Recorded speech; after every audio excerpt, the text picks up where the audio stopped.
Well, good morning and welcome to Osage Tulsa Raceway Park. My name is Brian Loans. That guy is David Freiberger, and you are watching day one, morning one, moment one of Drag Week 2014. And what a 360 days it has been since the last one, huh? Oh, man. It feels like it's been 360 days this week since the last one. So much going on here. Here's the big news about Drag Week 2014. 310 cars here, registered, ready to go down track today. Well, we've had the largest car count ever. We're plus, what, 70 or 80 from last year or something like that? Oh, yeah, big time. Last year, I think we drove out with 230 cars.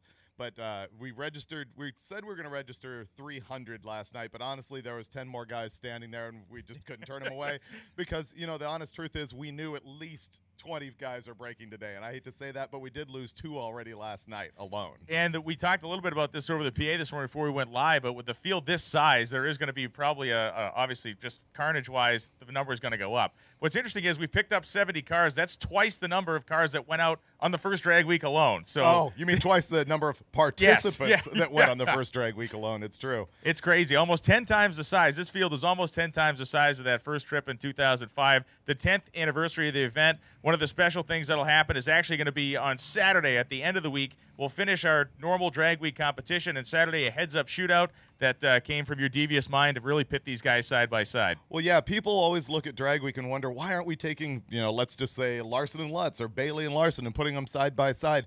Really, drag week is time trials. What people are looking for is running 5 races in 5 days at 4 different tracks, and we average their quickest elapsed time over 5 days, and that's the winner. So it's a time trial. Reaction time doesn't matter, and we just decided for the 10th time, we need to do that. So on Saturday, we've got the heads-up shootout, and it is also presented by Gear Vendors and Pep Boy Speed Shops. And we're going to put them all on a ladder based on their quickest ET of the week and shoot them all out. If you're anywhere near Oklahoma, Tulsa specifically, get out here on Saturday because we've never done it before. Who knows if we're going to do it again. And the cars that have survived, it's open to everybody. So this is anybody from daily driver all the way through unlimited can get into the shootout. So once we get going, it's going on a ladder. So the reality is, Tom Bailey could be racing some guy in an 11-second car first round. Tom Bailey could blow. I mean, anything could happen on Saturday, but let's not even go that far ahead. Let's actually turn the clock back a little bit. Yeah, we're assuming we live that long. You've been here since racers started showing up earlier in the weekend. Talk to me about what you've seen on the racetrack and what I know what the big number is, so tell that story. Well, actually, I'm going to pause and go back even further than that for the audience, just let them know what's going on here. You're going to have a live feed of Drag Week action on the track today from right now, basically, through roughly, I'm going to say 3 o'clock Central Time. We're going 8 to 2 every other day this week, except for Friday. It's going to run long today because we're going to have a driver's meeting. Once you're done listening to Brian and I here, we're going out in the grandstands. We're going to talk to all of the racers and let them know how this whole thing operates so that you at home can learn that as well. And then 8 to 2 o'clock live on the Motor Trend channel of YouTube every day until Friday when we're going to run the Drag Week finals back here at Tulsa, and that's going to be starting at 2:30 Central in the afternoon and going into the evening. And so that's sort of the background on what you're going to see at home all week. Now back to Brian's question about sort of the warm-up of all of this. Of course, there's been months and months and months of internet chatter about what's going on, a lot of buzz. We had 351 cars signed up at one point, and so 50 of those guys dropped out. They pulled the plug before they showed up. Before they even showed up, which is no surprise because walking through the pits yesterday, teching the 310 cars that are actually here, there was 309 of them that did not run yesterday. That's pretty much the story. Everybody here, or not everybody, there's some people who are prepared, but there are some fast guys who just completely have never taken their car down the track before. And I think the key one there that everyone's looking at is Larry Larson, of course. I think that is one of the big stories to come out just a few weeks ago, revealed that Larry Larson constructed this really gnarly S10 pickup truck. It has a Proline built wedge-style big block engine with twin gigantic, a twin 98-millimeter turbos on it. They're going to run the truck on alcohol down the drag strip. It's kind of a dual fuel system situation. So, you know, you're talking about a truck, and you know, you're talking about a truck that makes 3,000 plus horsepower out there. Tom Bailey went down earlier this weekend. Bailey ran the quickest and fastest time of any street legal car in the history of North America. He went 6:52, 2:26. So now we're getting toward that 6:40 zone that everybody's looking to get to. That's of course where Andy Frost is, and a lot of these guys want that kind of want that crown and want that title. Tom specifically, because Tom said it. Oh, for sure. Did he say it out loud? He has said it out loud to me. And Oh, now I guess the rest he said of the it world out loud does. to the whole world just now. The other thing, though, is Jeff Lutz is here with both of his 57 Chevys. He's got the car you remember from Drag Week a few years ago, which is an all-steel car. An identical-looking car is here in fiberglass, and I thought that was a 2,500-pound unit. He said by the time he was done after PRI and everything, him and his 3,000-pound deal, he came out here at the Test and Tune on, it wasn't even Saturday, it was Friday night, and he went 689 with the chutes at full blossom through the lights at only 168 miles an hour. That's incredible. So, yeah, there's right off the bat out here, and we talked about this last night, David, where this is not an event anymore where you can afford to have a bad day. The first couple of years, you could get away with one kind of lackluster day. The reality is you can't anymore. If you're in a limited class car and you have a day where maybe you would average an 8-second pass or you're handed an 8-second time slip, you're kind of in the hangman's noose at that point. One of the to jump back a little bit on the guys who had big performances, one of the things that was slightly disappointing, Brian Goldstone showed up with a 73 AMX. That car looked like a heavy hitter, a contender. He threw a rod out of it yesterday. He's done. Actually, he didn't leave parts sitting on the track. Apparently, he just had a little bit of a knock in the thing, pulled the ban, and was like, done. We're done. We're not going to hit the road with this car. That was a big disappointment. But we do have 18 cars in Unlimited, and of those, I think we've got more 6-second players than you've probably ever seen. No more 6-second street legal cars in one place at one time, I would dare say. I would wholeheartedly agree with you on that statement. As far as your other categories, some of the returning champions like Todd Maschmeyer, who's won the event several times, he's back in the Camaro. A little upgrade for him, though, EFI and some other changes to the engine? Yep, Maschmeyer, we were at his shop in Oak Grove, Missouri just a few days ago, and the thing was a short block, and the car was completely not wired. And he's getting that thing together. And again, going to EFI. You'll see a lot of your familiar players here with some changes to their cars. Joe Barry went away from Malenko. He's got a Rosser Turbo 400 in there. Same for Doug Klein. Doug Klein's another guy who could be in the sixes today, and I'd really love to see him finish the week. Well, yeah, Doug Klein's going to cut some demons to exercise from this place because we were here in 2012 on the test day. Doug Had Klein to bring went it out. up. Yeah, well, it happened, so let's talk about it. I'm not trying to rub it in, but it did happen. The car got loose. He got some fluid under the rear tires, and it, he kind of wiped out a front fender in the thing, which stopped his week early. His name's on the wall just about right out at 30 feet or so. He tattooed the thing. He also went away from the Lenko, put a Rossler Turbo 400 in the car, so he's back, and he also ran in the sixes this weekend, did he not? Not that I'm aware of, although I wasn't, omnipresent at every Test and Tune moment. I would have liked to have been. That was a scuttlebutt at the hotel that he may have got that thing into the 6-second zone and snuck it in as well. But obviously very capable. He has run in the sixes. It was in the springtime at Rockingham. He went down, I think he ran a 698 or something like that. So, again. So let's rattle them off. We've got Larry here. Yep. We've got Lutz with 2 cars with 6-second capability. We've got Bailey, of course. Yep. We've got Klein. Who else do we have that is in the 6-second zone? Has Joe ever run in the sixes in the 56 yet? He's right there if he hasn't. And you know what? Joe Barry's used to running at Bandemere. Yeah. And, with boost, the altitude is less of a deal, but it's a deal. Yes. And he came out here, and I'm thinking 724 he ran the other night. And so, he's on the brink of it. That would certainly be a moment. Joe's been one of the stalwart competitors out here, and certainly one of the steel car guys, let's call him. And he is here this week again, trying to get that car, deep into the 6-second range and be a contender in Unlimited. We talk about those guys. I bet there are more 7-second and 8-second legal street cars here than ever before anywhere. That's a very important point because obviously, a lot of attention gets put on the Unlimited side of things, but the reality is, we're talking dozens of street legal cars that are going to be running in the mid to low 7-second range, and then 8-second cars are practically falling out of the trees around here. Oh, yeah. 8s is the new 13s. It's amazing. Yeah, this event has done a lot to warp people's perception of what fast is, I think. It is. Walking through the pits, teching guys yesterday, I couldn't believe the number of people who are like, yeah, I pulled this 5.3 out of the junkyard. It still has the truck intake manifold on it. I threw a Chinese turbo on this garbage, and the thing goes 830s. Unbelievable. It's just amazing. You mentioned before, but 2 people or 2 organizations you got to thank. Gear Vendors back, a longtime sponsor here at Drag Week, and Pep Boys Speed Shop, and they're going to be here this week supporting the racers. They got a trailer with some of the more consumable parts that these guys may break or run through during the week. I see they got tires and stuff out there. So Pep Boys Speed Shop, a great to have on board, and Gear Vendors. Rick Johnson's been part of this deal almost since the very beginning. Pep Boys Speed Shops actually is the host of this live video feed that's happening all week long, and Jack Day from Rocket Brand's also here, and he's the one sponsor that has been here since the very, very beginning. Yep. Awesome 10 years. stuff. And by the way, you said 10th anniversary. Technically, and this is the confusing math, this isn't the 10th anniversary of Drag Week. This is the 10th annual or 10th running sure. of. We started in 2005, so this is the 10th time that we have done this. Yeah, we left Kansas City International Raceway on a Monday afternoon with 30 or 41 cars, I think, total started, maybe 36 finished. And it was a one-way. At that point in 2005, a lot of people don't realize that was a one-way trip. We started at Kansas City International. We ended up in Michigan, and you had to figure out how you're going to get your stuff home. Now we tie it up in a nice loop, but back then it was just a one-way shot. And I'm thinking back to that very first race. Larson was there. Yes. Steve Morris was there. Yes. Do you remember that wagon that he was running? Yeah, the big Caprice wagon. And, of course, Danny Morrison's been to every single one. He's actually competed and finished at every single one. Tom Hogshead's another guy. Exactly. Yep. He hasn't finished every single one, but he's been here every single time. That was a heck of a week, and I remember all of us at Michigan. Larry Larson ran 8:30. It was the quickest elapsed time of the week was an 8:30. Carl Scott was the winner. There was no unlimited category at that time. It was big block power adder ended up being the fastest class, so he was the overall champion. He averaged it somewhere in the 850s. Larson went an 8:30 up at 131. But when you look back now, that 850 performance is quaint. There are two classes that he wouldn't have won it with small blocks in them. Yeah. Last year they ran quicker than 850 over the course of the week. You know what we should do? It is 8:13 right now, and what's funny is you people at home don't realize everything that we're saying here is also going being over the broadcast to the entire PA. Everyone is sick of us already.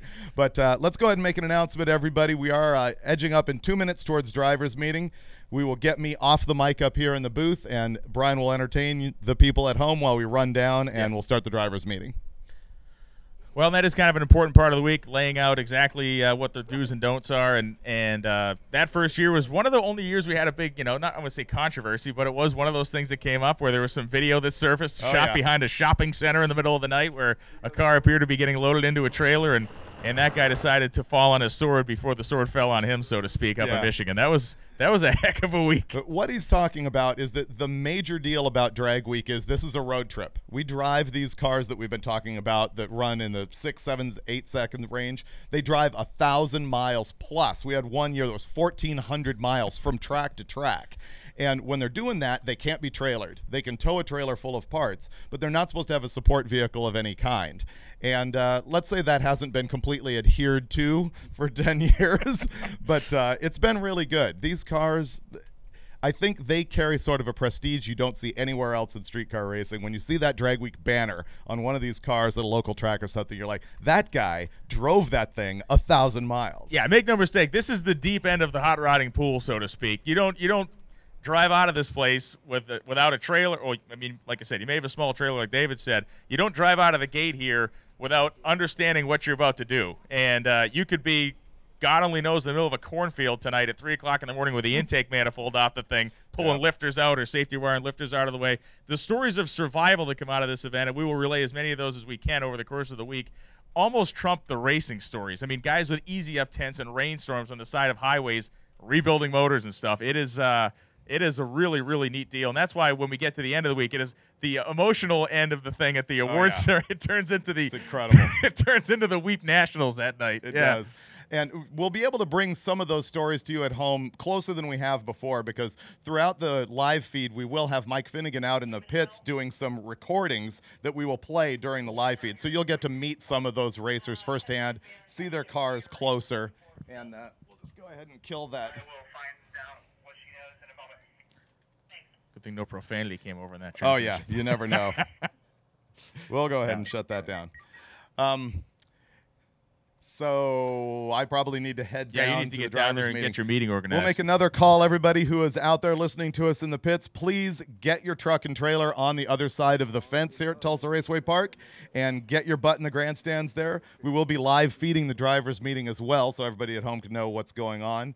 And we'll get this thing fired up. What you're going to see once we go hot on the track is we have multiple sessions. We're going to run the class cars first. Those are the guys who are outside of daily driver, and those represent this year actually way more than half the field. Usually half the field's daily driver. We have 120 out of 310 cars that are in daily driver. So all of the class cars run first, then the daily driver cars, and then we go to an all-run format for the people who weren't quite ready for the first two sessions. So you're going to see hot action almost constantly throughout the day, unless somebody barfs his guts Easy, all easy over with the that. track. Easy with Okay, that. yeah, we don't bring that up. Easy with that. Yeah. But this is Tulsa. They know how to clean that stuff up. And by the way, amazing track prep here. I think everybody's mind is blown when they come here. We're going to see some guys who will run their quickest time ever today. Absolutely, and we talked about this before we went live. The weather forecast, there were some dicey looking days. What's happening is there's a big front of cold air coming down from Canada. By the end of the week, we could have 2 days with temperatures in the low 60s Really? to the 50-degree range, and if that happens, I mean, it's going to be completely nuts. If it's dry. If it's dry. Yeah. And by dry, I mean, not a lot of water in the Right. air. And I'm not talking rain. I mean humidity. If we get to this place on Friday and it's 65 degrees and it hooks like it always does, Oh, man. Katie bar the door. It's Oh, going to man. be awesome. I think the thing everybody's been hoping for and looking for here is a 5-second pass from a street legal car. I'm going to go out and say we're not quite going to touch that. I would agree. love to see it, but I think we're probably going to see some 30s and maybe a high 20. That's my guess. I'm kind of with you on that. Yeah. I'm in the same neighborhood as you, but you never know what's going to happen. But yeah, and then even just to have this conversation out loud and not by yourself in a room is completely nuts. Oh, it is. Well, yeah, and we're talking to everybody completely. Yeah. Here's what I will say is I think we're probably going to see the world's quickest street legal car here at some point this week. With that said, complete personal props and respect to Andy Frost, who has held that title for how long? A very long time. I don't know the specific number of years, but it's been a very long time. And since Sabery, right? Easily. It's probably Yeah. since Sabery's 53 would be my guess. Yeah, I think you're right. Yeah. So, and he's gone 640, right? My understanding. And obviously Andy from England races an FIA Pro Mod series over there. So he has been the standard, and a lot of guys, there's varying opinions on that out in the pits, but that's always been my belief. I mean, the car's it's legal and it's registered like all these other guys' stuff is, and it fits the criteria. People say he hasn't done drag week, so it's not legit. But let's be honest, he needs to ship the thing to a different continent to get that done.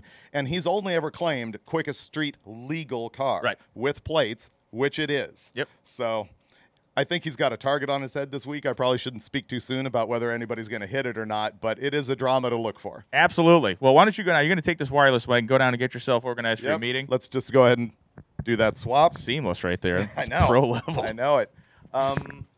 Hopefully, hey, Tanya, if you're standing down there, I hope you got my note that I need a couple of facts from you. She's not paying attention. And I'm heading down there right now to do the driver's meeting. We're going to flip over to live feed once you're busy being entertained by Brian for a couple more minutes here. Good luck with that. All right, so David's headed down there for the meeting. We got drivers coming into the stands. Once again, drivers, do not delay. We need you in the stands right now to get the drivers meeting started. We obviously want to get this thing rolling so we have maximum track time for everybody today. As far as live feed viewers, sometimes drivers will take a different tack here. Some drivers will go out and make one hit, pack it up, and roll on to the next track. That was a favored kind of strategy by many guys over the years, but now that the competition's really tightened up, especially in the upper kind of echelon of the horsepower deal, we may see that change. We may see guys maybe hanging out a little bit longer. The stories of endurance are just as nasty as the stories of how quick the cars run. There will be guys and girls that get to racetracks as we open them in the morning that haven't slept. Will peel off a couple hours sleep in the seats of the car in a gas station parking lot somewhere just to continue on. Just pay attention to body language. Today, we got a lot of chipper, happy people out in that grandstand out there getting ready for their drivers' meeting. By Friday, there will be a lot of hunchbacks and pretty tired-looking folks out there because it is as much as it is a mechanically taxing competition, it certainly is a physically taxing one as well. As far as different styles of cars, we got a little bit of everything out there. Everything from an Opel Manta with an LS motor in it. Of course, the traditional muscle cars and stuff you'll see. We got a Gremlin with an inliner with a bunch of nitrous going through it in one of the classes as well. So there is plenty of mechanical diversity to go along with everything else you're going to see. We've been to Tulsa 3 times, 2011, 2012, and now 2014. It has always been a fantastic place for us. The 2011 deal was it was part of the route. 2012, it was our starting and ending point. And, of course, this year it also is the starting and ending point. And I'll reiterate that on Saturday we do have the shootout. So if you're in the Tulsa, Oklahoma area or know people in the Tulsa, Oklahoma area, feel free to pass them a note. Come in here for a day that is going to be, a day that no one knows what to expect. When we get to Saturday, we don't even know who will be running. The competitors have to have finished the race to compete in the shootout, and they're going to go on a ladder based on their quick time of the week or their quick average. So the first couple rounds matchup will be very interesting. When we get down to the final 8 cars of the shootout, we're going to have the fast 4 cars pull out on the racetrack along with the slower 4 cars, and the fast 4 racers will be able to pick who they want to race in the semifinal round. The same thing will happen, or the quarterfinals, and the same thing will happen in the semifinals. So a little bit of a different format change there, and a little bit of kind of mano-a-mano stuff where they get to look down the line and pick who they think the weak sister is to try to beat that car down the racetrack. Again, that's part of the shootout. In terms of the schedule each day, as David said, we're going to go primarily from 9 to 2, I believe, or from 8 to 2 each day from each particular track, except on Friday, our schedule moves up. We actually, it's going to be from late morning or early afternoon into the evening here at Tulsa, and then Saturday that's going to kick off at about 10 a.m. in the morning. And, again, Mike's going to be down in the pits roaming around. You haven't seen him yet this morning, but we'll be getting some footage from him and be splicing that into the live broadcast when we have some downtime, or just want to share some stories with you, because as the week goes on, that is when the thrash intensifies, both from the parking lots at the hotels to the sides of the highways and wherever else we end up winding through. 2 big aspects of the event, obviously. You got to be quick on the drag strip. You also have to have the wherewithal to follow the route. And we do not take Highway 101 to Highway 106 to get to where we're going. We're off on Country Road 213 and Horse Path 217, and you're making a right-hand turn by the oak tree with the hole in the center of it type deal. So there are guys that get 2 or 3 hours lost just trying to follow the route, which is purposefully set up to be very sinuous and very you got to be paying attention out there. And that has cost racers in the past as well. Racers that have, say, more exotic charging systems is one of the things that's gotten several guys over the years. Guys running a 16-volt charging system and having a battery issue, and we are literally in the middle of nowhere, and there's no access to a 16-volt battery. That has cost more than one racer a drag week or two. So there is some method to the keep it simple madness, as much as you can, with especially in the unlimited category cars making thousands of horsepower. Taking a quick peek out the window here. I want to make sure I'm not stepping on top of David as we get ready to get the meeting going. But, again, the biggest field in the history of the event, the 10th time it's been contested, and that 2005 week was really something else. A guy named Steve Atwell from Michigan was out on that week. He had a legitimate, real Hurst Hemi dart, one of the actual 1968 Hurst Hemi darts. He drove the thing the entire time with the has a placard on the inside of the door jamb that says this car is not certified for highway use. He and his wife took that thing the whole trip, had 488 gears on it, would go about 55 miles an hour on the highway, and Steve Atwell finished that week averaging somewhere in the 10s. It was just an amazing feat to see that historic car out there on the highways and byways actually making the drive and running down all these different racetracks. Also in 2005, of course, Carl Scott was the big winner. We talked about that 10 years ago, or the first running of this deal. He ended up winning. Carl from the Oklahoma area. He's into sand cars now. He's got really high-powered sand rails out there, so he's stepped away from the drag racing game for a little while, so to speak. But Carl's a character, and he certainly put in the work on that first year. That car was interesting, and what's funny is there was some question, at that time. Was that thing really a street car? That's the big debate. What is a street car and what isn't? In the case of Carl Scott's car, the big problem people had was the fact that he unbolted the windows in and out of it, going from track to track. They put a little 4-barrel carburetor on it when they would drive it from track to track, and then they get to the next racetrack, they'd swap the intake manifold back on with like a Dominator on it. Had a nitrous motor in it, would pull vicious wheel stands. I mean, just great stuff. He was on the cover of the magazine that year with that car 2-3 feet in the air and just getting after it. It was a pleasure to watch, and at the time, considering someone could have a street legal car that ran in the 850s for a week was just unfathomable. And like we said before, now that car would pretty much look like a barge in that same category running 850s. We mentioned Brian Goldstone's bad luck with an engine issue, and we also lost another unlimited competitor. Before we got down here, a guy named Mike Wensler that was coming down from Michigan had a really cool third-gen Camaro with a big nitrous engine and a Lenko in it. And unfortunately, he had an issue where he hurt the motor, I believe, and could not make it down, but was looking forward to him as kind of a dark horse candidate, so to speak. We got some new competitors out in Unlimited. A guy from Colorado, last name of Frost, in a Chevy 2 Nova. Great-looking piece with twin turbos on it. Dave Schroeder's back in his gorgeous Corvette. That is a nitrous car. Big blocks and turbos are the favorite combination at this point, but we still see a lot of nitrous out there as well. And then when you try to relay some, you relay things in video around our office. They still almost don't get it on the sales side, but at least we have the security of being a production. So the huddle going on down there. Not idiots. You don't get it. That meeting started. So one more call out to the pits for our racers. Racers, we need you in the grandstands. Racers to the grandstands, please. Racers to the grandstands for the drivers' meeting. Just about a minute or two away to getting that thing fired up.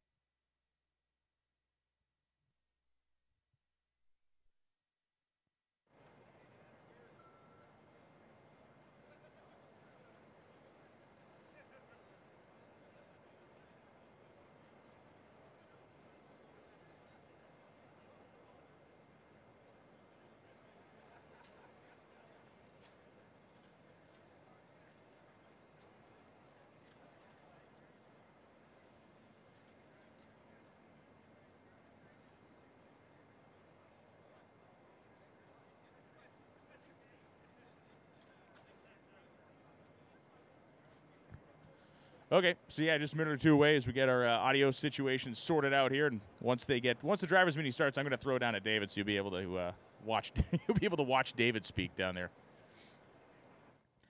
So, for those of you that are just tuning in to Drag Week for the first time, the main rule here is no trailers. Main rule here is no trailers. You can tow a trailer with some parts in it. You cannot trailer your vehicle from track to track, and that is the thing that a lot of the guys that don't follow Drag Week as closely as some of us do understand. Some of you know I do a lot of stuff with an NHRA and also several other national events, and there are actually fuel drivers and some of the funny car guys that are very interested in this thing, and they are blown away with the fact that these drivers are out here running in the 6-second range, especially the Pro Mod guys too. The Pro Mod guys follow this thing closer than a lot of people expect. There's many Pro Mod drivers out there that watch Drag Week and follow Drag Week intently because, one, they're drawn to this style of car in the first place, and two, because these guys are starting to creep up on their territory with street legal iron. So interesting to know that Drag Week really does cross some lines in the sport of drag racing as to people paying attention to it on all levels, and for good reason. Yeah, David mentioned we do have kind of a warped sense of what speed is now that we have. It's I don't want to say it's common because I understand the level of sweat, blood, and tears that go into building an 8-second street legal car.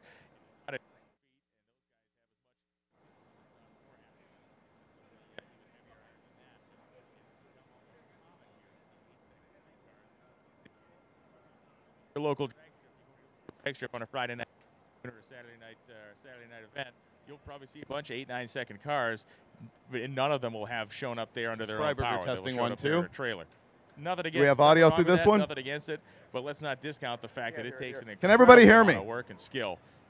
And I've just been told we're going. Can on a everybody hear me? So here is the drivers' meeting. Kind of iffy. We're working on that. That's what's slowing us down. We'll get this fired up in just a moment. One that made the ad, they took.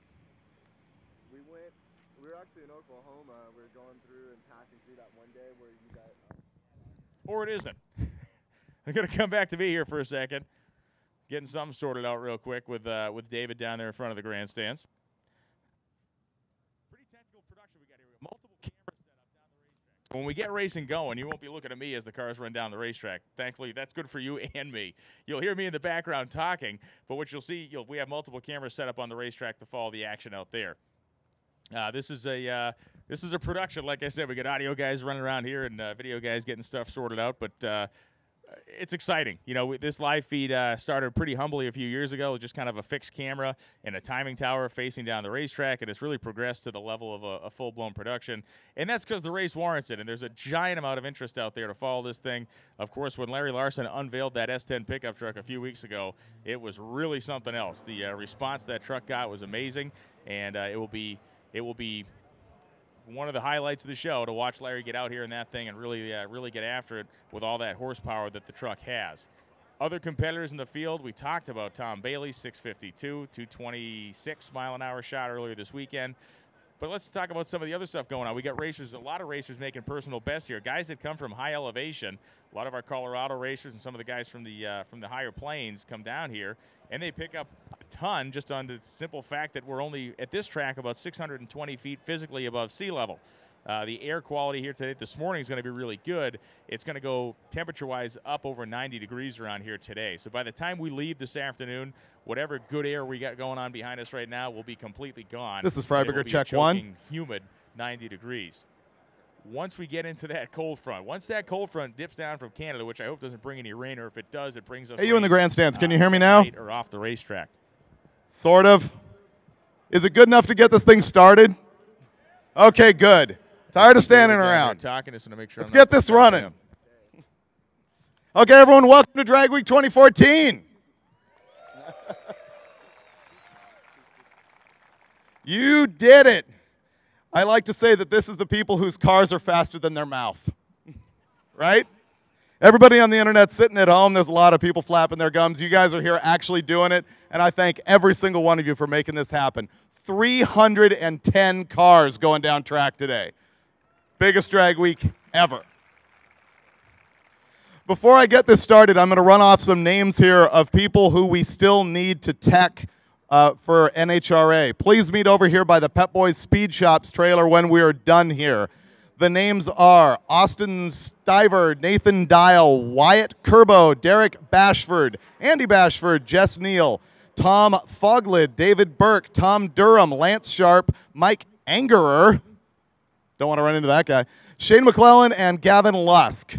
Once again, all of those people need to be here at the Bet Boys Speed Shop trailer to get teched immediately after this.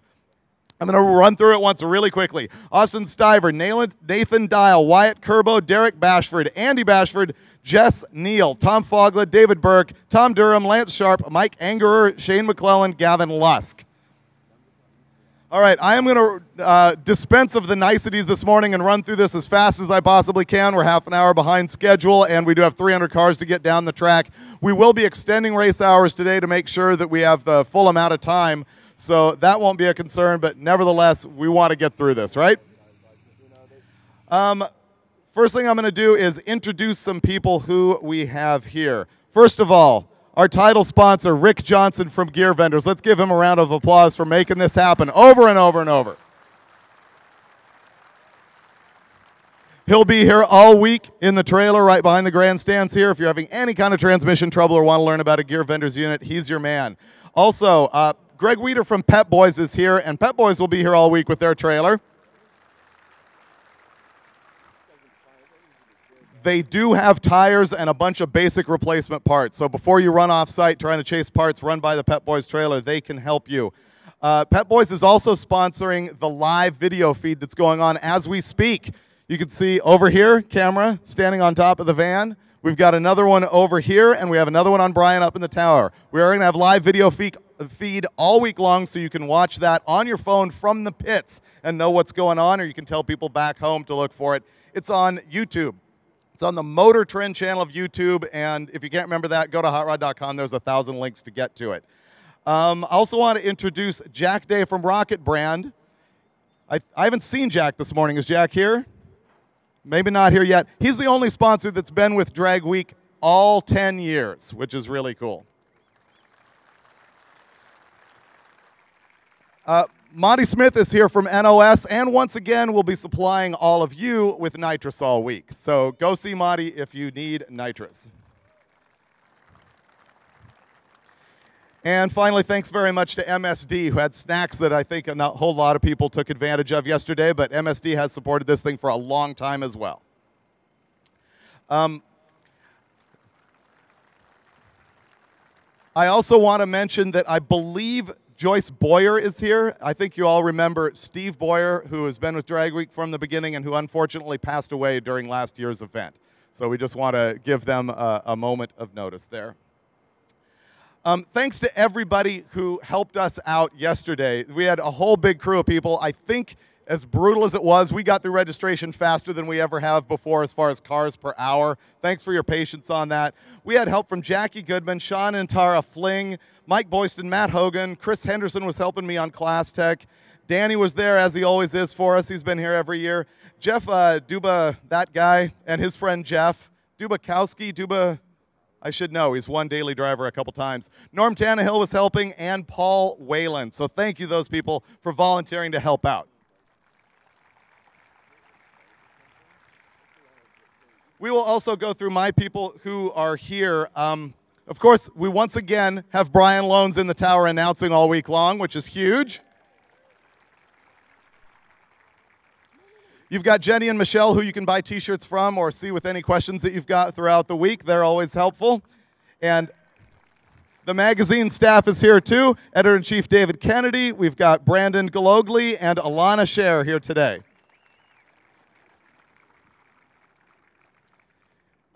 And we also have video going on. Ryan here is going to be doing the videos that will be posted on YouTube and hotrod.com that will actually be edited videos, not the live feed.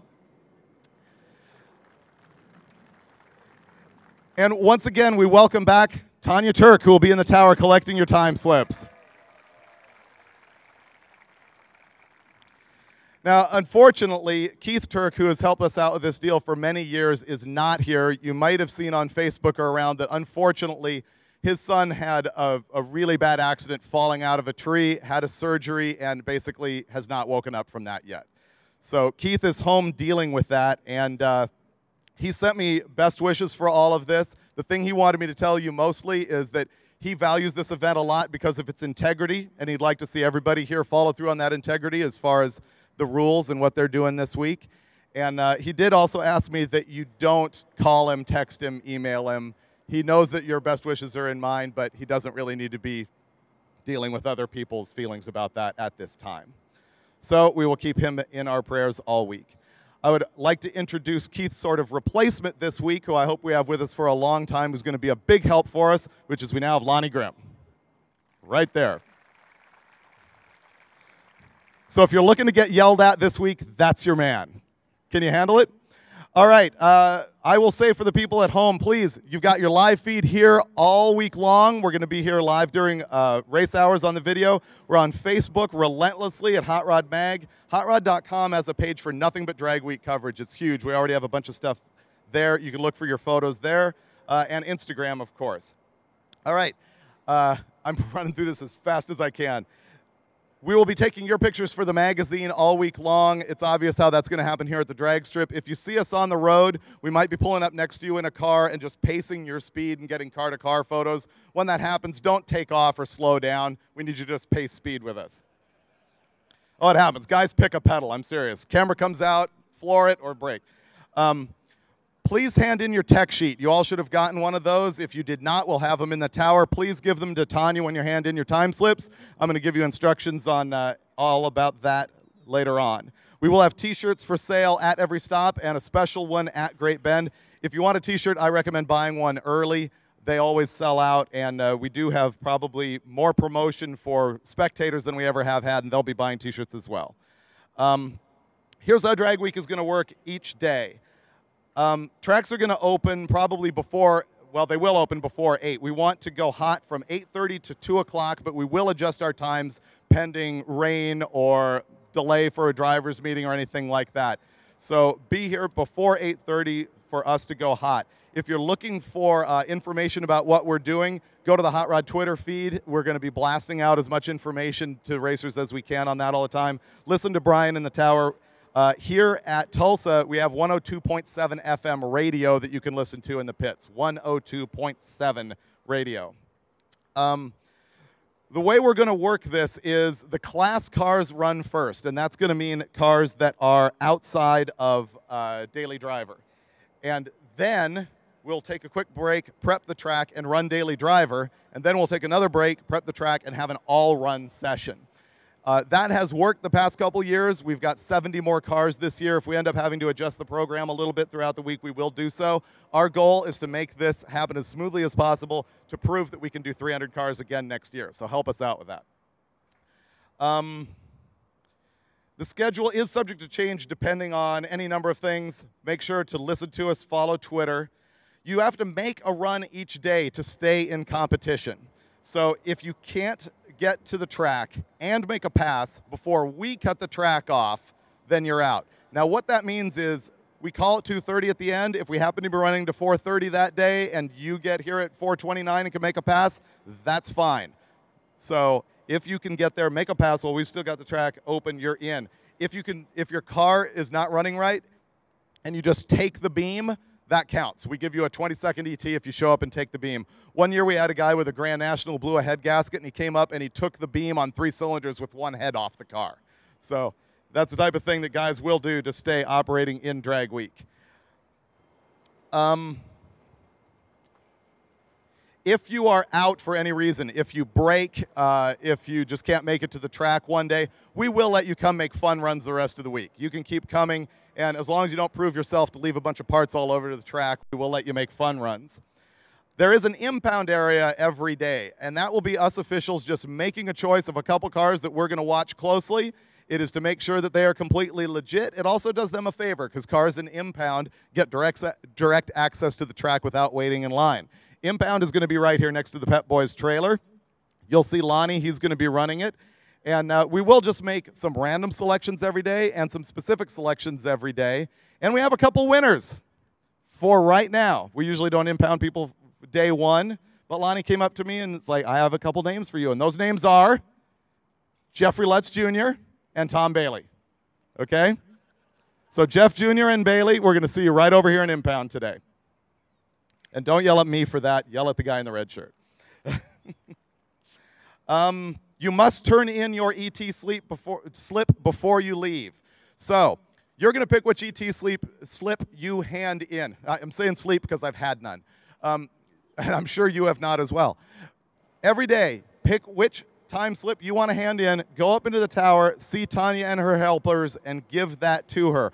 Also, after we've made the drive throughout the rest of the week, there are checkpoints in the drive. You'll be taking pictures of that with your phone or your digital camera, and you will show them photos of you at the checkpoint.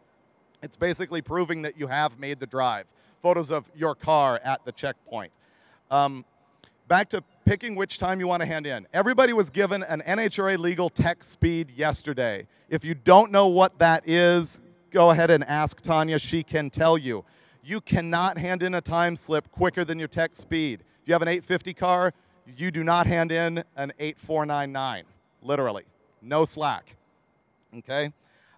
In Daily Driver, you cannot hand in a slip quicker than 1080. Everybody keep that in mind, and that includes the bracket race at the end. You cannot go quicker than 1080. If you run quicker than your tech speed a couple times out here, like let's say you do run 849 on your 850 index, we're not throwing you out immediately. If you continue to disrespect that rule, we will ask you to leave and you will be out of competition. Our insurance isn't going to allow people out here running, you know, sevens with no roll bar. Okay, so only turn in one slip, make it good. Once you hand in a slip, that is it for the day. You will also get instructions to the next track when you hand in the slip. So they'll hand that to you on paper. I would recommend having an atlas with you. The instructions are not a map. They're step-by-step instructions. It's going to help a lot to have an actual paper map with you. Believe it or not, they still print those. They're a lot better than the phone in this circumstance, so stop by a gas station, get that. We will also post those as a PDF on hotrod.com every day at noon, so if you do lose those, you can pick those up. You are required to follow the route. A big part of Drag Week competition is the road trip. It's about 1,000 miles this year. We are taking you all the way around the mulberry bush like 10 times to make it 1,000 miles because the drag strips are about a block from each other. People here have suffered through 1,400 miles. This one will be shorter and a little bit easier, but you are required to stick to it. If you break and you need to go off the route to get parts, go home, do whatever, you can do that. Get back to the route, drive the whole thing, get photos of your car at the checkpoints. Rain means you still drive and you still show up at the drag strip and you still check in, and that's where you will get instructions on what's going to happen next. I would say that we are going to get rain at some point on the highway this week. It's not going to rain at any drag strip ever, anywhere. But do make the drive if you have rain. Does everyone know the no support vehicles rule? Not one of you? I knew it. Nobody read the rules. You are not allowed to have a truck and trailer following you at all. This is about the most legit street legal cars in the world, so you are not getting help from a truck and trailer following you. You're not trailering your car anywhere. What you are doing is hanging out with a bunch of buddies and helping each other and having a good time. That happens. However, we expect that you will not have pre-planned to have your buddies carrying the stuff that you need to race. If you cannot race without that guy and the parts in his car, that is not cool. You should all be self-sufficient. You can borrow parts, you can help each other in the pits, you can make parts runs for each other, you can take a part off your car and put it on somebody else's, you can change a short block if you want to, if you've blown yours up. What you can't do is go, my spare transmission's in that guy's trailer, or my parachute that I can't run without is being carried by that crew cab dually and daily driver. That doesn't work, okay? If you want to be that guy, there is a protest procedure. I'll let you go ahead and look at the rules and figure that out on your own. If you are out at any of the drives, you can call Tulsa here where your truck and trailer is stored, and during work hours they will let you get it out. So if you blow up halfway into the track today and you can get a ride back here, get your truck and trailer, and you're out, that's fine. Their number's on their website, and so they will be here for you all week if that's the case. You can change your class today if you want to. I will read to you the car counts in each class. Now, you can only change your class if your car is technically legal for that class. You can't just go, I'm into modified because I removed a piece of interior trim or something like that. It's got to be legit. What we see a lot is people jumping in and out of daily driver if they wish. To change class, all you have to do is tell Tanya when you go up there and hand in your time slip. Here are the car counts by class. Daily driver, for the second time in our history, represents less than half the field at 127 cars. The hot rod class, I think, has its biggest field ever at 6 cars. Gasser has 10 cars. Street race, small block, naturally aspirated, 20 cars. Street race, small block, power adder, our largest class outside of daily driver, 32 cars. Saw a lot of 7 and 8 second cars there. Street race, big block, naturally aspirated. This is the biggest this class has ever been, 28 cars. Street race, big block, power adder, surprisingly only 9. Super Street, power adder, 18. Super Street, small block, naturally aspirated, 7. Super Street, big block, naturally aspirated, 2.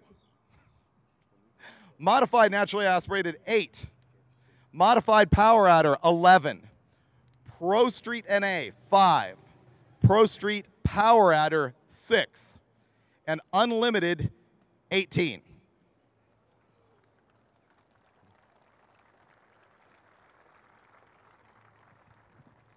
Let me flip my page on my notes. While I'm doing that, I will remind you, if you've not already done so, trucks and trailers need to be out of the pits immediately after the driver's meeting. Lonnie will be running around chasing you on that. There's a little bit of a grace period, but get them out. Once the driver's meeting is finished, drag week starts, and you're all on your own with your streetcar. Okay. I am going to talk a little bit now about the daily driver program, the Christmas tree, and what we're doing in the Heads Out Shootout at the end. And once we wrap that, we'll be done with the driver's meeting. This is a little bit complicated. At the end of the week, on Saturday, we are having a Heads Up Shootout. That's a first for Drag Week. It's actual drag racing instead of time trials. We're going to take all of your ETs throughout the week. We're going to, well, not all of them. We're going to take your quickest pass from the week, and we're going to use that to put everybody on a ladder, every single car here who shows up for the Heads Up Shootout. It is completely optional. It has nothing to do with Drag Week finishing results. It is just for fun. We'd love to see you there because it's the first time we're going to see cars side by side having to cut a light and beat each other to the big end at Drag Week. So you will be on a sportsman ladder based on your quickest ET of the week, but we're going to run that on a 4/10 Pro tree, because it's more like street racing and it's more what a lot of the guys are used to who are not just regular bracket racing. So we're 4/10 Pro tree at that event. Now here's where it gets complicated. And I'm going to ask you to vote on this. We do the bracket race for the daily drivers on Friday. It's the very last thing that we run. We take the top 32 cars that have qualified with their average ET and put them on a bracket, and it's a straight-up bracket race. We have run that on a sportsman tree. Do you still want to run that on a sportsman tree, or do you want to run it on pro? So let's hear a round of applause for Pro Tree at the bracket race.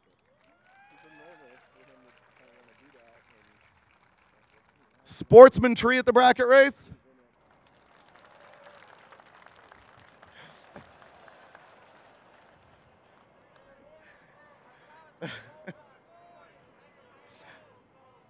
Everyone's begging for pro. Oh, man, I don't even know what to do there. Okay, some of you will have changed your mind, right? Let's hear Pro Tree. Sportsman Tree. We're going to go with a Pro Tree. And to help you all practice, for you people who voted for the Sportsman Tree, we're going to run a 4/10 Pro Tree at Drag Week all week long. Okay? Everyone got that? That makes Jenny and all the tracks very happy. Let me see if there's anything. Let's hear a round of applause for people who intend to stay for the shootout. Yeah. Awesome. We did get 135 confirmations from people via email, and I know there's a lot of you who didn't do that, so I think that event is going to be all hanging out. Really looking forward to it, and it will also be on the live video feed. A couple of rules for that. gates are going to be open at 8, racing's going to start at 10, and we're going to run until we run. Now here's what's going to make this interesting is we're going to run regular ladder all the way down until we get to 8 cars. We're going to pull those 8 cars out here on the line, and we're going to put the 4 quickest ones on one side and the 4 slower ones that are left on the opposite side. And we're going to let the quick guys pick who they're going to run. Okay? And we're going to let the crowd influence that decision, and we're going to humiliate people who make the wrong decision. So that is going to be a lot of fun. And so once those guys run out, we will bring the 4 guys who are left. And they'll be sitting there, and the 2 quickest guys will get to pick off the 2 slower guys. And at the end, it'll probably, you know, be a couple of 11-second cars who finish, right? That's the key to this whole thing. With the tree and with breakage and everything, I think anybody with a 7, 8, 10-second car has a chance to outrun our unlimited cars. And I think that will be a riot. So that's what we're looking for. Hey, it's not over till it's over. I will guess we will leave here today with 20 cars dead. And this is my 10th year witnessing that. It happens. Cars that competed naturally aspirated during drag week cannot add a power adder for the shootout. Okay? You cannot add a nitrous system for the shootout if you competed naturally aspirated. It just throws the ladder way out of whack. It's not fair. If you're in daily driver, you can run quicker than 1080 at the heads-up shootout. You can run any ET that your car is NHRA legal to run. So the 1080 rule does not count at the heads-up shootout. Okay? That might be it. Let me see. Oh, when we're making the ladder, every once in a while we do actually get a tie in ETs in drag week.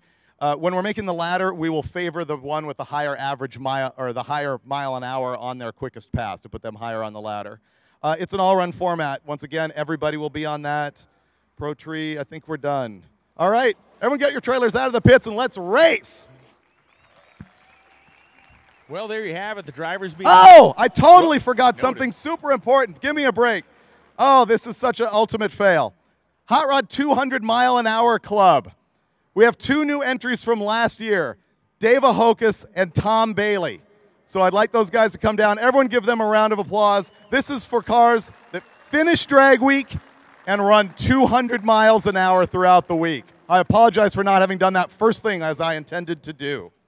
And they get that jacket right there.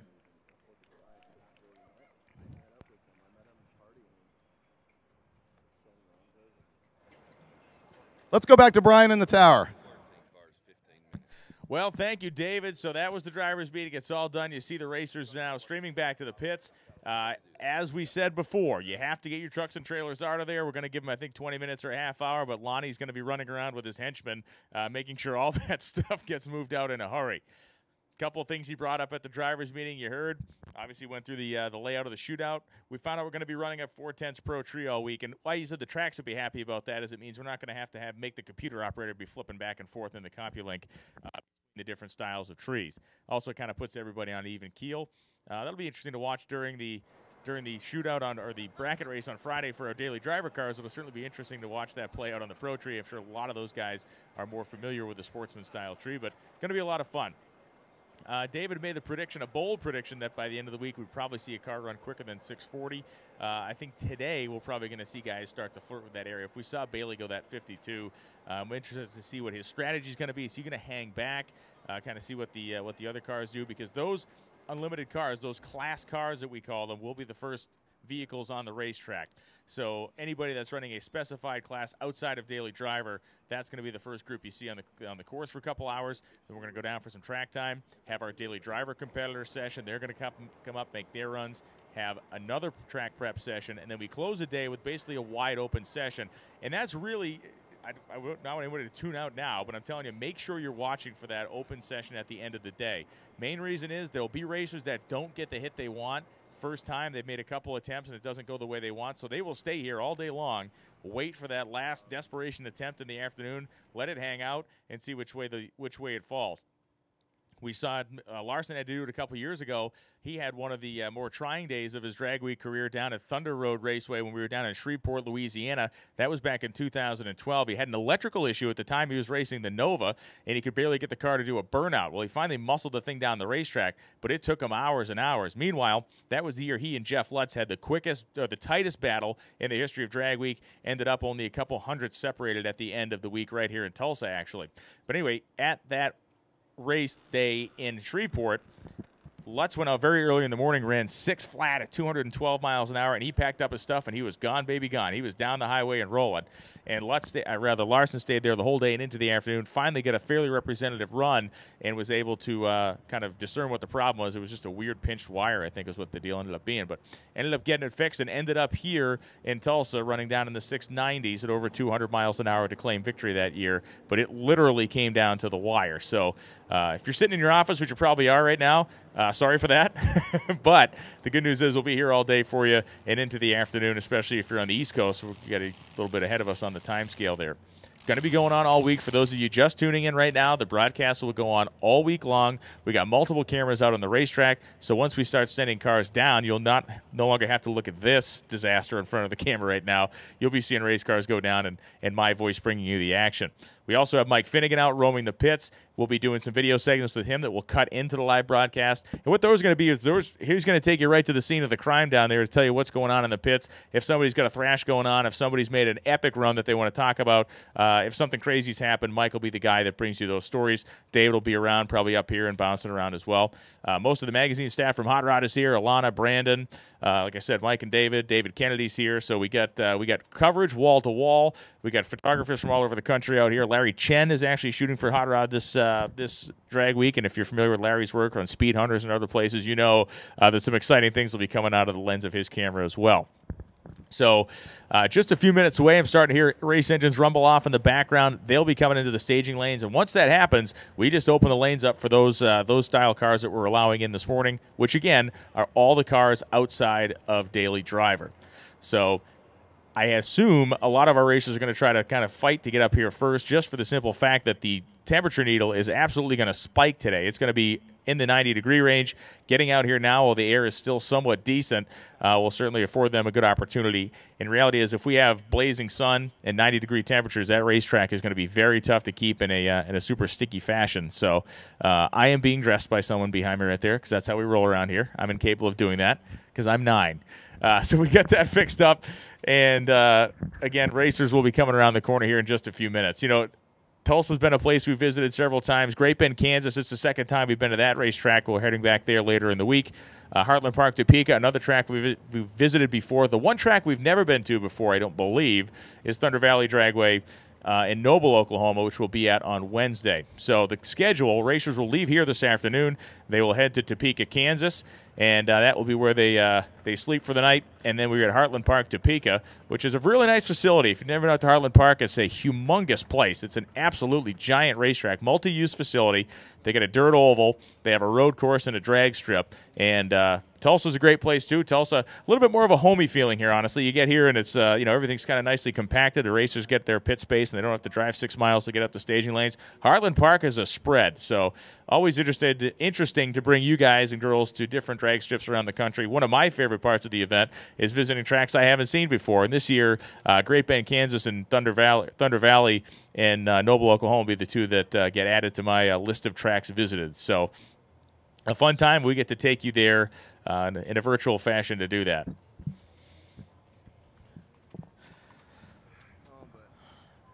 Spectators as well. If you live near Topeka, Kansas, you live near Noble, Oklahoma, you live near Great Bend, Kansas, or you live back around Tulsa, come on down. We're encouraging spectators. I think it's only $10 to get in for the entire day to watch all the action. And history can be made. You know, drag racing, I love drag racing history. Those of you that follow anything I've done, I've freelanced for the magazine for a while and done a bunch of other stuff. I do a lot of historical stuff just because I love it so much. And Drag Week is one of the few bastions left where we have these literally unlimited cars that are continually resetting records. It's a fun thing to see those barriers get pushed, and it's really not something we see in a whole lot of different aspects of drag racing. Of course, if you follow the sport sport closely, you know a few weeks ago out in St. Louis, Missouri, the quickest door car runs ever made were made out there with a couple of cars running down in the 540s at 270 miles an hour.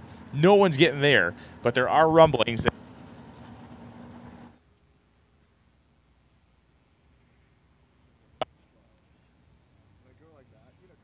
and the initiative that those that Larson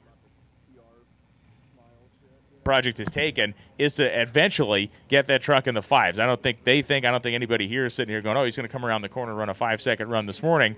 But it was intimated that they have enough power, they have the technology and the chassis in that thing to be able to run those type of elapsed times. If that were to happen on drag week, my goodness, that would be some significant history made. But man, good noises in the background. There's a bunch of race cars pulling into the staging lanes, which kind of wrap around the side of the timing tower here in Tulsa.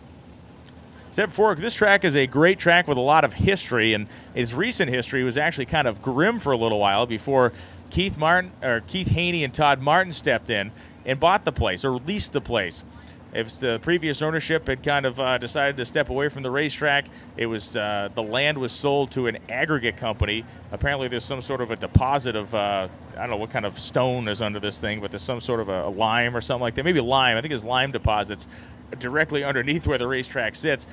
And that company wanted the rights to those deposits. The good news is they didn't want to come and tear the place up immediately. So Keith Haney, who is a local auto dealer, owns some car dealerships, and Todd Martin, who's in the drilling business and exploration business, they got together, both racers, both race pro mods, and basically went to the aggregate company and said, hey, let us give us the keys to this place. So they leased the track. They still operate the track.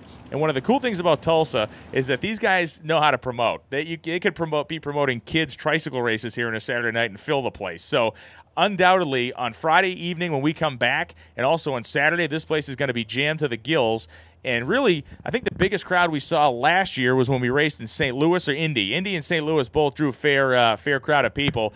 But the way this event has built up this year, the way the publicity surrounds it, I'm expecting to see some bumper crop crowds at all of our tracks. And you got to remember, it's Monday morning in Tulsa, Oklahoma. You know, normal people have jobs. We got a couple hundred people in the stands out there that called in sick this morning and faked a cough. Well, and let me remind you while I'm standing here. Entering stage right. Entering stage right. If you're at home, you can come see Drag Week at any of the events throughout the week. Yes. Have you told them where we're going? I have. Went over the route roughly, some of the tracks. Talked about how we visited most of them. This is a second trip around for most of these racetracks. Have we been to Noble? I don't think so. I don't think so. That's a first timer for us. You like the way this guy doesn't even work for Hot Rod. I've run this thing 10 years. I have to ask him where we've been. I run a consulting service. Yeah. Well, Noble, Oklahoma is an interesting track in the fact that they used to run an event called King of the Concrete there, which was a drag race that ran backwards up the racetrack. It started in the shutdown area and ran towards the finish line. And you can find video of Troy, who's actually out here this weekend. Troy Green, I believe is his last name. He races an Opel, and it's a very fast car. Well, the throttle hung open. He's racing this thing from the finish line towards the tower. The throttle hangs open. He actually went past the starting line under power and spun a donut before it drove all the way out the back of the fence. It's crazy stuff. I did that at the Texas Mile. I know what that's like. Did you know that? No, I didn't know that. Oh, yeah. The first time the Turks and I ran the Camaro when I got in the 200-mile-an-hour Club Bonneville, 2004. We warmed up at the Texas Mile, and I was the first car to run 200 there, and the first car to discover the circular braking technique. I was late on the parachute, and actually was getting towards the end of the track, and I'm like, this is going into the desert, and just looped it. So, small story there for your listening pleasure. We're going to single mic now. I'm going to do this type of deal. Okay. That's what the production staff is telling me in my ear to do that. So, yeah, that... Thankfully, knock on wood, one of the things that's amazing about Drag Week to this point, the number of runs now 10 years in, the number of times we've had anything happen on the racetrack is very slim. Oh, we have been super fortunate that way and will continue to be. We, of course, have full safety spec. We don't want anything going wrong here. These are street cars, but they're all NHRA legal. Yeah, that's an important thing to note, too. The tech inspection here is important. We had a chassis inspector from Division 4 NHRA up here because there were some racers that were desperate that needed a chassis certification done. Thankfully, that happened yesterday. So, and there were guys that decided to pull the plug at the last minute because, A, they couldn't get a chassis cert in time, or B, they were short on equipment, and we don't let anybody slide on that stuff. Yeah, and fortunately, Tulsa was cool and made that happen for us. And there's some guys who got their licenses yesterday as well. Well, we don't have many incidents on the track. We've certainly not had all that many off the track either. But one memory from last year I'd like you to recount is walking around the hotel parking lot when you came upon a Camaro basically tied to a tree. Remember that? The guys that munched the front end on that thing? Yeah, Dave Henniger. Yeah, that guy had been around fastest streetcar racing for a long, long time. He is one fast cheating SOB. It is fantastic. And he showed up here at Drag Week for the first time last year, which was cool. I hadn't seen him in a long time. And he had that orange second-gen Camaro. Yes. I think it's a 71. And I was talking to him. It was the same car that used to be blue. Do you remember he ran it in NMCA? Yeah, way back in the day. Yes. Yeah, he ran the V6 combo and dominated and street raced the thing in Detroit long before that. I remember seeing it out there. But he showed up last year, ran in Pro Street, which is all well and good up to the point where it was raining on the highway, and he looped the thing and just nosed it right into the guardrail. But he limps it to the hotel, ties it to a tree, and is backing up, jerking the front end out so that they can open the doors. And remember, he had this guy with him. Yeah. He said it was like getting a Great Dane in a poodle cage for him to even sit in the car, and the door was stuck. So this guy got stuck trying to climb out the car.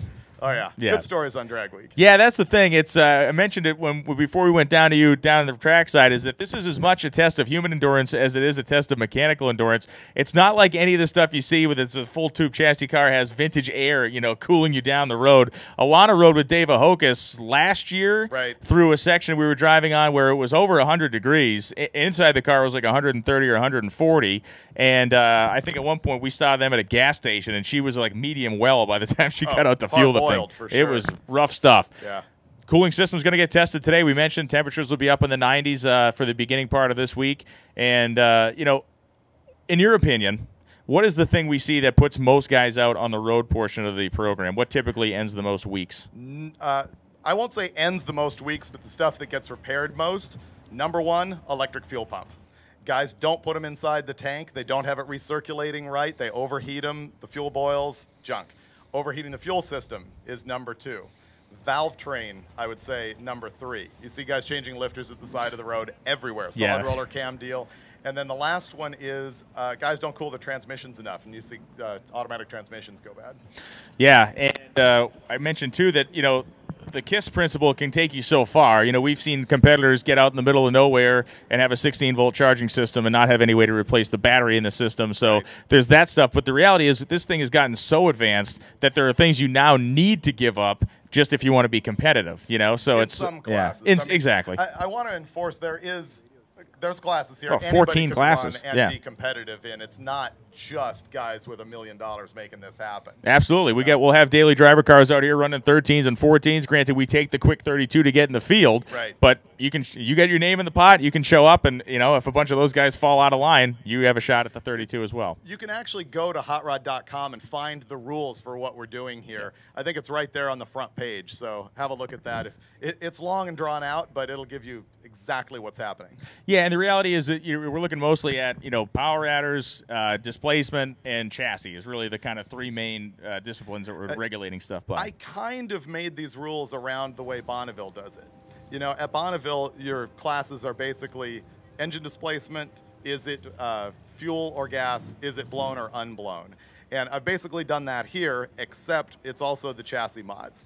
Unlimited's obviously unlimited. Pro Street and Modified are both essentially back half cars. They have a stock front end and they're non-stock in the back. Like if they've got a leaf spring, they've put in a ladder bar or a 4-link or something like that. Then we get into Super Street.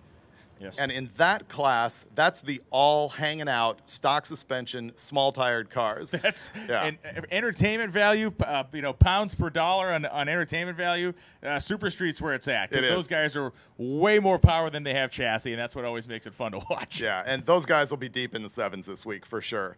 And then below that is that's the Super Street category. Then below that is Street Race. That's our most restricted category. That is a bolt-on muscle car. That's a guy's strict bolt-on suspension, complete stock chassis, complete interior. His engine is fairly unlimited, but he cannot have turbos or intercooler tanks in the car past the firewall. So those are the most stock cars that you see in heavy competition. And then daily driver, there's no rules for. You just come out. You can't run quicker than 1080. The only reason I did that is I figure if you're quicker than 1080, find a place to actually be somebody. Yeah. And then Your favorite, Gasser and AFX. Yeah. Gasser and AFX is awesome. We got 10 cars in that this year. There's some amazing new stuff that has shown up. There's some clapped out new stuff that's showed up. It is just fantastic. I love that class. In fact, it is driving me to really want to start a Hot Rod Gasser Nationals. Oh, that'd be sweet. Yeah. What do you think of this? Go get a 1965 NHRA rulebook, print it. Let's race. Well, Quayne Stott has that Southeastern Gassers organization. Right. His is off the later 60s, but they've been super accurate on those things. They don't give up anything. Right. See, I'm not looking at that. I want weight per cubic inch. Okay. Heads up, balls out. I want to see some 8-second gassers out there. You know what? With a 3-point bar in the back. Yeah, and you know what? I want to make an all-manual transmission rule. Just I'm in. I'm in. Now there's 9 guys that'll show up to your race. It's going to be awesome. Yeah, I don't care. So after that, we also have the hot rod class, which was only this year finally has one guy that entered with the type of car I was hoping would show up. Did you see the guy who's got his father-in-law's 32 Ford that his father-in-law has had since the 50s? No. It's amazing. 32 Ford Roadster, Wow. fenderless deal. It's got a flathead Ford in it. It's got killer patina. And he's out here running drag week with it. And that's what I wanted to see in the hot rod class. That's spectacular. And what we're actually seeing is guys with kind of typical street rods. You're seeing 40 Fords with small block Chevy in it and things like that. So the rules will change next year for all of Drag Week. A lot of them actually won't change, but it is a renewal year for rules, so to speak. What I do every year on the rules is I put them out there in front of the racers and I get input. I don't think you see a lot of sanctioning bodies do that because, frankly, that's a giant pain in the neck. And the floor of the New York Stock Exchange. Yeah, exactly. And we look at the input, and honestly, it's me. And I'll call guys like Brian, like Keith, talk to some of the racers with what I'm thinking about. I'll bench race it around with Finnegan. And we decide what we're actually going to do. And once we finalize the rules, we lock them for 3 years. And that's so that a guy can build a car and know that he's going to be able to compete next year. Because there's nothing worse than having a rule book, building a car, and then you show up next year and that class doesn't exist anymore. Sure. Although that might happen a little bit in Drag Week this time. There's some classes that have been so small for so long. To be continued. Yeah, do we continue doing it? Well, one of the classes that in a vehicle that's here that would have fit one of our previous classes is a diesel class. There used to be a diesel class at Drag Week. Well, we have a guy here this week. It's a 1951 white Sterling big rig cab on kind of a custom chassis with a Duramax in it. And complete freak show. I mean, just way off in the cabbage, but it looks pretty cool. I love it when guys like that show up because it fits no class whatsoever. He's in unlimited. He's racing against 6-second cars. He's just in it for the fun. This Drag Week is really about a lot of personal accomplishment. Yeah. It's like I want to survive, and I have a personal ET goal that I'm going to hit, and I'm going to hang out and have a whole lot of fun. And that's what makes it still cool. Well, that's why there are guys that went on the first one and keep coming back. I know that's what drives me back to this thing. It's just it really is kind of an us against the world mentality. It is a group of people that are going off with the complete support of each other. And to double back on the diesel truck, I've not met the guy yet, but I already love him because he went out and he machined some flat pieces of aluminum. Oh, yeah. To look like, to look almost like a set of flathead heads. Flathead heads. Yeah. And he set them on in. So when you look at this thing, you see the steel injector lines going into where they normally would with these flat pieces. And he said he's had dozens of people come up and cross-eyed at the thing, have no idea what it is in it for an engine. Oh, yeah. I'm sure nobody knows what it is for a vehicle. The thing's crazy. It's a semi-truck, basically. It's a 51 Sterling White semi-truck. Yeah. Are there any other freaks here? Oh, how about the rear engine S10? Nick Pluniak. That's right. Nick with 580-inch twin turbo behind the cab. Yeah, they call Crazy. it the stretchy truck. And, boy, that's been a story. He has been working on that. He actually relocated from his home in New York, moved down to Arkansas, was working with Dennis Taylor at his hot rod shop, and was spending a lot of time getting his truck sorted out. So he had a bunch of issues, gets the truck sorted out. Goes out to the drag strip, wipes out a drive shaft. Not a big deal, put a drive shaft. Goes out to the drag strip, breaks a blow-proof bell housing, like, the one that's 3-inch thick aluminum. Right. Broke it around like somebody hit it with a chisel. Wow. And spent a couple days trying to figure that out. Put a transmission in it in the pits here and went 850 last night or 2 nights ago. Really? Yeah. Oh, that's awesome. So it lives, and it looked like one of those, again, last-minute deals. Yeah. And wait till you see this thing. Freak show. It's awesome. Complete mania. And he actually he sold a tube chassis Camaro to do that. I respect the guy. I do too. Speaking of Taylor, have you seen his new gasser?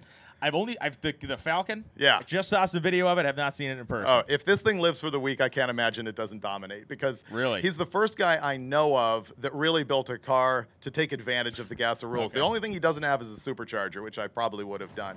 But he's got a big block Chevy in it's not a Falcon, it's a Ranchero. Okay. And this thing has got to weigh 2,400 pounds. I Wow. mean, it is light. It is awesome, and it is so well done.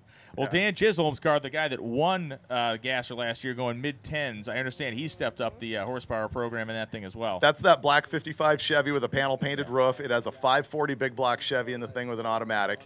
And, yeah, that one's going to – I think he thought he was going to be real hardcore until he showed up and had a look at Dennis's truck. It's I got pretty you. amazing.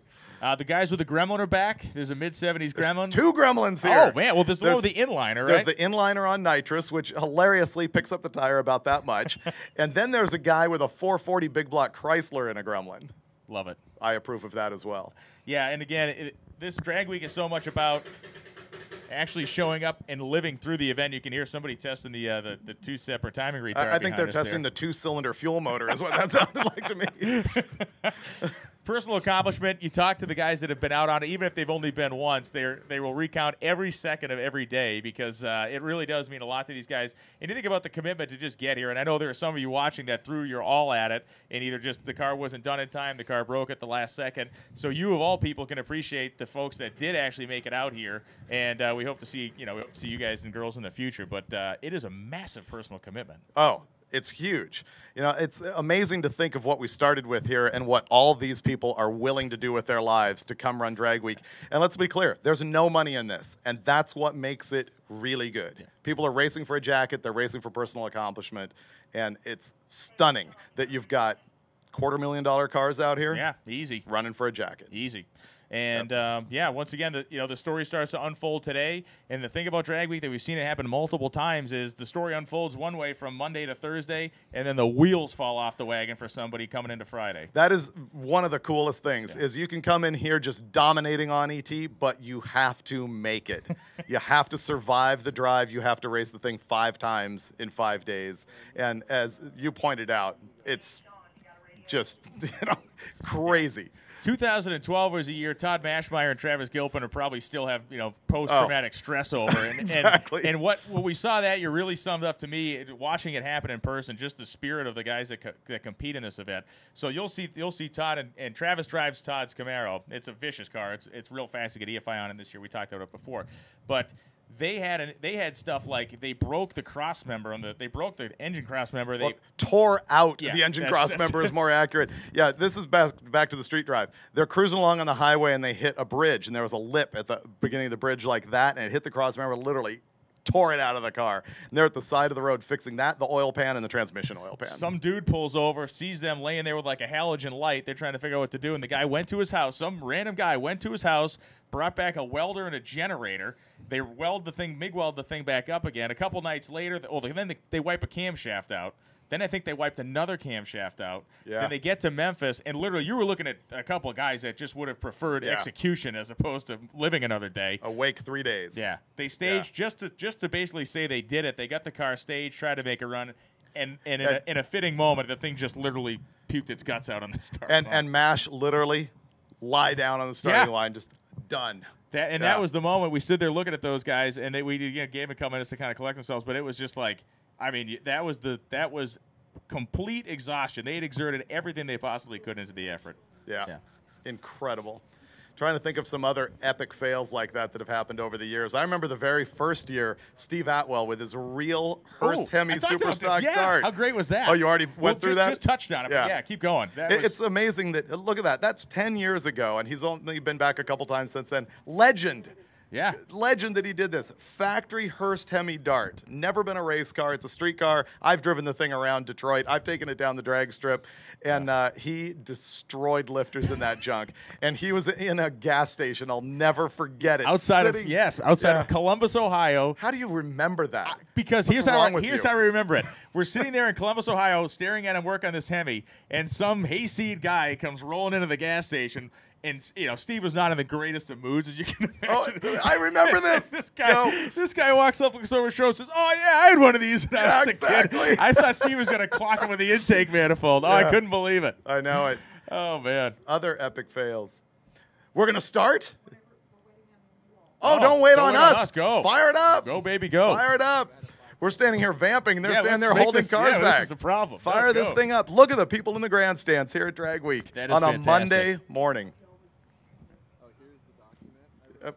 Nope. yeah, Fire it we're up. good. Cut away from us. We want to see cars going down the track. Cars on the racetrack, baby. Drag Week is officially underway as our first pair will be coming around the corner again. We heard somebody down there with a turbo car testing the two-step and pulling a lot of timing out of it. So I'm hoping that's one of our more well-equipped competitors this week. You'll see some of that at Drag Week. If you are watching the live feed, there's a car sitting at the line, and you see him just on the rev limiter for a while, and then he starts to bump into the lights. He's building boost on the turbo. They're pulling timing out of it. They're making more pressure across the exhaust system. And It sounds like a machine gun fight. The compression is literally, I mean, the combustion is actually happening almost in the exhaust pipe. Right. And they'll be down there popping and banging. And what's funny is during the week, that's fine. They can sit there for 5 minutes if they want.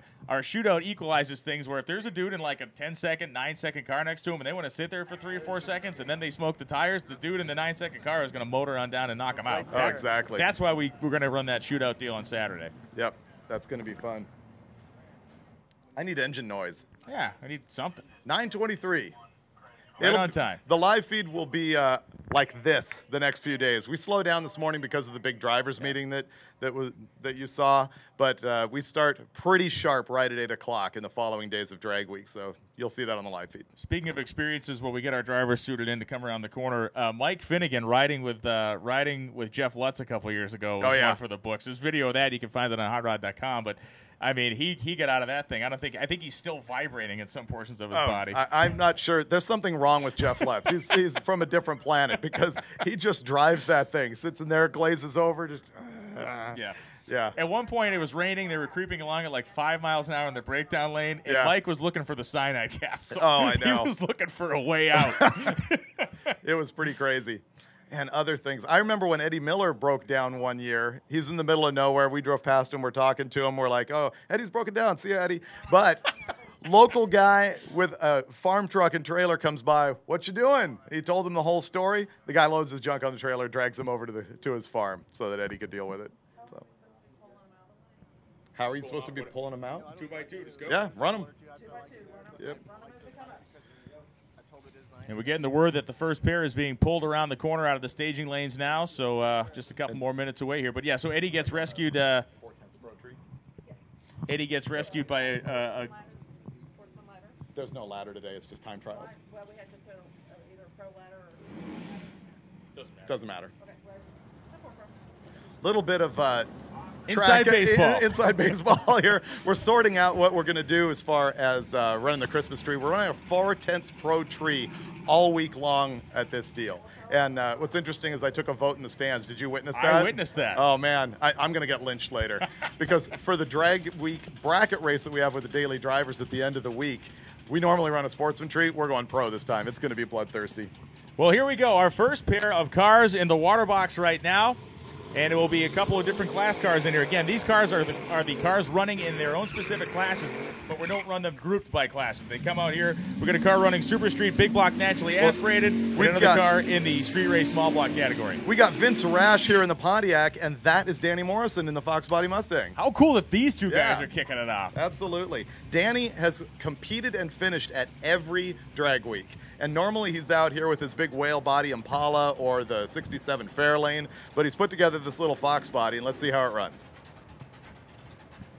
So both drivers finding that pre-stage beam now as Vince looks like, he thinks he went in a little deep. Going to back it out and put it back in again. Now the good news is going to be when we find out that the IR is unplugged in a second and there's no lights going on. Okay, we will be plugging in the Christmas tree and then proceeding with Hot Rod Drag Week. The other cars that we have here in line are pretty awesome. This big Pontiac on the right, is that a Grand Prix, right? GP, baby. GP. Yeah. It's basically Monte Carlo chassis. He does have actual Pontiac nitrous power in that thing. This car twists it up and gets it. And he told me this year he finally put pro gears in the car, the softer gears, so he can launch the thing. It weighs like, I don't know, 4,400 pounds or something. Yeah, he would be very ginger getting that thing off the starting line previously. Yeah, it's Randy Bellahar. That's who that is. And he busted was it last year or the year before, busted a ring gear and ended up out. And this year's got the pro gear in there to try and keep that from happening. And Andy from York, PA is going to be lining up next to him in the 1960 Studebaker, but they're the next pair up. Now we got a Christmas tree that's working. So Danny and Vince pre-stage, and Danny going to bump around in there as well. Look at the people flowing into the stands. This is crazy. Oh, man. Hey, I don't know if you noticed, Jack Day from Rocket Brand walked in right behind you. Jack Day has been a supporter of Hot Rod Drag Week from the very beginning. He's the only sponsor who's been here every year. And this year, to celebrate 10 years, he's given away 10 drums of Rocket Brand racing fuel. Jack Day's clearly lost his mind. Jack Day, thanks for being here this weekend, man. You're very, very welcome. Drag Week's always been very special. It was special right at the beginning. We learned that the first year. And 10 years, 10 drums of gas, worth about $10,000. It's all about taking care of the racers. So if you'd like to buy Jack Day a sandwich this week, he would certainly appreciate it. Jack, thanks for your generosity and for being a supporter of this event. As you see the big Pontiac going to charge down that right-hand lane here. The poncho goes through 986.7, 135, 1124.7, 116 for the Studebaker. We're going to just get that right-hand board. Yeah, we're having a no time issue on the spectator lane. All the sensors are fine. I don't know why that's not showing up. Yep. Do you want me to real quick? Yeah, thank you. Yes, it is bringing up time. But it's Yeah. not showing anything. So the Pontiac went 976 at 135 miles an hour. You didn't see it on the board, but we saw it up here in the timing tower as the AAR CUDA launches out next to that pretty helpful logo up there. That could, which I believe, in fact, has a 440. 1066, 123 mile an hour shot, and the Nova goes through a 1237.2, 102 miles per hour. As you get a little weirdness going on with that scoreboard, but here, and Clark. If you're in the grandstands, we're stopping racing for just a moment to fix that right-hand side scoreboard.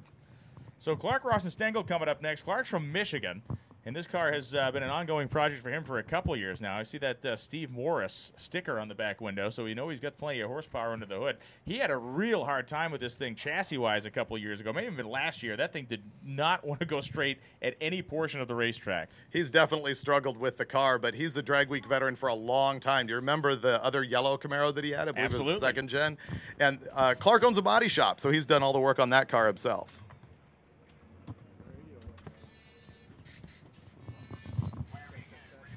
I came in from LS Fest yesterday, so to see a 4th Gen F body is refreshing. I hadn't seen any of those in the last 4 days of my life. Actually, no, I've seen all of them. I am wondering if I need to. See, it's not showing nothing. Did that show a reaction time? Yes, it did up here. So as we work on the racetrack, take a brief interlude here. We'll be right back at you. Okay. Okay, now get back into your main menu.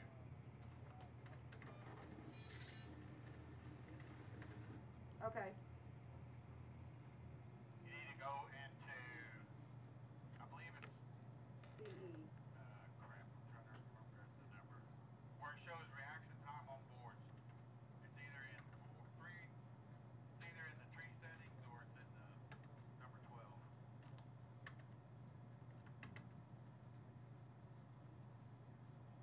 Scoreboard mile per hour on. Okay. Now, there should be a setting on there that says show reaction time on boards or something.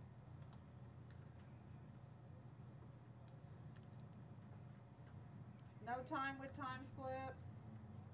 No time and no time slip. Okay, I want time slip and everything else. Brian Lowe, you got it? Put 18 mile an hour on I do just change my shirt here on that. Look at the radio. Yeah, so. make a patch real quick and make sure it comes out. Yeah, I just wonder where you're at. We got mile per hour on, mile per hour off, no time slip with time slip, no time slip, no time slip. So it has to be mile per hour on. I was going to challenge. Hey, nobody get time for that. All those on. One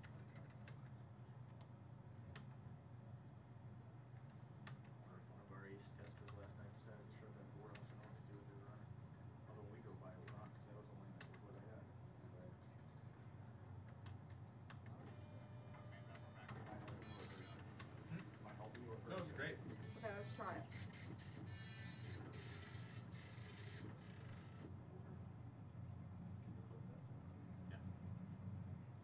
still did not come up.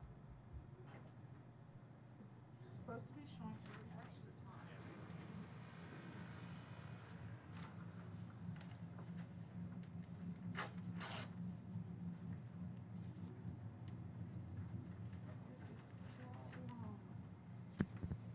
So that right scoreboard giving us a little bit of a fit there. I don't know. I think we'll give it another minute or two here so we can get it square. If not, we'll just keep the program rolling. No.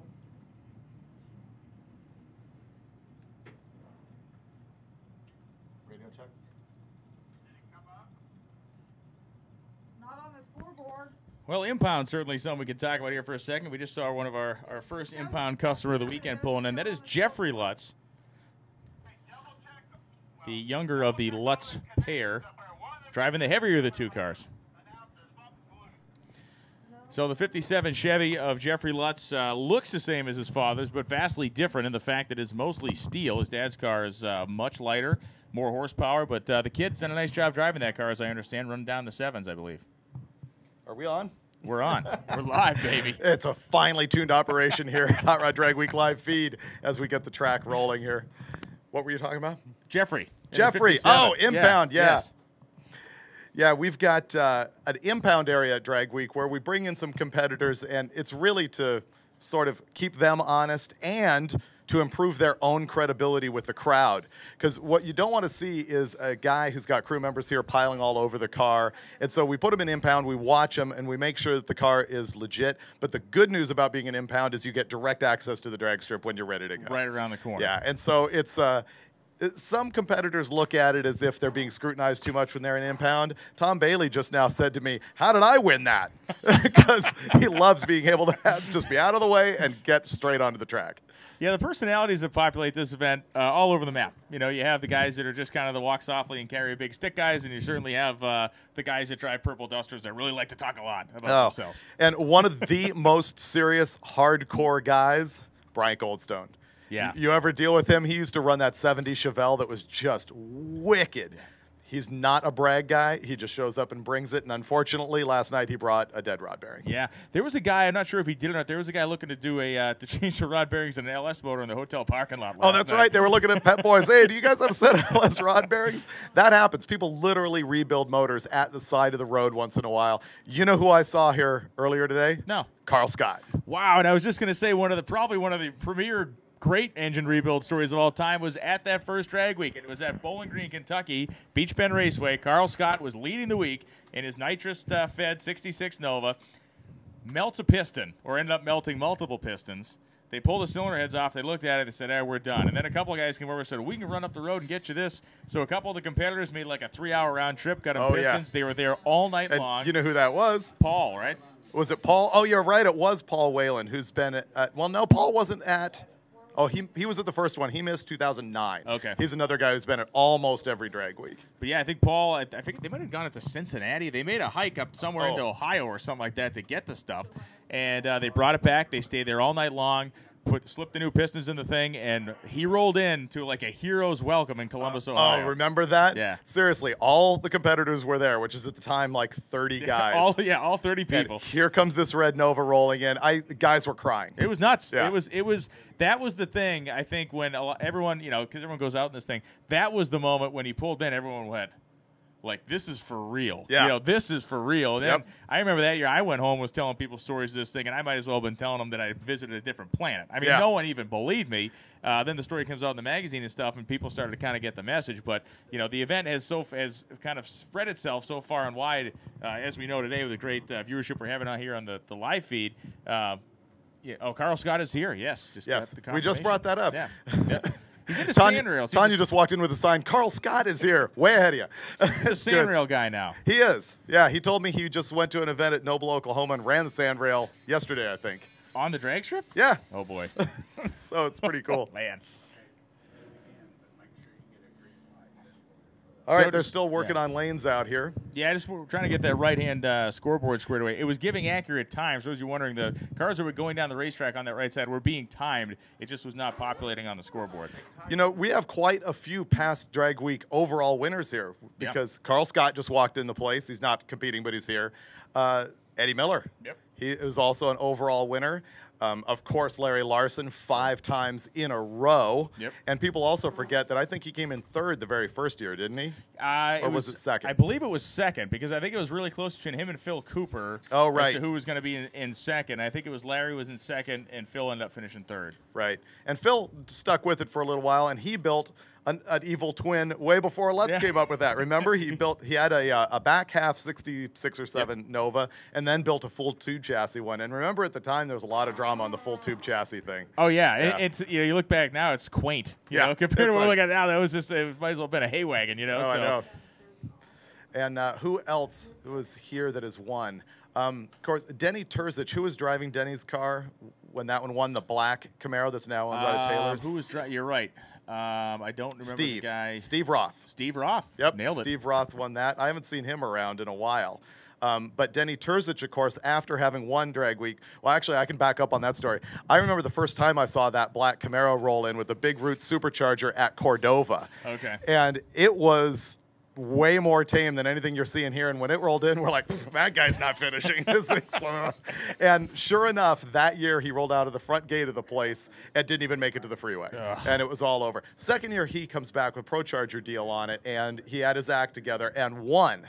And based on that experience, they built the Project 6 Seconds, which is sitting here, which ultimately passed through, I don't know if it was a couple hands or if it went straight from them to Bailey. I think it went from straight to them to Tom Bailey. Okay, because remember, there was a year that Let's drove it. Right. Yeah, and got out actually at Great Bend, where we're going here in a couple of days.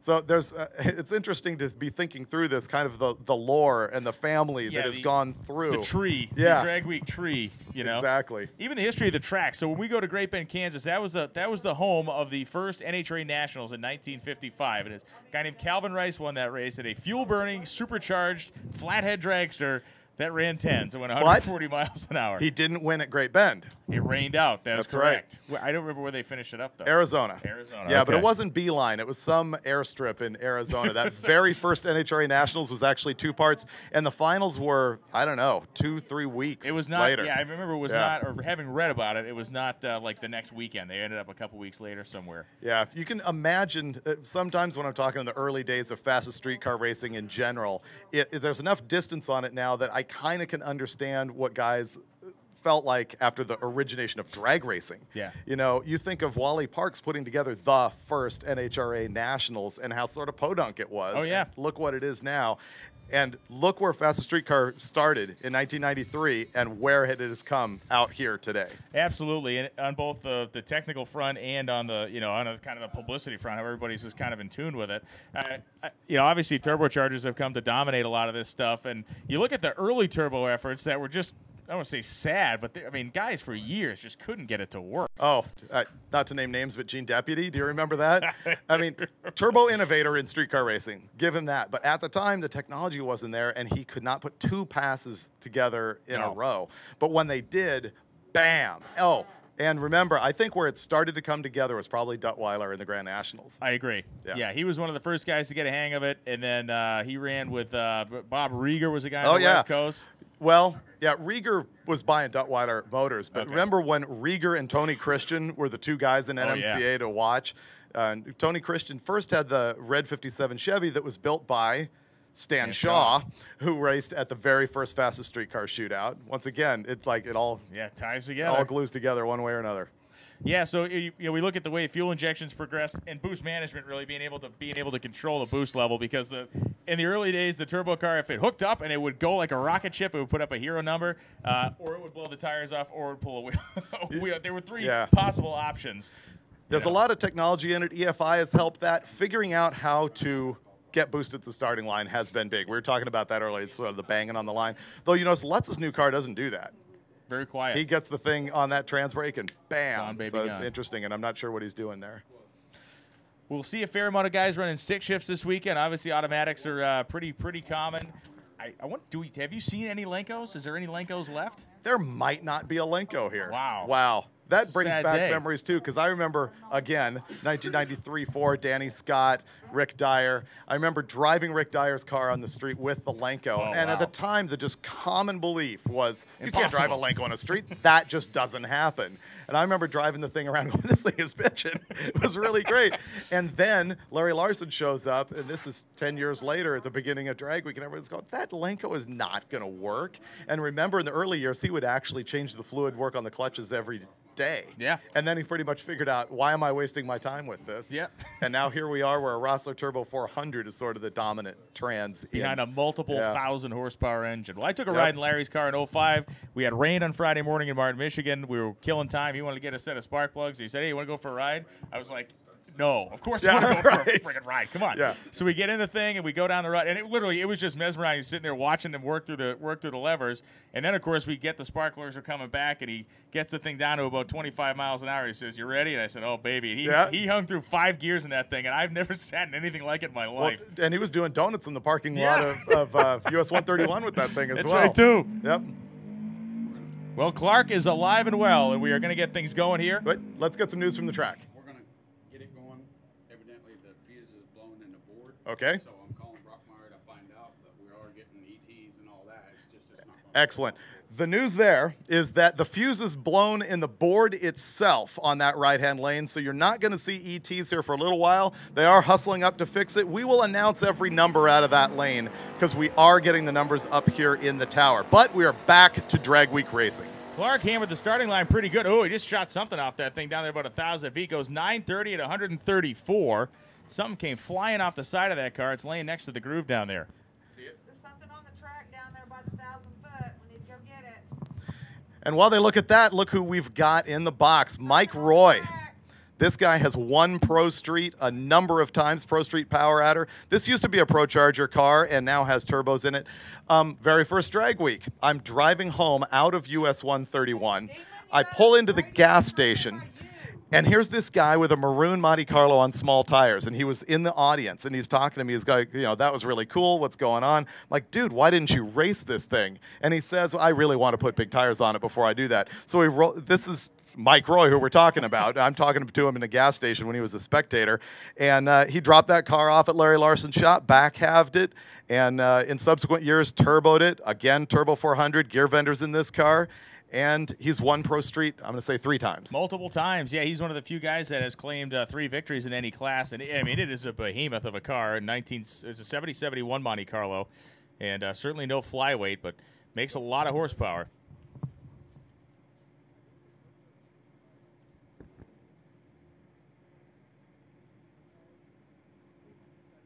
I did not copy.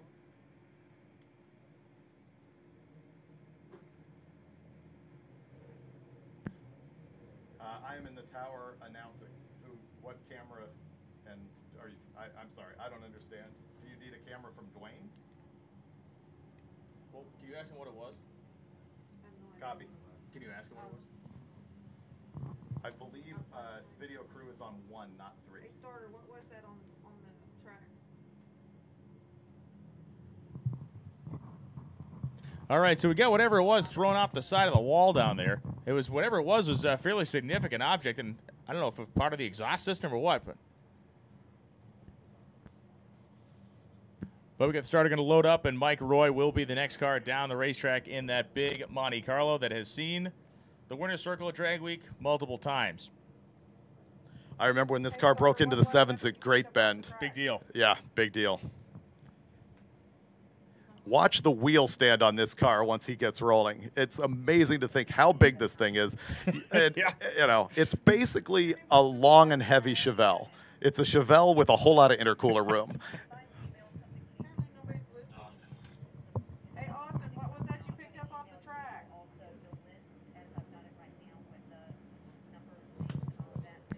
All right, so Roy going to fire it up and get on down the racetrack here as soon as we give him a signal to do so. Let's get rid of What this was chair. that you picked up off the track? No, mine's like the churro or whatever. Pro is his name. Hey, Go for Craig, Freiberger. All right, on cue, Mike Roy comes through the water box and going to heat the slicks on the back of that big Crimson Monte Carlo. Another year, another battle for Mike Roy. A couple years ago, we had rain here in Tulsa on a Friday. We had to conclude the event on Saturday. And so we moved that final day of the event over to Saturday, and there was Mike Roy's guys were not in favor of that decision back when that was made a couple years ago, but they came out okay. Are we talking about that cluster of a moment where you canceled the event and I kept it going? That was awesome. I don't know how I got I got the message 180 degrees out of round on that. I'm not sure how that happened. I think I used the word calling it for some reason. And what I meant was we're calling it today, we're going to race tomorrow, but there was a crossed wire there. So Brian's standing there going, drag week's over. And then I'm like, what are you talking about? We're going to run. And by the way, if we get to the end of the week and we got rain, we will have a rain out session Saturday morning before the heads up deal. And so Mike Roy being led just to the edge of the pre-stage beam. And the first of our big heavy guns out here this weekend, quite literally in the case of Mike Roy. Again, he's going to sit there and spool the turbos, wind them up.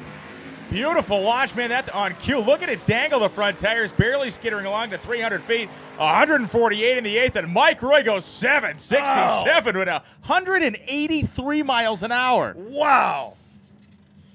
Jiminy Christmas. I'm thinking he just put that class on notice. The terminal speed of 183 is the big number there. I mean, the 767 is super impressive, but 183, that is incredible horsepower that car is making. Here we got Glenn Sheely, I believe, in the left-hand lane in that yellow Corvette. He is a drag week veteran, running a small block in that thing, or LS small block. And a beautiful early second-generation Camaro Z28 lining up on the right-hand side. That is the Grand Prix side of the racetrack as you look down that right-hand side.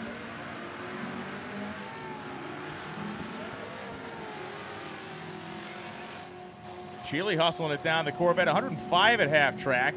No issue jumping down 10-10, 133 miles an hour, and the Camaro goes 13-12 with a 9 at just 78, so an issue up there at the top for him. And on this lap here, the car to watch is going to be here in the left-hand lane, Mike Crow in his 69 Dart. This is a naturally aspirated small block Mopar. I believe it's 420 inches. And he is going to bang shift this thing like you ain't never seen. Absolutely. I thought Mike was going to take his other car out. He had spread the motor out that was in this car. He blew it to smithereens but a couple of months ago, a month or two ago. I thought he was going to take his CUDA that we'd seen in the event a couple times. But here we are. Unfortunately, he's being pushed out of the water box. Hopefully nothing too serious there. Racer in the Chevelle from Colorado, running the street race big block naturally aspirated category. Okay, just double check it,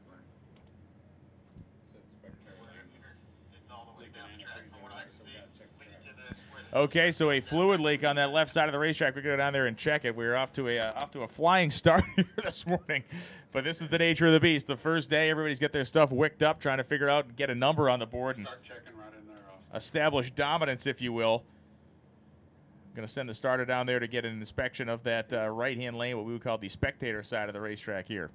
One of the worst things you can put down on a drag strip is antifreeze, and unfortunately a lot of these genuine street cars, they're running the green juice in their radiator, and you get what you get. Hey, Austin, did you turn your radio?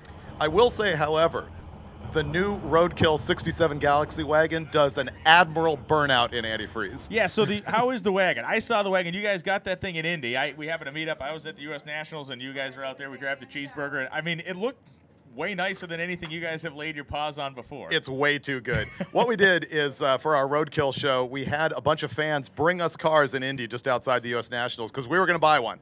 And we got down to 4 cars, and we really couldn't decide. And so I turned to this 5-year-old kid. It's like, which car do you want? He goes, wagon.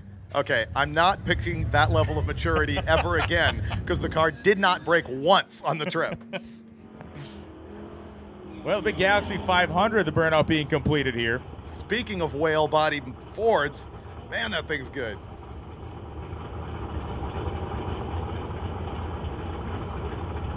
That's Alan Casita from just down the road in Greer, Kansas. This thing should run somewhere between 11 and 12 seconds. Not sure what the Chevelle is going to run, but now the driver's got the door open on that guy. Okay.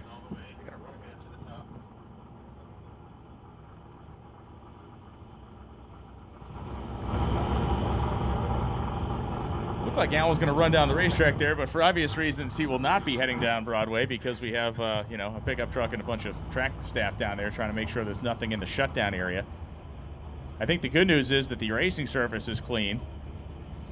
You see the guys out there trying to get a handle on the fact of whether or not there's a any antifreeze down there in the shutdown. Now, here's the thing that the Tulsa audience is going to get to see. Day one of Drag Week, where everybody's breaking their stuff.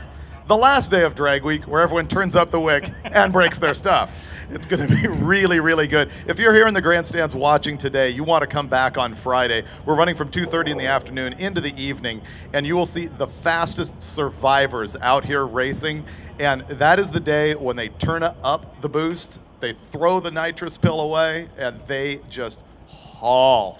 And then, of course, you want to come back Saturday for the heads-up shootout where we do it all again. That's just a battle royale on Saturday. But, yeah, Friday's the day when mission's been somewhat accomplished, and you're just trying to get out there and lay down the best possible number you can to try to bump that average down just a little bit more, especially if you're in contention for a class win. That's the day where you literally have nothing left to lose. And see Mike Crow being pushed off the racetrack here. And, again, hopefully there's nothing too serious there for the dart, that they can get that fixed up. Well, the good news is they're driving as a pack down the top end there. They haven't stopped and radioed in for equipment.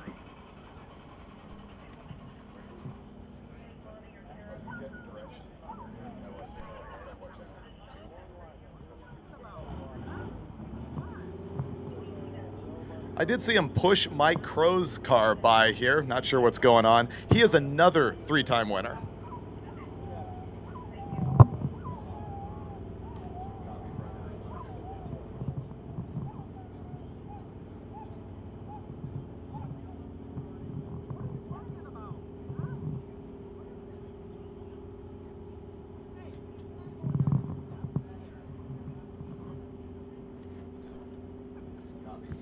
And so we got equipment pulled off the racetrack, and we got the truck going to park down there, and we're going to send our moped and our four-wheeler back up. And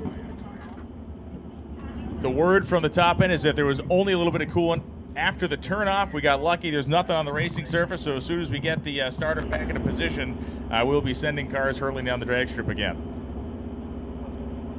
Gotta love a car like that big Galaxy down there. Again, he's running in the street race big block naturally aspirated category, and the big old honking Ford down there. And again, the Chevelle waiting patiently. The Chevelle was keyed up, ready to run before we had the little track inspection out there. And we have a little housekeeping here. Tom Durham needs to report to his vehicle in the staging lanes. Tom Durham, make your way to the staging lanes, please.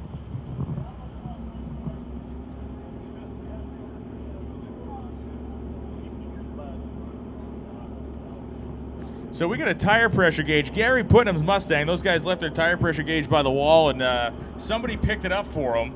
You just need to bring it back to them. It was nice of them to keep that tire pressure gauge safe until they could return that. We understand and appreciate your concern. Now you just need to return it to its owner. Gary Putnam is a red Fox body Mustang. Bring the tire pressure gauge over to that red Fox body Mustang. They'll be glad to see it back, and you'll be doing them a great service. And we hope by now Tom Durham has made his way to his car in staging lanes.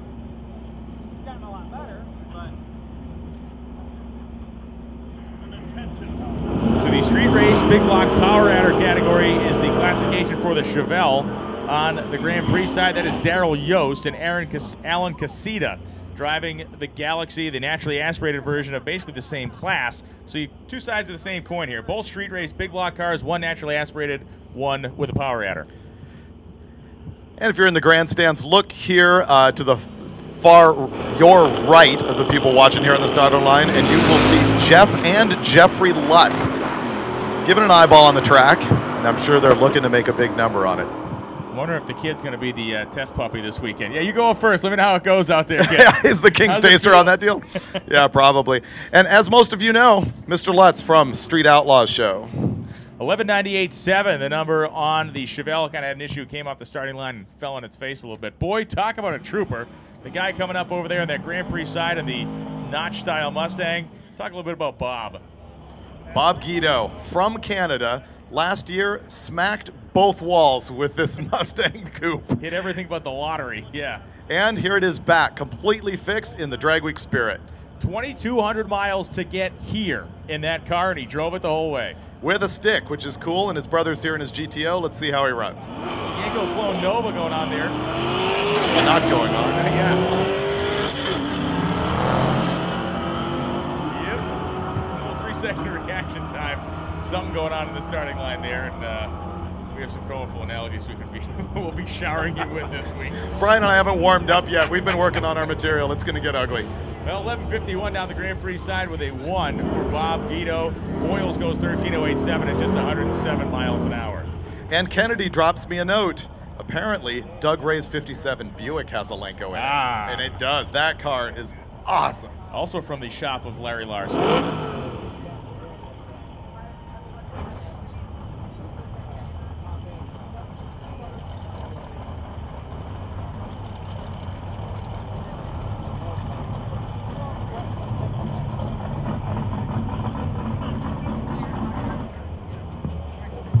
Still first generation Camaro comes off the starting line, the El Camino.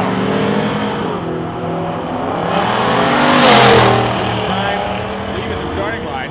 Again, the starting line timer is independent of the clock, so he'll still get a decent ET. 1196, 113 for the Camaro. The Elky goes 1034, 135 miles an hour. That's Jeff Oppenheim driving the El Camino. A general rule of thumb, the closer you get to the front of the alphabet on one of these car numbers, if you're looking at the car numbers and you see an H or a K or a C or a B, the closer we get to the beginning of the alphabet, the heavier duty the car typically is going to be, just as a general rule of thumb. 4th gen Camaro rolling up here on the Hodge Ford side, running our Super Street Power Adder category. That's going to be one to watch. And Robert Admire. Admire, the street race small block naturally aspirated 2004 Pontiac GTO. Admire is a cup of light. He is gone, baby, gone. Look at this thing take off. Spooling the turbos, planted that small tire. Great traction here in Tulsa. And the driver of the Camaro is off the power just past the 8th mile. Admire goes 11:30 with an 8 at 126 on the right side. 986.6 at only 113 miles an hour for the Camaro. Hopefully nothing went totally wrong there, because that thing left like it was shot out of a cannon. The street race small block power adder Malibu wagon of Christy Reynolds rolls up, and Ken Barkley. Barkley in a very, very mean Malibu. Barkley running in the Pro Street. Whoa, humongous bumper standing wheel stand out there for the wagon. Dragged the bumper almost 300 feet, sets it down, and marches out the back end 927 at 144. Holy Christmas. There is traction for days out there. Hopefully somebody got that. An incredible wheel stand for the wagon. It tracked straight and through. It's straight and true through the top end. Christy Reynolds 927.6, and a flippin' air show out there to get things started on Monday. You see all the smoke up there at the top end of the racetrack. Hopefully nothing is wounded in that Malibu, but boy, he landed it probably as gently as he was ever going to be able to from that height. That thing was virtually vertical out there for a very long time. We're going to stop him on the return road and get a look under it. From our vantage point, just from what I'm looking, I'm not seeing that shiny spot on the track. We would see if it was leaking any oil out of it. We got another pair of cars heading down the racetrack right now. And in the right-hand lane here in a 66 Suburban, we've got Sean Fink. Did you know that? Really? Really. Sean Fink, of course, normally running the unlimited panel Nova, and then he was teasing us with a new car that he's built, is a Corvette, C5 Corvette, but he showed up at Drag Week this time in that little Suburban. Well, he's going to have a fun time cruising around, and a very talented fabricator and welder. I'm sure his services will be employed like they were a couple years ago and help Wacky Mick out to weld his stuff back together about 50 times. And here in the right-hand lane, we have the other Guido brother from Canada in this Pontiac-powered GTO. Complete with the tiger tail. I like it. Get his Hearst logo back there as well. And Alex Taylor rolls up in a 1968 Camaro. They call it the Bad Marrow. Alex became the youngest competitor in Drag Week history last year. This car was naturally aspirated, had I believe, a typical kind of 23-degree small block in it. Now a twin turbocharged setup in the car. I'm not sure what her best ET is to date, but it has run very well.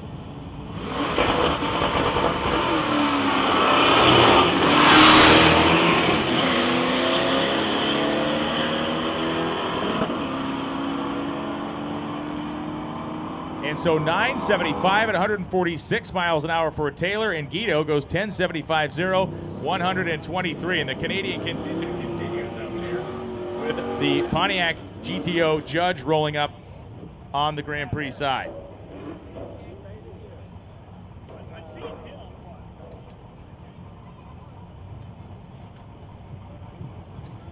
So that Judge over there, that interesting kind of greenish with the Dayglow accents. Which is factory.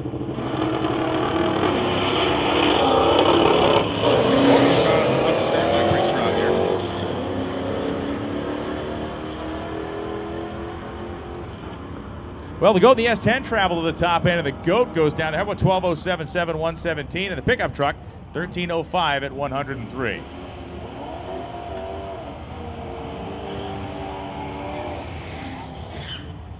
A lot of scouting going on out there at the starting line as competitors are keeping an eye, and I'm sure I was impressed with the way the power adder car stuck with really looked like about a 275 radial in the back of it. So good indication that there's some great gription out there right now. Just watch there from Chevelle on the Grand Prix side as Sean Abner heads down the Hodge Ford lane on the left-hand side of the racetrack. Abner in the C5 Corvette. Finish up behind the Chevelle. Chevelle goes 11:36.5, 114, and Abner 11:97.7, 114. This Silver Nova got in on the wait list last night. Nice. Which is really cool. The Nova running in our K category. You see that K on the window? It means that is a street race small block power adder car. In the J category, the street race big block naturally aspirated machine, another GTO Judge, and another one with true Pontiac power in the front of it. Nice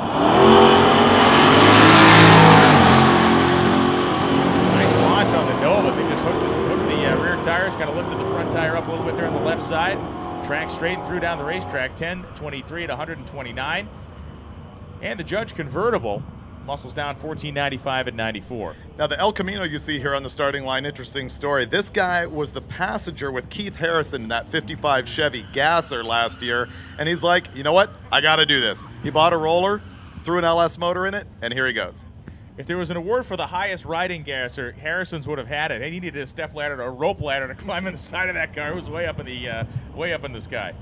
I think Finnegan's 55 might have outdone it, actually. that thing is way too nose high, and we haven't addressed that yet. Man, there's some cool cars in the lanes.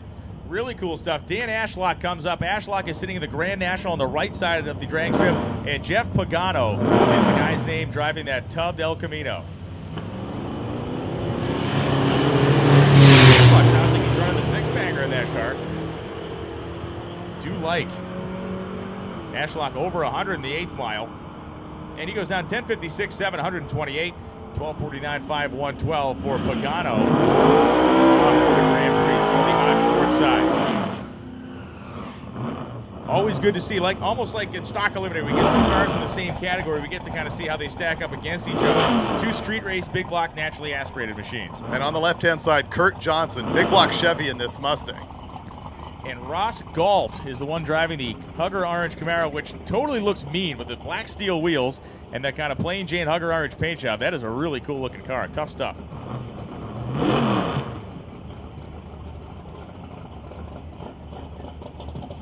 So Johnson has been a longtime competitor. Oh, looky-loo. Look who's backing his way up toward the starting line here. Being backed up by Steve Morris.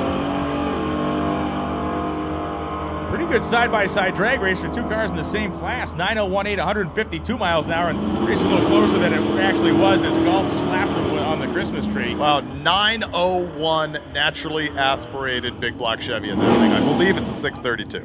Wound tight.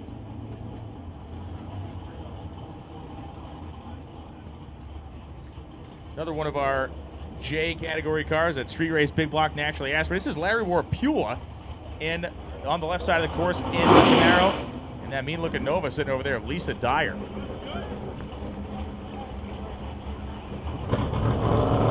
Dyer's car running and modified, naturally aspirated, so it's going to be a mover. Or not in this lap, it won't. She's going to have to get back up. She's timed out of the staging procedure there.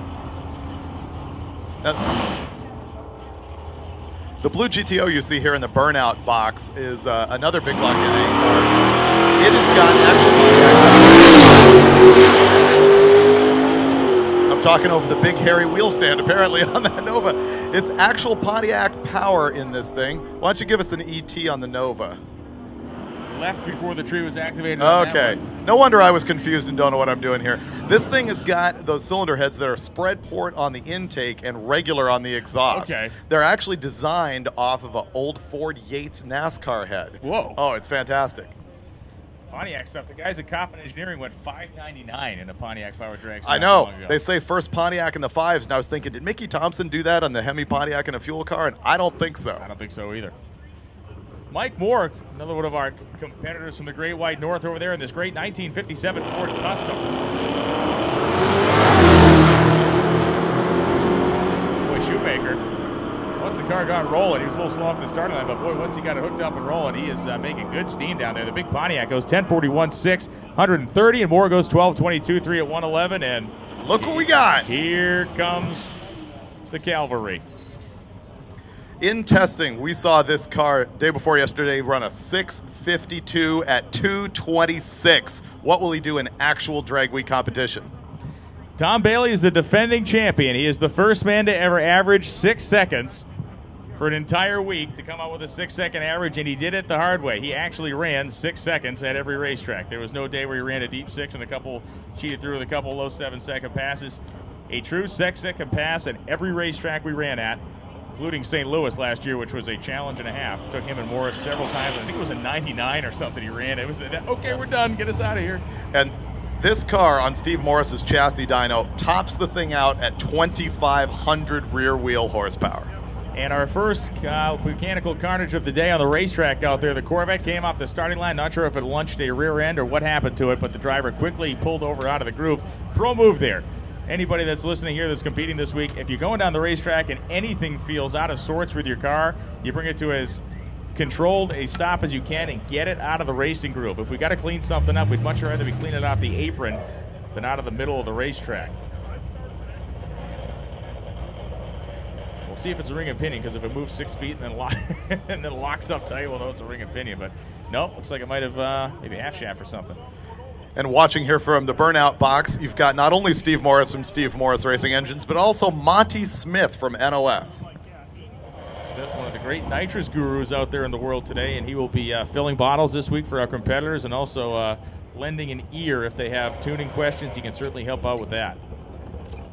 Monty has been helpful with Dave Schroeder's car over the years. We'll see Dave Schroeder at some point this morning, one of our Canadian competitors, running unlimited in that gorgeous blue Corvette. And you know, Mashmeyer currently holds quickest nitrous car finishing at Drag Week. It'll be interesting to see if those Canadians can finally do it. That's Joey Greer down there in that Corvette. Joey Greer had planned, I believe, on taking his pickup truck, and maybe he's thinking that would have been the better call right now, but the Corvette wounded down there, hopefully not too bad. Joey's a real good kid. He runs land speed stuff. He's out here running Drag Week. He's been involved Power Tour. He does everything. Gets out and about, and his truck's a pretty cool sleeper. He had it out at the Ohio Mile earlier this year.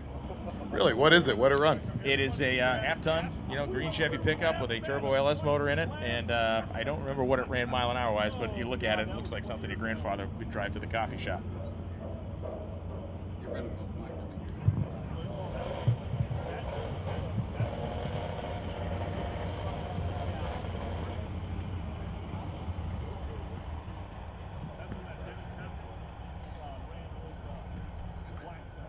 So Tom Bailey will wait him up here as we mop up on the right-hand side of the racetrack.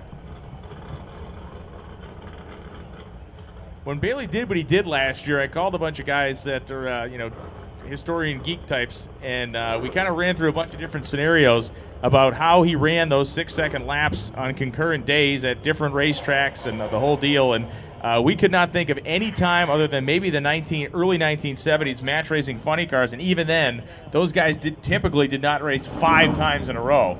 So, it's one of those little weird footnote facts in history, but at the same time, he was most likely the first guy in history to ever achieve what he did that last year with running 6 seconds at all those different tracks every single day. 5 times in a row. Well, the time for testing and the time for talk have certainly ended, and Tom Bailey will be the first guy to kind of put up or shut up here on Unlimited this week. This car is basically the same combination they had last year. They've put a new sheet metal intake manifold on it, stepped up the boost just a little bit, worked on the fuel system. It's a Holley EFI deal. And I believe this is another Turbo 400 and gear vendor's car. Okay, yeah. Yeah, they were not a Lenco last year, so that would make sense. You know, Morris is an engine builder, well known, and just builds ridiculous horsepower stuff. He's got a pretty active YouTube channel, and you look at that thing, and it's never like, hey, look at this big block that makes 600 horsepower. It's like, oh, this makes 2,500. Okay. Yeah, exactly. Super nice guy. Not a lot of smack talk coming out from here, and these guys really would deserve to be as smack talkers. They own it. Right now, they're the ones with the target on their back that everybody in the category is shooting for. Well, Steve Morris steps away, and I know my heart's about to beat right out of my chest. Always a great moment when we start to see the first real heavy salvos get fired in this week-long contest.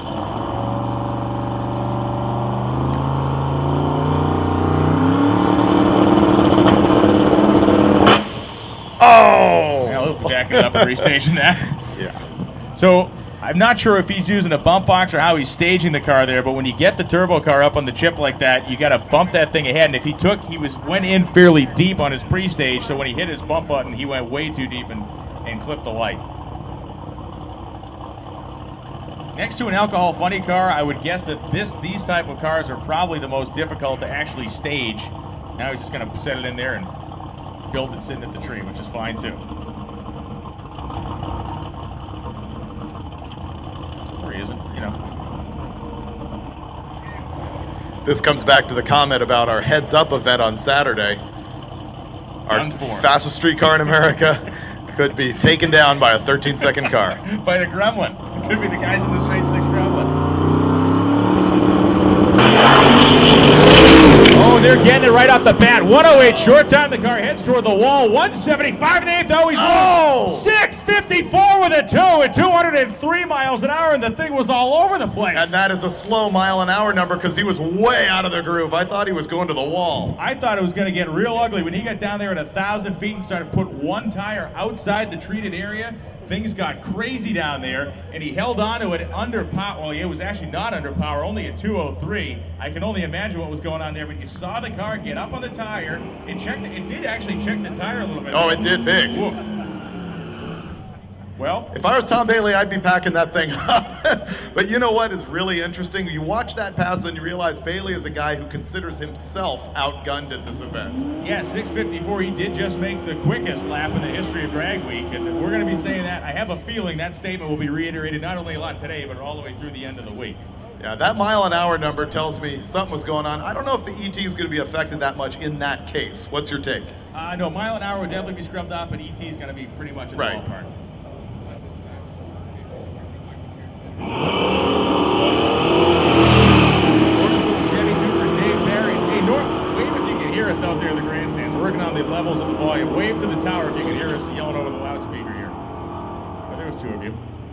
Dave Barry goes 1086, 9 and 122, and Norm Tannehill, one of the guys that jumped up and helped big time. I understand Norm was involved in helping with tech inspections. Look at that thing. Is this the car you're talking about? Oh, yes. Man, this is amazing. Let's watch this pair, and then I'll tell you the story.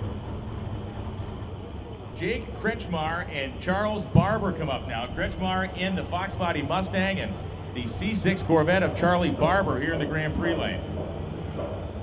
Corvette continued pretty strong. Charles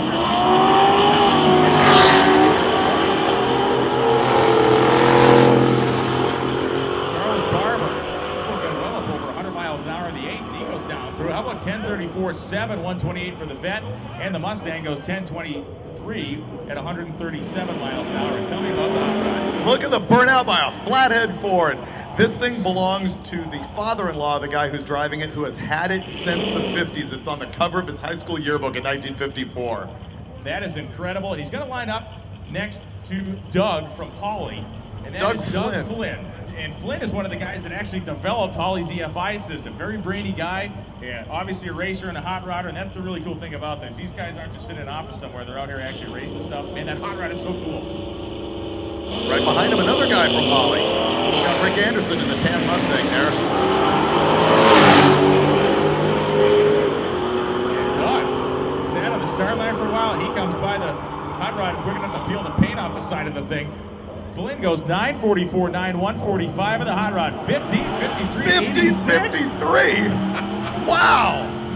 I give that a lot of credit. Give that credit too. Man, That is the hardest working 15-second lap in the place, I guarantee you. that was awesome. And so the Fox Body Mustang rolls up, as you said. One of the other Hawley guys, a pair of actually Fox Bodies here. One 4-eyed car and one a little bit later in their production run. Both of them running in that K category. Which puts us in the street race small block power adder. Ugly Mustang in the right-hand lane.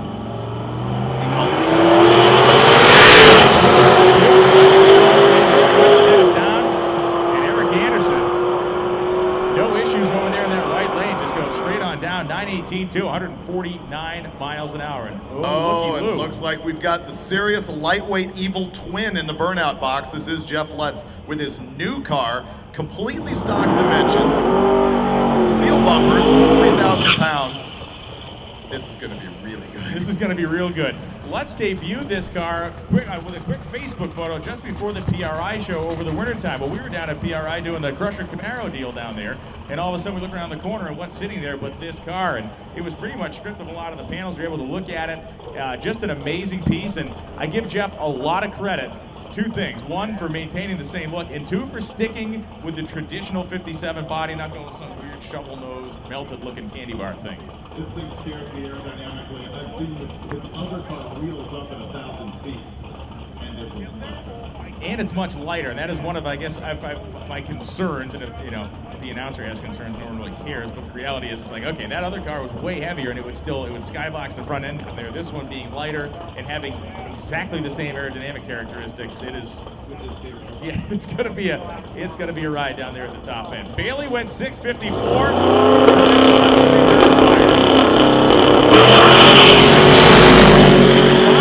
To the 8th mile, he's always faster to the 8th mile. He goes down 6:75 with a 4 at 211 miles an hour in that brick of a 57 Chevy. I'm thinking he will come back. He's Yeah. not going to leave that alone today. Not.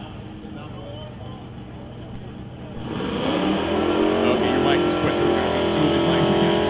So yeah, the 211 mile an hour is very impressive, but he's run faster in the old car there, so I think he's coming back. Oh, he for sure is coming back. There's no way Jeff Lutz walks away with that.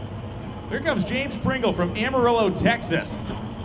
The big block Ford powering this, I believe it's a 1979 Mustang. Hey, we got the whole crew showing up down here now. So it's going to be Pringle. Keep your eyes on the front end. This thing likes to hike the wheels. Pringle gets off the 60 time right down there in the 160s. And Pringle on the loud pedal goes 1087. That thing's lived in that Amarillo sun its entire life, I think.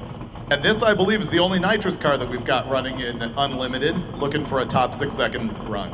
It's funny because normally you'd say, oh, he's confused the concept. You'd say, oh, he's confused. He's got this road race themed paint job on it. I love that car. I love it. If I could take one home from here, it would be that car. I think with the side pipes on it and the whole works. And Dave and his gigantic crew guy are two of the nicest people you meet all week.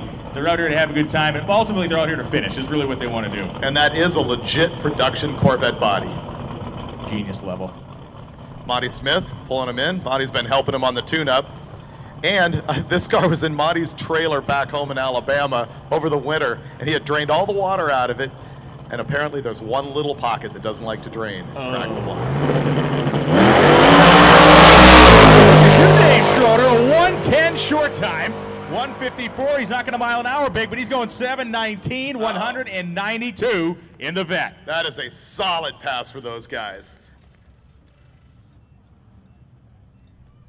You know, you look at it, that car was 60 feet, was really within 200ths of a second of the other 6-second laps we saw.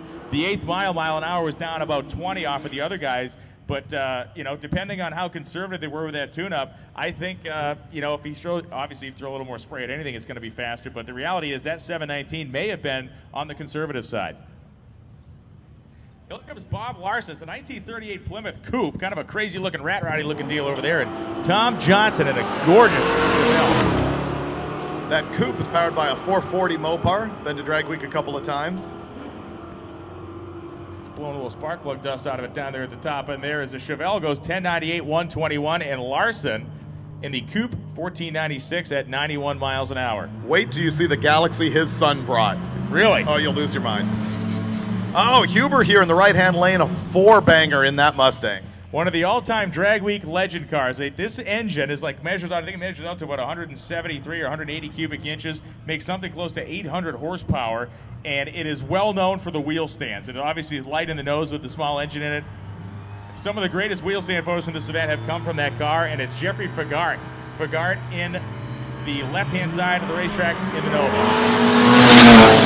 He's got a power glide in that car now. Okay.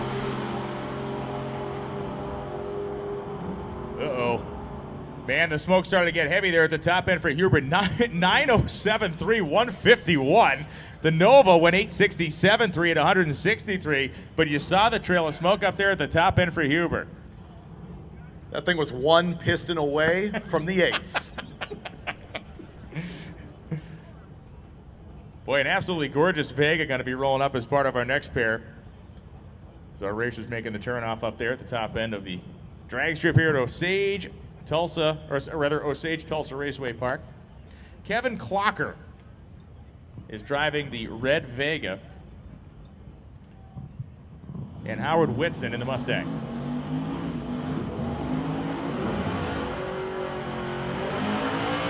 We know, again, we talked about this, but the fact that Drag Week exists is in large part due to the support we get from a lot of great companies and gear vendors and Pep Boys. Pep Boys is sponsoring this live feed, which literally is bringing you the action as it happens. This is not a tape delay situation, as you've seen.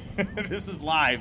And Rick Johnson at Gear Vendors has believed in Drag Week, has been one of the event's great supporters, and continues to be one of our co-presenting sponsor on this event. He is the man.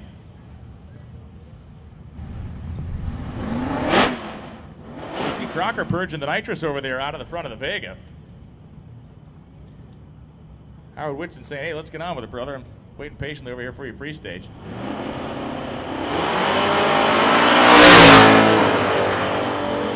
Whitson pulls the turbo. You see those tires camber in as he heads off the starting line. And boy, the Vega, 878.9, 152. What a nice piece that is. Solid. 997, 139 for the Mustang.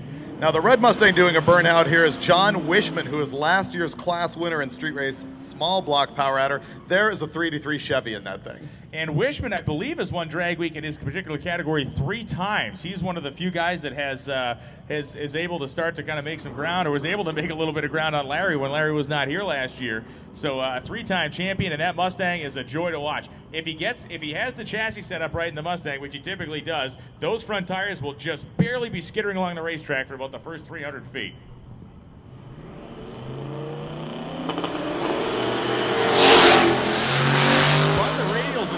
Out there past 60. The guy in the Monte Carlo, we're going to get his name for next time up. He's powering down the Grand Prix side of the racetrack. How about a 10.06, 134 in the Mustang? Goes 987 at 139. The orange Malibu rolling up. Street race small block power adder classified car, and a street race small block naturally aspirated classification on the Chevy 2 Nova.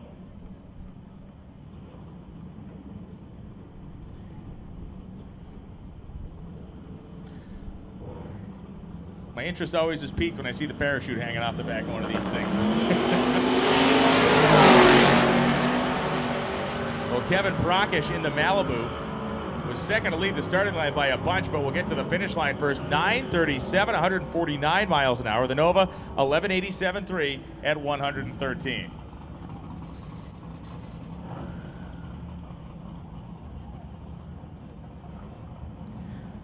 Little S10 running in street race small block naturally aspirated. Chris Burnham, the driver of the S10, and Frank Saporano driving a great looking Chevy 2.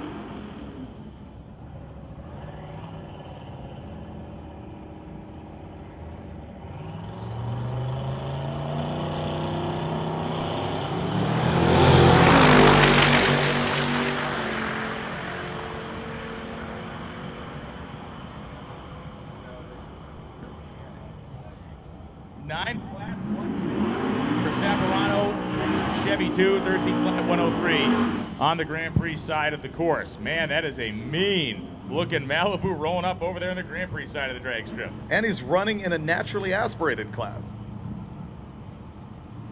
Street Race Small Block NA for the Malibu and the Datsun. Again, it's great looking stuff. Hey, look at the wagon. Oh, the wagon is good. Oh, I'll tell you the story on the wagon in a minute. This Datsun has a complete IRS out of a Cobra Mustang. That thing heaving back and forth. Josie Steeples rather works the shifter. That thing, man, it's hustling too. Steeples goes 987 at 150 miles an hour. And the Malibu rolls 1090 at 128. Okay, this wagon has passed through a bunch of hands. Rick Roberts at Edelbrock had that thing for a while. Then Rick Paniton at CP Pistons had it for a while. And he's handed it over, and I apologize, I remember this, I forget this guy's name. He rescued it out of Rick's backyard, threw an LS motor in this thing, and watch him go. Kevin Studeaker is his name, and he's got the dog dish caps on it and enough room to haul whatever he needs. In the back of the wagon, LS power in the front of it. Boy, it runs good. He's hustling. 99, almost 100 at half track, and the wagon goes down at 11.04 at 120 miles an hour, and here comes another one of our unlimited competitors. Doug Klein, this is the one that we were talking about that smacked the wall a couple years ago. That is not going to happen this time. They've got some laps on this car.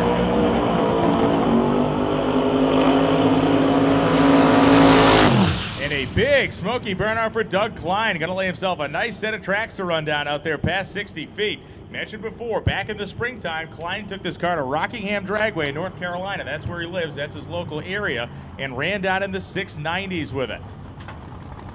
It is another of the Larry Larson constructed cars. Larry and Doug have been friends for many, many years.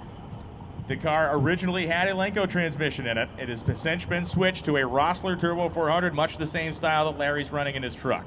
I believe that's a gear vendor's car as well, and you really need to look at that in the pits. This car is beautiful. Very well finished. Especially considering he replaced everything but the roof after he hit that wall. No, he did. I talked to him.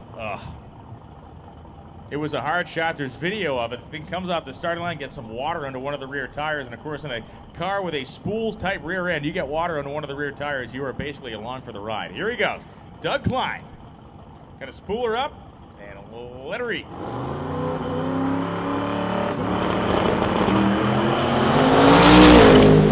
He's still got the front end up. He's driving that thing. 169 in the 8th mile. Doug Klein goes 684 at 211 miles an hour. Career best. And 210 is like a distant. You got to be running 211 faster to be anybody here. Wow.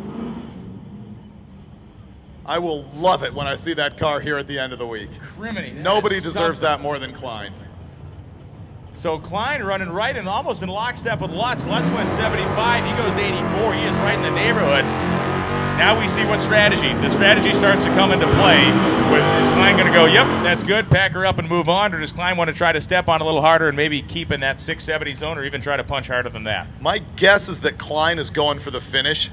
You might not see that car again today. He wants to make it throughout the week. Jeff Lutz, once again, though, I think he'll be back because right now we've got Bailey still on top. So John Dodson and Karen Witt. Witt is driving the Camaro, and Dodson in that cool-looking Malibu with a big air dam on the front of it, purging the nitrogen with the V-lock wheels. Some alarm out there.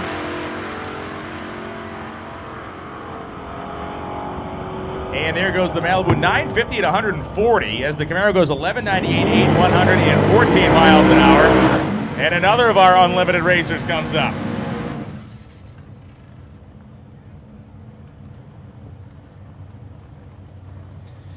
That Vega with the A on the window. One of our dark horse candidates, so to speak. And the Vega comes up angrily off the starting line. Looking at a name on the Vega driver. And the Vega goes through 909 at 165 miles an hour. The Nova goes 1035 at 131. Here comes that fastback Barracuda coming through the water box.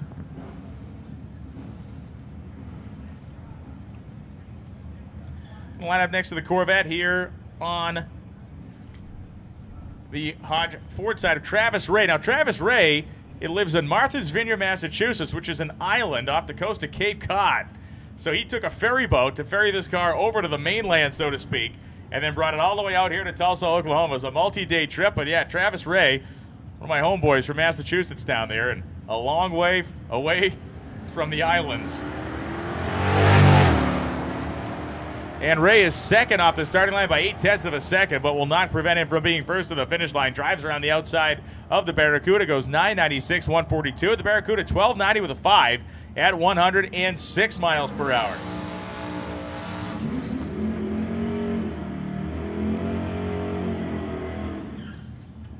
And the great looking and sounding Buick completes a burnout.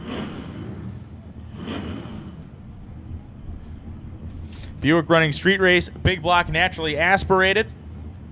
And the Mustang running the Super Street Power Adder category. Mark Covey driving the Buick and Anthony Lamb. Lamb is the driver of the Grand Prix lane in the Mustang.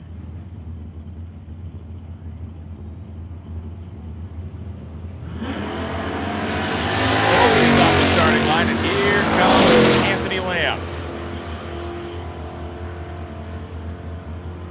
Anthony Lamb pouring on the coals. Not going to catch the Buick, though. 10.76 at 122. Lamb actually ran 9.23, but he sat there in the starting line for 3.2 seconds, getting the car prepared, spooling the turbos, getting ready to roll. So Covey, 10.76, 9.23.4 at 148 for Lamb.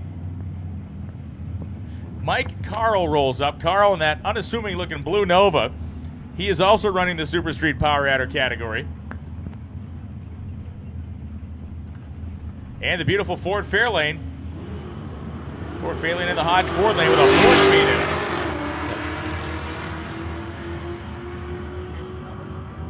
No, I don't. Oh, yeah, 654. I'll tell you in a second. 1192 for the Fairlane, 1202 from Mike Carl.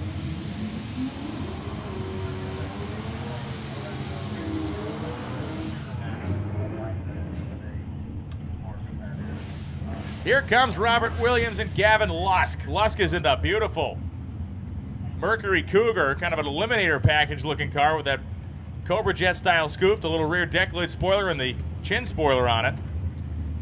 And then Robert Williams from Florida, the flat black second generation Mustang. Bob operates a speed shop down Florida way. And this the Camaro last year was his first appearance at Drag Week with the Camaro. He was leading his class until he wiped out a transmission. And he means it this time. A nice wheel stand for Williams as he comes off the starting line. But boy, Gavin Lusk got his sea legs under him in the Mercury. Trying to pass the Camaro won't happen. 962, 4, 146. The Mercury goes 946, 141 miles an hour. And a pair or a gasser contingent is showing up en masse out here. Gotta love Jeff Collins' car, the little Chevy 2 Nova. He calls it the Black Plague. Looks like he drew on there with chalk. And this is Dennis Taylor's Ranchero I was telling you about.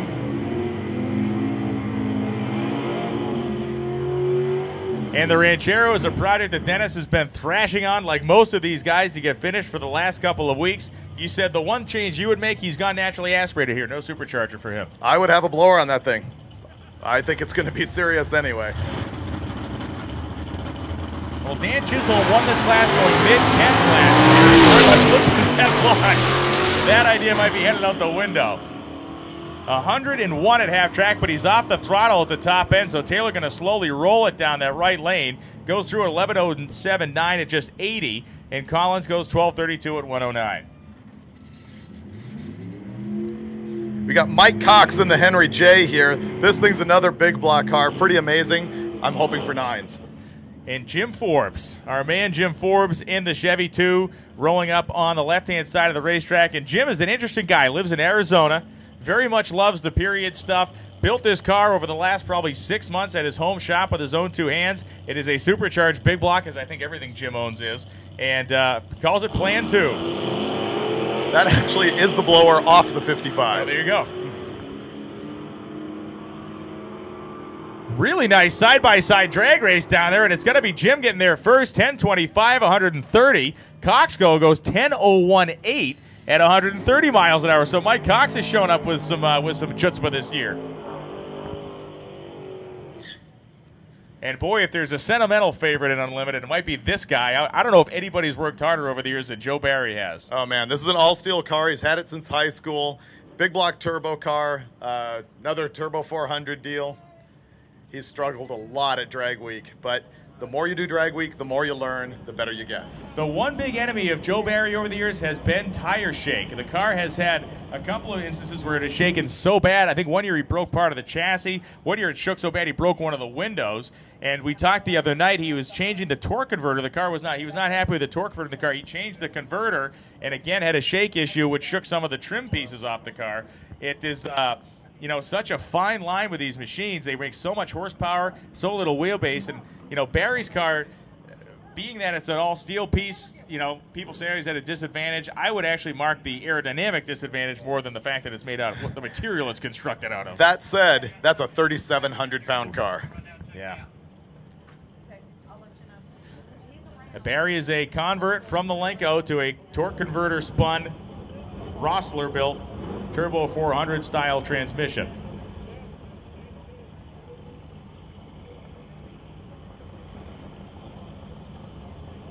And we're going to get a quick look from our track official down there. Just take a, I think it's somewhere something, going to grab some piece of debris maybe off the racetrack, about 200 feet maybe.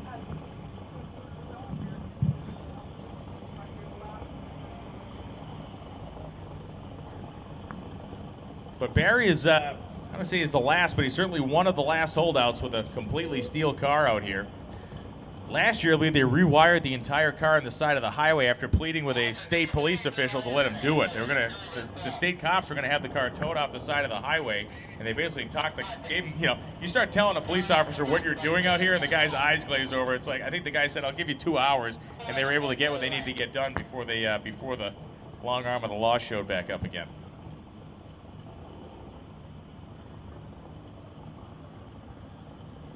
I so want to see a 699 out of this car. I'll tell you what, if it the people will tear the grandstand. If that happens, they'll tear the place apart, and rightfully so. If anybody deserves it, it's the guy over here in the Hodge Ford lane.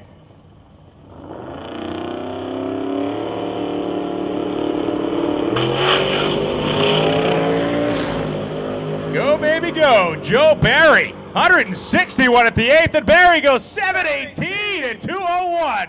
Wow, 718 at 201. Probably one of his career best laps in that car. And he was still eating the tire. Absolutely. Yeah, you look out there and it perfectly stated because you can see past 60 feet it was carrying the front end, but they were trying to wad themselves up. He drove all the way through it. So Joe Barry goes 718 with an 8, puts himself 100th ahead of Dave Schroeder as far as our order of quickest runs of the day so far. But, man, you look back, you know, you put things in perspective. You look at Mike Roy's 760 run. Yeah. I mean, you know, you look at what the company he's in with that 760 run, it shows you how serious that car is, despite the fact that it's just a mammoth.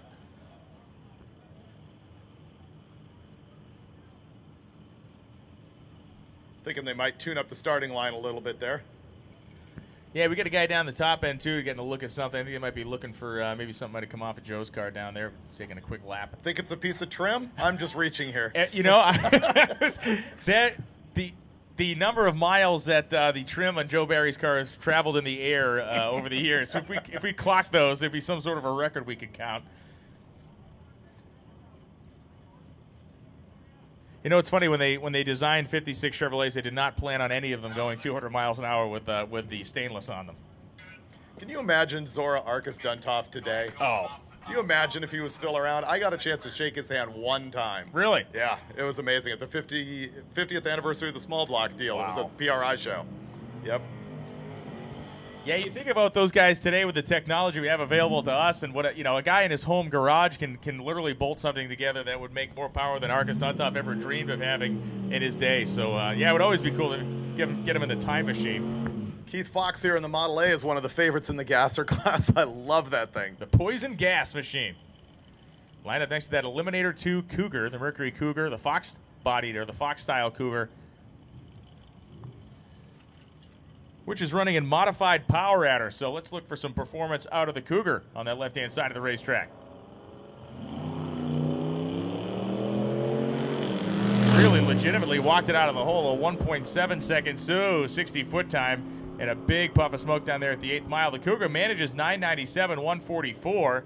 with a 60-foot time that the school bus that picked your kid up this morning drove away from the stop a little bit harder than that, and whoop. Whoa, mama. This is the moment everybody has been waiting for. Yeah, here comes Larry Larson. This is the S10 Chevy pickup that was revealed to the world just a few weeks ago. They were working last night, I understand, on some ignition and fueling system stuff. And this was a big-time effort. You see Chad Reynolds out in front of the truck bringing Larry through the water box. The level of fabrication and thought on this car is incredible. Yeah, just unbelievable. And it looks like Larry's going to back it out of the water and get a look at whatever's going on down there. They've been working on this car so long, so hard. I think it has not been all the way down the drag strip yet. They basically finished it yesterday. I'm not sure it's been all the way down the driveway yet, let alone down the racetrack. So definitely some work to be done there. And you know, we look about you think about the cars that were in these ETs 20 years ago. It was a dragster. it was a pipe rail that had a motors plugged in the front of it.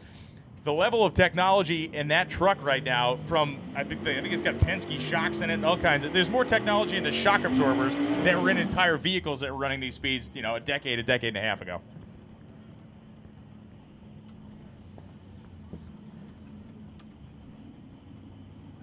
I think we've got Vince and Danny going on again here. Those guys hopping back in the lanes, and Vince and Danny are pals. They've been part of the drag week culture since the very beginning, and Vince has always been a Pontiac guy. Looks like he rolled the beam. Yeah, Danny rolled through a little bit in the beam there. Let's have a look at what Vince does here. 1018 with a 932 miles an hour, and the car sounds nice and clean and strong all the way down the racetrack. So once he makes the turn at the top end, we'll send Bubba down there, and Big Danny Morrison. If you're looking for Danny Morrison, he's the guy who looks like he can hand press small block Chevys, one in each arm. Guy's huge. He's not in there? Danny is? Danny's not. So Morrison, fully staged in the Fox body. We've seen him out here in an Impala SS. We've seen him out here in a Ford Fairlane, and he put this Fox body together for himself last year. And he's been driving it to the grocery store and taking it to work and breaking it in like a new pair of sneakers. 1081.6, 134 miles an hour. And in the right lane here, Tom Hogshead. This is the guy, another one of the guys who has competed at every drag week. He's got a Blueprint engine 632 in this thing running naturally aspirated.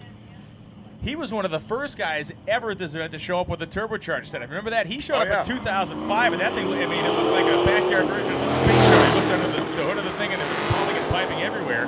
Now it's a fairly common sight, but Hogshead of that big 632 running down, and John Puckett trying to catch up at the stripe. Puckett goes 999.5, 142, and the 632 in the Hogshead mobile shoves into a 1068 at 128.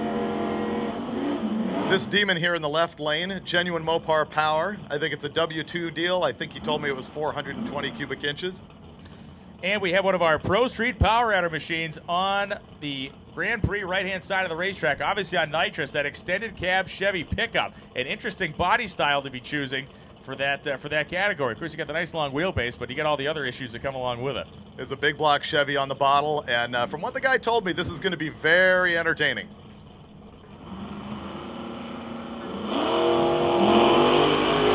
Wow.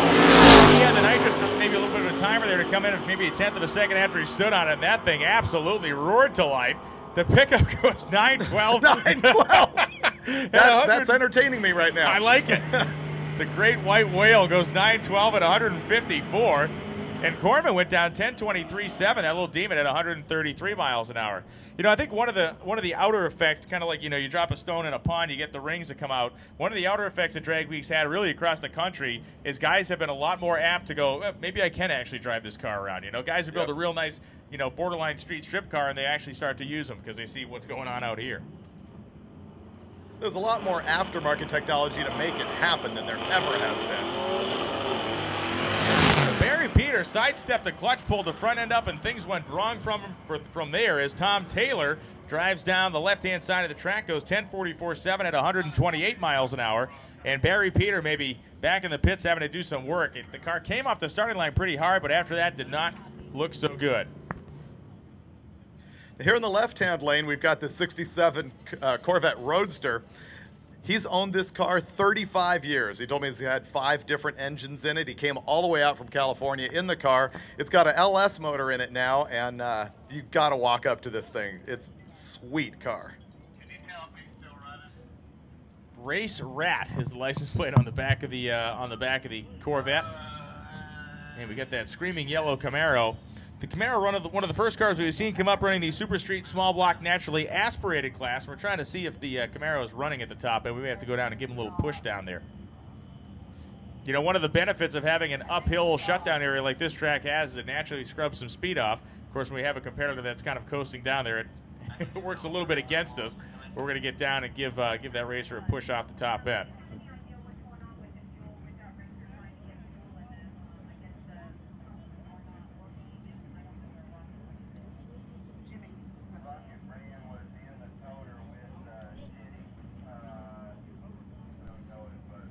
Well, so to give you a little update on the Larry Larson situation, he's sitting right down behind us at the base of the tower. I just saw Chad Reynolds come back to the truck with a laptop. They got Scott Clark down there. They got, I'm not sure who the guy is on the driver's side of the truck with the Aeromotive shirt on, but they have got some serious brain power in that pickup truck, and now the laptop's plugged in. And they are running alcohol in the pickup, which is interesting. We got Jeff Lutz doing that this year, too. We've had some guys on E85, and I think that Ferrone ran alcohol on Pro Street a little while ago. What these guys are doing is they have 2 fuel systems, one for gasoline on the street and one for methanol here at the track. Yeah, and it's not like a ball valve. There's not like a sprayer pump valve they're switching over. There's 2 completely, totally different plumb systems. You can imagine when they come up here with the car set up on alcohol, a much heavier duty pump, they got to flow a ton more fuel. The fuel lines, we heard they may have been actually working to make some radiator hoses work as fuel lines last night. Was a rumor that was floating around. They were having a fitment issue there. So, you know, as hard as everybody is thrashed out here, you know, if you're running an 11-second car, you got to work all night, get a transmission and stuff in it. If you're running a car with dual fuel systems on it and you start having issues, then the complication level just skyrockets. Yeah, Larry's car has 2 complete banks of injectors on it, and of course they run around on gas, but then they need to phase in as boost increases a second bank of injectors because the alcohol, basically, you need twice as much of it as you do gasoline. Well, the good news is we've gotten the slew racer off the top end. Hopefully he can get his program squared away. And we got a pair of Chevrolets headed down the racetrack right now. The gorgeous Corvette and that retina melting yellow Camaro of Randy Henselman. Henselman driving the Camaro. Again, the Corvette, a California car, been driven out here by the owner and has had a multitude of power plants in it over the years.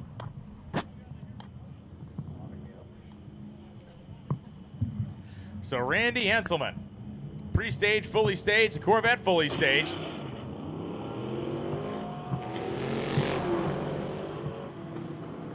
Corvette was out of the hole first by 0.4 of a second, but the Camaros having none of that. As Henselman got to put a fender on him and get there first, 11.07 at 121, as the Corvette goes 11.66 at 117 miles an hour. And whatever preparations were needing to be done on Larson's truck, they've made them. They're going to close him in there, and he's going to back it up and give it another shot. This Fox Mustang, one of several cars here with the Drag Week custom license plate. Surely a collector's item someday. Or probably right now.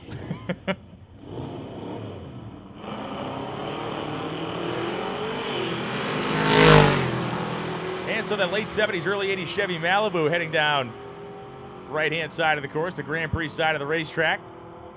And how about a 10.53 for Darren Ambro, 11.65, 116. On the Hodge Ford side of the strip. And here comes Larry again. They're going to pull this thing back into the water box. One of the interesting parts about it, the wheels. Have you seen the wheels on the truck? Kind of like a wide 5 style design down there. New custom deal from Kyle and his guys at Weld Racing. And I'm wondering if that's a one-off on this particular truck. I believe that it is. I ran into Kyle out at the races last weekend, talked to him a little bit, and I said, what's the deal with those? They're going to be production item? He goes, well, not yet. Got a clean burnout. And what's going to be interesting here is there's a good chance he's not going to do a full pull here. I'm thinking first pass down the track, he might just keep it safe, make sure that everything's going to hold together. I hope not. Yeah, for entertainment value, I'd love to see him land on it. You know, one of the things that looks interesting, people say, oh, did they chop the cab? They didn't chop the cab, but the level of the bed is higher, so it gives that kind of illusion that the cab has been chopped. Now, obviously, that bed turns into kind of a giant wing on the back of the thing, and I believe what they did was by raising that bed up, they're taking advantage of some downforce that's going to be created with the air traveling over top of the cab.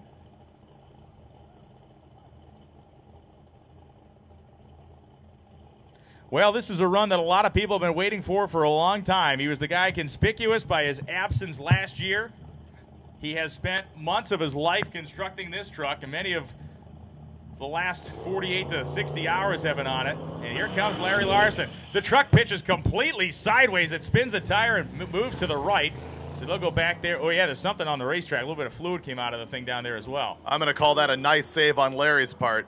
You know what? I'm wondering when they towed that thing out here, if it was on an open trailer and it got wet, there might have been some water hiding in the rear quarter panels inside that bed.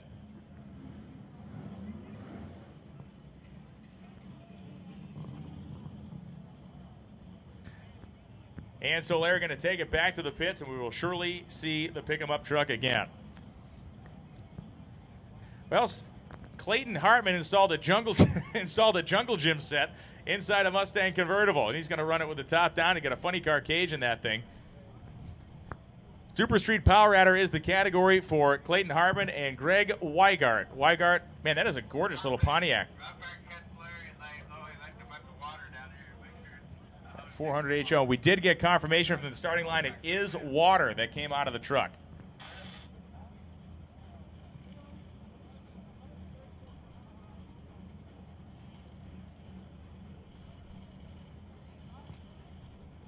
So we're going to mop up the starting line as our next two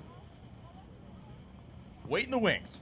You know, I'm looking around here and I'm realizing there's probably more Pontiacs and Mopars here than I've seen in the past. And maybe that's just because of car count, but I'm really liking seeing that. There's still a lot of Fox Mustangs with Chevys and LS motors in them. What can you do? But at least there isn't one with a Mopar in a Fox Mustang this year like there was last year. I was going to say, there was that guy last year. And we did have one time with the turbo Buick engine in it as well. That's right. Well, last year, turbo Grand National Yes. motor, V6. That same guy is back. He's got a third-gen Camaro with a LS turbo deal. Cool.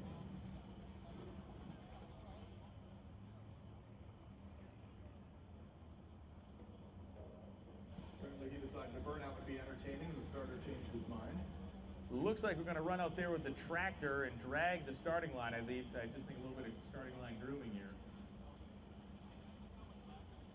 And boy, there's a Challenger a couple pairs back that really has that cool old style kind of pro stock stance with a bunch of tire in there and kind of a chin dragging looking stance. A couple pair back.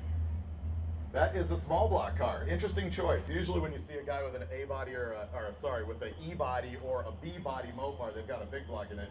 But that Challenger is a small block. So they're going to drag the track a little bit here.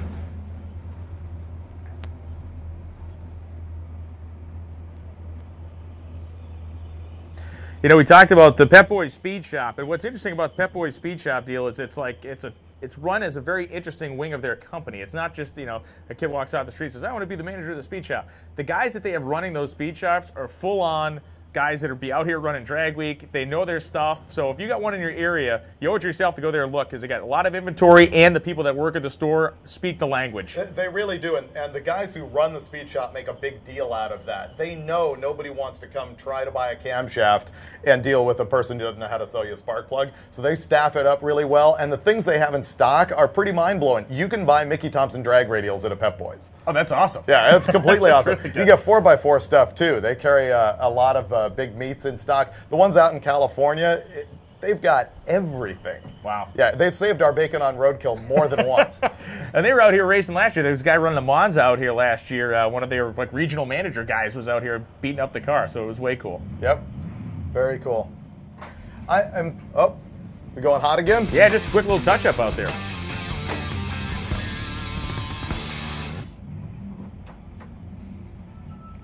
It is funny. That is a view you very rarely ever see of basically a car with a funny car cage in it. You never get to see what it actually looks like from the top down, like you do over there in the Mustang of Clayton Hartman. So if you wonder what a car with a funny car cage would look like if you sawed the roof off, well, there's your answer. And Greg Weigart driving the beautiful Pontiac, left-hand side of the track.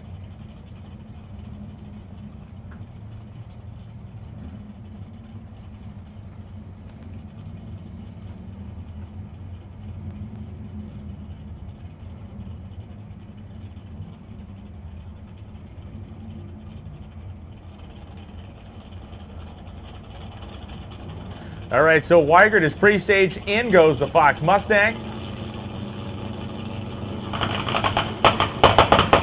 Mustang obviously running a turbocharged setup in there.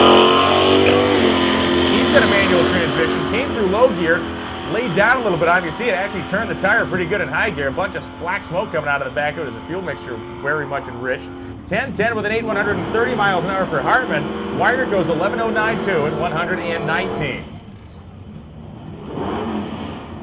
Do you mind asking him to open up the fuel at the gas station? First gen Camaro and the gorgeous Ford station wagon. Man, that wagon with a roof rack on it and all. Gary Ross is driving the wagon, and Dustin Parsons is in the Camaro. Parsons throwing his own gears.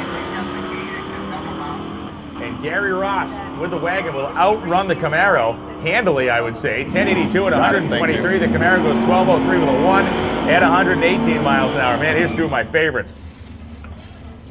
I have a racer announcement here. If you're looking for gasoline, see Randy from the Tulsa Raceway Park here in the lanes, and he will hook you up with the gas station over there. So see Randy in the lanes if you need to purchase gas.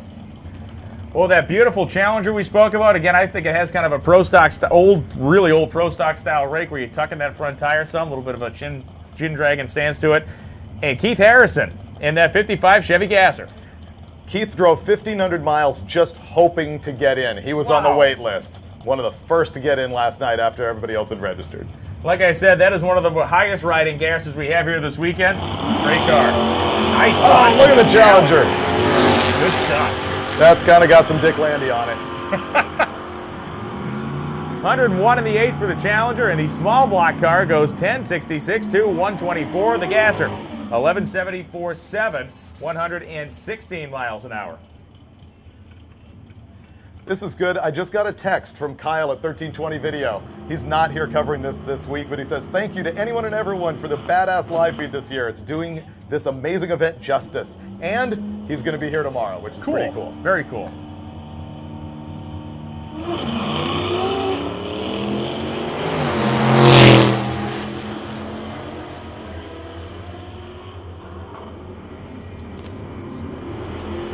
Tim Hall and Kevern Coleman, come to the finish line. Coleman goes 12.93, 109. Hall goes 12.18.2 at 108. We copied that. Doug Garrison, 1964 Pontiac GTO, hiding a horrible secret under the hood. Big block Chevy under there. Oh, it happens. But he makes up for it with the manual transmission. Do you know about how much longer we're going to have the time run? Till the end. Till they get done, and we'll take it. Yeah, it's all time runs. That's all it is. I think he's one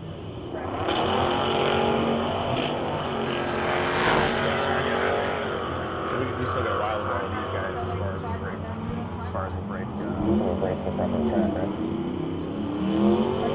What time did we publish on the break between last cars and daily drive?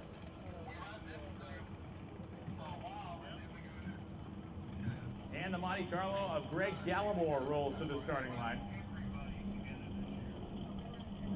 Gallimore. The final roof Monte Carlo. When you guys run your first section through before you combine everybody, that's what it's for. You see the header collectors coming down there behind the front tires, the beadlock rear wheels. And that really mean looking little S10 sitting down in the weeds over there in the Grand Prix side of the racetrack. So the black Chevys appear at the starting line. Beadlock Monte Carlo has certainly piqued my interest. Let's see what happens.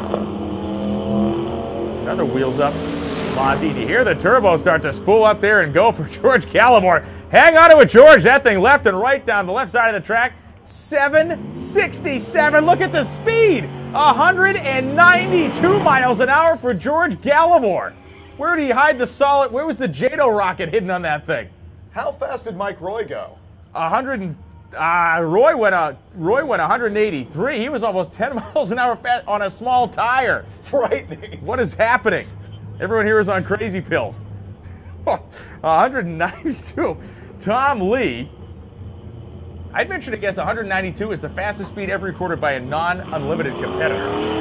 We'd have to look at that. Big statement. We'll have to go look at that. I trust your brain, but that's a real good close. I mean, he's within sniffing distance of the 200 mile an hour club in that car. Putting it that way, that's Yeah. mind-blowing. Wow. Gallimore's a good guy. He races ECTA deal. He's out at 200-mile-an-hour club in Bonneville, and obviously making some steam in that thing. Man. Wow. In many respects, that was the run of the day so far. Tim Pogue coming up. Pogue in that little hot rod. 3304 Ford. Sans fenders. Remove fenders, add yellow paint. That was the strategy over there. And the Monte Carlo SS. With another one of the famed Drag Week license plates. Not that we gave him a license plate. His registered regular license plate is Drag WK.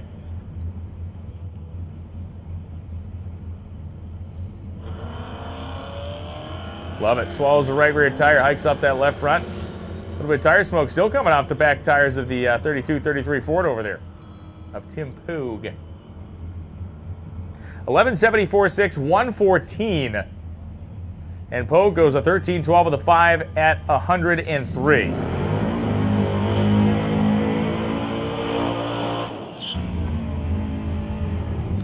Is that Chance Ray? It's Doug Ray. Yeah. Oh, well, yeah, it's probably Right. his son. Yeah. Right. Yeah, that 69 Camaro is Chance Ray, who's been at Drag Week a number of years, but I don't think he was of driving age the first couple times he came. This car's been on the cover of Hot Rod magazine, and his dad owns the unlimited 57 Buick that you're going to see here later. But yeah, we'll see that Buick, I bet, in a few. I'm sure if Chance is out here, Pop may not be too far away. And late model Pontiac GTO With a parachute. with a chute hanging off the back.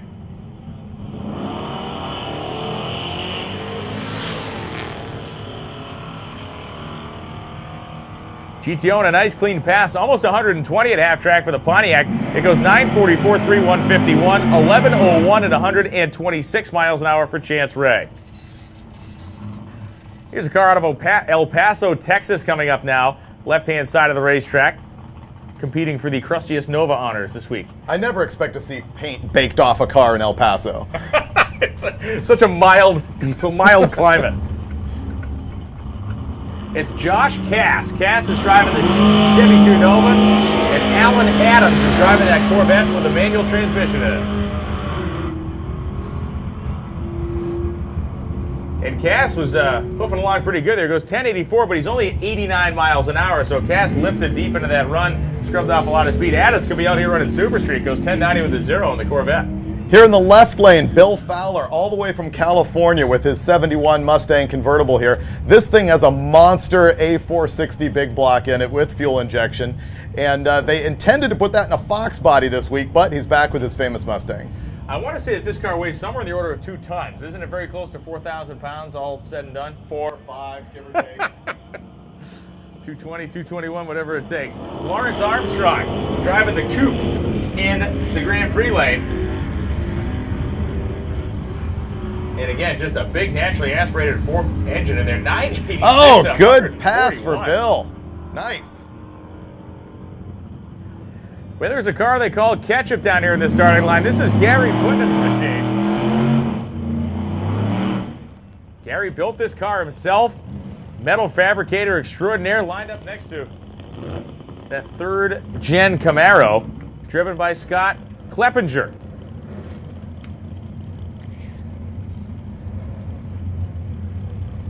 Putnam running Super Street Power Adder, and Kleppinger missed the class designation on his car. I know his car is supercharged. I believe his car is turbocharged. Kleppinger's is.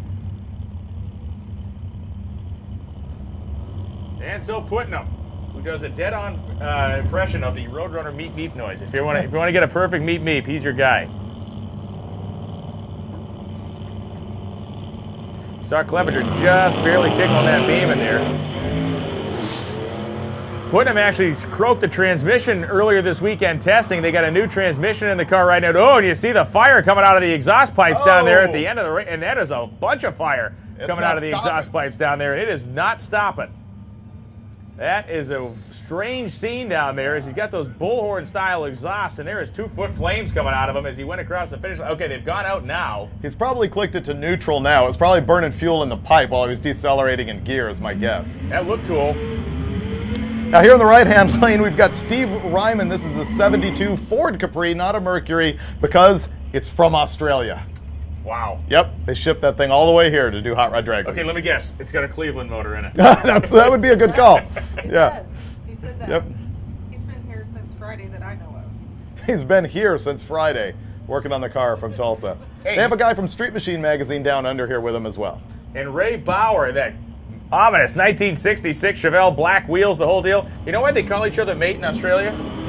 True story. This is going to go bad. How? Why? Because it was a penal colony and it was inmate. Oh, okay. That's where it started from. That Ford Capri goes through 1,000 feet. And how you doing? He goes 10:44.7, 131, and Bauer goes 10:16 with a 3 at 134. It's so cool that the Australian guys come over here. I was expecting to see John Ferrone. I thought the car had been shipped here, but no sign of him this year.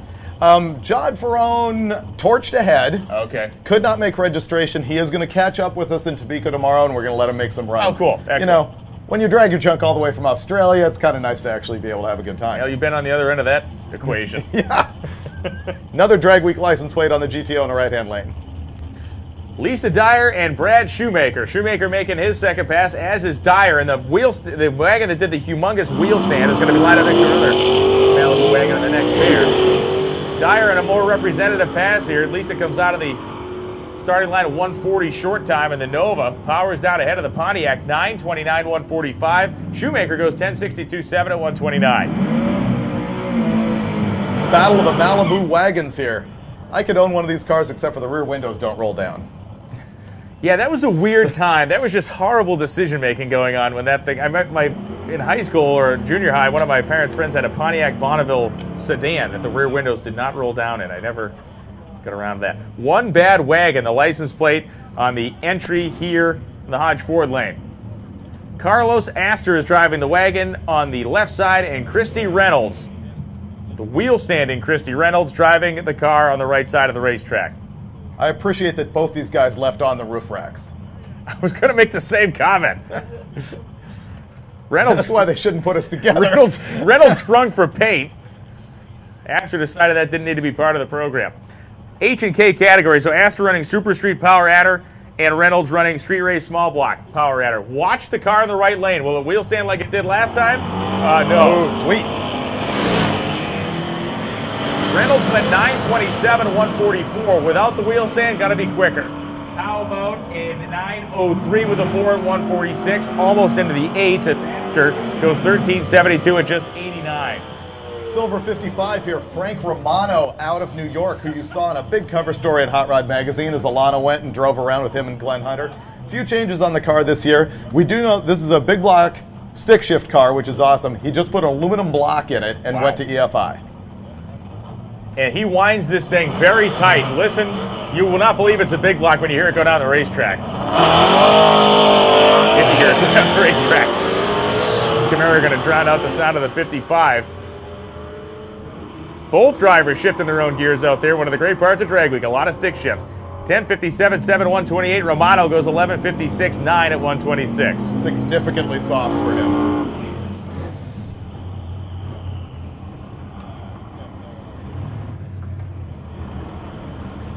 Clark Rosenstengel from up there Michigan way, and Daryl Yost. Yost in the Chevelle.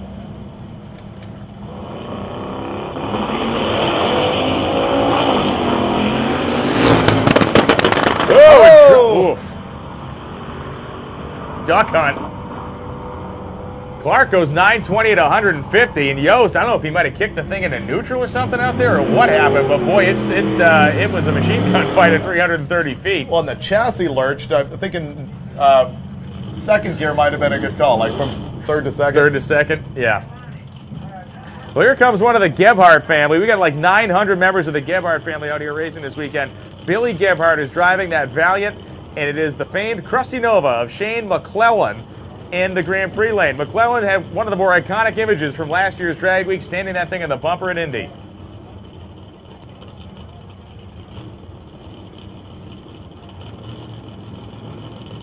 McClellan's son is out here racing as well this weekend, or this week.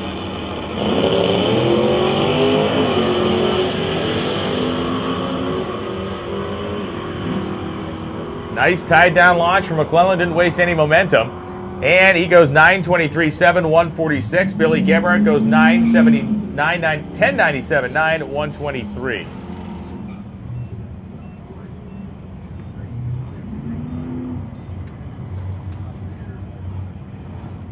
I'm not sure I've seen another 4th gen here at Drag Week.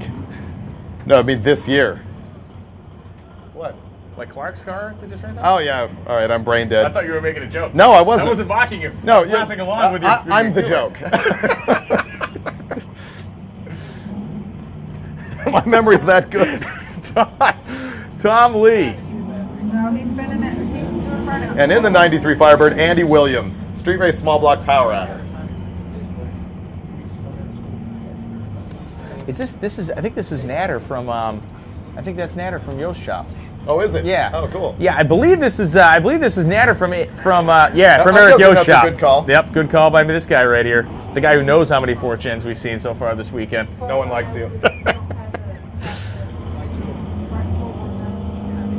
And as we've said 100 times, they just finished Williams' car. They tested it at Mooresville Dragway a few nights ago. Guessing he was taking a lunch break waiting for the boost to build. Beautiful.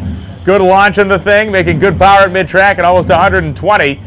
And he goes down 911.6, 147. And Tom Lee goes 13.29 with a 4 at 107. And right behind him, biggin, Eric Yost in this Camaro that is wrapped with a rust flavor. I spent one of the greatest days of my life with Eric Yost this spring. I went down to North Carolina a day before the 4-Wide Nationals in Charlotte. Went to his shop. I had the most North Carolina day of all time. Fired a bunch of weapons. We drove around in an Army truck. I got to drive in a big rig that was all hot rodded up. I was living watery life. barbecue sauce? Yeah. No, Yost is good. He uses a whole bunch of NASCAR leftovers on this thing, some 18-degree heads on it. Big hankin' single turbo on this program. Yeah, through his he spent a lot of time working for NASCAR teams. He has a room at his shop that has Inconel headers in it. Wow. Yeah.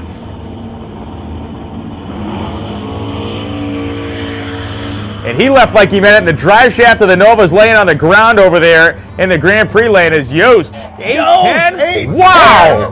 Nice run. 171 miles an hour and drama-free. I mean, the thing didn't move 6 inches left or right. Completely. After a rough year last time, I'm hoping we see that car back on Friday. And the drive shaft and apparently the drive shaft loop are laying on the ground. Look at that. Is that what are you seeing the same thing I'm seeing? I do not see the loop, although it'll make me happy if I can. I swear I saw, unless it was just the way the light was coming under the car, it looked like the loop was laying plowing under there. the track with it right now, actually. Yeah, look, what's that guy getting his hand down there? Hold on.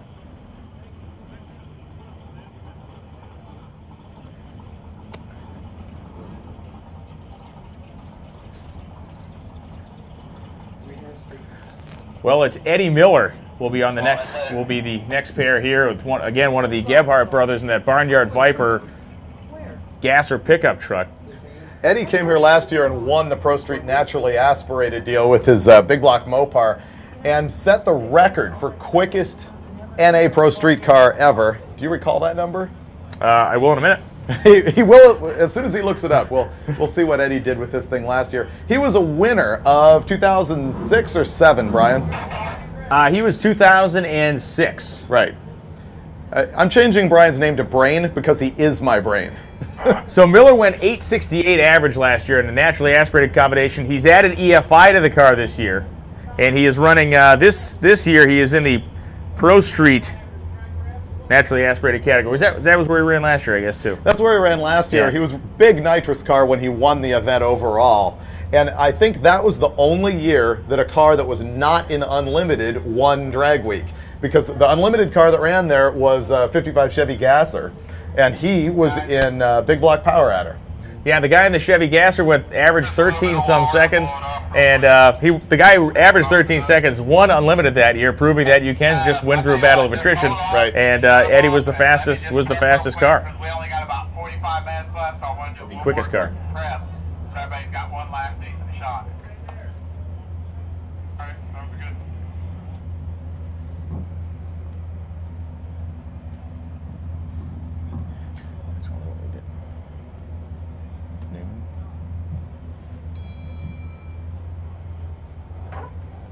See another Gebhardt here in line. The Barnyard Viper is going to be up after Eddie makes his run. A lot of Mopars.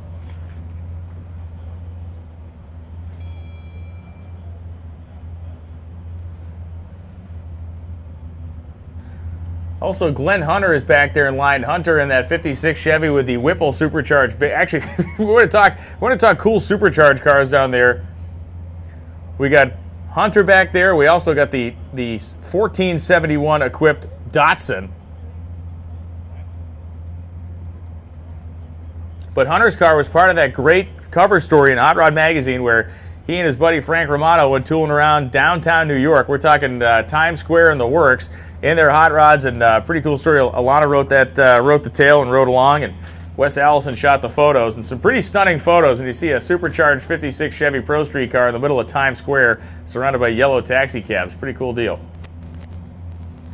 So we're touching up the starting line here. You see that the gold dust being applied. We're going to mop that in, whack it with a little traction compound, and make sure we maintain the starting line. Again, the stick shift cars tend to do a number on the deal out there because they get so much grip, and the guys step off the clutch like that, they can tear bald spots. So we don't have too many guys running our standard radial style car tire, but the stick shift cars and those coming off a brake will do a number on that starting line, making the bald spots. We try to maintain it to keep those bald spots to a minimum.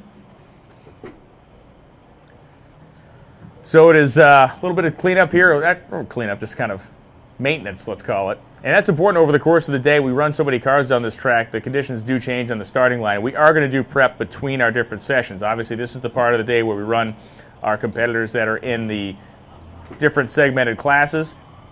Following this, we'll have a session for our competitors running in Daily Driver. So Daily Driver is typically a big enough class, we give them their own time to run in, so we can run them through. And then we have that open session at the end. Anybody who's not happy with the runs that they've gotten in so far to that point in the day can stick around and wait and run.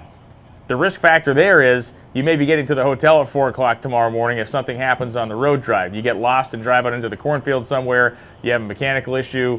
You know, this whole thing is a lot of strategy involved. It's the get a clean run and leave strategy. It's the stick around and try to make as many hits as possible and get the best one you can turn in. If you get a lot of confidence in the longevity of your equipment. But so far, we've only seen our big heavy cars or big unlimited cars make a single shot. We've seen nobody come back for a return. We'll certainly see Larry come back for a return, but we don't know about Lutz or Schroeder or any of the other competitors that we have seen thus far. Let me just cut in front of you here. While we're at a second of downtime for the people who are watching the live feed at home, don't forget that we've got coverage everywhere on hotrod.com. Check out the homepage, hotrod.com. There's tons of photos. There'll be videos every day. This live feed will replay. So if you've got any friends who missed it, they'll be able to see it on YouTube forever. And also sign up for Hot Rod Mag on Facebook, because that's where you'll get a lot of links so that you know the coverage is coming. We'll put up some photos. You really want to be on Twitter to get the instant-by-instant updates of what's going on. If you have to walk away from the live feed, we'll let you know if there's a really epic pass that comes up. If you're racing, we will let you know if there's any changes to the program. So look at us on all of those different areas of social media. And of course, Bank Shift, are you going to have anything? Yeah, we'll have stuff going on. Maybe I'll get a little recap from the announcer's booth each day, something like that, or whatever we can scrape together. If I can put toothpicks in my eyes to keep them open by the time we get in at night. You got Dominic now shooting for you, don't you? Dom's doing some stuff for somebody. Yeah, we get Justin's down there blasting. Justin, the guy with the Gigundo mustache down there, blasting some stuff. One of the El Paso guys. He rode out with that cool-looking blue Nova we saw, along with Rick Guerrero from Rick's Tanks also here. Oh yeah, fabricator, master of gas tank. Oh, I didn't know that. I'll have to go say hi. Cool. What are we doing? I missed it. Well, so what we do is we spread some gold dust, what we call gold dust. It's rosin. You spread that down the racetrack. We're going to run our grooming tractor over with our tire drag that rosin, and it kind of reestablishes our starting line out there. And again, so many guys coming off a clutch, got a lot of trans brake cars, and they can just, they leave so hard they tear away at that starting line. Yeah, you'll see actually, I bet you can see on the live feed, there'll be a bald spot on the starting line where they literally lift the rubber off of it when they go. Yeah, and with cars, we don't have a lot of guys doing burnouts across the starting line. When you have the guys, you have guys doing burnouts across the starting line, it kind of helps to keep that maintenance there. But when, typically it's just the thing just getting pounded and pounded and pounded. So, do you know of another track that has prep this good for their average weekly program? Have you seen that?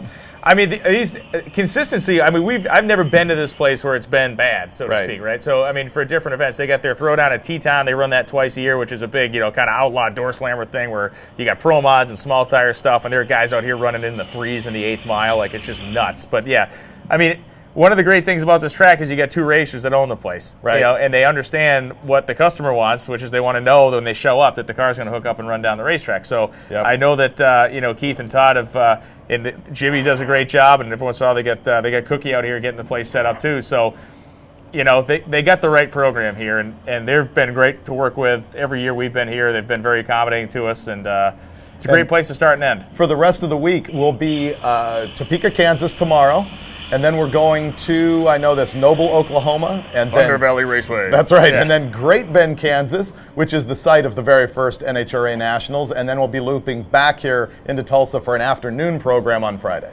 I'm very interested to see the route that we drive, because if you go by the way the crow flies, these drag strips are pretty close together. Oh no, we don't do that. Yeah, no, no. We want at least 1,000 miles on the drag week drive, and so instead of just making direct shots from track to track, we're actually going to run them in loops just a little bit. We're actually going to do a big X between all these tracks to get it to 1,000 miles. It's going to be something else, and one of my favorite parts of this event is you get out there, you get to see the country, and you get to see a lot of small towns and cool stuff. And the drive invariably ends up taking long for us too, because let's stop and look at that. Let's stop and look at that. Oh my God, it's 11 o'clock and we have 200 miles to go. Where was that 8th mile track you and I stopped a couple years ago that was just like epic? Oh, Cedar Creek Dragway.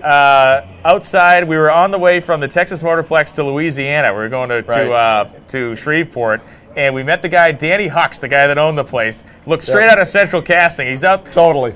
If you can imagine this, there was this pothole-filled dirt road headed into the place, and this guy was filling the potholes with concrete. I don't know why he wouldn't just shovel more dirt into it, but he was dumping concrete into the holes, and we rolled up, and we're like, hey, can we look at your drag strip? And he said, yeah. And he gave us a tour of the place. He had like a private junkyard, which he awesome. thought was a lot of the stuff wasn't junk, but let's be honest. This is one of those places where the burnout box was about that deep from where. Never seen it. Yeah. I mean, the fact that the concrete hadn't been broken through yet, like the pad of concrete was like 9 feet thick because the burnout box is so wallowed. It's crazy. I see Mike Finnegan standing here. What do you got for us? You want me to stand here? Yeah, come Step on right in. up, don't be shy. Okay, so earlier this morning at the drivers meeting, you made a statement about if you blow up your short block, you can change it out. Yep. Can you do that?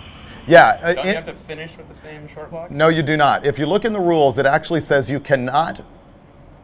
You're not live, and so you're not on the live feed. So what Mike Finnegan is asking is that there's a guy who I apparently hung a rod out or something like that, and he wants to change his short block. Can you do that? The rule says you may not bring an engine with you to drive on the street with one motor and race with another. But it does say if there's an impromptu failure, you can change the short block. Oh, well, I need to go tell him something differently. Then I guess you He's got about to start pulling pistons out. Yeah. Whoops. Okay, later. Yep. Mike's going to go fix that situation. Thank you very much, Mike Finnegan. Mike came to confirm that the advice he gave a guy was correct, and he's going to make sure that advice is correct. Yeah, exactly. No, good. I mean, I end up being sort of the answer man on the drag week rules, but at some point it's like, I don't remember. I often have to look. Section 4, line 7. I'm Section 8, full on. Well, yeah, so we were down there at Cedar Creek Dragway with Danny Hux, and he said, "Oh, this is the original drag strip, and it was no wider than a set of bleachers." Remember, they said, "Oh yeah, they used to run jet cars down here." We're like, 2? Oh, that's right. Yeah. Oh, the place was a trip. It was really It was neat. just this side of George Ray's. It really yeah, was. and we had like 11 dogs. We got out of the car, like the dogs came from everywhere. Yeah. Drag Week's a good time for the road trip. I think a lot of the daily driver guys get a little bit more out of it than the super hardcore racers because it's a road trip, and that's why we go to different places every single year. And a lot of people have even said to me, man, why are we going back to the same places? Think of the challenge for us of having to find 4 drag strips, all of which will open for us on a weekday, not charge us an arm and a leg, have an actual track that'll hold a 6-second car, and be within driving distance of each other. Sure. Yeah, Jenny Schmitz works on that for us virtually for 6 months. It's a big job, and I actually want her to get some appreciation for what she puts into it. A little bit of an inside baseball deal. When last year's event was coming to a close, or just after, a bunch of emails and stuff going around, like trying to think of a way to make the 10th special and all this other stuff. And some of the ideas that came out of those that weren't employed enjoyed, but there were some epic stuff. We found a place in Missouri that has 2 drag strips within like 11 miles of each other. Remember 8-mile drag strips. 8-mile drag strips. So the conversation kicked up. I wonder if we could have guys running, bouncing back and forth, driving up and down the road. Like that would have been a disaster, but it would have been a fun disaster to watch. Yeah, we have literally considered running 2 8-mile drag strips in one day at Drag Week, but I just can't deal with the math. The math doesn't add up to make it sound like it's anything real. 2 Mopars here, 2 big block Chryslers, one in the Barnyard Viper, one in Eddie Miller's Duster. Well, Eddie Miller is a guy that has kind of a plan, or a long-term plan, I guess. He wants to get after the unlimited category at some point in his career. How about that burnout for Eddie Miller? I think the reason Eddie comes is because of his close friendship with Doc McIntyre. I think those guys just like to come see each other, once a year. Break some bread. We put those guys in a room, and we could have a pay-per-view for the pay-per-view on the closed circuit broadcast of that. Yep. The good doctor might have his way with him. Of course, Doc McIntyre, the owner of Pro Street Naturally Aspirated for many years, in his C-Red Camaro, which he's owned since high school. And I don't know how these guys got into a poop flinging contest, yellow bullet, whatever, but it's been pretty brutal. Yeah, it's gone global, that's for sure. Yeah. And Brian Gebhardt, one of my favorite vehicles here at Drag Week, the Barnyard Viper Dodge truck.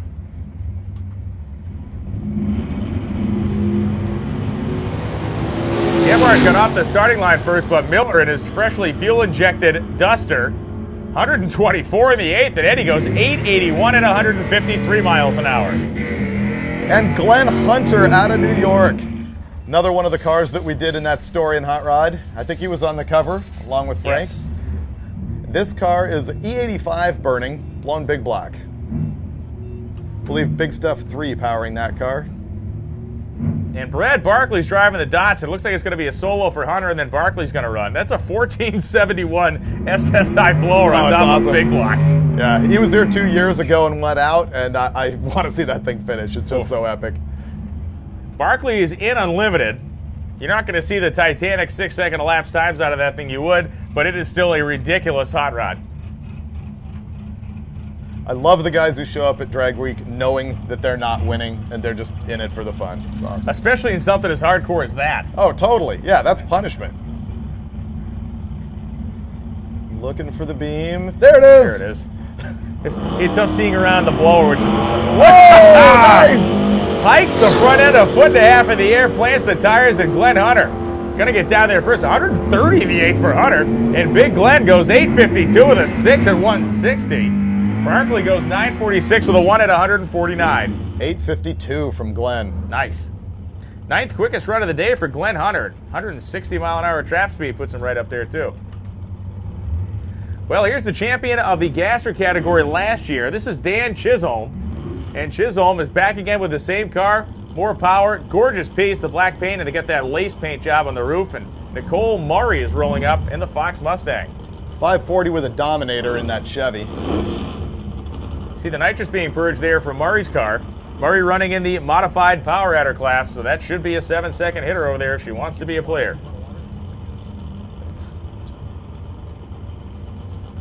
So Jack Day, the fuel man, in the water guy. Oh, you missed the wheel stand out of the gasser.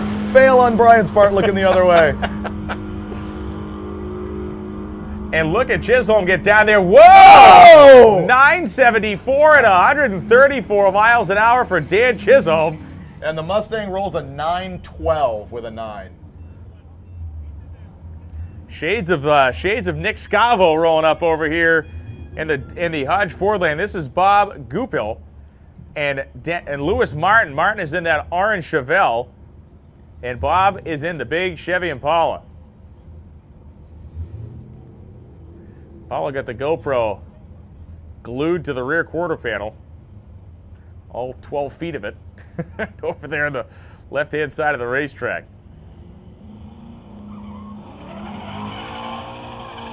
Trouble for Bob coming off the starting line.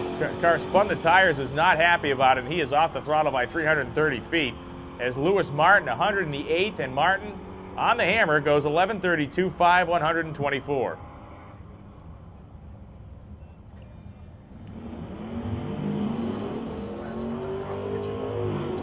Oh, yeah. Stand by, stand by.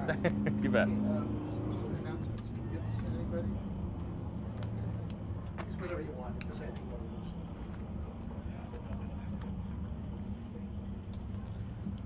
And here comes that classic coupe rolling up over there from Fred Cullen Jr. and the Fox Body Mustang on the Grand Prix side of things. The coupe, of course, running in our gasser category.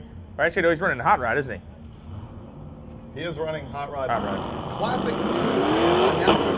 I have no idea what year, make, and model that car is. Zero. That is a 41 Chevy. Okay. It was round. And the Fox Mustang goes 1197.6, 121, and that old Chevrolet goes 1381 with a 2 at 98 miles per hour. This Impala looks like the old Dumpling that was racing at Hot Rod Pump Gas Drags. It is not. It's like a clone. Man, that thing's awesome. Oh, it's epic. Very, very cool. Dave Pierce and Norm Tannehill. Tannehill, one of the guys that stepped up big time, helped us out yesterday with technical inspection of over 300 race cars here at Tulsa.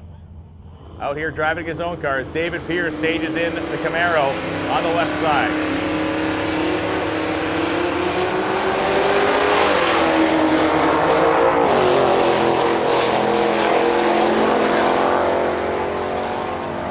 David goes 924 at 145. Tannehill went 1129.9 at 120 miles per hour. This Impala's going to cross the finish line before its rear tires clear the starting line. The large barge down there. And Rich Frost is coming up. Frost is driving that flat blue Fox Body Mustang. Lots and lots of beadlock wheels out there this week. Wow.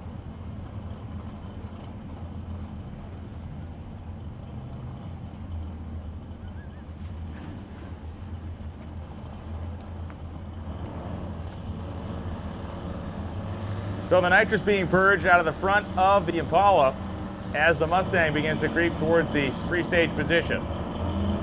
That Mustang's a vinyl wrap. Oh, it's a wrap job, huh? It looks cool. It's like semi-metallic. It's the same color that we had a wagon that ran that was that the Fairmont wagon that was that color that I believe is entered this year. Maybe we'll see that wagon for a while. Oh, wow, nice. Gorgeous. Very smooth. And the Big Imp looked really good leaving the starting line as well, but the Mustang is scooting down the right side of the racetrack. 836, 1171, and look at that thing. 893 and a buck and a half. Oh, that is solidly approved. Yeah, 893, 150.77 miles an hour for the Impala. Bob Guido here still got his signed deck lid on that coupe that hit the wall last year. And Darren Gebhardt, I said we had a bunch of Gebhardts. Here's another one. Oh, is that a Gebhardt with the Dakota? It is. Oh man, big Mopar family. Glad to see him. He was the very last guy in registration line yesterday. Gebhardt had a better reaction time. And you see Guido grabbing gears out there. The thing hit second pretty hard. Pickup truck fogging the fogger for Mosquitoes a little bit at the top at 1107, 109. And Guido goes 1142 with the 9 at 122 miles per hour as Alex Taylor comes on up again. Oh, sweet. Thanks, boss. Thanks, Jack. Thank you. Jack Day here in the tower delivering water, which is pretty nice. That's because they wouldn't let me bring gas. They wouldn't let him bring gasoline. We didn't want to drink gasoline. Yet. And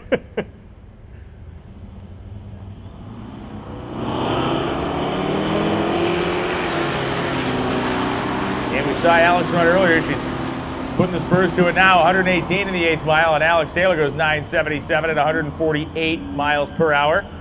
1326.4 at 100 on the Grand Prix side of the racetrack. This guy in the Corvette apologized to me yesterday for bringing such a beater to drag week, and I'm like, dude, have you seen what I drive?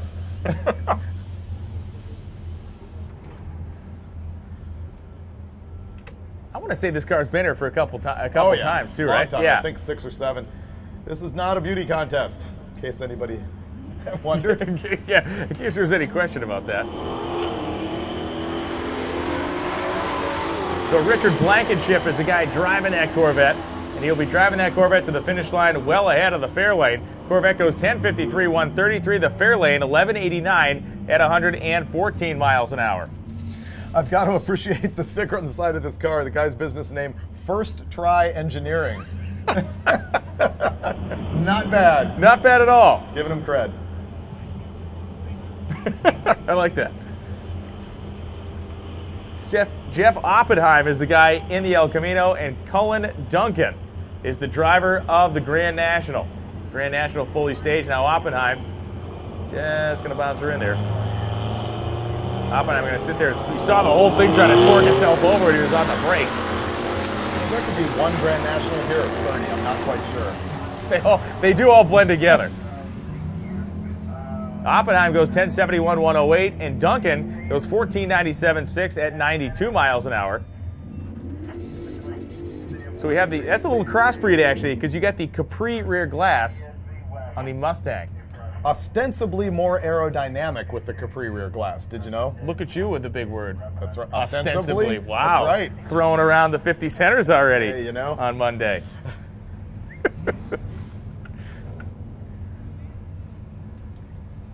That 93 Cobra Mustang, the Grand Prix side.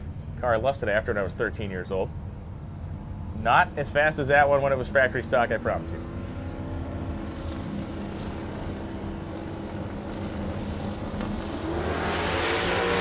Oh, the Mustang's out of the hole quick. 136 short time. You see that black smoke coming out of the exhaust pipe, really turning on the power up there at the top end. How about 819 with an 8.166? And the chute was out as he was going across the finish line. I think that's where you witnessed some actual power management there. Did you see him putting it down? Totally. Here we've got Matt Frost, no relation to Andy. He's from Denver, and he's just got this car together, inspired by Larry Larson to build himself a 66-67 Nova for this deal. And it is an unlimited entry with a twin turbocharged big block in it. Normally runs way up there on the hill. He's had a couple of race cars. I was going around kind of looking up some of these guys that we were getting going here this year, doing some research, and they all kind of follow the same paint scheme. He's got a coupe that's really nasty with a big block in it, that same kind of red and green. He's a fabrication shop out there, and certainly a guy to pay attention to here this week. Bumping it in, tearing the tire a little. And Frost goes through the 8th mile at 143. And look at Matt Frost, 783, solid. 178 miles an hour, 176 miles an hour. Not bad for a fresh car. Never done drag week before. And I believe previous to that, it had only been in the 8s. Oh yeah, I ran it at Vandermeer a couple times and then showed up here. I see the evil twin in line again here. Oh wow, okay, cool.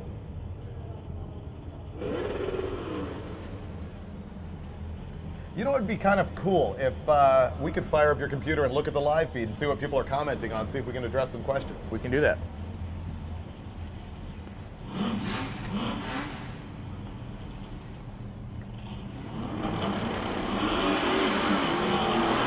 Pontiac to Pontiac.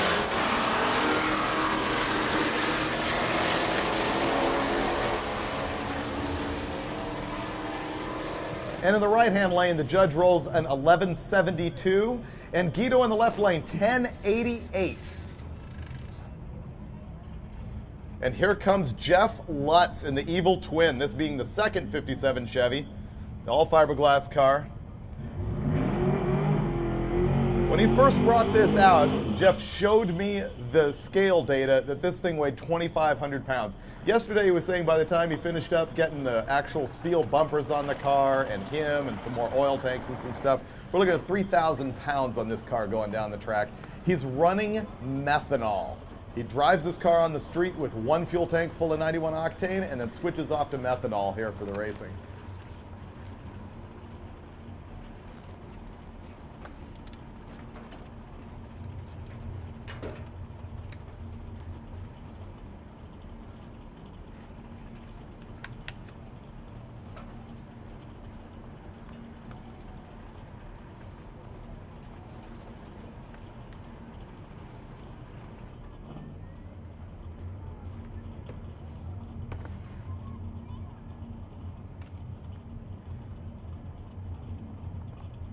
Why we haven't started an online betting program for this, I'm not sure. Because there are multiple state laws and regulations, and there's a guy that'll put you in concrete shoes if he doesn't win. These are details. These are details. That's legal, like these are street cars. I like that. And here comes Lutz. 116 is short. Let's look at the 8th mile an hour. 176. Lutz goes 674, but look at the speed, 219. Wow, so he does not improve over his last run, does he? ET-wise, he stays the same, but the speed goes to 219. He picked up a couple fouls, 674, 219. So, stretchy truck. As we stand right now, Tom Bailey, last year's winner, still looking like the man. He's looking like the man and a half right now. Stretchy truck, 580-inch big block Chevy in the back of this. I think it's got a couple of 98s on it. Is that right? I believe so. Yeah, the Garrett Airworks turbos on this thing. They are. It is a surprising to hear this. This is a home-built truck. Right. Oh, nah, stunned. This is not a kit truck. You cannot call up Jegs and get the Jegster rear engine S10 kit. They don't sell that one quite yet. But yeah, the kid built it himself. He's a young guy, very motivated guy. He worked on this thing right up until the last second. And new transmission in it. Nick Pluniak, he went in the 870s last night. Can you go quicker than that today?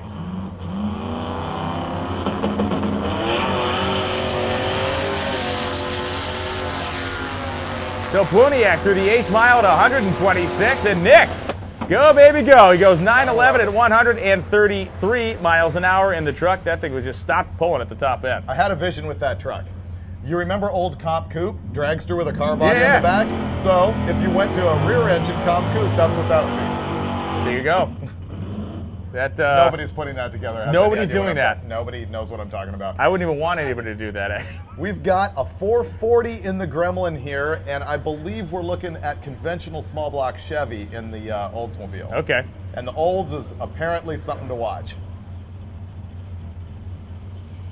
Well, let's see what happens. It's 0 wheelbase in the Gremlin, and it starts to act like it immediately pushes itself to the left side. Driver does a nice job to drag it back into the groove again. And the Gremmy, 954 at 141 miles an hour. That thing's got plenty of suds and a whole lot of smoke coming out of the back of it now. Got up to the hill at the top of the shutdown area and a fog bank out of the back of the thing. And a 903 164 out of the big Oldsmobile. And look at that. This guy got into Drag Week at the very last second yesterday. I think he was one of the last alternates that got pulled in. Looks a lot like the car that Dave Hokus drove one year. It is not. This is a completely new to Drag Week 40 or 41 Willys. Justin Shearer. Why is that? Driver's name is Justin Shearer. I'm trying to figure out why I don't think that's correct because that would be Big Chief. Okay, that's it. Yeah, he's a Street Outlaws guy. I was trying to figure out why that was ringing a bell. Okay. Yeah, I think he ended up with Chief's number. Okay. Stephen Marine, thank you very much. Taking it way easy out of the hole on that thing. The Willys rolls a 965 139. Yeah, nothing wrong with that. Well, we talk about Crusty Novas. He's got a couple of them, but here comes another one over there. This one has a well-worn exterior.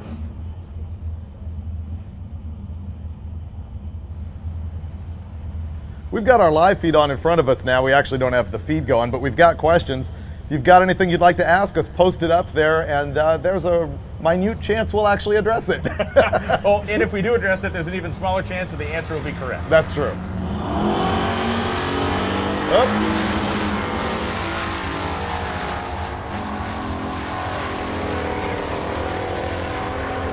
So a nice clean pass there, 989, 138 miles an hour, 136 over in the Hodge Ford lane, and the well-worn Nova goes 1448.6 at 109 as James Pringle comes up to make another hit in his 1979 Mustang with the big block Ford and the Hemi-style Chrysler Scoop bolted to the hood.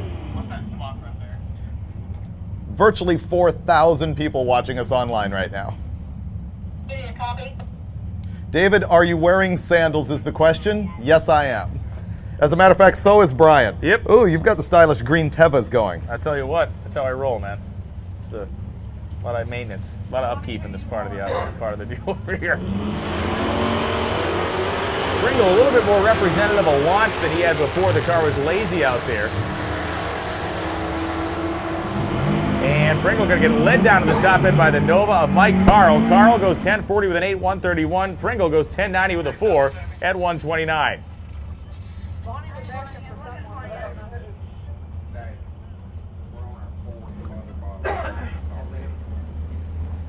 Monty Smith from NOS is here in the tower. He just told me that he's already gone through 4 mother bottles full of nitrous. And I probably shouldn't have said that on the live feed because you're going to get a call from Bill. I know it. Pull the plug. That's the way it's supposed to go. Abort. Yeah, he's supposed to fill one nitrous bottle a day for each nitrous racer, but Monty's been known to be a little bit generous. Well, the guy puts on a mustache or a pair of dark sunglasses. You can't tell it's the same guy, and it's very confusing down there.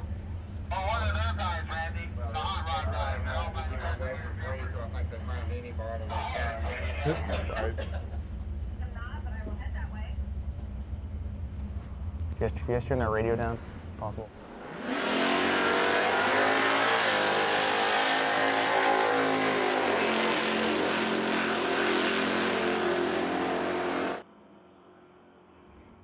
.71, 123. The Galaxy goes 12:33.7, 104 miles an hour. And you gotta love the '72 Dodge pickup truck. No, just the wind line. One of the questions here, will there be a roadkill on Drag Week this year? Actually not. We did a roadkill on our way here. We were at the U.S. Nationals last weekend with Brian announcing up at the top end, and we bought a Galaxy wagon and drove it here, and that's going to be the next episode of Roadkill.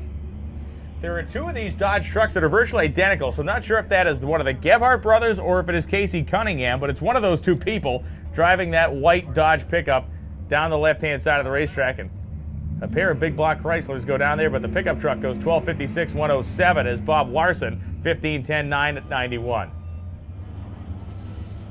Big Mopar pickup, safe bet, always on Gebhardt. Yeah, pretty much the odds are there with you. This is a 33 or 4 Ford. I'm not good enough to know which it is without seeing the grill. Brian claimed 32 before. He probably just claimed classic coupe. Well, I was looking at it from the back. I did not notice the front end of the thing. It's all wrong. My pre-war identification skills definitely work. The problem is you live in a place where those cars still exist to some level. Where I live, they've evaporated half a century ago. Dave Barry goes 1083.4, 122. The GTO on the opposite side goes 1113 at 128. You know what's kind of funny? We've not seen Jeffrey Lutz move the original 57 out of its parking position. Interesting call. Wait, did we not? No, we didn't. I'm guessing he's got all hands on deck on Evil Twin right now. And so here we are with that 33, 34 Ford Coupe over there, and the 55 Chevy, the two-story building of a race car over there. Keith Harrison. Did you happen to see what motor was in the 33? Because if he's slower than the flathead Ford, I'm thinking that might be embarrassing. No, he's not. 13.0. I think it's a small block with Rams rods on it. Yeah. Little Shelby GT500 Mustang. And the white Chevy Nova on the Grand Prix side. I have a 100% inability to bang shift one of those things straight out of the factory. The 2 to 3 shift on that thing is, I think it's almost impossible to make it with any sort of alarm. How about alacrity? Can you use alacrity in Massachusetts? Yeah, alacrity's good. Well, the guy in the Nova needs to find some alacrity. He's not going to get down there first now. Despite a bunch of wheel spin, 13.26. Look at the mile an hour, though, almost 120 for the Shelby Mustang. Nova goes 13.89.7 at 101. Go ahead. Little Mercury Comet, or actually a Maverick rolling up over there in the Grand Prix lane, line up next to that beautiful Duster we saw earlier. If anybody needs gas, he's at the pump right now. Just got an announcement. If anybody in the pits needs gasoline from the racetrack, he is at the pump right now. There's a sign over there. You can spot that gas station, and you can buy gasoline right now. Shane Stokes is driving the Maverick, and Paul Corman is driving the Duster. What a nice pass. 997, naturally aspirated small block. Wow. Nice. So John Weishman coming up one more time in his Chevrolet-powered Mustang, running the street race small block power adder category. Oh, Mike Crow is back. Good to see that. We saw Mike Crow get pushed off early. He's in the water box right now in that Dart. And Chance Ray in the right-hand lane in the Pro Street 69 Camaro. And that might be his dad, Doug, in the back of the car right there, taking a photo. We have not seen Doug's car yet, an unlimited 1957 Buick that is steel, has a Lenko. And Stop me it's if you've heard gorgeous. this before. Yeah, turbos and a big one. Yeah. Ooh. Not a typical launch out of that car. He drives it down the track anyway.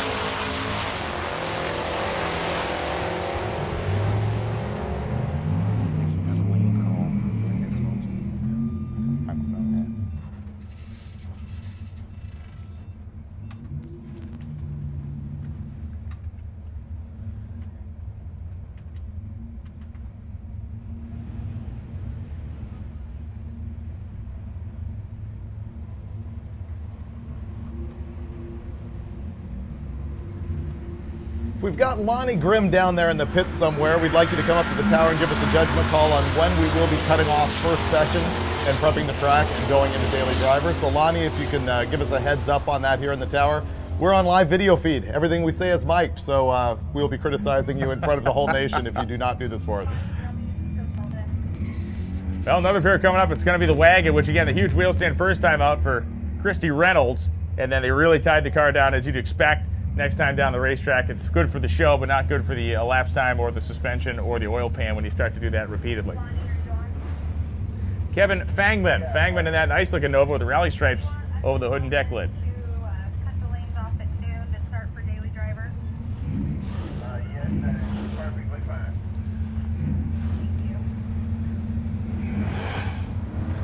So the lanes will be closing, as we just heard Lonnie confirm. The lanes will be closing in 10 minutes for this session. Then we'll get into daily driver.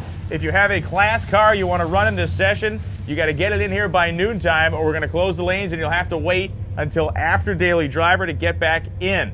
Once again, if you have a class style car you need to run or want to run this morning, you need to get it in the lanes in the next 10 minutes. We're going to shut the lanes and you'll have to wait till after daily driver. Well, an 18-second, 42-mile-an-hour pass there, not the run they were looking for as Reynolds drives down and will make that left-hand turn in the shutdown area.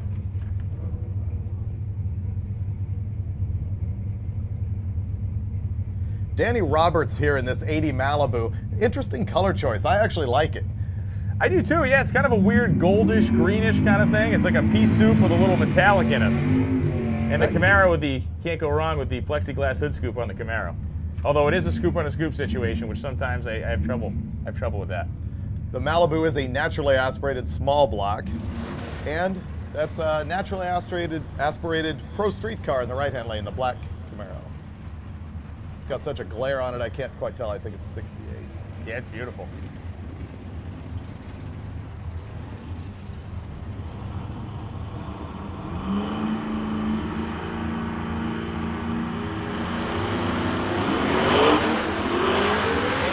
Just barely missed it on the Camaro. That thing got up on the tire, and it was just about probably 8 or 10 feet for being able, well, maybe more than that, to be able to stick to the racetrack. It just barely overpowered it. He pedaled a couple times, still goes in the low 30, or high 20s, 1029, 129, but you saw that Camaro come out, and it wanted to stick so bad, but just at the top of low gear, it started to turn the tire off. That thing was, man, just, so close.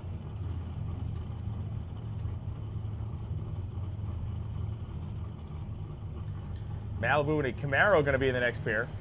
The white 78 Malibu in the left-hand lane, street race small block, naturally aspirated TJ Lee.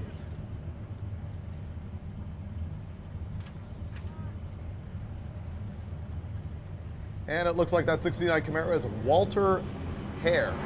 Street racing big block power out of it. And he launches it. Beautiful launcher here. Looks like a superstock car, carrying that front end for a little while. Hare is going to get to the finish line first. Goes 9:56.3, 142, with Lee going 11:31.6 at 121 miles an hour. Following the Eric Yost School of Design over there, we got that Fox Mustang. Looks like somebody dipped it in a salt marsh for a while. It's legit. I was talking to Keith Dickahaj yesterday. That's Super Street Power Adder car, which means it's going to be fast. He simply sandblasted it, didn't have time to paint it. He's here at Drag Week. I love it. What's important? As we said before, this is not a beauty contest. And if it was, neither of us would be here anyway, so.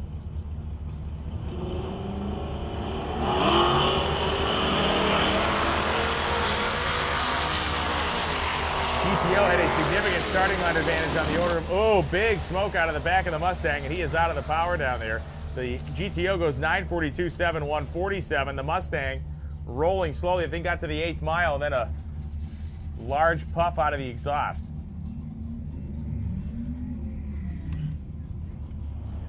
Let's call lanes again. Yeah, so at noontime, folks, at noontime, we're going to be stopping to do a little track prep and get into daily driver. That's 5 minutes. You need to get your car into the lanes in 5 minutes if you want to make this session, if you're running class. If you are not, you're going to run daily driver. We're going to stop for about 10-15 minutes, do a track prep session for our daily driver class. We'll run daily driver, and then we'll have an open session to end the day where anybody and everybody can jump on in unless they want to hit the highway. And as Jeffrey Lutz begins to put on his fire suit, we'll see the original 57 Chevy out of Lutz Camp making to run this session. James Voiles in the 72 Nova. He's running street race small block power adder. Boyles unwrapped the ham sandwich, read the first page of the newspaper, and then left with a 10-second reaction time. 11:38 at 129 miles an hour. Don't break out the new material live on me. I'm gonna snort milk out of my nose or something. That was a good one. Oh, man. Is that old material I just haven't witnessed before? Repurposed. I repurposed that a little bit. Oh, wow. Approved. Have not seen the Fox Mustang with the roof rack. Yes. That's like an industrial strength roof rack. The whole car can be lifted with that thing. And Josie Steeples heads down the racetrack in that brutally quick manual transmission Datsun. How could you tell? 11:67, 122, and Steeples goes 10.81.2 at 102 miles an hour. And fill us in on the roof rack situation. I have no idea about the roof rack situation. I don't think that was there at Tech yesterday. That dude's throwing us the deal. We're like, where's that? Yeah, that roof rack, you can put anything you want in there. What are we even looking at here? Oh, this is Zach Dickahaj, who was obviously probably related to the other Dickahaj. I don't know these guys. 86 Mustang. Under color, he put multiple. That's reasonable. Street race small block power adder with a roof rack. So both of these cars in the same category, that gorgeous black Chevelle and the well-used Mustang. Raymond Bauer and Zach lined up side by side. There's a certain faction of drag week that wants to see a no trailers on the street. Oh, I think he broke that one. But I think maybe he's warming up for that with the roof rack. That's what he's doing. Yep. Maybe he should have carried the spare parts with him. He might have gotten all the way down the track. Bauer goes 980 at 138 miles an hour. And the good news is for Dickhouse, he's back on the power to some level. He's going to be able to get it off and pulled off the top end, so he's not going to be stranded out there. Last call to lanes for the first session. This is your last chance getting lanes. We're going to cut it off, repep the track, and go into daily driver.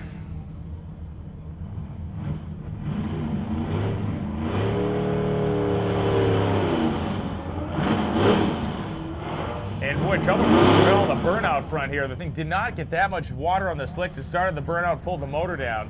Is that the one that we thought might have pulled a gear last time it went down track? Yeah, there may be some deeper issues happening there as the Mercury Capri of John Puckett rolls up on the Grand Prix side. Comes Rob. Coming back up with his pickup truck.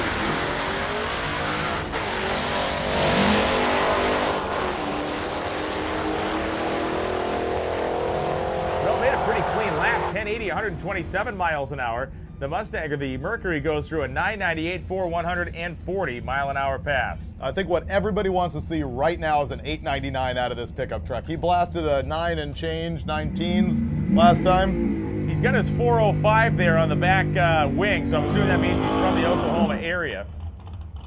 We know he's spraying it. It's a cool truck. Oh, oh no, different car. Disregard. What year is the yellow coupe, Brian? That yellow coupe is 1935, 6, somewhere in there? 8. What make is it? That's a 1938 Plymouth. No, that's a Ford. Except it was a Ford. Lawson's got the Plymouth. They're locked up. Man.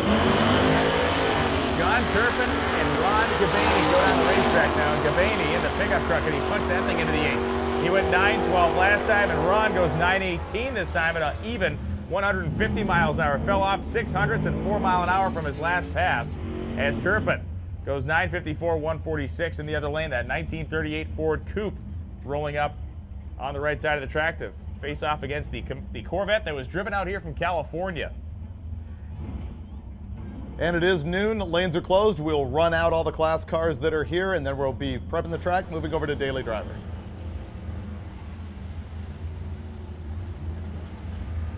So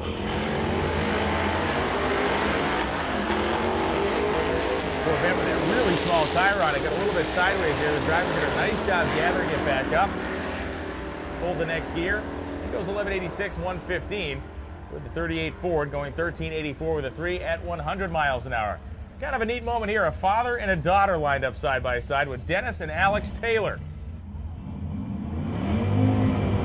Dennis in the Falcon for the Ranchero, and Taylor in the Camaro. This is really interesting to me because will the naturally aspirated big block Chevy in the Ranchero that weighs virtually nothing be able to outrun the twin turbo or single turbo deal that's in Alex's Camaro? Yeah, it's a twin turbo setup in there. If he does, he would make himself the quickest car of the gas array. He will not get any sort of a lap time on this one.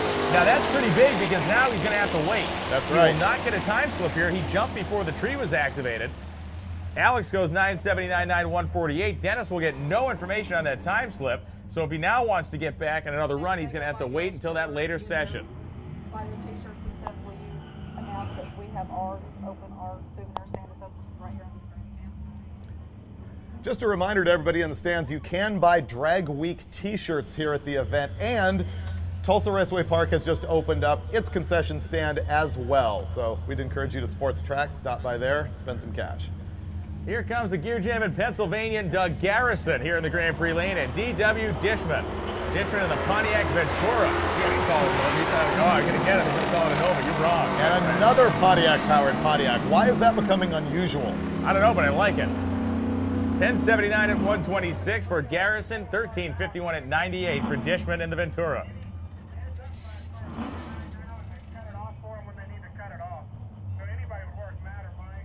What Mike is talking?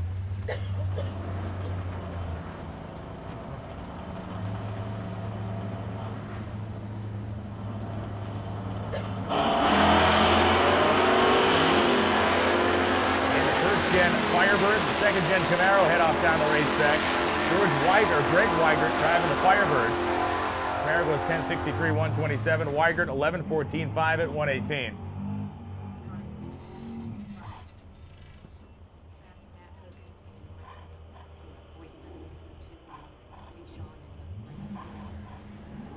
Matt Hogan and Mike Boyston. Matt Hogan and Mike Boyston to the staging lanes, please. Matt Hogan and Mike Boyston to the staging lanes, please. Need your help down there.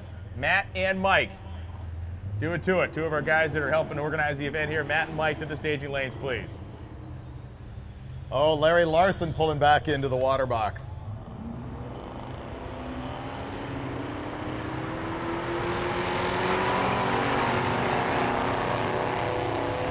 Tom Lee heads down the racetrack. Fred Cullen Jr. next to him. And Lee goes 13:11.6, 107. As Cullen goes 14:24 with a 4 at 95. And it's Larry Larson going to line up next to Eric Anderson from Hawley. Oh, I'm sorry, Rick Anderson. His name's Eric. He goes by Rick. Goes by Rick. I see Sherry Larson down here. She's basically kept 8 guys alive for 3 weeks as they've been thrashing on this truck. Literally going home, making food, delivering it to the shop as they keep working on the thing. Playing the role of Mickey Thompson's wife back in the day when they built that Challenger 2. Tacos. They're saying hold. Daphne's saying do not pass. Maybe they got some more water coming out of it. Looks like Rick Anderson might take a bye here. Oh, the button. They just said close the button on the window.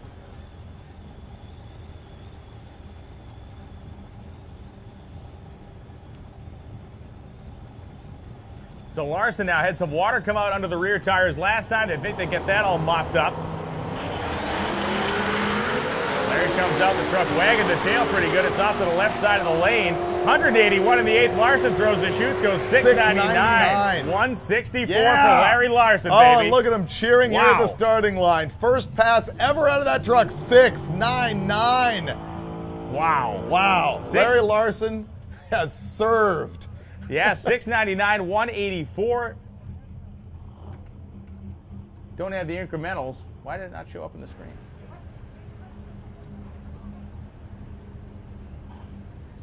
So yeah, the parachutes were out on the thing, and it was going 180 miles an hour at the 8th mile. How serious is that? That's half a racetrack to me. I don't really get that. 180 miles an hour in the 8th is real serious. If you can think about it, it's about 10 miles an hour faster than than Bailey was going on his 200. Really? Yeah. Wow. Yeah.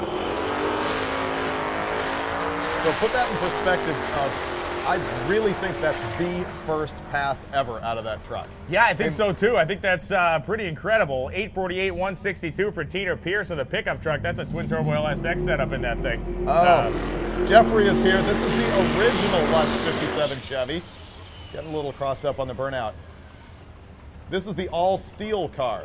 This is the car that gave Larry more of a run for his money than anyone in the history of Drag Week. They ended Drag Week 5 days, averaged those 5 elapsed times, and they finished 0.009 seconds away from each other. It was incredible. Jeff Lutz proving to be a very bad man. So Lutz making his way back to the starting line. The smoke coming out of there, and it's cool to see the kid. Now, there was rumored he had built a car. He had built a Civic with an LS motor in it, a Honda Civic with an LS rear-wheel drive conversion style car. That we've never seen that car out at the event, maybe for good reason. I've witnessed that car a number of times. That's a short wheelbase. You wouldn't see me in it. Apparently they have tested it, but the novelty of being here with the 2 black 57s was just too much to pass up.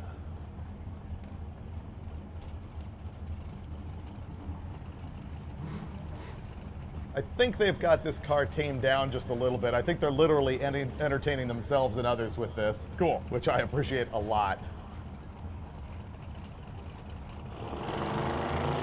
And so Jeff pulls the turbo, bumps her in, and away you go, Jeffrey. Back to that thing walking around like it likes to do. 141 at half track. He goes 804 at 180 miles an hour for Jeffrey Lutz. Nice pass down there, shoots her out, gonna make the turnoff. 804, 180 for Jeffrey Lutz.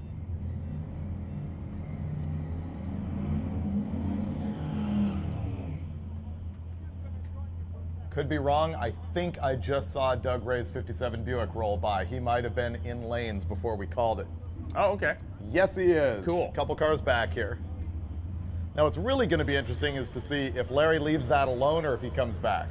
I'm thinking he's coming back. I would say he's going to come back, I would guess. They've obviously sorted their troubles. That was probably just a warm-up pass. I'm wondering, yeah, I mean, I guess being the first pass, if it was a more seasoned run, he probably would have stayed into it. The thing did not look like it was going left or right down there. It looked like it was traveling straight, and he threw the parachute way early.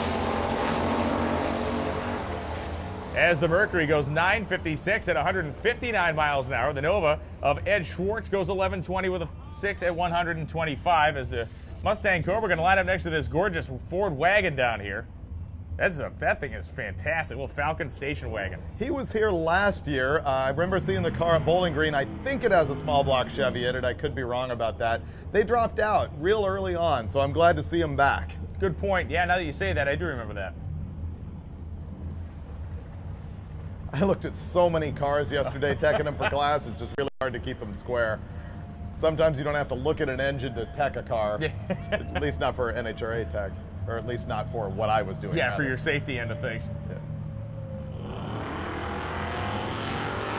Reaction times here just about identical, but Gary Ross certainly packing a little bit more punch under the hood of the station wagon, just driving away from that Mustang Cobra. And Ross goes 1081, 125. The Mustang. That's cool. 1361 at 107. You don't see a lot of station wagons, you know, everyday life. You don't see too many of them at Drag Week. Like but that this is a burnout red out of that Malibu. 1980 Chevy with a small block and a plate that just hung the bumper and came down so hard. And the Malibu going to inch ahead as the you had to Mustang smash your with oil the pan into the bottom of the drop-top carburetor, Mustang, the Fox and yet body you're here back in line here, Matt ready to go again. Jennings lines up, Yeah, and Darren it's Ambrose happened. to be the guy driving the Malibu. And Doug Ray starts to bring that Buick in. Man, look at that thing.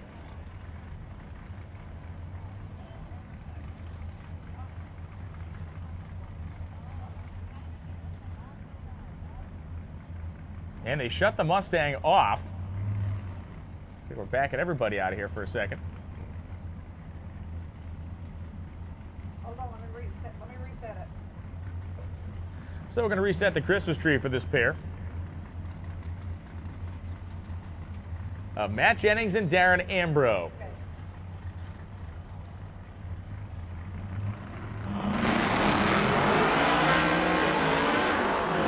And Ambrose going to pedal the thing. The car busts the tires loose, wags the tail, and Ambrose still looks like he's going to have enough to get out ahead of the Mustang of Jennings. About 1,000 feet he passed and put a fender on him. 11:55 quicker than a 1204. Ambro 129 miles an hour. Jennings 102. Doug Ray, that car is awesome. Wow. They pulled that out of a field. All of the trim on that car, except for I think one piece, is original to that car. And they followed the factory exhaust routing through the bumper. Unbelievable. It is a 1957 Buick Special. They ran this at Bandamere a couple weeks ago, out there with Joe Barry.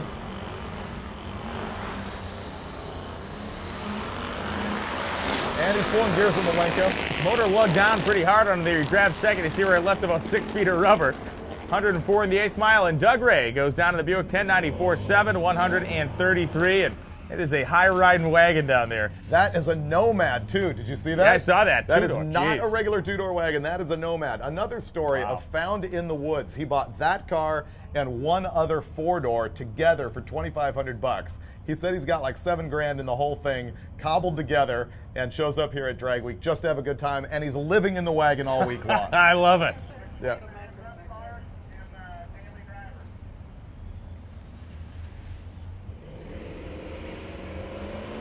A little casual walk off the line.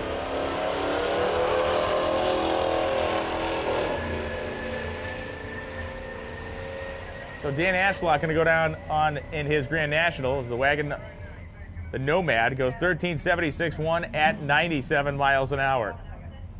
And here comes Ashlock in the Grand National with a pair of Pontiacs waiting in the wings. Back home, if you're watching the live feed, share it. Tell your friends and get some more people on this deal. Right now, we got 4,029 cars watching. 4,029 cars. Cars, watching? right? Yeah, we got cars whatever. watching this thing. Cars count more than people in my world.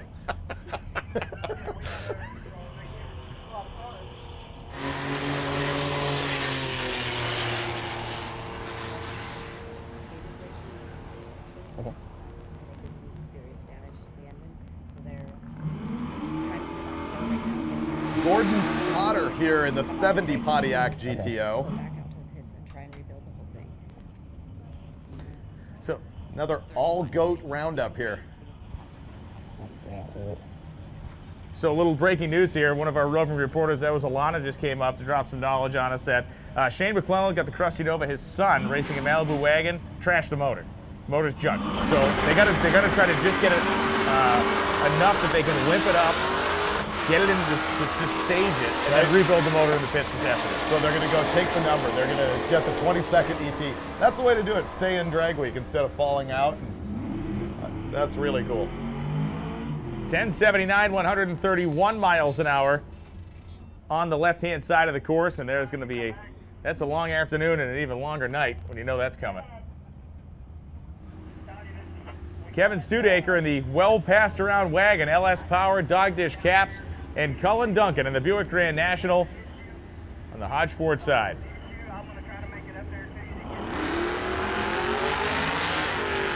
Double for Duncan. He's just kind of idling that car off the starting line.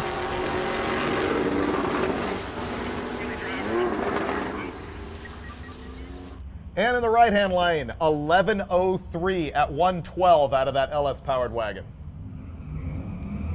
Okay, this gremlin's hilarious. Factory 232, inline 6. Got a little bottle on the thing. Watch it try and pick up the front tire just a little bit. Have they changed the routing situation, or is it just still the single nozzle in the middle of the log intake manifold? I don't know. That's Paul Hendrickson in the Gremlin. That thing is going to get the snot kicked out of it this week. A burn down even. There's two bulbs, guys. That is a nice Barracuda.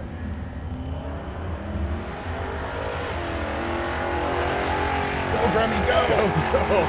That thing is just screaming for mercy out there. The Barracuda, nice clean run. Refrigerator white car goes 12.54, 109 miles an hour. Hendrickson goes Grammy goes 14.97. I like it. Legit. He could almost, well, he does outrun the Flathead Ford. Yes. Yeah. By a whole, like, half a second. Man, there's a lot of class cars still rolling up here at 12:15. Those lanes must have been packed. I can see the daily drivers lined up back there. Danny Roberts and Rick Blankenship head down the track. Blankenship with the Corvette and Roberts in the Malibu. And the Malibu gave up a bunch in the starting line, didn't have enough to catch him. Blankenship 11.98, won 117, and Roberts 11.20 with a 4 and 124 miles an hour. As you got Gary Putnam and Frank Romano coming up now.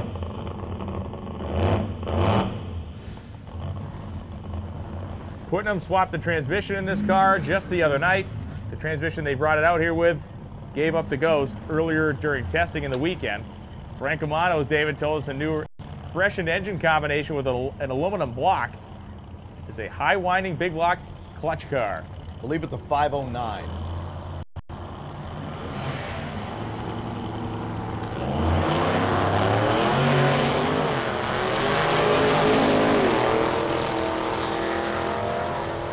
And Putnam's car starts to really pull along at the top end. Gary goes 997 at only 114 miles an hour.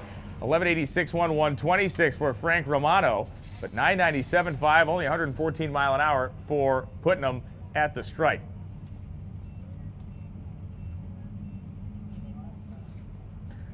Looks like former Drag Week champ Tim Reed down there lending some hand there. Tim Reed with the famed LS Pinto. Pinto, yes. Yep, that would be Tim. People on the live feed are asking, how does the Drag Week format work? Basically what we have going on here is time trials. These cars aren't really racing each other, they're racing to get the best ET they possibly can. We drive them 1,000 miles over 5 days and they have to race 5 different times.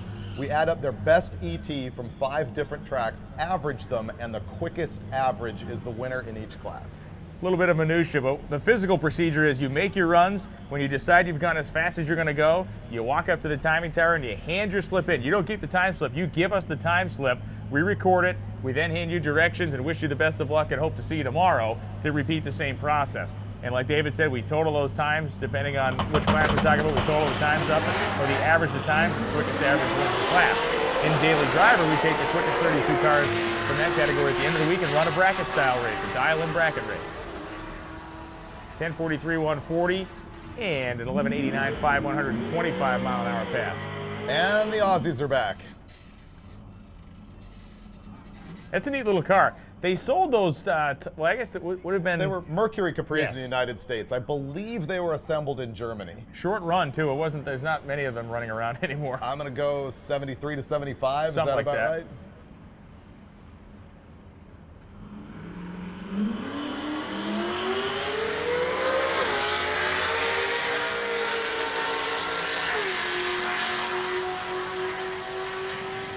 Sounds real good. He goes 10:56, 9, 131 miles per hour in the Capri. And that, I believe, is going to bring us to the point where we're going to do some track preparation here and get things ready for our daily driver class car. So if you're in the grandstands, now's a good time to run down, grab something to eat or drink from the concession stand. So once you go down and do that, if you're watching the live feed, check out these cool videos starring our own Mike Finnegan.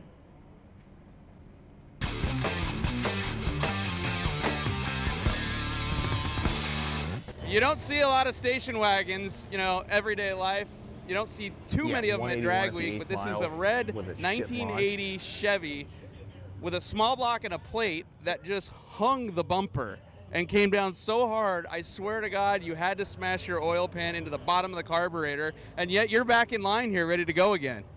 Yeah, it's happened a few times, but it shouldn't have happened that time. I had the front end pretty tight, so coming back for more, I want a good pass. It was a good one. It was a low 9. You're flirting with 8s. Yeah, I want to get in the 8s. That's my goal. Finish the week and run an 8 at every track. Awesome. How much money do you think you've gotten this thing? Wow. Honestly, probably 20,000. That's not bad for a car that will drag the back bumper and almost get in the 8s. Well, it's not bad. It's fun. It's different. That's what I like about it. I think my favorite part is you still have the factory power windows in the car. Factory power windows, factory AM FM stereo. It's full interior. It's pretty much how it came.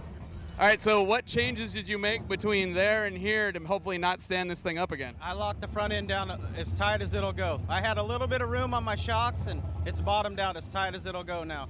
So you've got nothing left. If this thing dead hooks and goes for the moon. Nothing left. I'm not lifting this time. Nice. All right, congrats. Have fun. Thank you. I'm standing here with Steve Marine from Loveland, Colorado, I think it is, and his beautiful 1940 Willys Coupe. And the reason I'm drooling over this car is it's sort of famous. I've seen a video on Facebook of you taking your kid to school in it, and the best part about it is you roll in, just pipes cackling, and every kid in the schoolyard runs to the fence to see this thing.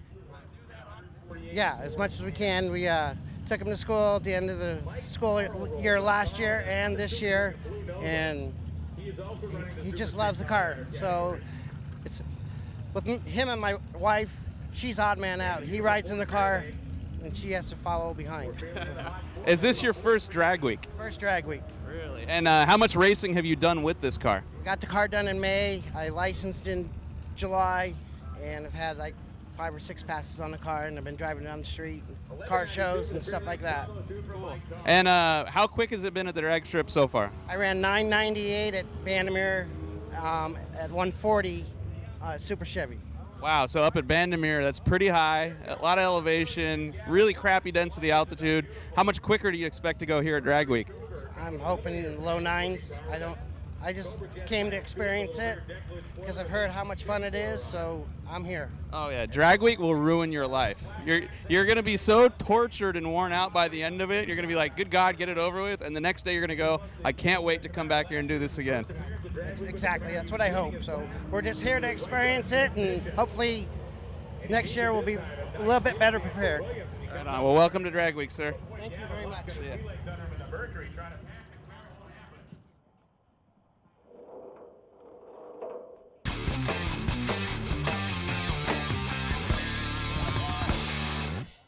What Finnegan just told us, but it was probably I bet it was awesome.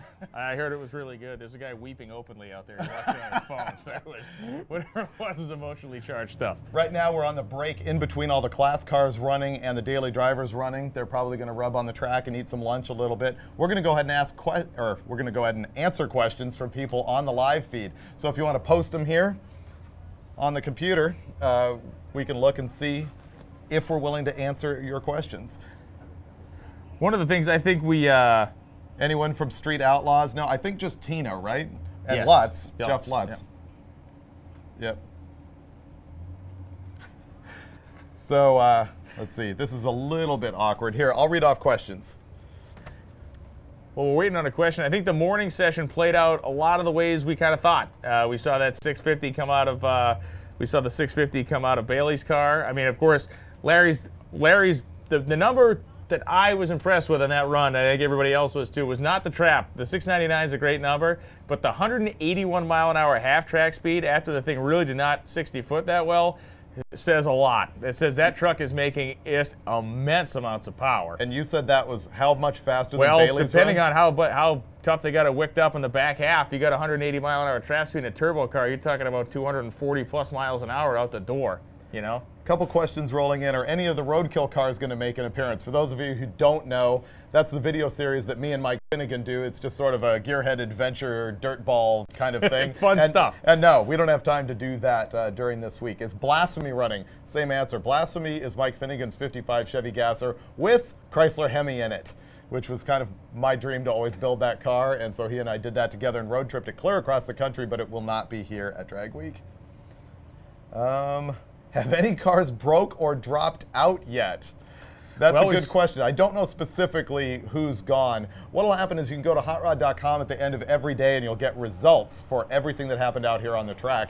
And that will include in each class some people whose names are struck out, and it'll tell you exactly who's We've out. seen stuff break. There's a Nova waiting down behind next to the timing tower that pitched a U-joint out of it. I mean, we've definitely seen stuff break.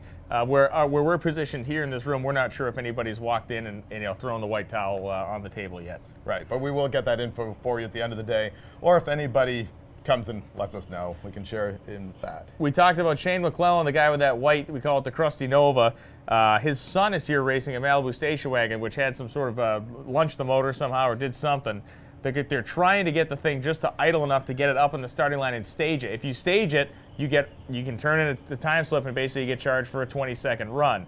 It lets you stay in drag week competition. You can stay in competition. Well, what they're going to do is they're going to stage the wagon, roll it back out in the pits, and completely pull the motor apart and rebuild it. So their week is going to get long right off the bat. Yeah, but you know what? It shows a lot of integrity, I think, to go, this is day one. We're not going to call it quits. We're going to bump the lights, take our 20 seconds, fix it. No chance of winning, or low chance of winning, but they're going to make it. They're going to finish drag week. What are those tractors ETs? The tractors out here, you know, they're dragging the track. They're cleaning it up. They're probably going to put some resin down. You'll see them burning it in a little bit.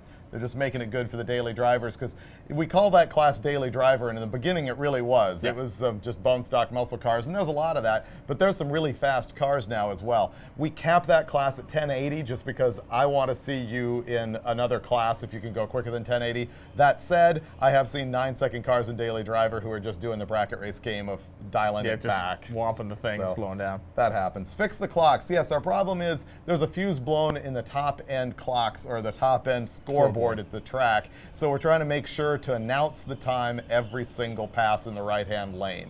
You'll hear it mostly from Brian, occasionally from me. We're making sure to do that. How many cars in the class Eddie Miller entered is the question. I don't think I still have my sheet that says all the cars in class, but we're looking at Pro Street Naturally Aspirated. There's only 5 cars in that class right now, and in Power Adder, we've got 6. That's another thing you can look at, actually, at the end of the day on hotrod.com, and the results is how many cars are in every class. Okay. Our biggest single class is Daily Driver. There's 127 in there, and I think Street Race Small Block Power Adder is the second biggest at 32. Yeah, there's a bunch of them in there. Super competitive class there. Any other questions? Any diesels? There's that big funky rat rod diesel Didn't thing show up Unlimited. though. He didn't? He didn't come around and make a lap that I saw. Really? Yeah, this is a it's a 1951 white Sterling. Not that one. There's another one. Oh, with the big giant wheels on Right. it? Didn't see that one either. Yeah. Well, they'll probably be back in the next session. They're Afternoon probably just in the session. grandstands watching because they know their stuff's going to make a pass and not break. And get 35 miles to the gallon and go to the next stop. Oh, someone asked, did Daphne make a pass yet? She's running Daily Driver. That's so, right. yeah. She's running Daily Driver in the wagon that we bought when Chad and I were doing Car Junkie TV together. And he's got the old Crusher motor in the thing and a whole bunch of other stuff. The red Capri is Aussie. Yes. Thank you for that info. So we're going to run, I don't know, 2 more questions. We're going to go back to another video with Mike Finnegan, and then you'll be back with us. So post your questions. Let's see if anybody else is on here.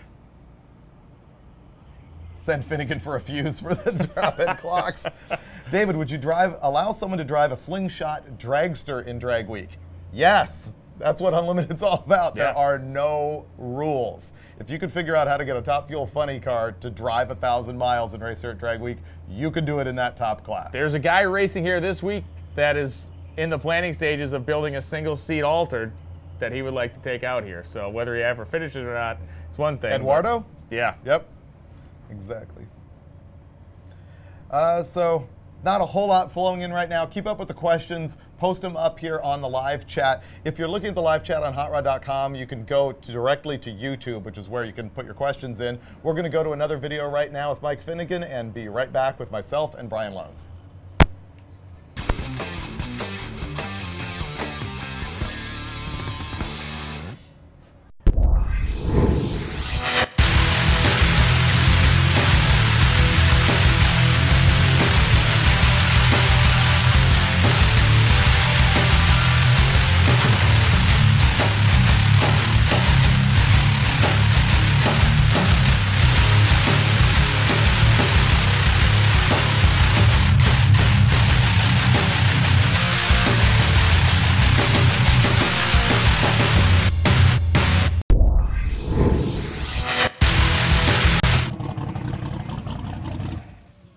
Hey, 54, not bad, man.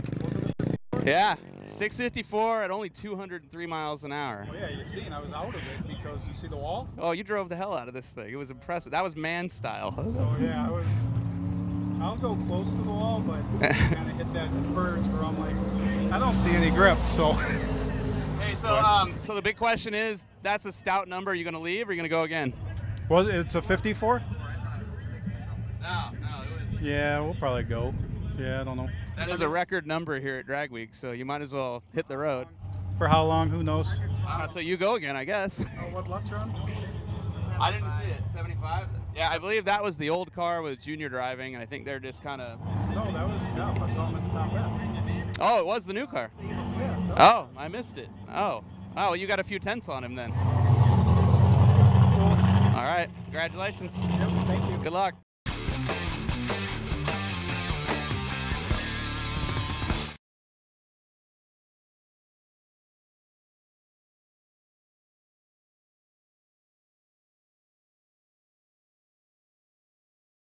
One thing I want to apologize for, Travis Ray, from Massachusetts. I said he was from Martha's Vineyard. He's actually from Nantucket. It's another island off the coast. But it was like, if you're a fan of The Simpsons, I might as well just say he was from Shelbyville. Not good, all right? So Travis Ray is a Nantucket resident, not from Martha's Vineyard.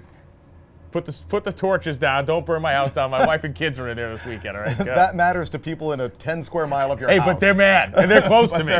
They know where I live. Okay. What is the oldest car we have seen out here at Drag Week? Well, you want to say that 32 Ford, but in fact, there's the 30 Ford. I think it's a 30 or 31 Ford in Gasser, the orange car. Okay. Yep. Next question. Why isn't the F-bomb here? The F-bomb, this is like, I cannot do a live feed without this question. It doesn't stop. The F-bomb is my 73 Camaro twin turbo Nelson Racing Engines deal. I've been battling this thing forever on the torque converter. We finally decided to pull out the Power Glide and put a turbo 400 in the thing. I was worried about how that's going to affect the launch on it because the car actually launches pretty good, but it blows through the converter all the way down the track. So I need to get some data over to Pro Torque, blah, blah, blah. You know what the main problem is? Time. If you knew how busy I am, it would be ridiculous. Basically, every moment you see on video is the only work I ever get done on my own cars. So that thing is actually at Nelson's right now. We're trying to fix it. So that's my excuse. What else we got? Any cars from Europe here? No, I don't think we have Europe. We do have Australia. Yes. I have talked to fans here who are following the whole week from Antigua and a guy from Brazil. And there's a couple guys from Denmark, that's the Netherlands. right. The Netherlands guys are back Talked to him over as well. again. Finland. Finland, Yep. there you go. Yeah. Finland. Okay. Why do people want to see the tractors race?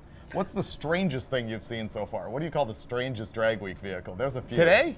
Yeah. There's Stretchy Truck. Yeah, I would say that thing's probably in a league all by itself. It's kind of that thing kind of owns that category. Yep. Cars have to be street legal, so no funny cars or slingshots is what somebody said there. But I'll take issue with that. You can hang headlights and turn signals on and get anything registered in Alabama. Channel 6 is in the sky.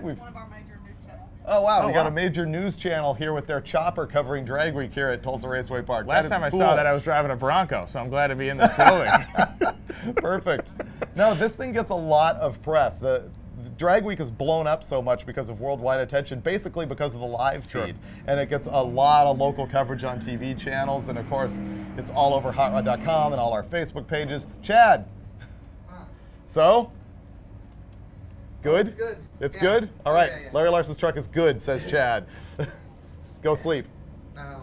Well, we're not. Are you going to hit it? Are you going to make another hit, or are you going to roll? Yeah, if we can ever get through the. Dude, seriously. Everybody's asking also about Street Outlaws, guys. Basically, they were filming. I mean, we know Big Chief, we know Sean. They're out working. That's why they're not here. Yeah, they're on an episode. Jason, or Justin rather, was signed up, but not here. Oh, we're going into Daily Driver now. We are back to Daily Driver, into Daily Driver action here with Tony Wood. Tony Wood over there goes down 1394 for 100 flat. Next pair up, that great looking Chevy pickup. I believe he was here last year. That truck's burning, the door's open. Shut that driver's door on the truck. Nate Dial and Ronnie Fleming. Fleming in the Chevelle and Dial in the beautiful 64, 65 Chevy pickup down there. The Chevelle pulling the tire a little bit on like 5 different dry hops.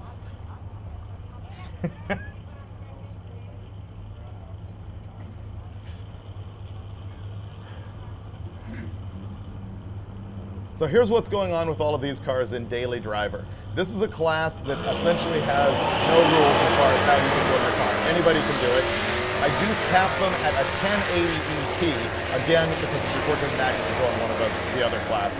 What these guys are doing is they're running for their best average ET over 5 different drag strips, and that will put them on a ladder for the last day in order to run a bracket race of 32 cars. Now, that last car that went down the track in the right-hand lane, I didn't quite pick up the number. When we promised to announce them all, it was about a 12 and change. Yeah, it went 1186, but at 126 miles. Okay, there you go. That's what I saw, the 126. So I'm just trying to stay on top of making everybody know what's happening in that right-hand lane. So Thomas Franks is in that right lane right now, Fox Body Mustang, and it is the Shelby GT500 Mustang. Tom Frank's been around drag week quite a bit. He hasn't run daily driver before. He told me this year he's taking this really seriously, trying to get into that bracket race. Well, Franks goes down 1153 with an 8, 119 miles an hour. The Shelby goes 1269.1 at 119 as well.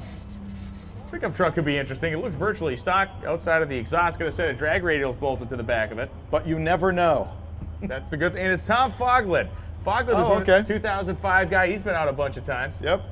You'll find daily driver is often the catch net for guys who don't get their cars done, but they want to come participate anyway. They'll just enter something like, their mom's car. Blowing a bunch of carbon out the exhaust of Foglin's pickup truck. And Foglin going to lead that good-looking Barracuda down the racetrack. 1261.110, and the Barracuda goes 1328.5 at 100 miles an hour. People in the questions are asking, where's Finnegan? Because I put this on the Roadkill Facebook page and said we were doing this. Finnegan's out in the pits doing interviews, and we will be playing those back every once in a while throughout the broadcast. Here in the booth, you've got myself, David Freiberger, and Brian Loans doing the announcing all week. This is a fully composite Fox Mustang here. Wow. That's what he told me. Although it's looking kind of sheet metally there in the back, isn't it? It is looking metally. A little sheet metally. Looks like it's got some inner structure that looks like steel. John Gatliff comes up in the Mustang over there. The Grabber Blue GT. Is it Scott Abbott? I think that's Scott Abbott. Yes, it is. Last year's bracket race winner there, Scott Abbott, been here in that beater Roadrunner forever. I asked him, are you ever going to paint this thing? And he's like, not as long as 440 speed parts are still for sale. So, good answer. Yep. 1171.119 for Abbott, 1455 at 107 for Gatliff. This car, you see the Grassroots Motorsport sticker on the side. You also see the NASA sticker. This is a road race style car, this Mustang with the composite body, i.e. fiberglass. I think he might have entered that in the 2014 challenge. You know the deal that Grassroots Motorsports magazine does? Low buck, ostensibly, car race. Well, he's got the cool, the wheels on the front of that thing are actually the wheels they mounted on spare tires back there in the Fox Mustangs. They're aluminum, they're very light. And a 65 Biscayne. Yeah, post car. Waco Davis, the driver of the Biscayne, complete with cherry bombs painted to match, or the car's either painted to match the cherry bombs are painted to match the car. I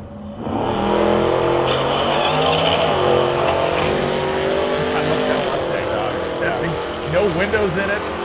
It's darting left and right on the racetrack. Big Biscayne, motors down, 1089.3, 122. And Ed Cavello-Mall goes 1134 at 122 in the Mustang. 1089, a really good number in daily driver. Puts you right there, second or third on the ladder the last day. 08 Bullet Mustang. You had one of those crazy for a 70 while. Dodge Dart. I had an 01 Bullet Mustang. This is the second generation that they did that. In fact, the 01 guys were a little irritable when they came out with these because, I'm not special anymore. Well, the Dart had the better reaction time, 392 light and 89 in the 8th mile, and that plum crazy purple Dart will get down the right-hand lane, 1252.5, 111, and the Bullet Mustang 1528 at 99 miles per hour. I'm looking at the live feed, and AMC fans asking what happened to the Javelin that was running test and tune yesterday. I'll break your heart with the information that had a big block Chevy in it, but perhaps you AMC fans will like to hear that big block Chevy apparently expired and will not be back. There are AMC-powered AMCs here. There's Mopar-powered AMCs here, so stay tuned. Well, pair of Mustangs down there now. Michael Henson, left-hand side of the racetrack in the California Special Mustang GT. Grand Prix side of the court. CTSV wagon with. There was a guy at LS Fest last weekend running 1020s in a stick shift CTSV wagon. 1374 at 105 miles an hour. 1474.7 at 99 over there on the Grand Prix side. CTSV wagon's a pretty amazing car. I mean, I can't see myself driving it. It's just like not my sense of self to drive a Cadillac wagon, but they're really impressive. The 8-foot-long ice pick taillights are my favorite on that thing. I mean, I can imagine what those cost to replace. Those got to be a couple of bucks. And the Maverick. Hodge 410. There's Bill Perkins in the Maverick and Greg Pecoraro in the Cadillac wagon. And the Caddy wagon gets down first, 12:05, 119. Perkins, 12:51 at 107 miles an hour. There's the Opel Manta with an LS motor in it. Yeah. Oh, there's your brother. Perfect. There he is. Okay, cool. So this is the Sterling White pickup that we've been talking about here in the Burnout Box, Duramax powered. I want to see the Opel. What's this thing got for power? I was following sort of on Facebook. It's an LS motor in it. Shock. I believe it, yeah. Didn't see that coming. I believe it's naturally aspirated. And you got Jesse Matafari in that John Deere themed big block powered step side Chevy pickup with the exhaust stacks coming up through the bed. And the little Opel. We could pick it up and put it in the pickup bed if we wanted to. 1248, 9112 in the pickup. 1281, 2 at 103. So yeah, so the driver and owner of the diesel truck you see over here in the Hodge Ford lane, this guy's from Idaho. He's like a tractor puller, you know, diesel enthusiast kind of guy. We built this thing. Now it's a white Sterling. White Sterling didn't make pickup trucks. That's a big rig tractor trailer truck cab that's been all cut down and channeled down over the frame in a custom kind of pickup bed with a Duramax engine in it. Appropriately enough, lined up next to that nice 88 to 98 Chevy pickup over there. Rolling coal. That's a political statement. Is it? Well, remember that whole thing that happened? Is the idiotic thing that a few months ago that was going around? No. Anyway, 1225, 108 miles an hour for the diesel-powered Sterling White rig, and 1188.1 for the Chevy pickup truck. Yeah, I'll have to carouse the pits and look at some of these cars more closely because in tech, because there's no vehicle rules in Daily Driver, I'm not familiar with these cars yet. By the end of the week, we'll know all these guys, but right now, I need to know what's powering what. Interested to see what the traction situation is going to be for this little Chevy 2 Nova. Very short sidewall tire there, kind of a more of a pro touring looking setup on that car. It's the Fox Body Mustang of Jeremy Idle leaves the starting line on the Grand Prix side. Nelson Carmax, the driver of the Chevy 2. And Carmax goes 1247, 114. Idle goes 1305 with a 5 at 113 miles an hour with the RX-7. And Joel Nystrom comes up in an Oldsmobile 442 convertible he has owned for 34 years. Oh, awesome. I didn't know that one. He had not made and it had never run down the drag strip until yesterday. He was going to be coming here in a 38, I believe, Chevy or 38 Plymouth. I think it was one of those two he's going to be bringing. But instead, he is here with this car. He didn't get the Plymouth done in time. And Joel's raced a Hemi-powered Belvedere in the Fast Series. And he's got a Duesenberg. The guy's got all kinds of cool stuff. He drag races the Duesenberg. I remember. I think you've told me about that before. Yeah. And in the right lane, he rolls at 1127 at 122 miles an hour.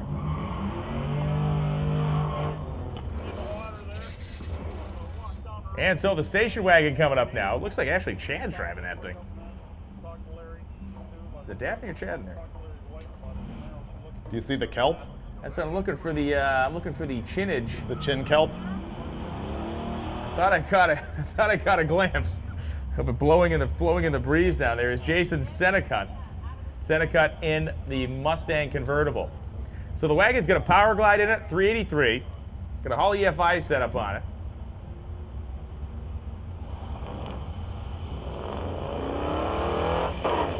Oh, look at these two Roadrunners. Are actually, one's a Super Bee.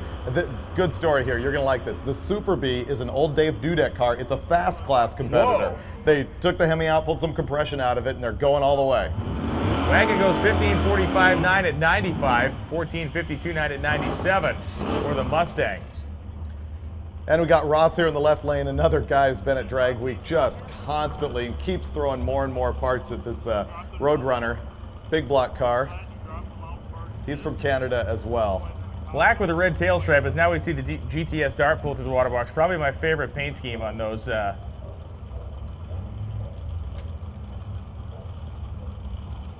on these late 60s Chrysler products is I've understood that our main camera has gone down for a moment, so we're moving around with some different angles. So we're working on it. We're going to get that main camera back up again as Rick Callahan in the car that formerly competed in the Fast Series, which is a group of, well, I'll tell you that story in a second. Callahan gets down to the finish line, 11:02.7, 1:27. Okay, everyone in the stands needs to know that guy just ran 11:02 on a bias ply red line tire. Mind-blowing. Go look at that car in the pits. It looks bone stock. Alana asked Dudek this morning how the Fast Series came about. He said, well, there was a whole bunch of us that were just cheating so bad at what we were doing anyway. We just made our own deal.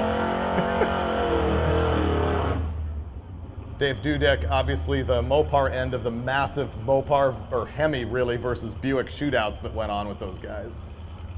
And it's Rodney Munchinato coming up in that beautiful Dart GTS over in the Hodge 4-lane. And Tommy O'Donnell. O'Donnell had that 57 Chevy we saw pull massive wheel stands a couple drag weeks ago.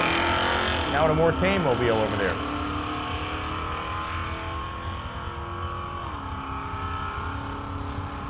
O'Donnell in the patinted 57 goes 1270 with a 5 at 105. And Munchinato goes 1374.9 at 97. And if you're watching the live feed at home, apparently we have one camera down, but we will get that back online and keep this thing moving. Here comes Walt Reynolds coming up and lining up next to the Corvette, third-gen Corvette of Mark Swank. That's an appropriate name for a third-gen Corvette driver. Yesterday, Walt's driving around with a whole bunch of crates of I don't know what in the back of the truck. I'm glad to see he actually unloaded it because I was going to turn projectile real fast. There's nitroglycerin for a local farmer. And Okay. it takes some stumps out.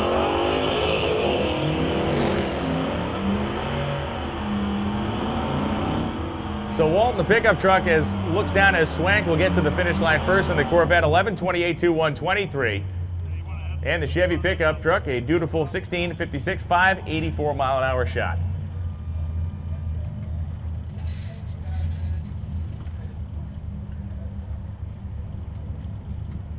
And Pat Dunnigan comes up now, and Mike Reed, as we've been informed by our crew that the main camera's back up for those of you watching the live feed at home. Pat Dunnigan heads down in that early 50s Chevrolet, and Mike Reed goes through.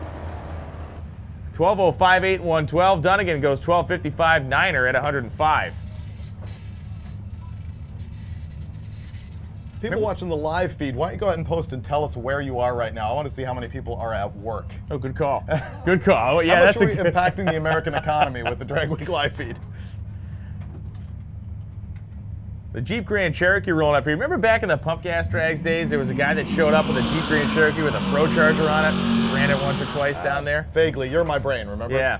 The thing pulled a crazy wheel stand and it came down and it completely mangled the thing because the computer basically fried because the front wheels started to turn faster than the rear wheels and it's all-wheel drive, and the thing went into this limp home mode. It was like the whole rest of the event, they could not escape that limp home situation. Ryan Anderson driving that SRTA Jeep as the Pontiac GTO heads down on the left side as GTO goes 12:10, 118. Anderson 12:09.4 at 112. Yeah, look at all the comments coming in. A lot of people at work today watching the Drag Week live feed. If you go home tonight and you can't make it back for the rest of the week, make sure to check out hotrod.com and the live video feed of Drag Week we have going on all week. Especially if you're like an air traffic controller. You know, if you're in a position like that, let's just pay attention. Oh, fan belt came off that car. Andy pulled over. Good job getting that thing over to the wall.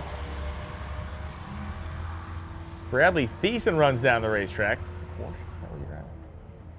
Let's see what type of car that was until I looked down halfway down the racetrack. I was too busy recounting that story there. 1373.6, 109 miles an hour is going to pick up that belt and ultimately get the Pontiac of Mark Zafran off the racetrack. You were telling the story of the Jeep Grand Cherokee all-wheel drive deal. I remember when Typhoons and Cyclones first became hot, and those things would pull a wheel stand and come down, and the front tires just bark and spin and violent. Those things were cool. Well, we get a second. The car that's coming up on the right-hand side of the racetrack next pair is Scott Brown. Scott's from down Texas way. 1953 Chevy Coupe. It's got an LS motor with a turbo on it. Scott's been working on this car like everybody else has. Out here on his first drag week.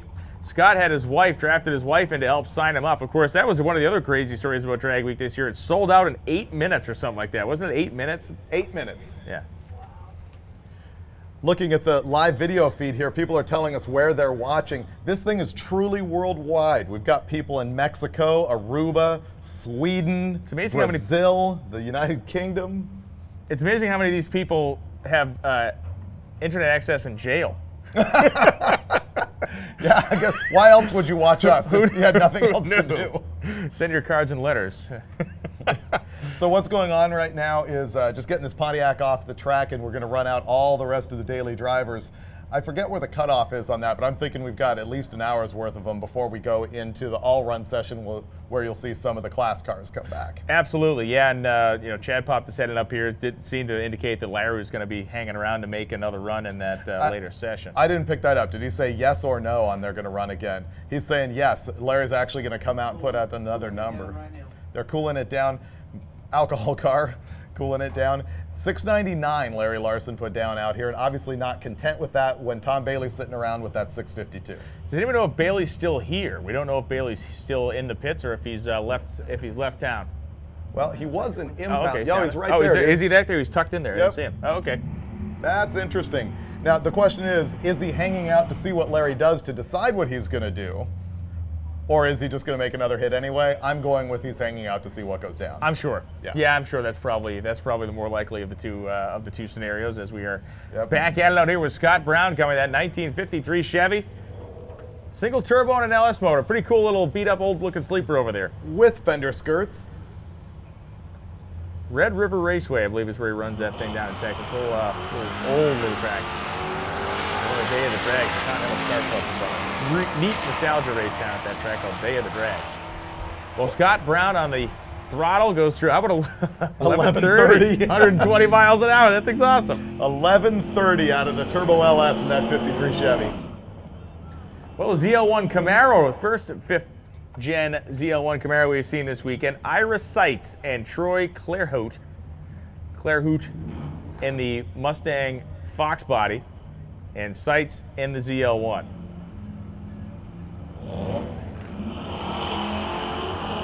This guy in the Fox body has worked long and hard to get to Drag Week. I think he said 3 years, and finally. Wow, that's cool. And he runs, survey says, 11:10 at 123 miles an hour out of that blue Fox body in the right lane.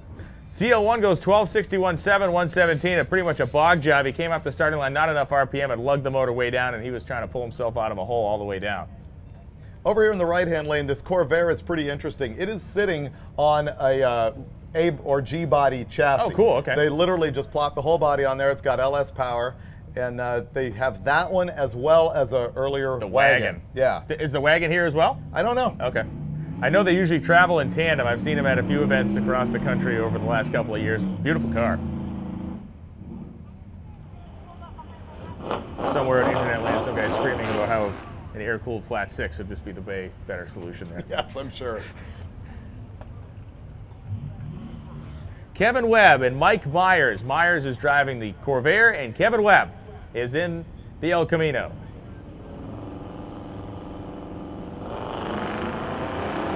Kevin Webb unintentionally cut a 005 reaction time.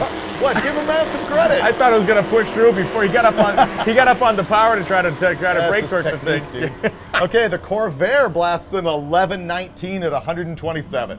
And Webb goes 13:95 at 96 with that telepathic 005 reaction time. Ooh, Honda. Check out the Honda. Oh, and it is a front driver as well. Oh yeah, this thing is mint. If I spoke Honda, I'd tell you what the late model engine swap is that he has in that thing. It's fun. It's got the B2X7 in there, I think. Sure. Yeah. VTEC. Travis Davis and Austin Stiver. Davis in that nice looking Impala on our side of the racetrack. Hodge Ford lane. A lot of GMB bodies here. Yeah. Big girls need love too, man. And Stiver in the Fox body notchback.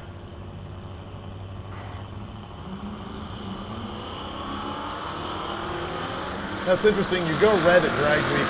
At this point, it really doesn't matter. You still get an ET. And Austin Stiver goes 13:56.7 at 102 in the Mustang. Davis goes 17:59.8 at 78. So it will be the Honda. What's that? My late money's on 70s Honda. Civic? 79. Late 70s? Okay, 79 Yep. Civic. Lined up next to the late 80s, early 90s Chevy pickup. David Kerwin driving the Honda and Lance Zickel driving the pickup truck. Oh, my money was on Honda. It's not happening. No, I'll tell you what though, Kerwin shifting the thing like a madman, but Zickel just gonna outmuscle him down there. 11.97.5 for the pickup, and Kerwin goes 12.61 at 120 miles an hour. No slouch for the little Honda. This is kind of like Muscle Truck East out there. It's minus the step side. It's got the same kind of tone. What is the status of the Muscle Truck these days? It's got MSD Atomic EFI on it now. Runs, drives it back to street mode. No more boggers on it. It's a good truck. It did look good with the boggers on it in the sand. I liked it. Nicole Murray driving the pickup truck, and Adam Dory in what was formerly a Landau roof luxurious Malibu. Not sure there's a high car count on BMWs at Drag. And Dory goes 13.73.0 at 98, and Nicole Murray 13.61 with a 3 at 108 miles an hour. The standard issue BMW joke. Do you know what BMW stands for? I'm waiting for it. And I say this with my tongue firmly planted to my cheek. Break my window. Okay. Take my plow punch.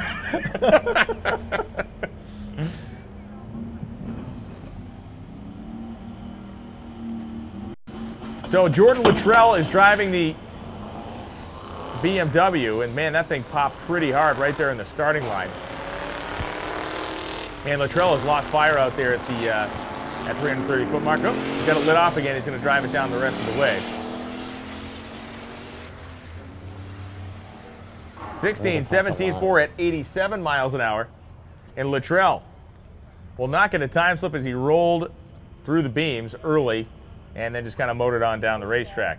Spectator side or tower side will not get an 18 slip. Man, talk about another big B body down there. The Impala with white walls on it, right at the base of the tower.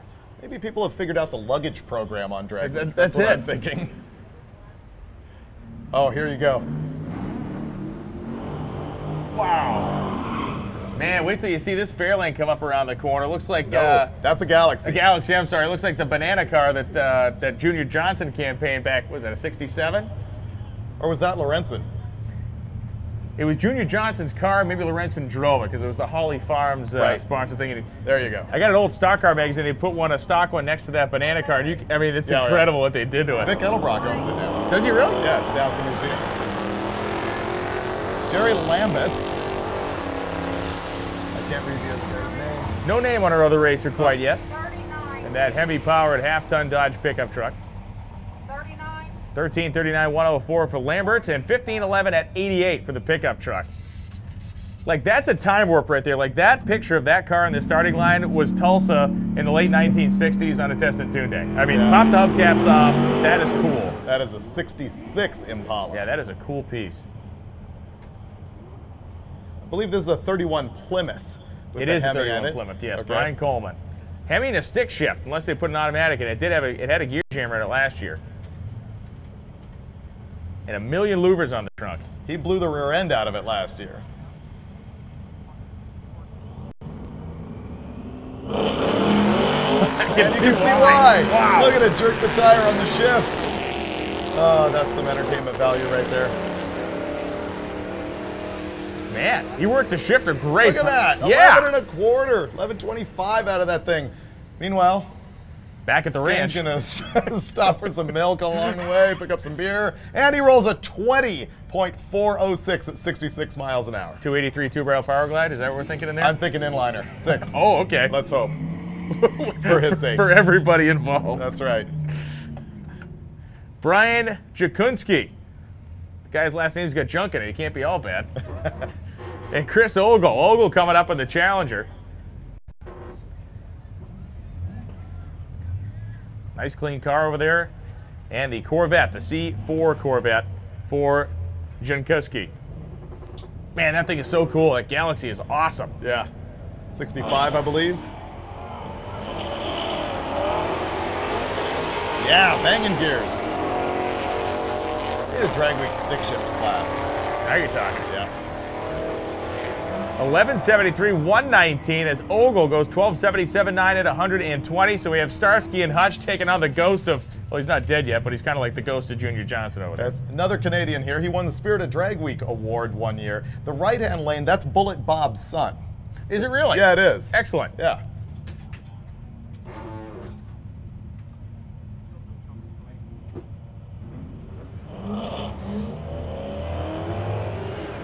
And the Galaxy left like a galaxy. The Starsky and Hutch mobile. Gonna get to the finish line first, and we'll be back to fighting crime momentarily. 12:31.6, 112 miles an hour. The Galaxy 61 at half track. And Garrett Larson goes 1763 with the 4 at 77, but look good doing it. That sounds violent down there. I like that level of violence. 72 or 3 CUDA. And Clark Lamb coming up next. Clark is a local guy to Tulsa.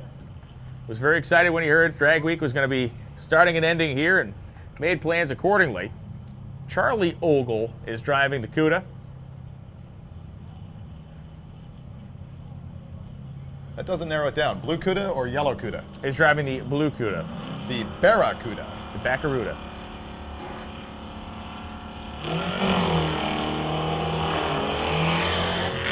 Oh. And he is in his own sauce and sideways now. Okay. I'm thinking now's a great time to go buy a t-shirt. Clark Lamb. T-shirt, start War and Peace. Yeah. Clark Lamb, 1173.6 at 115 miles an hour. The good news, but it's, well, yeah, it must have put a rod out or something. Because it all sploshed whatever the hole was, or wherever this is coming from, it splashed out when he was between gears. Yep. So roll over, you can buy Drag Week t-shirts, and you can also get stuff from the Tulsa Raceway Park concession stand. You can roll around and look a lot of the top racers. The pits are open. They'll walk around just like this is 1965 and the top fuel guys looking out of the back of the trailer. Right, where you can see them. And Jeffrey Lutz has hooked the trailer to the back of the 57 he's driving this week. So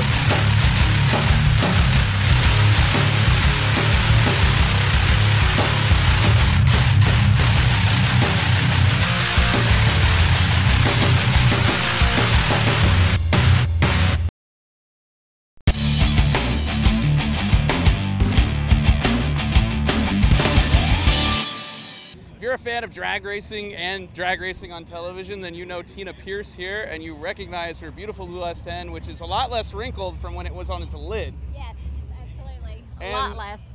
New motor, it looks like. New motor, we've changed out everything from the cab forward. It's changed, it's new.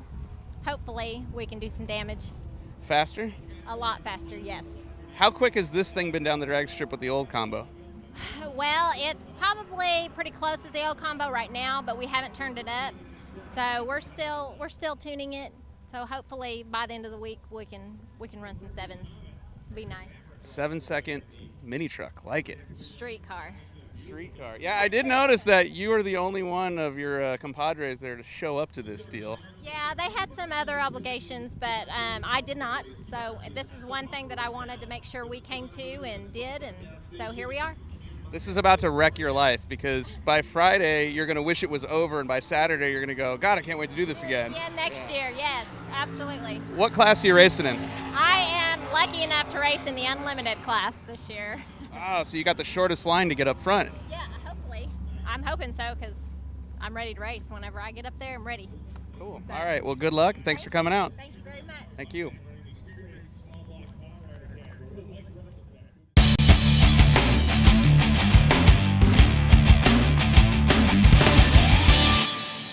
This is Vince Rash. This is his black 69 Firebird, and you may be the man who's tortured more transmissions and more valve springs than I've ever seen at Drag Week before. Are you changing your luck this year? I'm hoping. There's a few dollars invested in a Cohen 400, gear vendors, pack springs, Crower rollers, just a lot of T&D rocker arms, everything that was weak. I hope to have gotten them all stronger. So as we've been saying, we're hoping we got some of the problems ironed out, but we hope no more wrinkles show up. And how quick did you run today? 10:18 was my best. I made 2 passes. Normally, like to home, I'm 9.6, 9.7. This first time I've tried a Dominator, so I'm just, I might go back to my SV1. Is it a 3-circuit deal? 3-circuit. Now you got me lost. 3-circuit Dominator. They're notoriously hard to tune for the street at part throttle. Now, actually, that might be the problem because this thing's running in the mid to low 14s on the street, but I checked the air fuel on the end of the last pass, and it was in the low 13s. You could probably stand to fatten that up a little bit and make some more power. Well, wide open throttle race, and you want like 12.9 to 13.1 for most power, but I think tomorrow in Topeka I'm going to try the SV1 and see what happens. We'll see what happens to the air. So you've got spare tires on the trailer, a spare carburetor. What else are you bringing along to make sure you get back here next Friday? Well, I've got lifters, springs, a whole new extra T&D shaft system, water pump, alternator, another starter. Over the years, we figure if you got it, you ain't gonna break it. Everything and the kitchen sink in that trailer. Yeah, hopefully. Well, good luck, man. You betcha. Thank you. All right.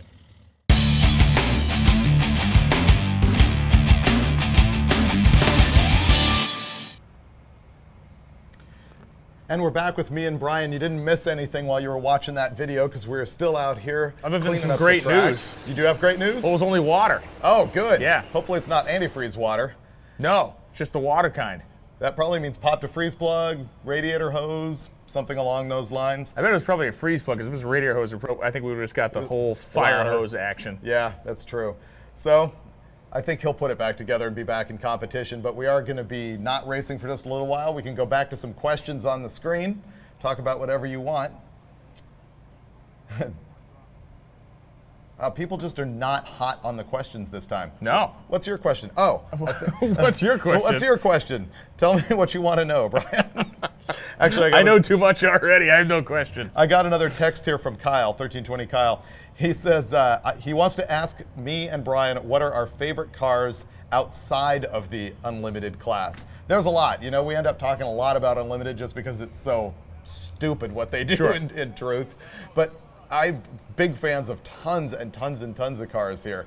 I would probably want to go throughout the week to see a little bit more, to see how fast some of them are. Yeah. But there's low buck guys here with, okay, here's the thing. Let me get my thoughts together. I saw at least 5 cars with bone stock junkyard 5.3s. Yeah. Take them apart, open up the ring end gap, throw a turbo on it, and run somewhere between low 9s, high 8s. Just that easy. Just that easy. Plug it in and go. It has become that. Yeah. And so there's a whole lot of that going on. And it's one thing when people say, I'm tired of the LS motor, I don't want to see it. It's another thing when you're the guy with the Gremlin, with the Turbo 5.3 out there running 890. Not tired of it at all. He loves it. Loves every second of it. So there's a bunch of that. I like the 440 Gremlin. Yeah, anybody that's willing to go just outside the normal style, the barnyard or backyard Viper is probably that thing's great. The pickup truck. That's one of my all-time favorites. The guys running the Gremlin on nitrous. You can't help but love that thing. I'm looking out and seeing the Triumph down here. I didn't know that is not the guy who showed up. Remember the guy who showed up with the Triumph with the turbocharged a turbo Pontiac yeah, engine. stretched out. No, he didn't come back. I wish he would have. That thing was pretty cool. Yeah, but yeah, I mean, all this stuff. I mean, as far as cars that are just angry and violent, I mean, Todd Mashmeyer's car that we actually didn't see this morning. Oh, you're right. We didn't see Todd come up and make a run yet, but his car is one of my favorites too, just because the thing is just pure anger. Not to mention the story behind those guys and how much just death they put into that car. They brutalize themselves. We visited the shop in Oak Grove before we came here on our road trip out here. And we stopped by and they're casually putting together the short block. You know, it's 4 days before drag week. And they're like, you guys want to eat? Okay, we went out and had food for 2 hours. And I'm like, what are you guys thinking? So when they don't finish, blame me. Yeah, it's all your fault. Yep. Stupid lunch. But there's a lot of cars that are new every single year that always sort of become the stars of the show. Yeah. Like I remember when Bullet Bob first came with that hot rod, the crazy looking thing with the big block Mopar in it. It's like that thing got all the attention that year. Yeah. And this year, I don't know who that guy's going to be yet. I don't either, but I'll tell you what, the dude in that black Monte Carlo that went 192 miles an hour on George that minuscule Gallimore. tire, Okay. that's a chart topper right now. Oh, that thing is big time. Yeah, Gallimore's good. What else do we have going on out there? The one thing, and like you mentioned, it's another point to reinforce, is that you end up, the conversation maybe gets dominated probably more than it should with some of the unlimited stuff, but the reality is, I know you do, I know I do, and the rest of us do, appreciate the amount of effort and time that every single guy out here has put in to show up. For instance, right now, this is Shane McClellan's son is out here in this Malibu. Now, they've had some sort of big-time mechanical failure with the engine. They're basically going to stage the thing, get it to run long enough, maybe stage it on the starter motor or something. I've seen plenty of guys crank it across the line on a starter motor, which doesn't work with an automatic, so I'm not sure what they're going to do here. All they have to do is break the beam, and they'll get a 20-second number, and they remain in drag week competition. And he broke the beam. And now what they're going to do is disassemble the engine. They're going to take that thing back to the pits and pull the entire motor apart. I don't know. I did not get the specific issue it suffered, but whatever it was is going to basically require the thing to be rebuilt. I got the impression parts were hanging out. Okay. But we I'm got not a bleeder. sure. Maybe they just fired it up with no oil. Really don't know. I need to get that story. That's going to be fun. Shane McClellan, of course, the guy with the crusty Nova. That's very well known and that did that massive wheel stand at Indy last year. That's his son, apparently. Yeah, it's an LS motor. I get the Holley mid-ram intake on that thing. Yeah. Notice how you've now reached the point where you can spot an LS motor by this much of the intake manifold sticking out of the top of the I spent 3 days at LS Fest. It was like being strapped into a chair, like in Clockwork Orange. There was no escape. You couldn't get away from it, man. All LS all the time. A Camaro pulled up. I said, I wonder if this thing's got a V6 in it. The guy looked at me. I said, I was making a joke, ladies and gentlemen. I was kidding. So it looks like we're going to come back to racing here. Got a couple cars in the burnout box. We got all the water scraped off the track. Good old Paul Whalen. Burnout. Paul Whalen. Been at all but one drag week. And a Fox body. Nice clean Fox body Mustang from Michigan over there. Got the stock pony wheels on it and the whole deal. That's just a nice clean little car.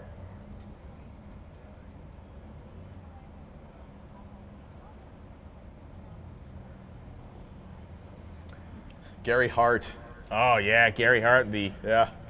Is it still the inliner, the Jimmy inliner in there? Or you put a different motor in? Yeah. No, Jimmy 6 with a turbo in this pickup. Going down track. Whalen's car is running good. The dedicated Ford man. This is the car he's taken on almost all his drag week adventures. 1193 at 110 miles an hour for Whalen and 1519 at 94 for what may be pretty close to a virtually stock Fox body Mustang. Those things ran low 15s in the day, about 90 miles an hour.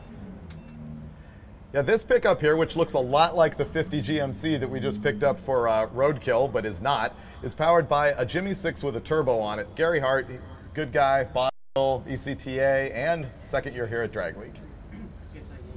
That's got a 4.2 Atlas now. Oh, I've got old, dated information. Man. Put it right on the table and just stomped on it. Stomp on it. Hot Rod Brandon's up here says it has a 4.2 Atlas motor in it now. Those Atlas motors are pretty cool. A lot of guys run those in comp eliminator now at NHRA. There's a lot of alters and stuff running around with that dual overhead cam inline 6. 1521 at 84 miles an hour, and James Manning, 1547 with the 4 at 92 in the Mustang on the right side of the racetrack. That Triumph coming up now, that be TR7, I think it is, a little Triumph over there. Got a roll bar, a set of Kirky seats and all in it. And the Ford Maverick. Rolling up, you see the cutoff switch in the Maverick tucked right between those tail lights. I've got a quick question for the live feed crew here. Hey Dustin, if I need to go off mic, can I just shut it down? My mute does not work.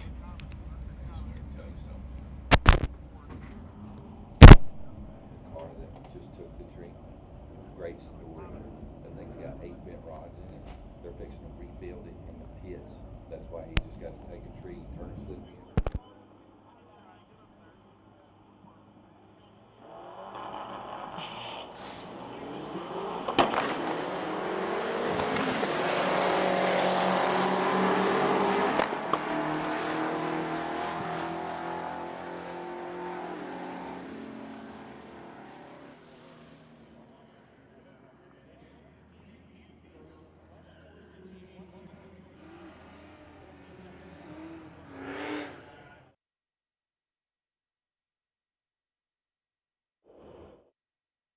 Nice little well-worn little challenge.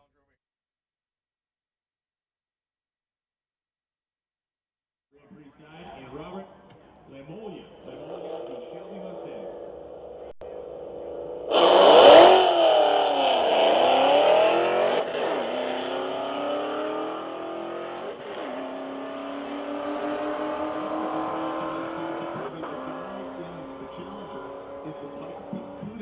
Remember when she did the story on that? Yeah. She lived up in the mountain, fought bear cats, and did all that stuff. Yeah, Jess, what's his last name? Don't remember, she walked out. But that is very cool that he's here. David Burke rolling up in that Pontiac Le Mans, I believe. It's about a 78, 79 Le Mans. And Bob Catrone in the Pontiac G8 GT. Boy, I saw a whole lot of these G8 GTs down there in Bowling Green, Kentucky last weekend. One of the cooler cars Pontiac made, especially in its later years, and unfortunately the hammer, the axe fell on them as these things are really starting to come around. David Burke and Bob Catrone. And Burke, no trouble at all, motoring right on down the left lane, 1230, 110 miles an hour. Catrone, 1434 with an 8 at 101. Fourth generation Camaro and the nice little Chevy 2 Nova coming up next. Median lapse time seems to be somewhere in the 12s right now for daily driver, although you can look and see what our quick 32 cutoff is right now. Right now, actually no, this is including all of our cars, so we don't have anything dedicated for the daily driver category. But right now, average ET, I'd say in this class, mid-12s, and if you want to be quick, got a couple races down in the 11s right now. John Eumann is the guy driving the Chevy 2 with a little whiff of smoke up about 1,000 feet. Fourth gen Camaro goes down first, 12 flat with a 414 as the Chevy 2 goes 1263 at 109 miles an hour. As these guys stage up, let's once again thank Pep Boys Speed Shops for bringing this live video feed to you from Drag Week 2014. Jeff Schulz coming against Racer X. Racer X over there in that Corvette C4. Talk about the bargain. That is now the bargain basement Corvette to buy. The C4 is now the one that is wallowed down in the price range. So if you want a cheap Corvette, the C4 is where you're going to be shopping. Schulz in a very clean late second gen Camaro. Nice job down there. 1135 with a 3, 121. That's moving. And the C4 goes 1243 with a 1, 111. I'm not sure if it's got a little nitrous on it or what, but clean little car running down in the mid 12s. That's a fun street ride. Crazy Bob Perrine here, right? The 55 Chevy or 56. This guy has been to so many drag weeks, so many top speed shootouts, so many power tours. This car doesn't know what it is anymore. This car doesn't know if it's supposed to be a cross-country touring car, a drag car, a land speed car. I mean, the guy literally, it's a chameleon. He changes it 3 or 4 times a year the way he wants it set up and comes out and has fun at these events. John Lechner. Lechner driving the Chevelle.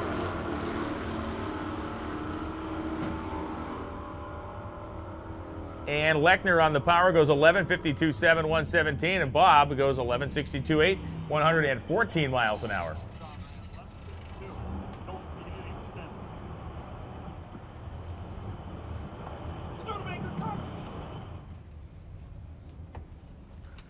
Wow, okay, we found in the parking lot, somebody found a cell phone. So if you've lost a cell phone, you're just going to come up and tell us what the background picture is on the phone. We'll give it back to you. You have 56% battery. Run. So your cell phone, we got it in the tower if you lost it. We're texting all your friends. In the right-hand lane, we got 1234 at 110 miles an hour.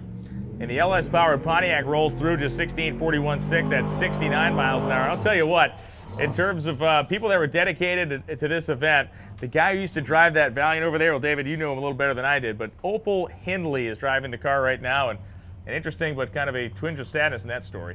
Yeah, that Valiant belonged to Steve Boyer, who was at Drag Week many, many times in his red big Dodge Dually. He finally got this car out running at Bowling Green last year, and unfortunately ended up passing away in his hotel room during the event.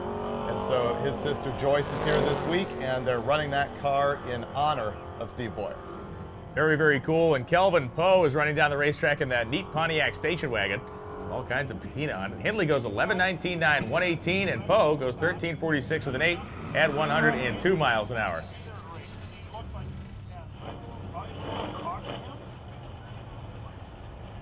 The Orbit was actually the Carousel Red was the color code on those judges over there. So the Carousel Red judge and Walt Kerr coming up in the pickup truck. The judge, John Gillard, driving that, and John Gillard looking for a gear.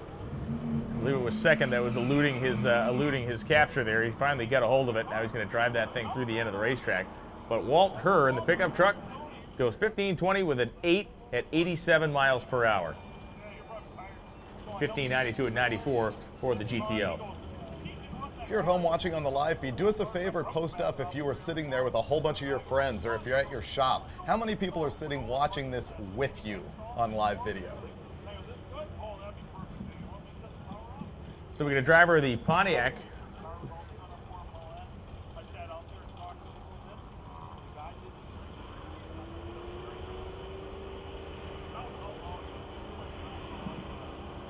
Dan Livers comes up. Livers in the Pontiac, going to back him up so he stays with their front wheels in the, looks like the Police Interceptor style Crown Victoria Grand Prix lane. And, well, I'll tell you what, that will not be a very valid, that will be the quickest elapsed time he runs all week. I promise you. We need to hang on to that number because that guy's going to turn in one heck of a time slip that he's never seen before. Yeah, she ran a new set of plugs in. Yeah. Picked up 3/4 of a second. Then again, 13:50. Maybe we should just let him go with it. I don't know what happened, guys. It ran 13:50s at Tulsa, and the thing won't really run the 14s the rest of the week. This white cop car reminds me of one that I had at Carcraft magazine with Terry McGeehan. Do you remember that thing? I forgot about that thing. I tried to. Oh, man, I love my Caprice action out there. Carl Werner in the Caprice and Anthony Britton in the Chevelle. Caprice probably has an LT1 motor in it. Or it has the little 260-inch V8 they put in. I'm not sure which one it's got. But Anthony Britton in the red Chevelle as the news helicopter. Looks like it's about level with the racetrack now. 14.68.1 at 94 miles per hour. Carl Werner goes 16.11.8 at 85. And that news helicopter hovering down there at the end of the racetrack. Not a black helicopter, but a new... Oh, there's the freak show. Trying to tell you. Holy Christmas. Look at you. Well, it's got a Cummins in it. Yeah, way to distract us from the purple 69 Charger. Small diversion. Jeff Dugoplowski is headed down the left lane right now. Jeff in the Chevelle, one of the guys that showed up here and got in the field, and he also worked his tail off helping us at Tech yesterday. So big shout out to Jeff. Goes 11.72.3, 115. He has won Daily Driver at least twice. He has, twice in a row. And the purple Charger rolls 16.68 at 82 miles an hour. Jeff, I cannot say his last name. Dugoplowski. He's an Irish guy. Okay, I'm on it. Yeah, no, he's been awesome. And another 66 Impala. Somebody passing these things out at the corner market or something because they're everywhere. That's handing them out like Skittles at the airport. So the diesel-powered Studebaker truck making its way back to the starting line. I don't really know where to start or to end, other than the fact neither does he. It's got a well, it's got a Cummins diesel in it, and so I mean, the reality is it probably makes some pretty. If the Cummins is wicked up at all, it probably makes some pretty good power. I don't see a lot of traction happening with almost zero suspension travel and a very, very short sidewall tire.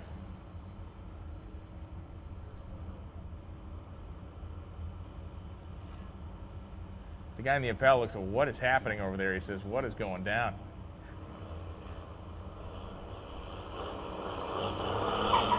And the truck is off in a cloud of smoke. And boy, now the guy in the Impala this isn't working out in my favor right now. Well, he did get treed pretty bad, but nonetheless. Bob Berry in the coal-fired locomotive goes 13.67.5 at 97. And Bob Goupil goes 14.86 in the Impala.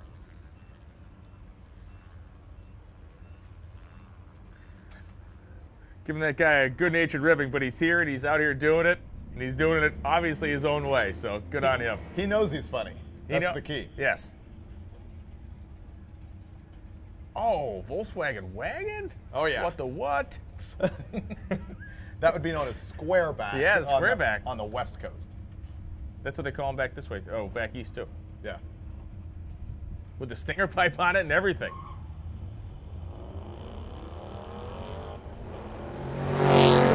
No nitrous on that late model Mustang. Really? I could have sworn. As Derek Bashford heads down the left lane, it will be John Gadliff getting there first. 13:58.3109. As Derek Bashford goes 17:18 with the Ford, just 80 miles an hour in the Barracuda. The VW Squareback wagon of Jonathan Barnes, complete with that stinger pipe coming out the center of the back of the car, and Carrie Watson driving the well-worn Olds Cutlass here on the left side of the racetrack. And she has been here many times with that car, and sometimes even won the quickest Oldsmobile of the event award. You don't have a quickest VW. Like watching the engine try to physically remove itself from the bottom of the car. Carrie Watson running for her life, getting away from that thing, goes 12:69, 503 miles an hour. And John Barnes in the Squareback. Again, and he's on his way. Yeah, he's getting there.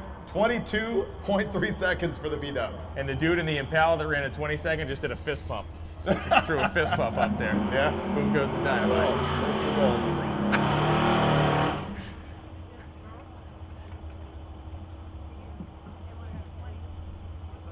A lot of Malibus here, and for good reason. Pretty light car over there, and obviously the G-body chassis. They got a lot of suspension components for bolt-on stuff, and very popular body style. As the first-gen Camaro sits to the left of the Malibu. Just an FYI for you in the grandstands, we just hit our peak for today of 4,200 people watching us live around the world.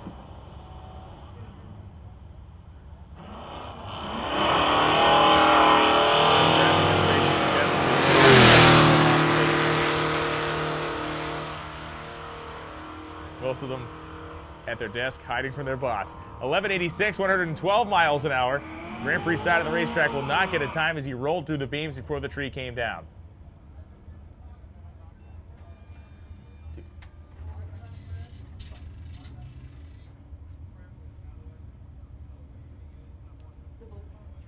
Hey, Larry's guy in the blue car right here in the tower lane, he's got shorts on. He does not have pants on.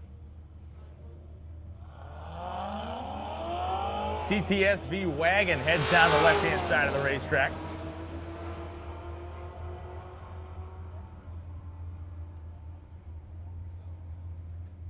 And the CTSV rolls an 11.78, and in the right-hand lane, a 13.14. Mike Henson goes down that right lane. Awesome. Larry Larson visiting us here in the tower. Yeah, 181 at half track. That was amazing. You pulled it off. Not yet. Not yet. I don't know. I think that was a win. We're working on it. Yep. You gonna go again? Oh yeah. Yep. Larry Larson says he will make another hit in the truck. Quick to become legendary. He's putting his fire jacket on down there. He was wearing the shorts, so we pulled over. He installed his fire jacket, which will do a lot to protect his legs. That looks like something I would do. He's wearing shoes, though. That's something. Well, the Bullet Mustang going to go down on a solo shot. RX-7 waiting patiently. Dude, that thing was making some suds, man.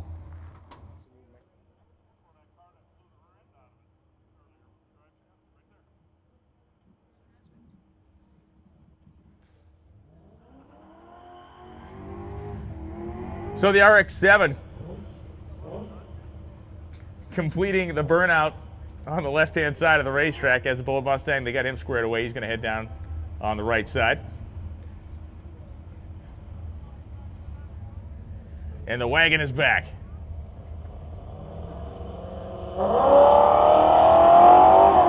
Jason Pipkin is driving the RX-7. He leaves first. 0.96 reaction time for Pipkin, one of the better lights we've seen all morning.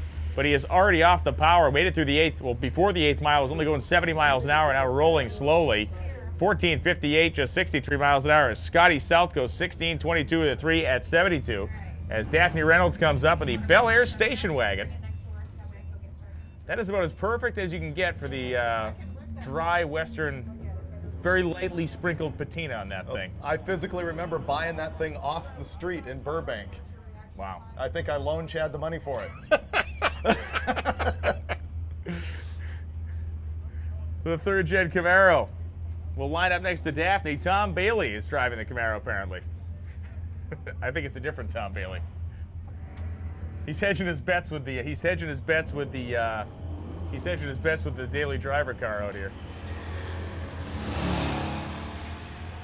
Well, Daphne gets off the starting line, but it will be the other Tom Bailey in the daily driver category going through. 1277, 105 miles an hour as Daphne goes 1539.7 at 95 in the Chevy Wagoon. With the same engine that in the Crusher Camaro actually ran a 1218 with a 456 gear in the back and probably, 2 tons less weight going down the track.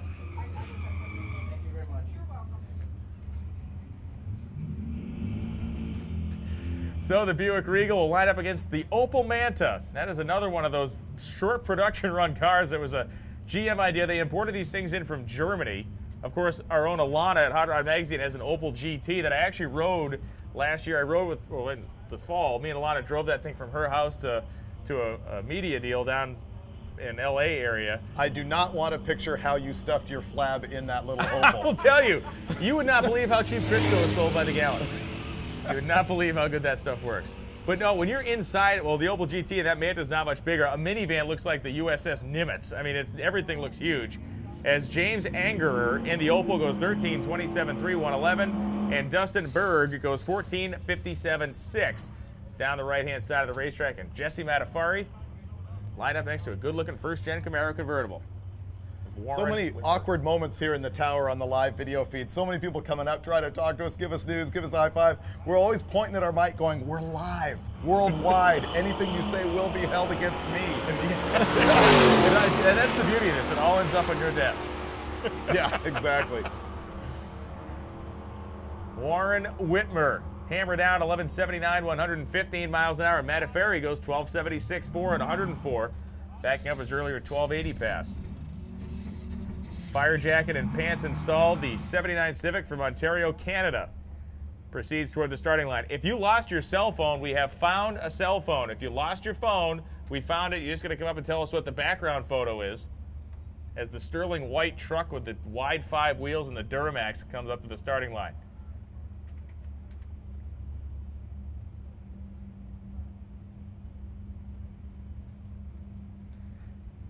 The genius on the truck deal is how it has the, still has the door handles are still in the same places it would be on a big rig. They'd have to reach up to open it, and they're about a foot off the ground in the truck.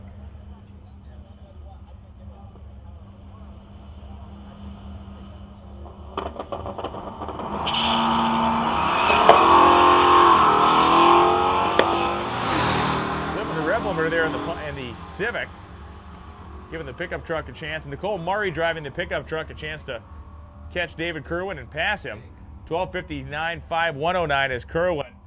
Not sure he's under power anymore. He's going 54 at the 8th. Yeah, he's idling along there. 1939 at 55 miles per hour. Well, same 2 trucks. They're just swapping lanes this time. Last time the Sterling ran on the left side and the Chevrolet ran on the right side.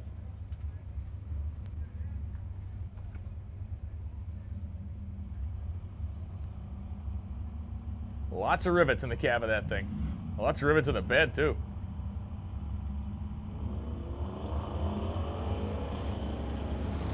I believe it's a virtually stock Duramax that's in it. I don't think the engine's been highly modified at all. Maybe just some light work done to it. As the half-ton Chevy pickup goes 1191.13, and that sterling white truck goes 1233 at 106. One of the guys on the live feed says, yeah, that's my phone. Oh, good. Go. We'll ship it to Brazil for you. Yeah, we'll get that right to you. Sorry to hear you left it behind in Tulsa. Third-gen Camaro from Brandon Arthurton. Arthurton and Austin Stiver. Stiver in the Mustang and Arthurton in the third-gen. Looks like it's had the Krylon touch applied for the painting situation.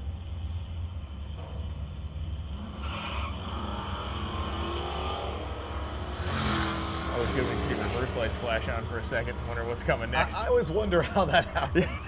I mean, I'm sure I can pull that off. Austin Stiver goes 1190 with a 4 at 115. And Brandon Atherton, 1383, 4 at 104 miles per hour as we continue on. G-Body. Another one of those cars that has that nice wear on it.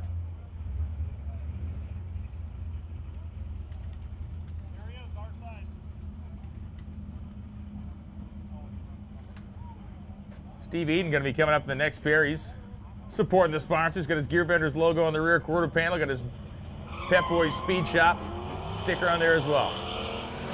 Adam Dory and Tom Franks are the two heading down the racetrack. You said Franks is a longtime drag week competitor, just never in the daily driver ranks. And he's trying to own it. He's trying to own the smoke show right now. That cloud getting ever more thick as he heads down the racetrack. 1161, 119 as Dory goes 1188, 3 at 114 miles per hour.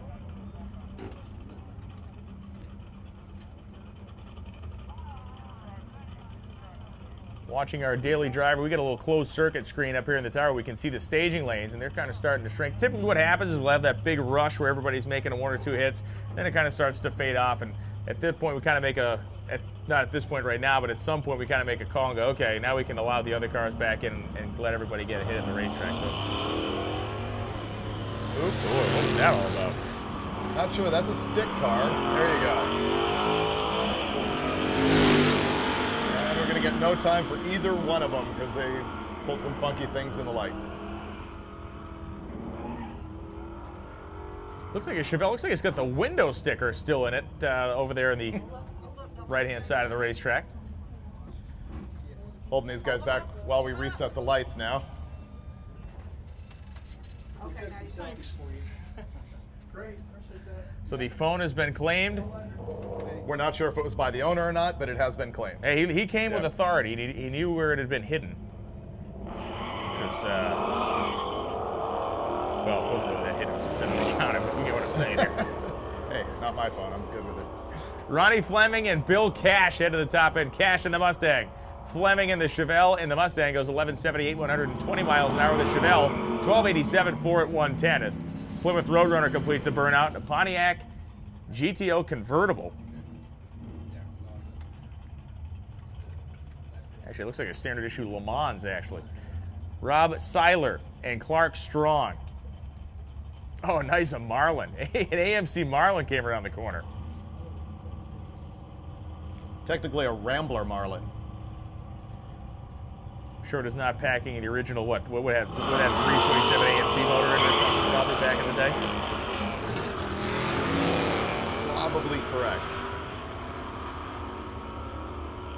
Clark Strong going to lead Robert Seiler down the racetrack on a string here, 13:11.899 as Seiler goes 14:67 at 102 miles an hour. And the Marlin, as far as fastback cars, right, the Marlin was really it. I mean, in terms of a dedicated fastback roof styling. 66 Charger. Okay. Yep. Wasn't that a 65? Yeah. No, they came before the Charger. Gotcha. Okay. Yeah. No love for the AMC. Nobody bought them. Oh, sad. Well, those specifically, I don't think those were any sort of a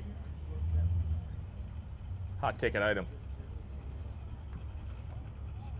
You'd figure you name a car after a majestic fish like the Marlin, people would just be, fighting over to get their hands on one.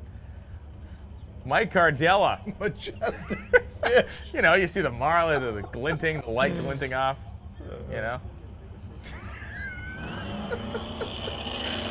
Cardella goes 502 on the tree. Only problem with that is this is a 400 Pro tree, but we'll let him alone. 795 the reaction time from the Marlin.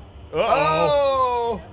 Show the Marlin. That's coming out of the tailpipes, too. That might have been a head gasket or something, or is that steam? It's smoke. It's hanging in the air. Yep. The Marlin goes 12:15 with a 4 at 116 miles an hour. And something's wrong with the next guy. Thinking we're sending someone down track to have a look at that. Send a reconnaissance mission down there to the top end. Yeah.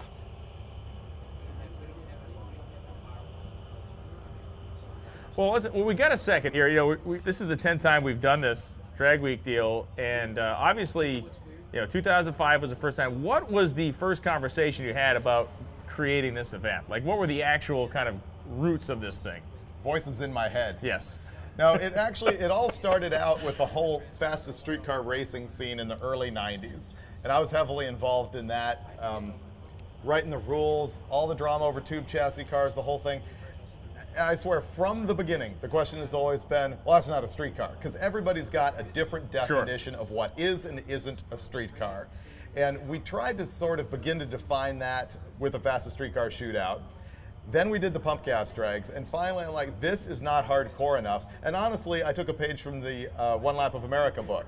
And I said, you know what, we need to road trip this junk. We need to drive it for real 1,000 miles and have them race.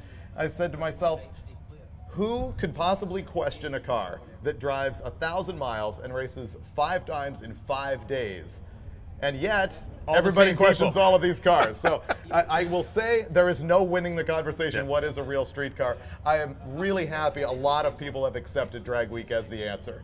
You see a lot of people that will say, if it hasn't done Drag Week, you have no claim. And that's cool. I'm glad this has this kind of credibility. Obviously, there's cars here that nobody is taking their kid to school in. I mean, these top-end cars, of course they're not, quote, real street cars, but they're street legal, street licensed, they've got all the street equipment on them, and they're driving 1,000 miles. And that's why we decided to leave the unlimited class unlimited. Yeah. It's ultimate hot rodding. Figure it out. Somebody will show up here with a funny car. It is what it is. To the people who hate those cars, I will say, there's another 14 classes of steel-bodied regular guy cars. Yeah, 300 plus cars here, and roughly, not even 5% of them basically are you're looking at. Yeah. Yeah, exactly. All the drama on the internet about Drag Week is basically about 3 cars. Yeah. No.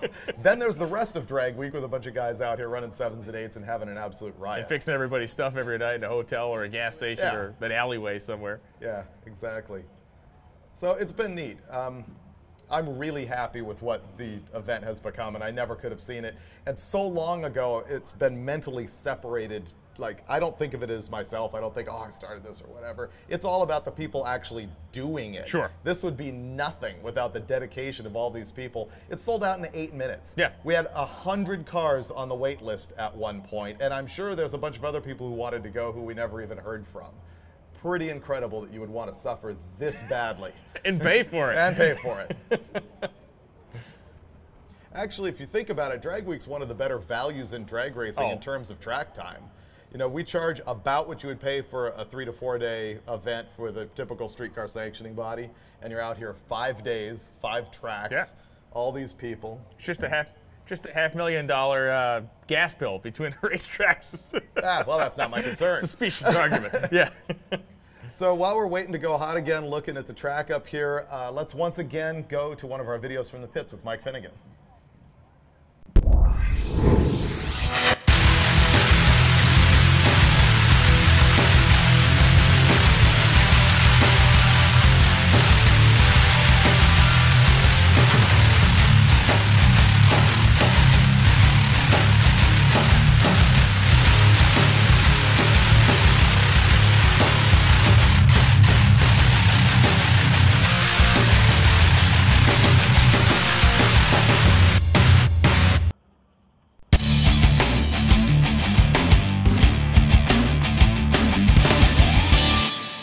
All right, this is Bubba. Fox body this year. No Caprice, no Fairlane, but you still got Pops riding shoddy, I see. Oh, yeah, Pops is always going to be here. He missed last year because of issues with his mother, but, you know, she's in a better place now. So, you know, he's here again having fun. He missed everybody. Yeah, the Fox body's something actually an attempt to go fast instead of the normal slow junk I bring. And you're going fast, I think, for less than everyone here. How quick did you go, and what do you got in this thing as far as dollars? First quarter mile pass, it went 10:53, like 135, and I got just a fuzz under $6,000 in the car. Oh my God, that is fantastic. And the best part about this deal is you just showed me your iPhone, and you showed me a photo of your kid watching you on the drag strip live on the internet just now. Oh yeah, the other one just like, mommy text daddy and see if he's going to run again. They want to watch some more because they, you know, when I'm not there, they don't really care, but they're enjoying it, watching live feed, which is a cool thing. They get to see dad having fun. You know. What are your goals for this week here, other than surviving and getting to the end? I'm hoping the car will make it, which I'm pretty sure it will. It's got to get in the 9s, man. I'm still tuning. I saw this first quarter mile pass. Scott Cart was trying to help me a while ago, but he's helping somebody more important. So, you know, one of those things. But I'm just, I've got to get everything set up right. I'm hoping it goes 950s at the end of the week, before the end of the week. And what do we have for drivetrain in the car? Bone stock 5.3, turbo cam, 76 millimeter precision, 400 turbo, 8.8 with a 31 spline, limited slip with 331 gears. So another Ford that needed a Chevy under the hood to go fast, basically. No comment.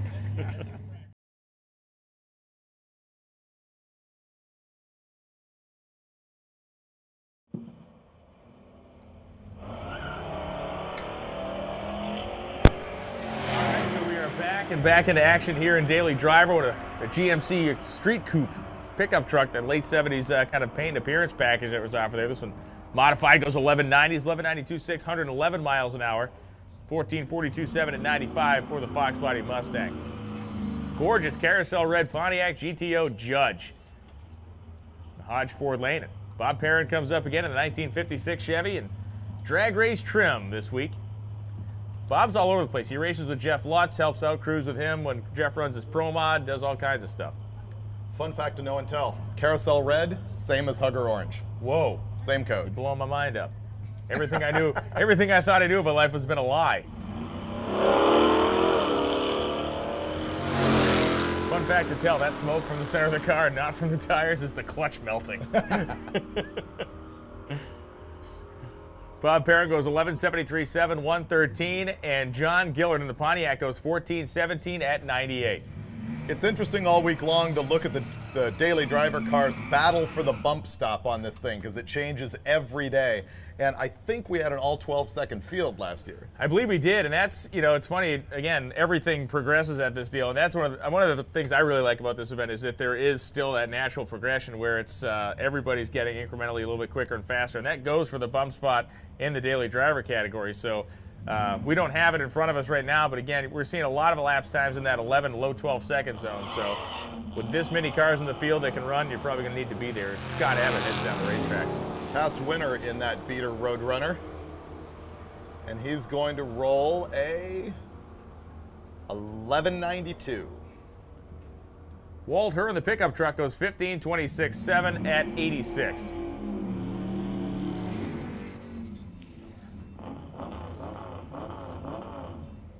So a nice clean step-side Chevy pickup completes a burnout with the drag radials on the back and line up next to the El Camino.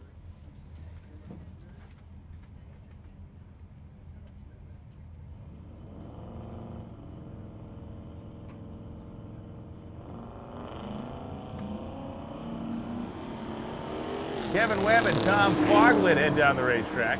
And again, Foglid's a guy who was battling for a win in the Daily Driver class in the very first year of Drag Week. I remember that going back and forth in Martin, Michigan, that Friday, that weekday that event ended. 12:44.0, 114 for Foglid.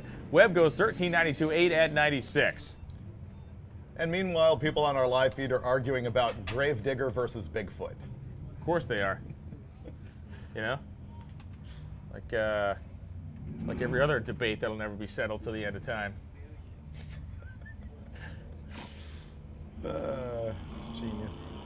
A lot of people on the live feed also asking about Australian John Ferrone's Mopar.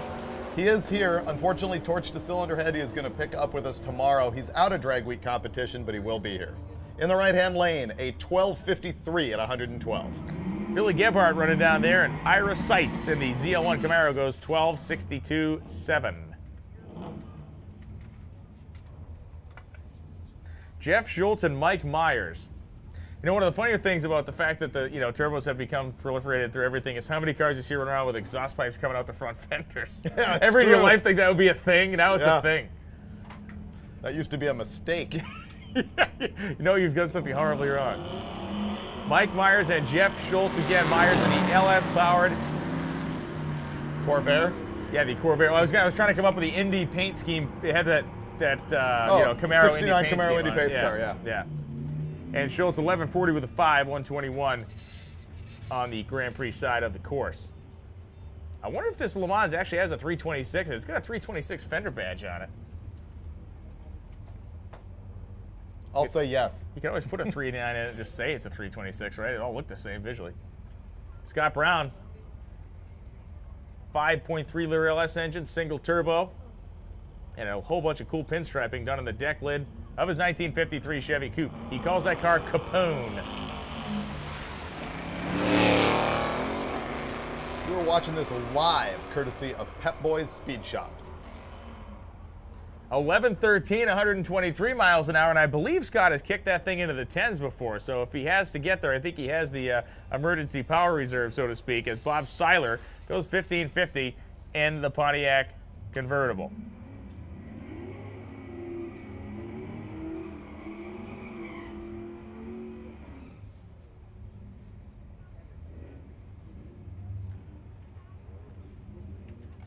So it's Brian Jankowski coming up in the C4 Corvette with the wing on the back, and the Starsky and Hutch car needs the gumball machine on top with the coiled up cord going in through the window. And the stash and the denim. Yes, those two things we could live without. The gumball machine, mandatory. Mandatory.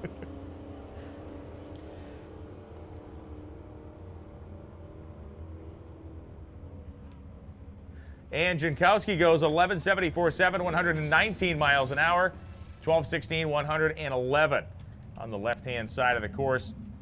The fourth-gen Camaro rolls up with the Shelby Mustang on the Grand Prix set. Robert Lamolia and Bradley Thiessen. Thiessen in the Camaro and Lamolia in the Shelby Mustang. Supercharged modular engine in the Mustang. Naturally aspirated LS motor in the Camaro. And the supercharged LS deal goes, supercharged mod motor Mustang goes 1250 at 119. Thiessen 1399 with a 9 down the left-hand side of the racetrack.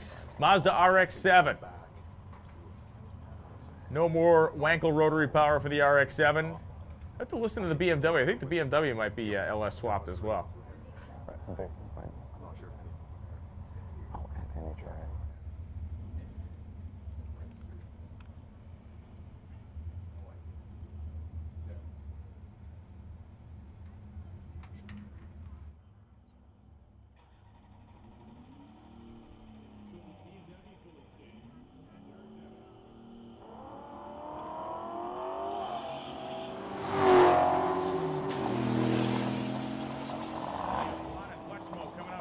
Beamer on the launch. He fanned the clutch big time there. Is Jason Pipkin goes down 11.26.5, 123 in the RX-7, and Jordan Luttrell in the Beamer goes 11.70 with a 3 at 125 miles per hour. The Crown Vic rolls up again.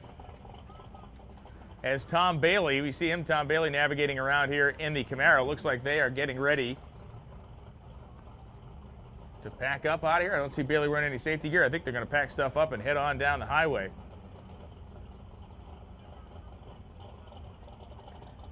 David Kerwin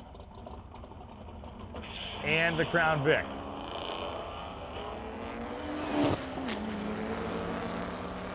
As Tom Bailey moves the former Project 6 Seconds, now very much his car, around to hook up to their trailer. Dave Kerwin, 12.07 for 120 in the Honda, 14.96 at 92 miles an hour for the Crown Victoria, as Jeff Dugapolowski going to line up next to Walt Reynolds, the Chevrolet pickup truck, and the 66 Chevelle. I was having a really interesting conversation there, which you might have heard just a little bit of on the mic with Dave Schroeder. He rolled 711, 714, something like that. He's only got a 749 NHRA license. And so he's battling here to try and get the sign-off so that he can hand in that time slip. Okay. That is a pickle. As Dugapolowski heads down the racetrack in his Chevelle. 1089.0, 124, and Walt Reynolds working down the track in the yeoman-like Chevy pickup truck. The pickup goes 16.78 with a 1 at 83 miles an hour. There's a vintage t-shirt. Dude's rocking a Diamond P t-shirt down wow, there. That's cool. Check that out. That's awesome. Man, I had those VHS Oh, man, tapes. everybody had those tapes. Yeah, that was the stuff. Charlie Ogle and Chad Addison come up now. Addison in that black and gold Chevelle, looking very good, and the gold-ish Challenger for Charlie Ogle.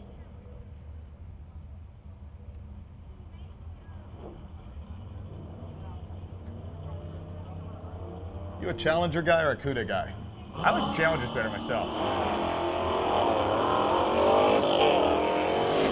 I mean, if I'm picking a fish, it's a Marlin. If I'm picking a fish car, the stately, dignified Marlin. Stately. 11:43 at 118 miles an hour as Charlie Ogle rolled through the staging beams, will not receive an elapsed time. On a normal test and tune day, that's not a big deal. This is a big deal because these runs don't come easily, and every time you make a run, you risk the effects of shortening the lifespan of some other part of your car. So every time you roll through the beams and lose an opportunity out there, you potentially open yourself up for other issues. If we could get a decision from race director Lonnie Grimm, let us know when we are going to break this section and move on to the class cars once again. We'd appreciate that so we can get some announcements out there. And Paul Whalen comes off the starting line. He gave the whole shot off to the Pontiac, but the turbocharged engine, big bunch of smoke down there. Still made it through. His black smoke, though, fuel smoke, not anything that looked super bad.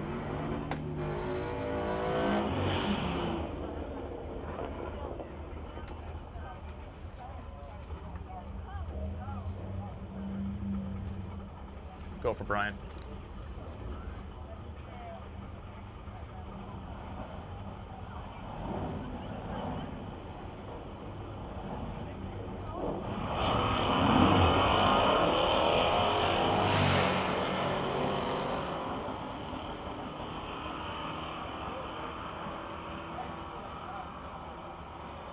And in the right-hand lane, that's an 1175 at 114. Got a guy standing here looking for a small block Chevy rocker arm. No, wait, that's, what is it? LS rocker arm. We need an LS rocker arm. Anybody in the pits? Where should they hunt you down? 72 Malibu at Park.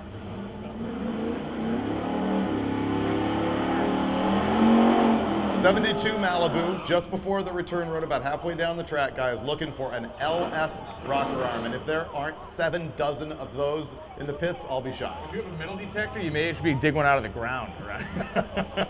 Somebody's got some. We'll get you. We'll beat on until we get you one, brother. Okay.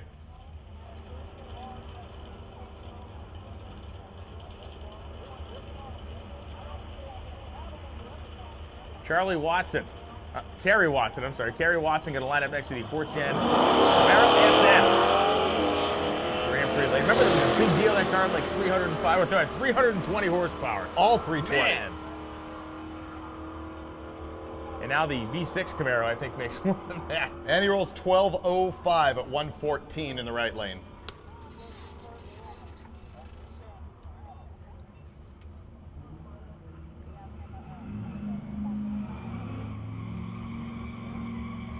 Semi-functional posi unit there in the back of the 1978-79 Le Mans of David Burke. He rolls through the starting line, and Brad Arthurton. Arthurton in the 3rd gen Camaro. We weren't able to say much about the wagon earlier when he that wagon that's coming into the water box now before he came out. That's a pretty neat car. Late model GTO wheels on the front. I'm trying to sort out the wheel situation in my head right now. It's a late model GTO front wheel and like a Pontiac Grand Prix thingamajob rear wheels.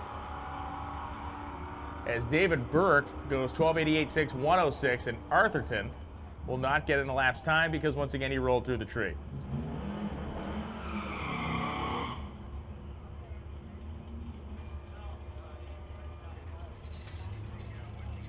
Once again, we have that guy here on site with the 72 Chevelle looking for an LS rocker arm, if you can help him out.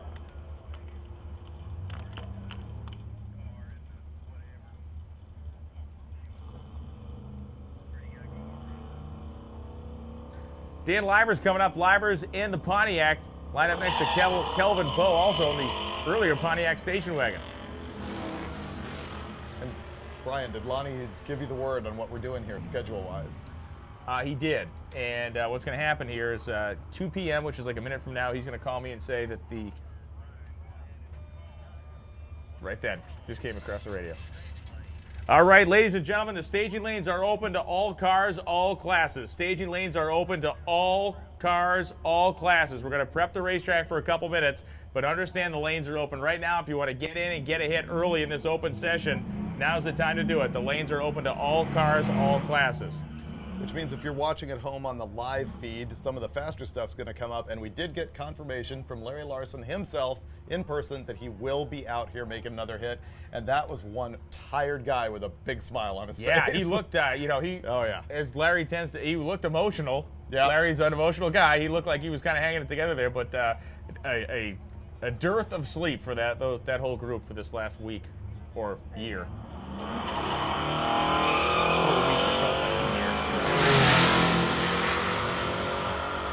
Battle of the late 70s All-Stars out there is our couple of Malibus slugging it out side by side. 1186.4, 113. Dory, 1229.3, 113 miles an hour. We'll need to get with Lonnie again also and ask what our cutoff time's going to be, since we are delaying past 2 from the drivers' meeting running long. Okay. Yeah, we'll need to ask him what the cutoff will be. And Chris Mosley heading down the racetrack. I believe that is an LS Chevy-powered Pontiac. Goes 1181.6, 120 miles an hour. The C7 Corvette, which we were on a video break before when this car ran, but the C7 Corvette ran down at 12-teen.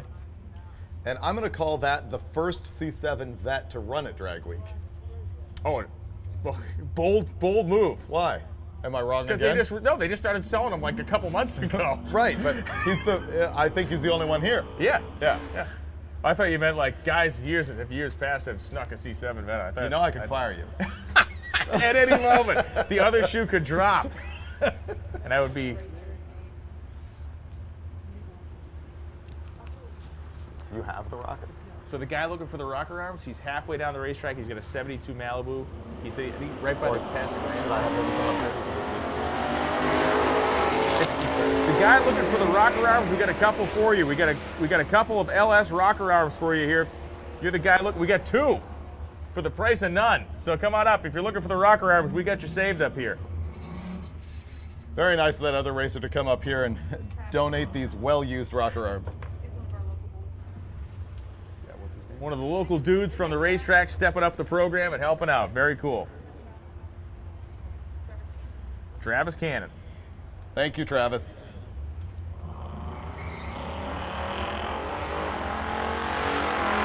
Jeff Schultz and Scotty South head down the racetrack. South in the Bullet Mustang and Schultz in the faster Camaro. Once again, staging lanes are open. All cars, all classes. Staging lanes are open. All cars, all classes. And for those of you either at home on the live video or here in the grandstands, what's happening out in the pits is 2 things. Some people packing up, ready to hit the road to drive to Topeka, Kansas for our racing tomorrow. Other people thrashing to get their cars done to make it around here for the next round.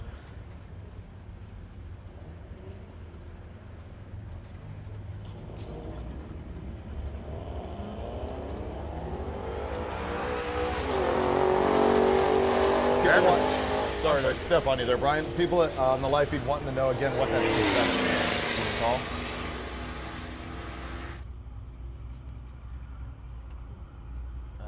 $12.88, I believe. $12.88. Somewhere in the 12s, yeah. Mid-12s on that C7 Corvette.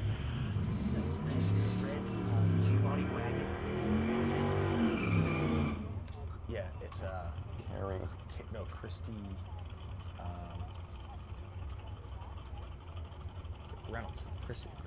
Christy Reynolds. Christy Reynolds. Yeah. Yeah. You should look it up. But his last name is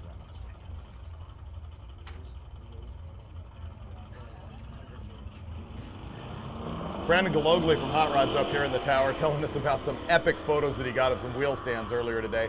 You want to make sure to go to hotrod.com where you'll see all of that. We have a number of photographers here. Got Brandon, of course. Myself, I hope I can get out there and shoot some stuff. Larry Chen is here working for us. We're going to have some awesome photography from Drag Week.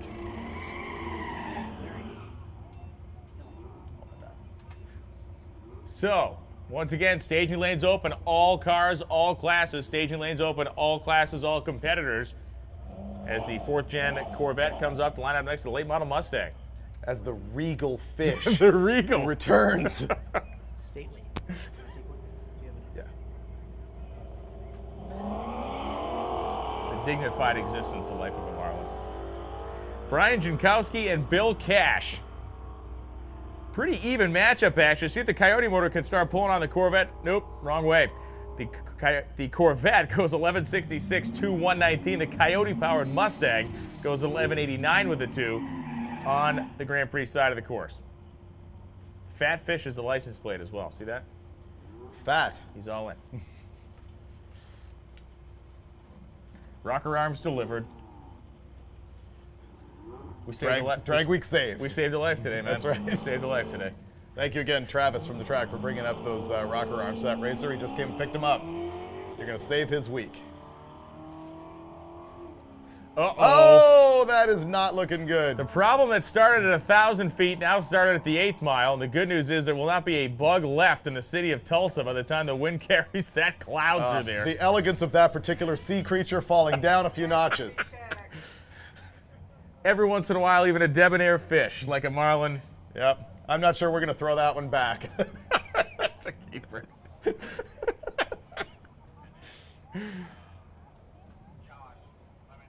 I have seen jet cars not light the afterburner and smoke less than that. That was Uncle Buck level of smoke out there, and it is still smoldering down there at the top end as we can see the telltale signs he's going to make that turn up there. Nothing actually made it on the racetrack the last time. I hope that's the same. I hope that's the same answer right now. Yeah, I don't see any shiny slicky up there.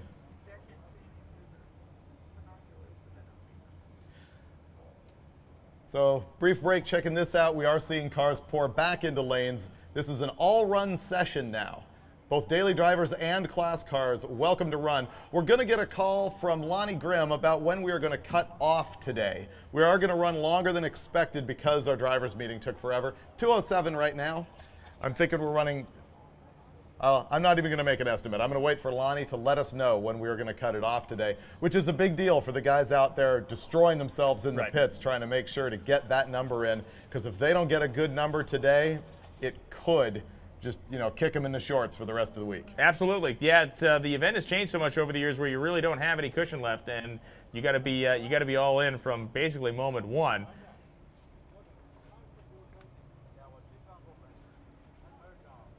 And I would guess we have not seen Jeffrey leave in the original Lutz 57. I would guess that means that Senior will be back around the corner here to give it another hit. I'm thinking so. You talk about a car, I mean, you know, Jeff built that car, obviously, and to his credit as a chassis builder, it backed itself up by, like, what, 4 thou between the two passes or something like that? You know, that's pretty incredible. Consistency-wise, you run 2 passes it's in the 670s. Mile-an-hour-wise, it picked way up on the second one to almost 220. My guess is that they're looking how to put the boost in just a little bit earlier, get it in at like the 330 or something. They're probably holding it off to the big end. I'm going to do some research tonight and find out the fastest mile-per-hour-wise 57 Chevy. Now, you could probably consider Tom Mongoose McEwen had a 57 Chevy-bodied funny car from Dan Chuck. He did that for a while, but that was... Not as stock-bodied as these guys. No. Yeah. But a relatively, I would guess I would call Lutz's car a stock body car if we're going to consider it anything. It's got to be... Well, it's aerodynamically stock, for sure. Yeah. Interesting statement you made on George Gallimore on the mile-an-hour number on that thing. Were you saying top mile-an-hour for any small tire car at Drag Week? Was that your plan? Yeah, I'm going to look up that tonight, too, because I think if I go through my stats and stuff, I could probably find that, I think, is the fastest mile-an-hour of any non-unlimited car in Drag Week, because if you look at any of those, you look at any of the other classes, nobody's ever come close to averaging a 200-mile-an-hour shot at. What did Yost ever run in the Dirty Bird? 180 odd, I believe. Okay. Yeah, I think that was a 185, 186 mile-an-hour car. I don't think that car ever went 190. I could confirm that with Eric. Unless you take it over to Wilmington. Yeah, well, yeah, you put it on a mile-long course, and then it's 243 mile-an-hour worth of car. Yeah. Yeah, that was, I mean, we've seen a bunch of incredible stuff today, but from a purely drag racing geek standpoint, that 192-mile-an-hour run out of a 71 tire. Monte Carlo. Yeah.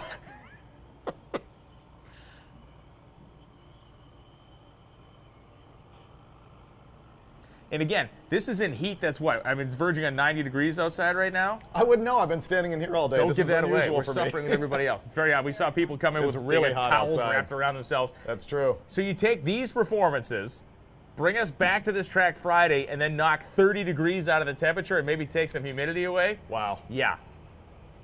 I'm thinking anybody here has got to come back Friday. Yeah, this place will be a smoldering crater by the time we're done if that's what the weather's going to be.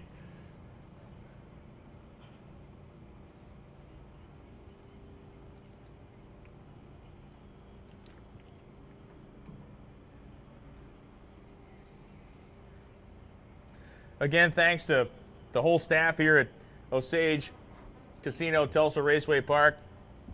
Keith and Todd, I know you're watching or listening out there somewhere. Thanks for being a great track to work with and being so accommodating to us. And you got a top-notch staff here that does a great job. And as always, every time we've been here, this is the third time now and second time to be basically the host track. It's a very impressive place, and a lot of dedication and commitment goes into running a place like this, and that gets lost on a lot of people. It is a pretty unforgiving environment to be out there all day when it's 90 degrees out, and these guys do a fantastic job.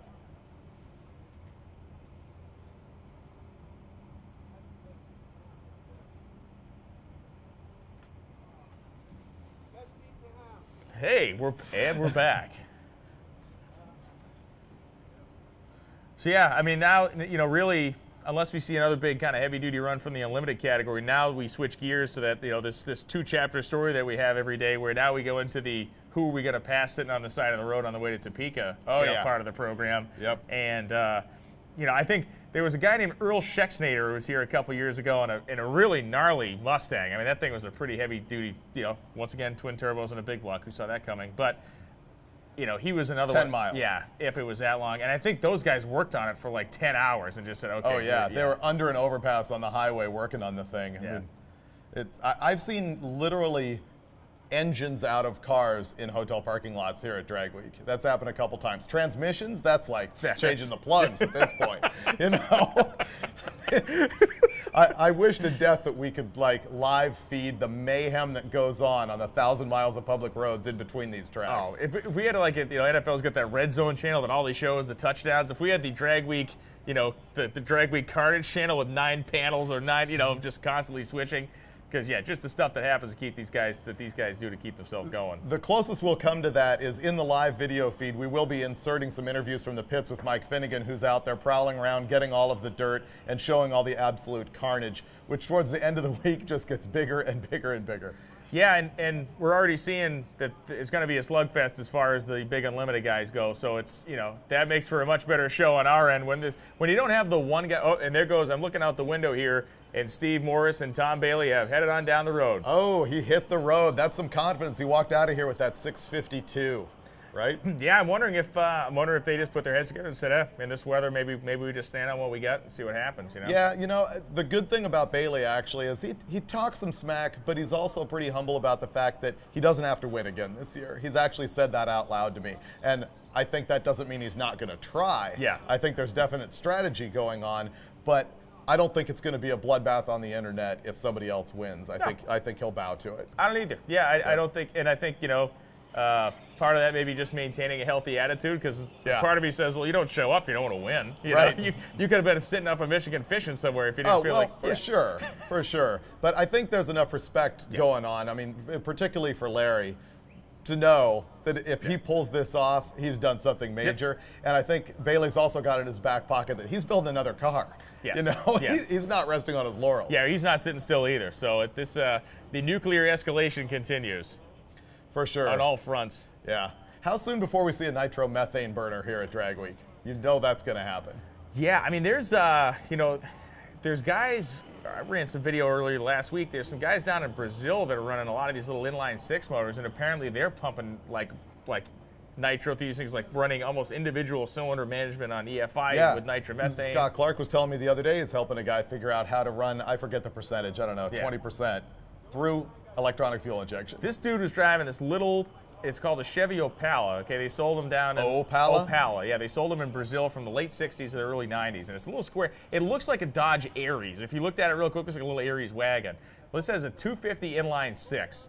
naturally aspirated with a Liberty 5-speed and an 818 at 165 Get out. miles an hour. Oh, yeah. 818? They supposedly spin the motor at 10,000 RPM. Wow. And the 250 apparently down there is like, that's the small block Chevy of That's there. the small block Chevy of like Brazil, so to say. Yeah. Wow. It was really, and the drag strip they're running down there was pretty nice, and the place was packed, man. They were tearing the place over. When the guy went 818, the whole place went nuts. Oh, I'm sure they tore the grandstands Yeah. down. That's pretty amazing with a 6-cylinder. I actually know a guy has a jet car. He has a couple of jet cars, and in the mid-90s, he went to Brazil.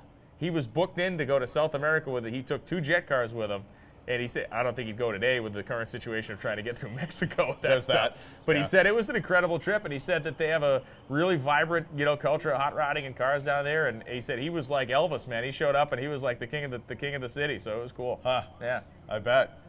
And we know from looking at where people are at in the live feed, there are people literally all over the world, tuned in here. 4,200 of them or 4,100 of them right now. Yeah, everybody watching the live feed, or even in the grandstands, you need to text your friends and say, if you're not here, you need to get on the live feed. You can find the link at hotrod.com, or you can go to youtube.com/motortrend, like the magazine, youtube.com/motortrend, and they can watch the live feed, as you can also do the entire rest of the week, thanks to Pep Boys Speed Shops. Tell your friends in Topeka to come out and see us tomorrow, too, as we go to Heartland Park out there, a cavernous place. And how many times have we been there? This will be 2? Yeah. Yep. Yeah.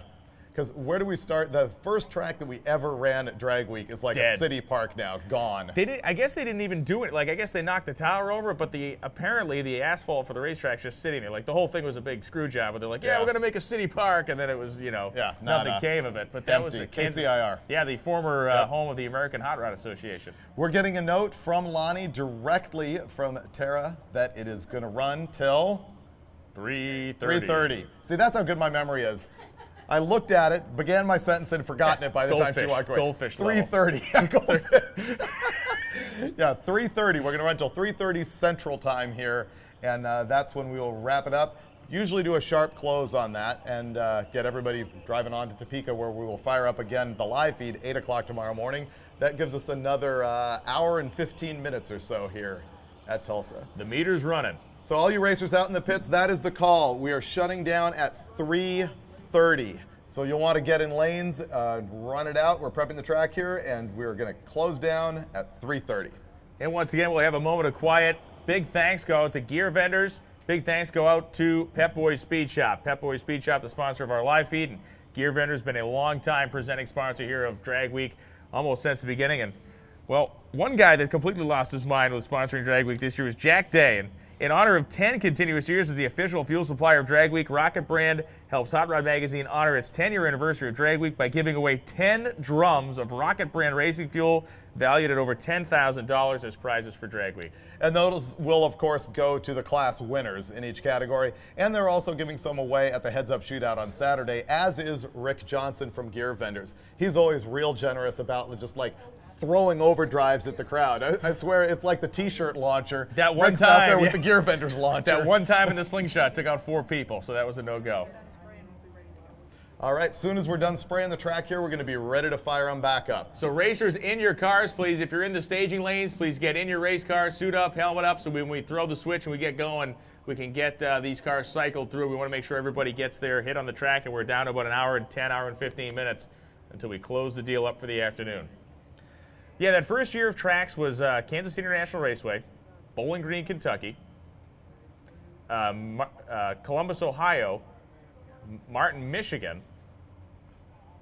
And where was the last Don't one? look at me. I'm blanking. No, we entered at US 131. But was it, yeah, but it was a one-way trip. There wasn't a loop around. No, there was no loop. We ended at 131, and you know how I remember that. Gateway. We were at Gateway, too. That's right. Yes. We did Gateway.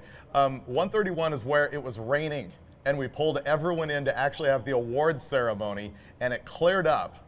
And I remember standing there, and I look at the guy from the track. I'm like, do you have a jet dryer? He goes, yeah. And we took a vote. Do you guys want to race or do you want to call it? And everyone's like, yeah. And we raced, which was a great theory right up to the point where nobody could then figure out how to actually operate the CompuLink or whatever they had going on. Yeah. And you jumped in there. Well, Scott Clark like rewired the thing. Oh, that's right. That's right. That was like Scott Clark. I was the guy who jumped in at Memphis when they locked up and the qualifying day that pump gas drags went all sideways on us. Yep. But yeah, Scott Clark became electrical engineer man that he is. And they have a TSI timing system up there, which is like one of 2 places in the known universe that use that. But well, there was the other track we went to at one point that was super podunk, and I remember I'm looking at the times. The guys are showing me their time slips. I'm like, okay, pro stock cars don't cut 60 foots like this, people. We need to be looking at. And then they fixed it all, and I'm looking at everybody's times. I'm like, guys, you don't add the reaction time to the ET.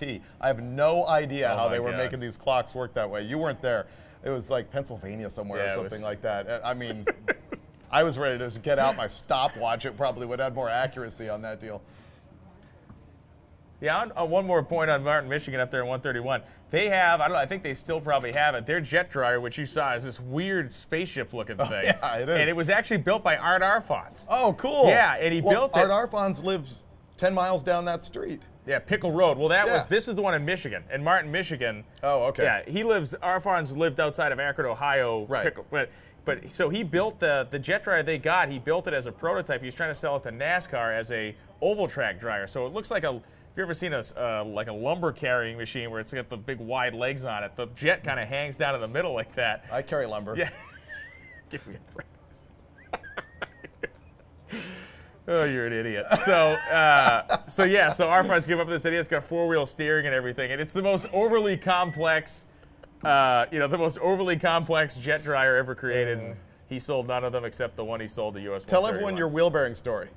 Yeah, so Art Arfons, 1965 or 6.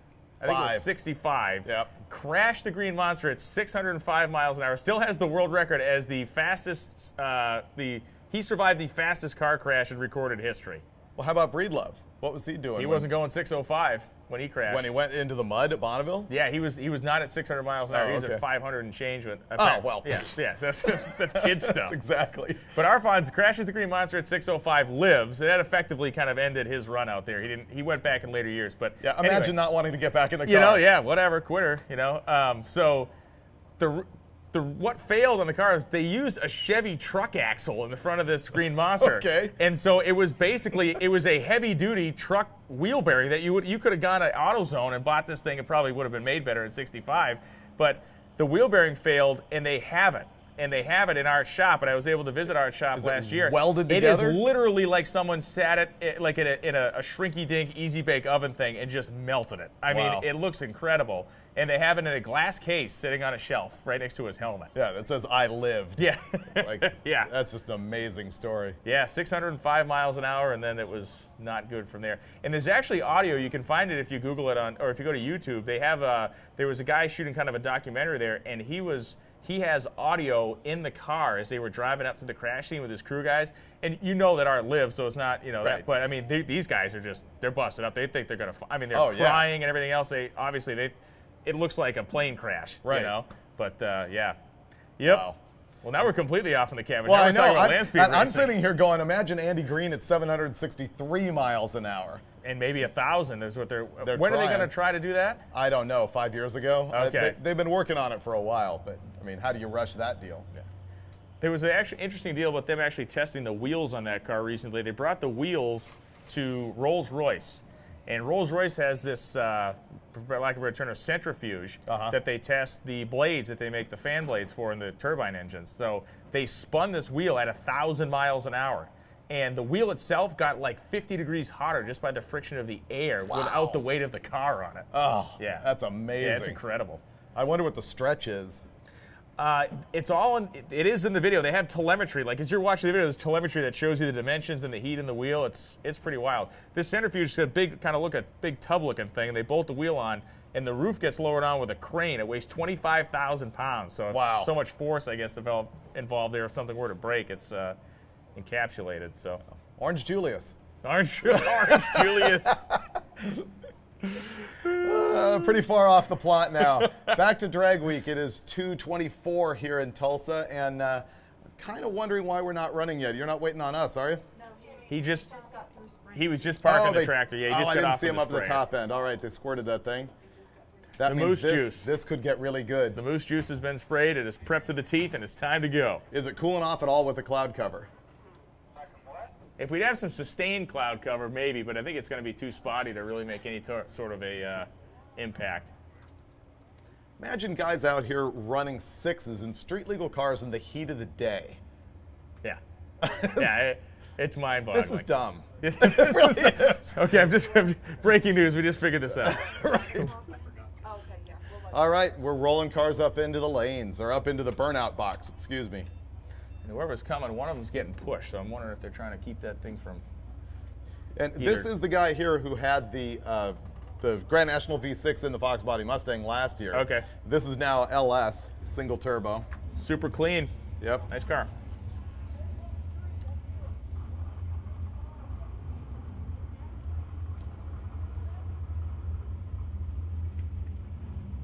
Up, and here comes Dennis Taylor, this time sand scoop. He had a scoop on the thing. He did. We're not exactly sure what happened last time. This car could be a big threat in the gasser class, but they have not put a complete pass together just yet. Got to go down to the 970s for that Chisholm car. And removing the fuel jug from the passenger compartment, always a recommended activity. Always. Yeah.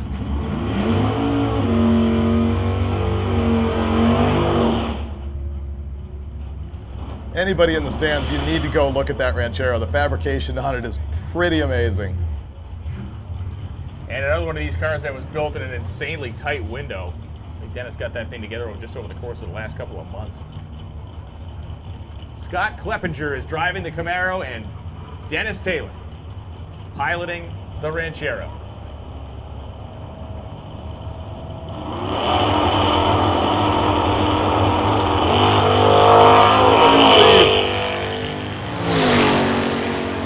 Kleppinger spooled the thing up, and he is gone, baby, gone. And Taylor goes 941. Wow. All right, I think that puts him at the top of that class. What did the 55 run earlier? He ran 974, 971, so Taylor 941, and Kleppinger goes 913, 154, but that 41 is by 0.3 of a second the quickest lap in the gasser class so far. That is going to make for a good chase in that class throughout the week.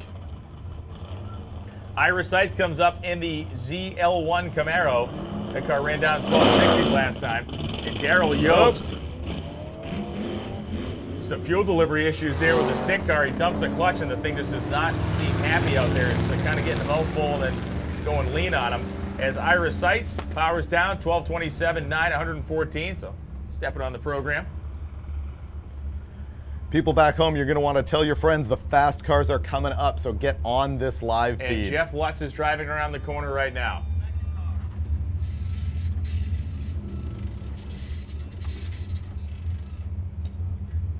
Either that or our closed-circuit television screen is showing at the station lanes from another racetrack. I swear to God, he's coming. So Eli Gould coming up. Gould in the well-worn turbocharged Pontiac Trans Am. Well, at least it was a turbo Trans Am at one point. And John Gatliff in the Mustang GT. The Grabber Blue variety.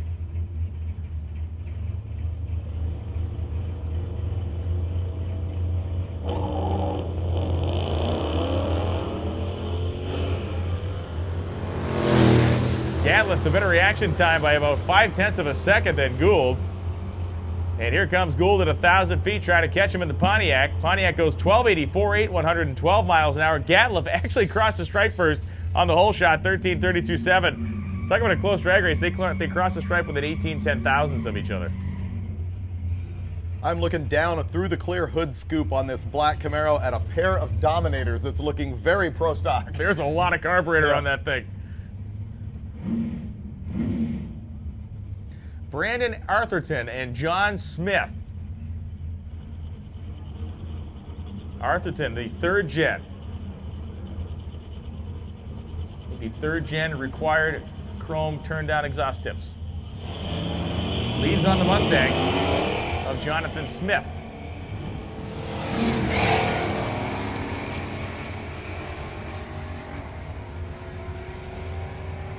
And Brandon Arthurton goes through a 14:02 with the 1:103 as John Smith goes 13:88 with the 4 at 105 miles per hour.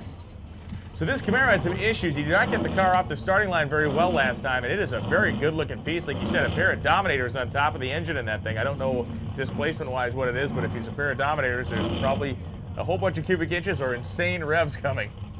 I am really liking the look where more and more of these street cars are going to the bead lock in the back. It's very purposeful looking. Looks super tough.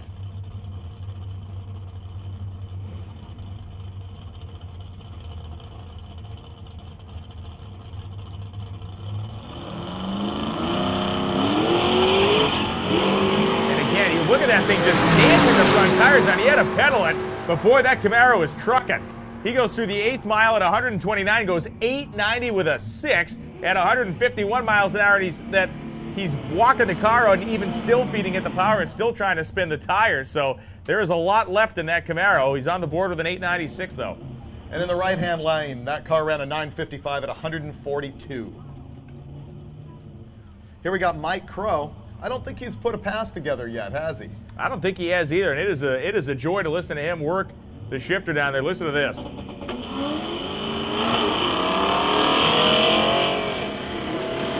on the 2-3 gear change there for Mike Crow as Dusty Driger is going to pull around him in the Pontiac. Crow came out of the hole very strong, made the 1-2 good, and the 2-3 did not go well for him. So Dusty goes 12.73.6, 104, and 14.67.6 and rolling at 78 for Mike Crow. Run to the grandstands right now. Watch another pass with the evil twin and Jeff Lutz. So here's the situation. Right now, Tom Bailey has made the quickest pass of the day, 6.54 with a 2.03. Jeff Lutz has made the fastest pass of the day with a terminal speed of 219 miles an hour. His best ET has been 6.74.6, so 0.2 off the number. Realistically, that 0.2 is a pretty safe place for him to be because over the course of the week, maybe it'll happen that he runs 650 at every place, but there is going to be some movement in that average.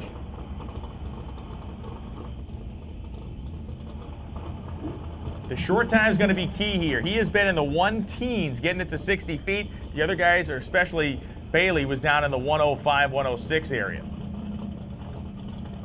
You see him come to the line. You can even watch the views on the live feed spike as friends are sharing it, going, you got to see this. Tune in. Look at the cell phones aimed at the starting line right now. That is incredible. 116 again in the short time, turning that tire pretty hard. 177 at the 8th mile, and let's go 669 at 225 miles per hour in a stock body 1957 Chevy. You got to be. You know what? That's insane. The mile-an-hour number on that deal shows the power because, look, we've got Bailey up here running the 654 at only 203 miles an hour. So think of what's going on with 225 miles an hour. 225. He does not improve his position for today, but that 10th could definitely mean something, as an average throughout the week. Absolutely, and we do have tiebreakers that come down to speed, and he certainly has some big numbers there. And we have keeping a keen eye on our closed circuit television screen to see when we see that S10 pickup pull in. Larry Larson, I'm sure, listening or watching intently, see what Lutz had in the tank right there. Barry Peter.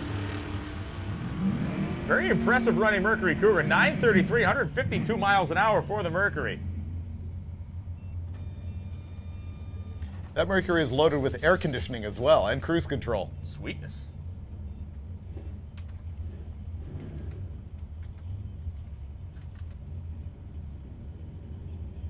Who gets the laps award today? I haven't seen anybody just making laps. We haven't had the, and I forget, the man's name escapes me, but he had the little hot rod, then he had a Dodge Colt that he ran a year, and he would. He never got out of the car. Yeah, he would. Finish line, back to the starting line. Didn't he make 100 laps or something one week? You're saying it wasn't it one year? Yeah. Like 140 runs. Something like that. It was crazy.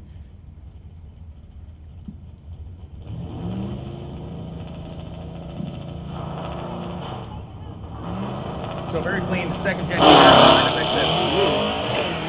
68 over there in the Grand Freeway.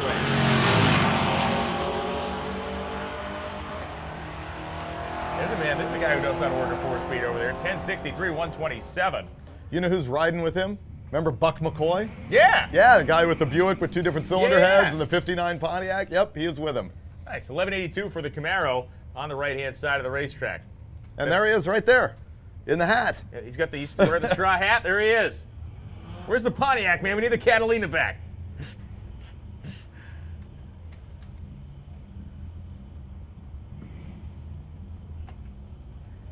Greg Pecoraro in the Cadillac CTS-V wagon. Rodney Rodriguez, former third-gen Camaro. No Todd Mashmeyer. No Travis, obviously Travis Gilpin driving. No Todd Camaro yet. We've got 55 minutes to run, which means Larry Larson thrashing out there, Mashmeyer and Gilpin thrashing out there. Rodriguez goes 12:30 with a 3 at 86, and Pecoraro runs down. I believe we're in down the 11, so Ford's got cleared for a chance to peek at. Greg Dukapolowski one more time for him in the 66 Chevelle. Lined up next to Cullen Duncan and the Buick Grand National.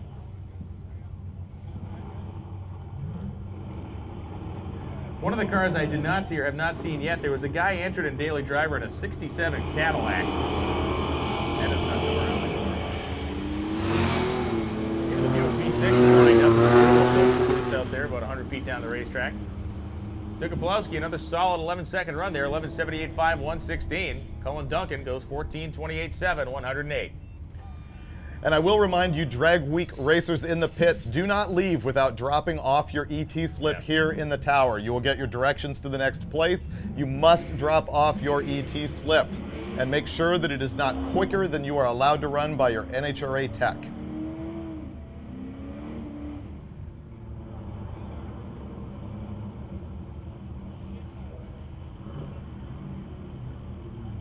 So the Starsky and Hutch mobile will be lined up next to Shane McClellan's going to make another hit. His son and whoever else down there helping to tear the LS motor apart in the front of the Malibu to swap the connecting rods out of it.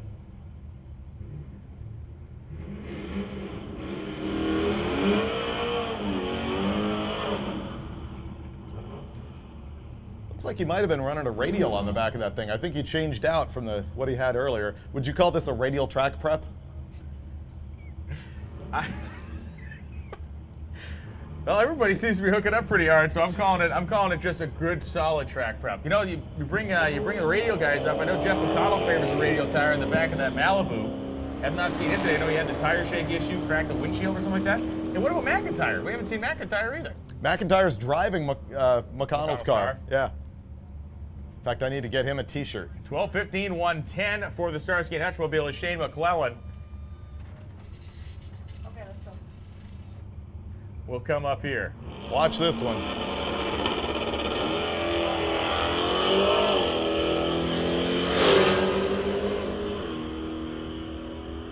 McClellan 117 at half track, 5.8 seconds to the 8th mile. He goes 9:24 at 146. I can't imagine the slightly disappointed tone in your voice over a 920 street car, and it's only because you know it's 880 capable. Well, yeah.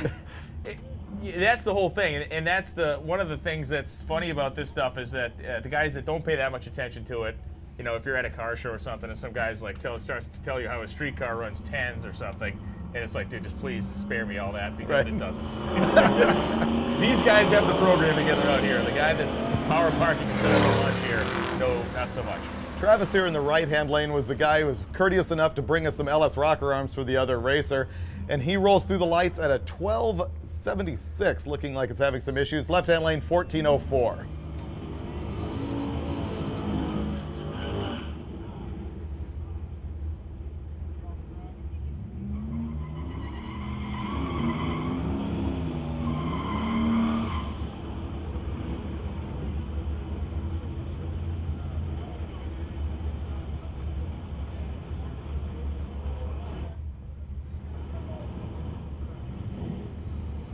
Kevin Fangman coming up now. Fangman in the Nova with the rally stripes lined up next to that very clean Chevy pickup truck. So clean, you see he's got the masking tape on the rear quarter panels to keep the rubber from screwing them up. I've got quarter panel rubber on my Super Beat that's probably 20 years old. And the Nova goes 11:16, 126 miles an hour. The pickup truck 11:88.8 at 113. And it looks like Frank Romano will be coming around the corner at some point. We got there's a wasp that is the size of a television screen up on our cam for the staging lanes. The Nomad gassers in lanes. All classes, all cars, lanes are open, and we are down to 50 minutes. Under an hour. 50 minutes. 50. 50.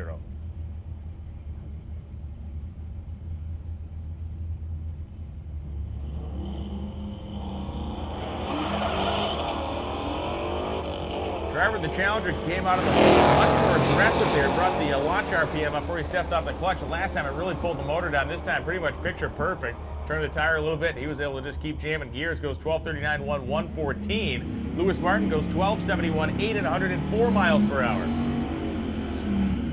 We've been putting laps on this Olds. Yeah, Kerry's been running that Olds, yeah. Super trick wheel action on the front of the Camaro. Krieger Super Tricks? Yeah. Really? I want a comeback of the motor wheel Spider. Ooh, those are good. Yeah. Here comes Stretchy Truck. The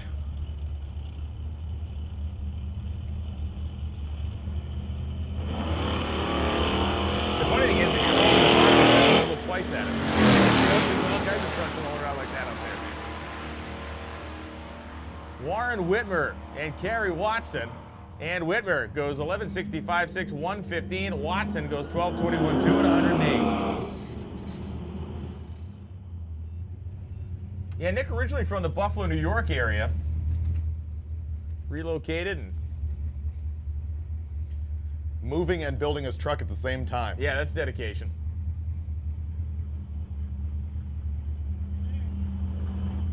Bill Cash comes up now. Cash in that Wimbledon white Mustang. Looks like Brian Macy is looking for a Comp 996 valve spring or something like that. I picked that up off of our live video feed. People are trying to help Brian out. So if anybody's got a Comp 996 valve spring or something in that general neighborhood, bring it on up to the tower and we will get it in Brian's hands. So here comes a Stretchy Truck. Nick Pluniak. It is a big block Chevy, and as you can see, it is all hanging out there in the breeze. Tom Foglid in the traditional pickup truck. Pluniak lined up in his full turbo. Hits that rear tire pretty hard off the trans brake. Oh yeah, Nick 130 at half track. And the Stretchy Truck goes 889.7, 162. I vote for a rear engine truck category next year. A dedicated class for rear engine. You would. You can go ahead and start that event. I'll just hand that over to you. Yes. My ticket's been pushed. Here comes Daryl Yost. Yost has been trying to get... Wow! Daryl Yost said, I'll show you, car. Yeah. I'll fix your wagon. Meanwhile, look what he did to the starting line. Look down on the left lane and what is left of the launch pad is those big slicks coming off the rev limiter. 11:02.51.25. Rode his way down there and just tore the thing to shreds. Meanwhile, the gasser rolls 1393 at 96 miles an hour. Man. Yost just like, enough with you, Ring and Pinion.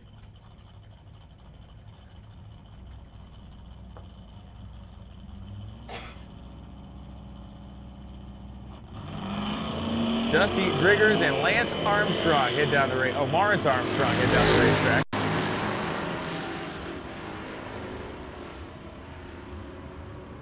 Armstrong's car sounded like it upshifted down there at full throttle, whereas Driggers goes 12:74.2, 105. Armstrong 13:97 with a 0 at 99. Dugopowski's putting in some laps. Even Dugopowski as well. I can't do it. I can't do it. Dugopowski was a guy who used to fight in karate films back in the day. Oh. Dugopowski. Jeff Dugopolowski. You got to get that middle lugga. I'll just throw it to you. That's it.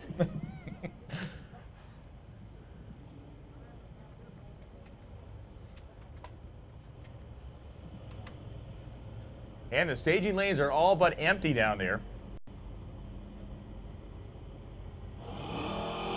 When was the last time you saw a fastback G-body? With an Alberta license plate. What is that thing? It's a Olds Cutlass, I believe. It's one of remember when they went to all those fastback cut-off body styles on the G-bodies? Because didn't they make a they made a quote-unquote 442 out of that style car, right? Right. Dark days indeed.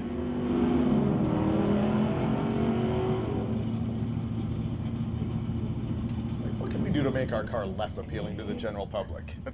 The guy's like, his ruler falls across his desk on a regular car design. I've got it. Yeah, exactly. We just cut all this part off. Okay. What can we do to... Guys, we've been selling way too many of these things. Yep. The fellows in the plant are working awful hard.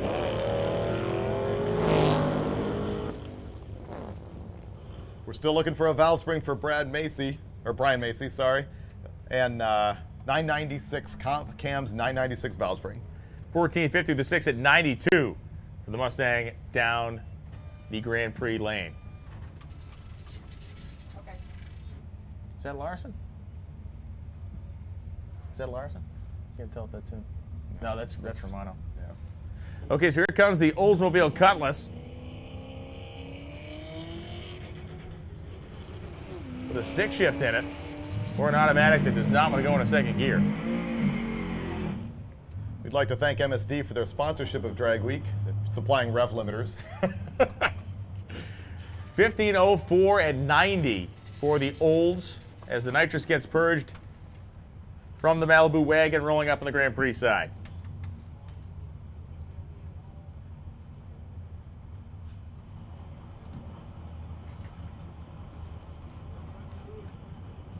That's Larry.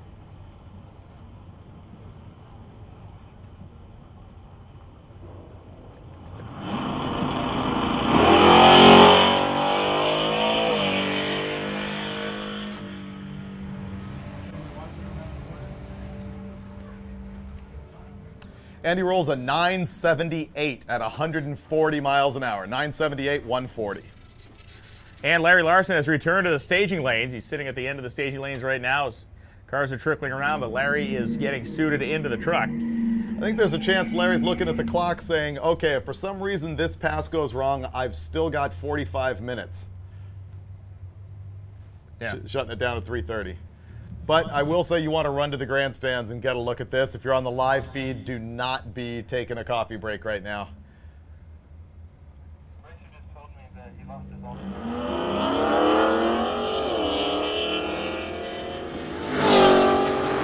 And so Tom Fogler going to square up against that Camaro SS heading down the racetrack, and it will be the SS Camaro going to get to the stripe first. 1190 with a 9114. Fogler goes 1231.4 at 113. That truck's actually a pretty good sleeper. Low 12-second truck. Unless you get a keen eye that can spot the drag radial on the back of it, you'd fall for that thing all the time. Which one was it? I missed it. At the red step side that looks like a factory stock truck. Yeah, for sure. I was busy reading the comments on the live feed here. It's pretty entertaining. It's getting racial now. Oh, that's good. That's always, when it goes that direction, great. Yeah. It's no longer about Bigfoot and Gravedigger. Something I like about the plain white late model 5.0 Mustang. Yeah, it does have a cool kind of old school, almost Cobra Jet feel to it. Speaking of Cobra Jets, the quickest and fastest super stock run of all time was made at Indy by one of the Cobra Jet Mustangs, owned by the Candies family, like Candies and Hughes. Really? Yep. Wow. Their family's still very much involved in sportsman drag racing down in the sevens, the 778, somewhere like that, for a legal super stock car. Crazy talk.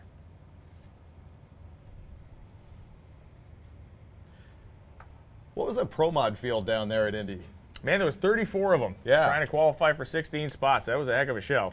The first all 5-second Pro Mod field at the U.S. Nationals. They've been running Pro Mods there since 2001. It was the first time they've had a fully qualified 5-second field.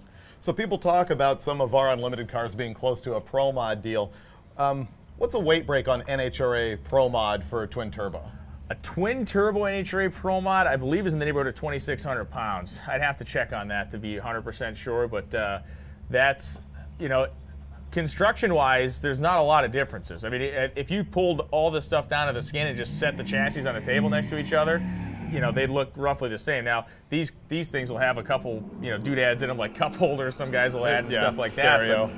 But, suspension-wise, more compliance in the suspension, of course, to these vehicles to make it down the road as a normal, you know, a normal, so to speak, legal, so to speak, Pro Mod would shake itself to pieces in a relatively short amount of time.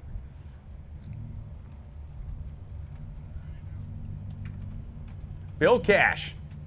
Okay, one in. Go ahead. Solo shot in the Mustang. No, wait a minute. I just pulled the front tire up a little bit. A little bit of air there. Those cars run good. Yeah, the Coyote engine's good. 1174 1 119. Ooh, that looked tough.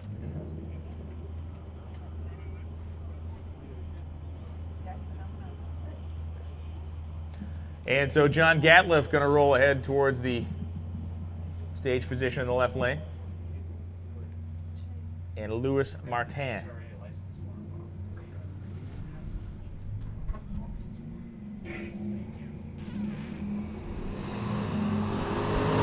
Nothing quite like listening to a stock car dead hook and go, oh, it's everything being taxed to its absolute limit down there. Gatliff going to roll down that left lane. Louis Martin goes 1091, 3, 125. And yeah, of course, when we say a dead hook, meaning he dumps the clutch and the tire just sticks to the racetrack as opposed to, you know, any sort of And give. so does the ring and pinion. Yeah. It's the max, it was the max capacity shock load test. Racers, if you are still here at Drag Week, it is open right now. Lanes are wide open. We're talking pull up and directly to the bleach box. We are inside of 40 minutes. We're inside of 40 minutes now before they're closed. The lanes are closed. If you're not going to make a run again, get up here to race control or to the second floor of the timing tower where we're doing that second floor. Yeah, second floor of the timing tower. Turn in your slips and get the map.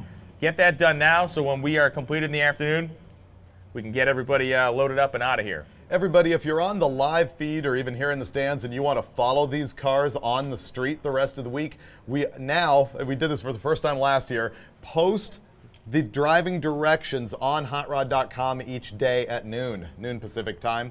So you can go on there and find out where these cars are going to be driving and you can come out and watch. We've seen a lot of locals come and sit at our checkpoints and just see all these Drag Week cars come by. It's incredibly impressive. So check that out.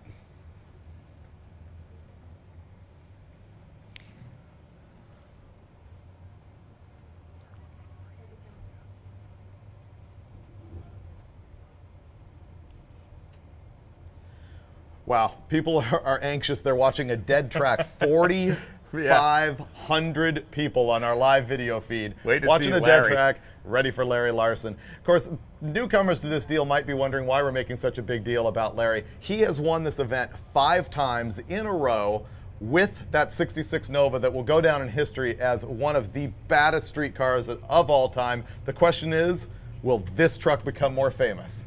That is the question, and they got the little beam breaker on the front of the truck out there now. You see that little extension they got on the nose there. Why did they have that? Well, if you look at, say, the Camaro of Tom Bailey, the nose of that Camaro extends a lot farther ahead of the front wheels. Well, that beam breaker basically puts their overhang to the same roughly distance as, say, a Tom Bailey Camaro or a 57 Chevy of Lutz would have. Which essentially is giving it more of a head start on the track before it breaks the beams. A little run ahead start and look at the people run into the line here. Larry Larson on track, putting down a 699 on its very first drag strip run. With the chutes out, 699 at 181 at half track. He said that the thing was barely even making boost until about 3 seconds into the run.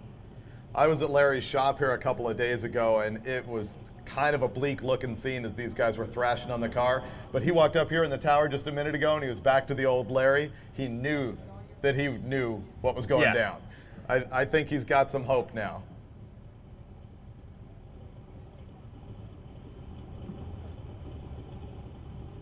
Chad out there gives Larry the heads up, or the thumbs up rather. He's going to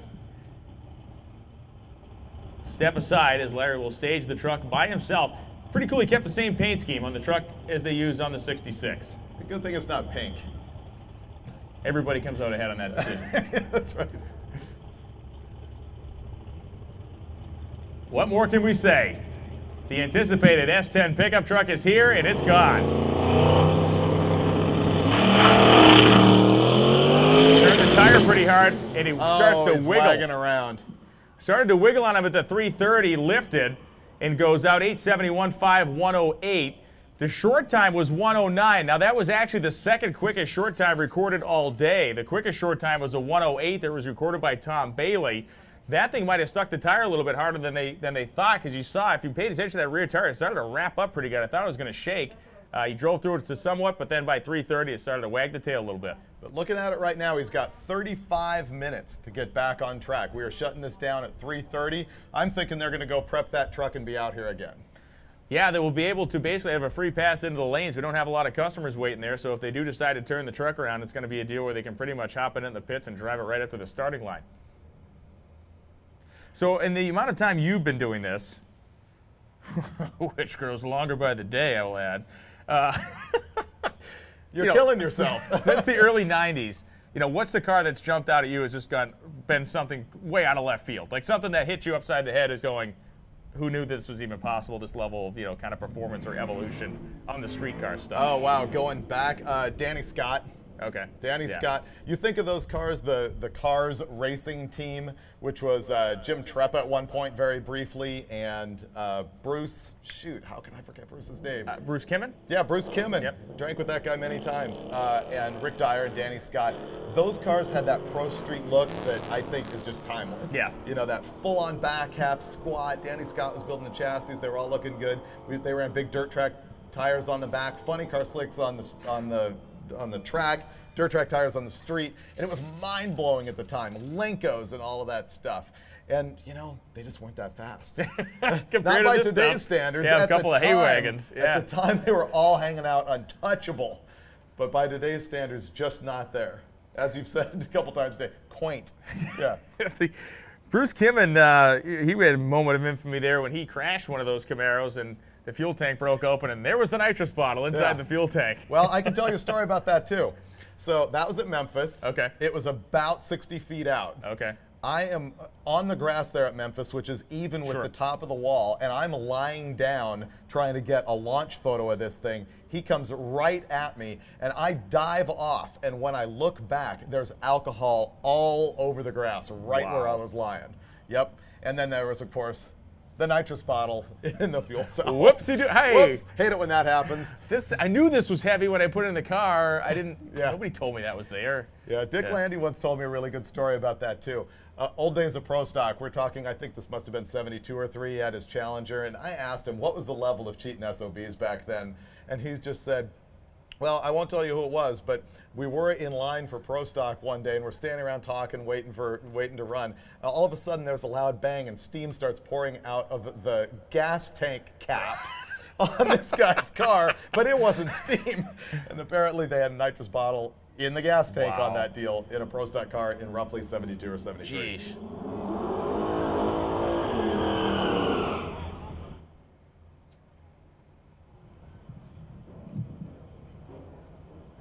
This could be our lapper right here. The two Mustangs are our two lappers. Definitely. If you're out in the pits, the staging lanes are wide open, waiting for you for another half hour.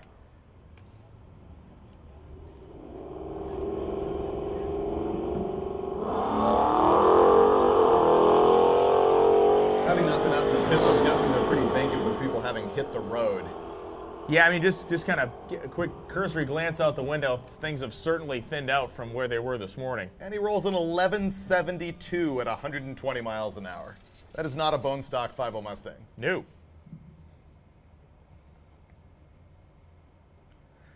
Still sitting here is Jeffrey Lutz's car, so that means that the Lutz convoy has not left. Guy on the live feed is asking, am I right that last year's top speed was 217? I believe that is correct for Tom Bailey. Yes. Yes. He ran 217. As a matter of fact, one of the things that we don't talk about a whole lot is the Drag Week 200 mile an hour club. Yes. And Larry Larson, very first entrance into that, followed by Jeff Lutz. Last year, 2 more entrants. We had Dave Ahokas and Tom Bailey, and we actually number them. So, you know, Ahokas, even though he wasn't as fast as Bailey, is number 3. He did it first, and then came Bailey at number 4. And Bailey, when he ran the 217, the door ripped off, or the door skin ripped off the outside of the car, like a moment from The Natural, the movie. The lights explode. He goes through 217. The only car to blow its own doors off. Obviously, they got that situation figured out, because although his speed today only 203, a mere.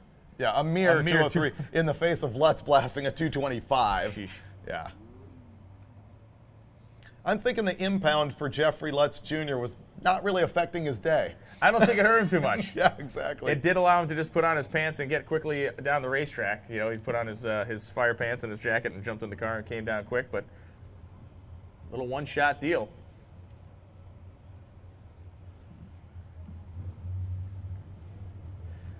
Right now, I will say, this is the point at which everybody's freaked out about 300 cars at drag week. Can we get them all run? It's going to be a panic. I'm not going to get my laps in. Here we are with half an hour left, wide open staging lanes. Yeah, that's true. Yeah.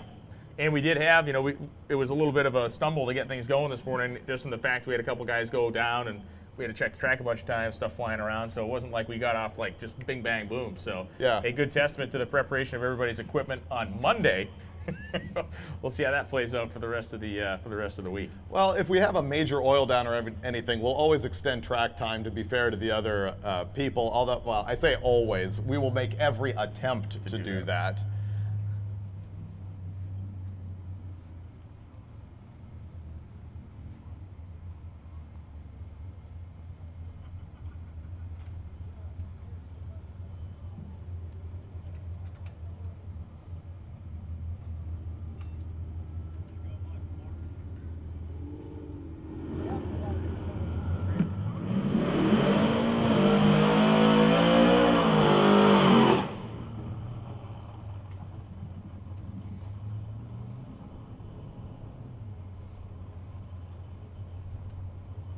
So Carlos Astor coming up in the Malibu wagon, going to line up next to the Grand National, looks like, from Florida. As Frank Romano going to come up again, too. Romano has not made a representative run yet.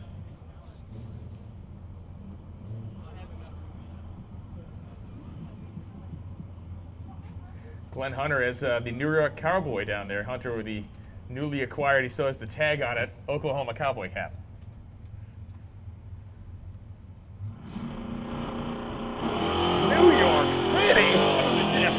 They're going to repossess that hat now that they outed him. And Carlos goes through 1086.4 at 128 miles per hour in the wagon as Frank Romano going to roll up next to the Whisper Quiet T-Type. We'll be able to hear Frank on this one.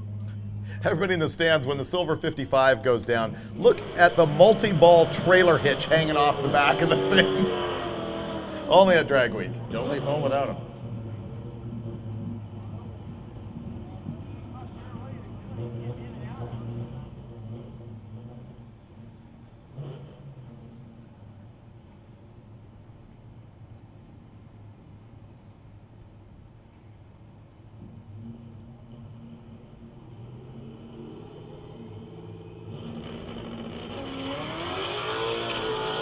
Frank just not hooking it up.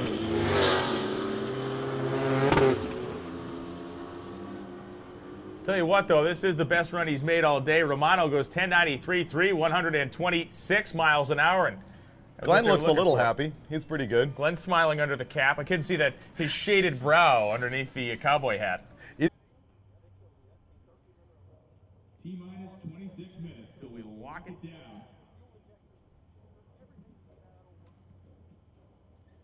Someone on the lot. Someone on the lot. You were saying?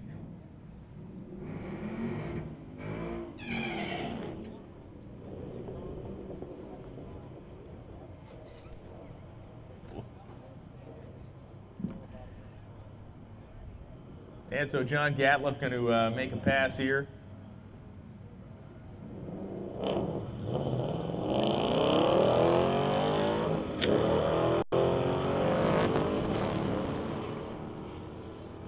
And Gatliff, 84 at the 8th mile in the Coyote-powered Mustang. Goes 13:40 with a 2 at 108 miles an hour. And those of you watching the live feed, we're going to go to a little clip from Mike Finnegan right now. What's Mike reporting on this time?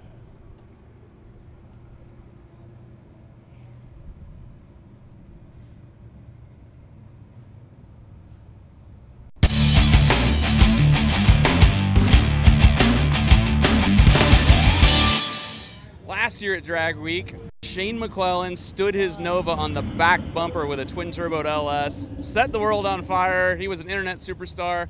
And this year, his son Andrew, I don't know why you're calling, you look like your dad a lot. Andrew is here with his own turboed LS deal, and you knocked the bottom out of this thing, I believe, with, how many pounds of boost was it? I would say it was probably close to maybe 40. 40 PSI on a stock LS, what is it, LS1? 5.3. It's a 5.3, okay. Yeah. And why did it have 40 pounds of boost? We forgot the map sensor wasn't picking up, so it was consistently adding more and more pressure to the top of the wastegate. How far down the track did you get? We didn't make it down the track. We did it right here in front of the drag strip out on the outer road. So you blew it up on the street, you drove it back into the pits, and now you're going to change out the short block? Yes. Nice. Where's the short block coming from? About 4 miles away out of a shop. Tell me about the car. Let's come over here. What year is this thing? It's like a 2004 5.3 out of a Silverado. It has a built turbo 400. It has 375 gears, I think, in the back, or 350. Tell me about the car. My dad's had it for 4 years, cost $300 whenever we bought it. Built the roll cage in it, probably finished it up about 3 weeks ago, brought it up here, got it teched, and we finished it the day before we left and tested it on the streets that night to make sure it'd run. And you tested it this morning, apparently. This morning, yeah. All right. So you have not broken the beams yet. What are you going to do? Leave the old engine in, roll up, roll across, get your time, and then fix it? Yes. Nice. Well, you will be not quite the legend-year-old man yet, but it's a hell of a comeback if you can change the long back in this thing today and make it to the next track tomorrow. I've already done it 2 other times. Oh. Changing the motor. Oh, you're a veteran now. All right, dude. Well, I'll get out of your way. Good luck. Thank you.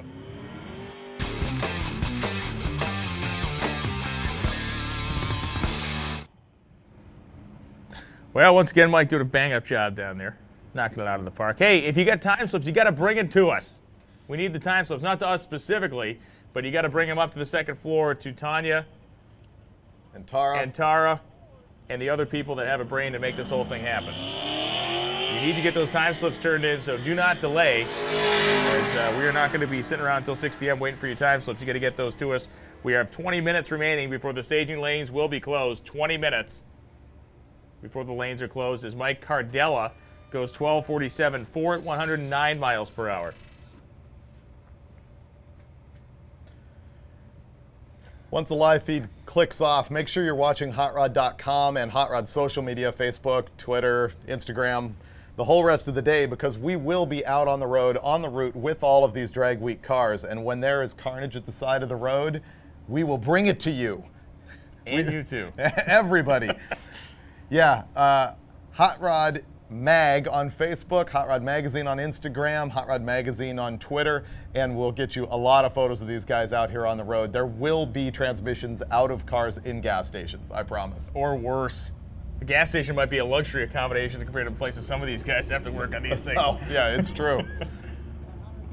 I think probably some of the Hot Rod staff has already hit the road. By this time in the day, the program is slowed down so much that so many cars have taken off that those guys usually go ahead to try and get some more and more coverage. And that's really where the story is. You know, the story now has switched to the highways and byways outside of a potential, Titanic run from Larson. The majority of the story is happening out there on the streets, on the mead streets of Topeka. Still got guys rolling up here again. This is another 4-speed car. I noticed the 4-speed guys are coming up here just beating on stuff. We need a U-joint supplier is what we need. Get the fine folks at Spicer involved. Oh, he's got a gear vendor sticker on the side of this one. I recall, I think he has put a gear vendors behind the Muncie in this thing. Yeah. Run a bunch of gear ratio on the track and then be able to run your overdrive down the highway. A lot of people don't realize you can get a gear vendors under overdrive unit for most manual transmissions. People think of it as a thing for a Turbo 400. You can get it for anything. I'll tell you what, there's a friend of mine at home who's a chassis, owns and operates a chassis shop. He does a multitude of different things. And he has a customer that he has installed, I think, 8 gear vendors over the last year in all his different projects. But these are like 37 Studebaker. He's putting them in these ancient old cars for the kind of remote mount units they have too. So if you can think of something you want to put a gear vendors in, I guarantee you that Rick can find a way to make it fit.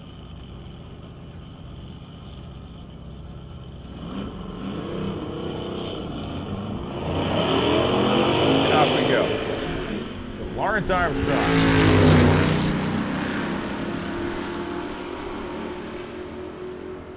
Armstrong going to watch the Nova get across the finish line, but the Nova left before the tree was actually turned on, so the Nova will get new elapsed time information.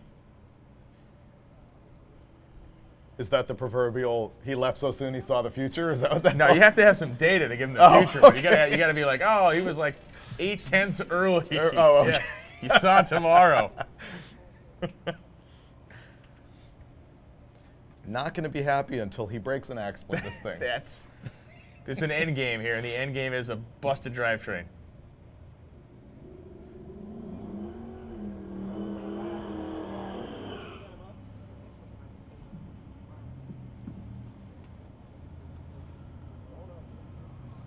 Krusty Nova ran down in the 9. Someone's asking the live feed how the Krusty Nova ran. There's 920 somewhere there. It's an 880 car. Having trouble putting it down here today.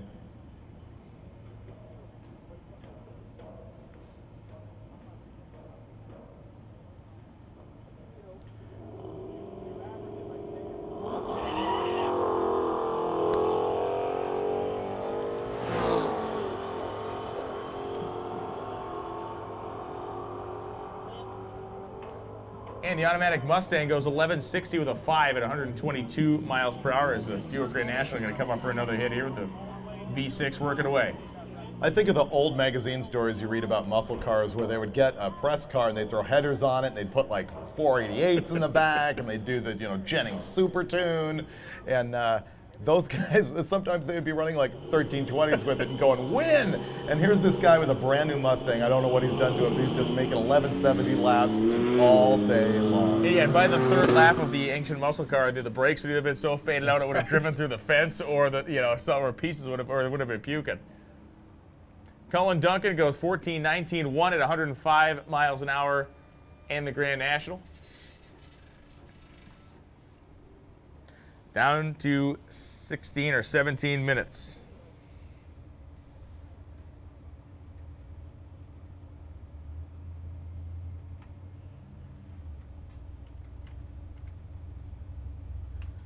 Interesting deal at Drag Week. You have to finish to win. And you look at the numbers today, and especially Larry put down that 699. He's probably going to come back and try and improve that. But even if he doesn't, he's got at least 2 other cars that need to survive a full week in order to win this deal. You just never know what's going to happen until it's over. Yeah, I think at some point, and I'm not saying this is a situation because I don't think it is for them, but I'm just saying at some point, I think, some guys may end up getting so wrapped up this early in the week going, and like, again, I don't think they're chasing anything. I think, one, they need to get laps on that truck because they just don't have any information. So the more they get the thing on the racetrack today, the better off they are long term. But, yeah, it's a long haul. Keep in mind, we make these cars drive in the rain, too. There is no slack for weather. It starts to pour, these guys are driving. And a lot of them are on ET streets and drag radials. Oh, yeah, bailing water out of the floorboards and all of this.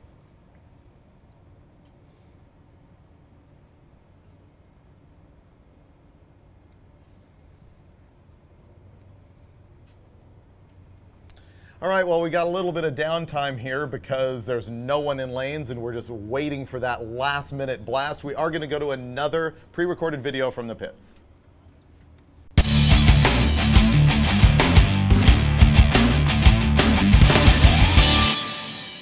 All right, I'm standing here with John Enns from Winnipeg, Canada, and you built this car. Your cousin, Dave Schroeder, choosed this car. Give me the geography lesson here. Winnipeg, Toronto, we're here in, where are we? Oh, we're in Tulsa. Yeah. Okay, it's day one. How far of a drive is it for you guys to get here? Well, we went via Alabama to pick up the car from Monty Smith, actually. He had done some playing with it over the winter. But if we came straight, it'd be about 16 hours. That's from Winnipeg. Okay. And how long have you guys had the Corvette? Give me the history of it and where it came from. Dave used to just have the 55 Chevy that we fool around with like once a year, go to a drag race and go fast. And I was looking at racing junk one day, and this Corvette popped up. It was like murdered out, black primer, and it said Tony Christian, and it was priced right. So I gave him a call, and actually I gave Dave a call, and he says, phone him up. So I phoned him up, and sure enough, it's Tony Christian, and he's talking my ear off, and he's wheeling and dealing. So Dave cut a deal on the car, and we just jumped in the truck and went and picked it up. What year was that? Okay, that was in 09, February 09.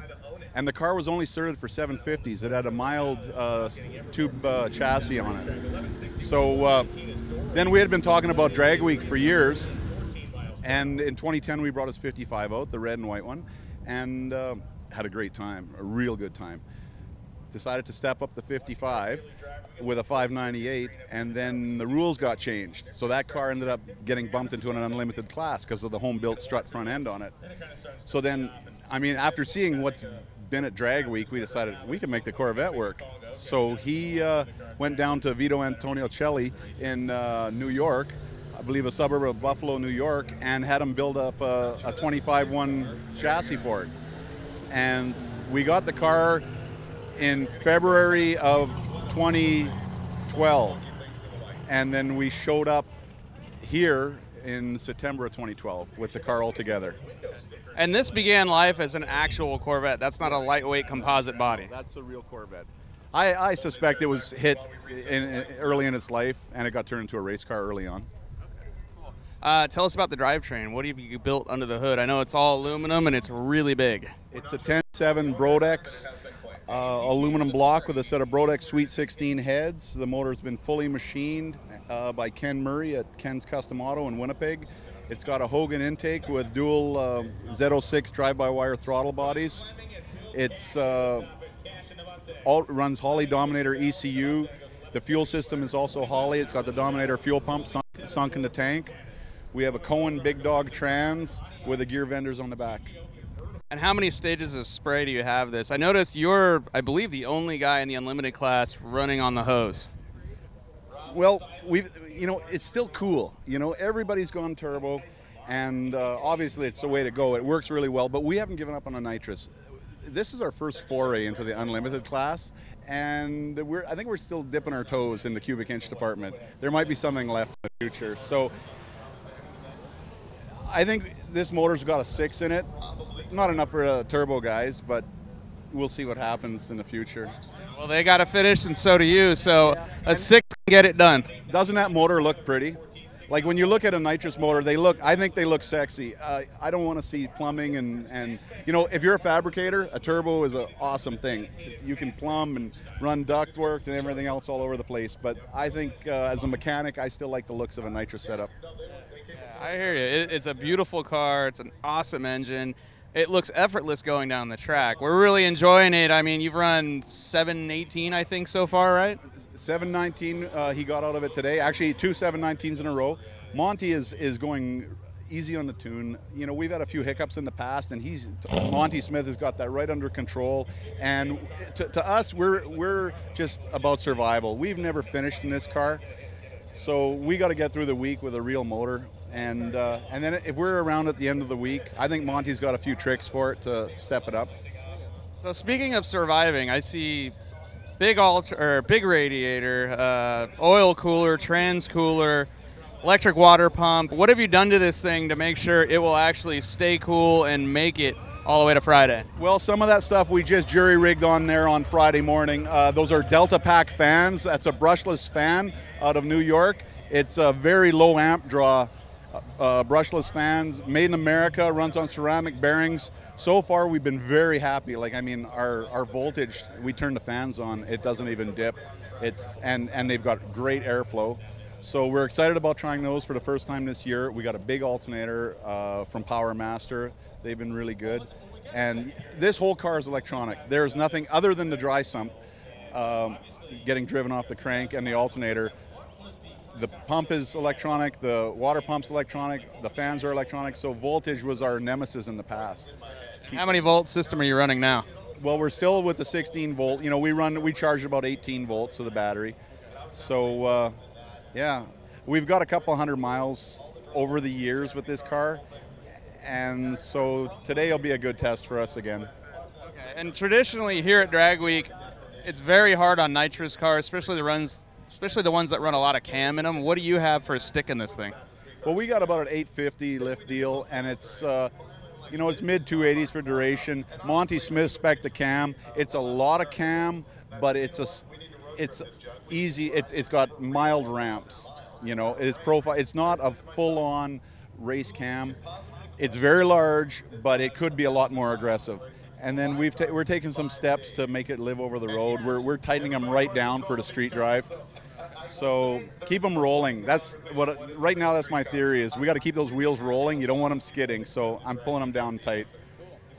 Well, good luck. Thanks for coming out. We'll see you at the next track.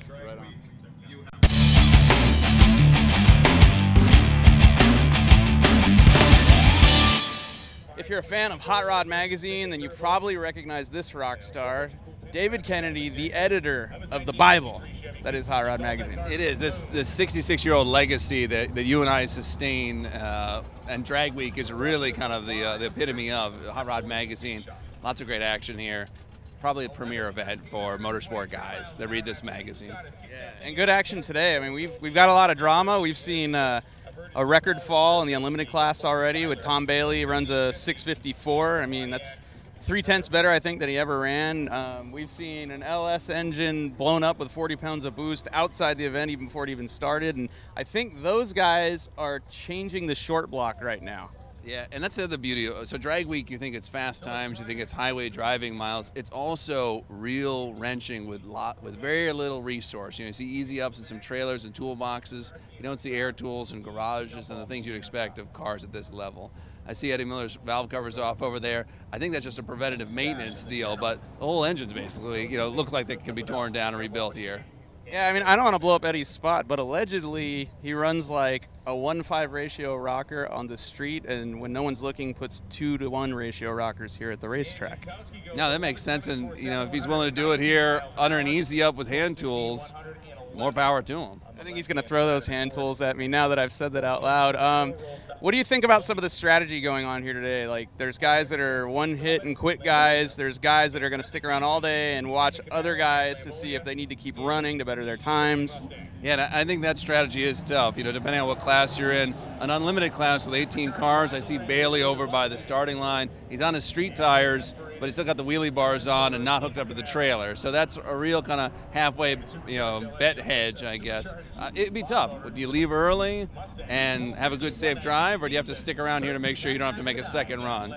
I think the strategy should be you got to make one run and make that run good enough that you don't have to make a second one and get out of here. Yeah, and I wonder if the rules are different depending on who you are and what you're driving. Because like a car like that, if you break down at 2 in the morning, you're hosed. You know. Yeah. You know, somebody in the daily driver class who can get stuff from O'Reilly's to fix themselves, you know, maybe they're not, you know.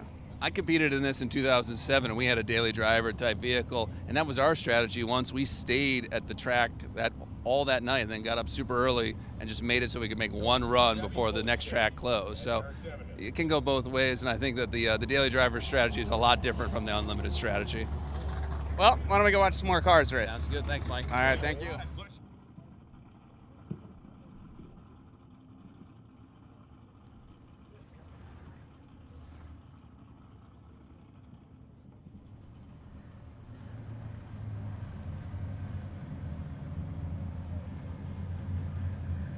Okay, Lonnie Grimm is telling us there are 6 minutes, less than 6 minutes till we close the lanes now. Less than 6 minutes until we close the staging lanes. We are literally down to the end of the road as far as time goes here. 6 minutes. The lanes will be closed in less than 6 minutes.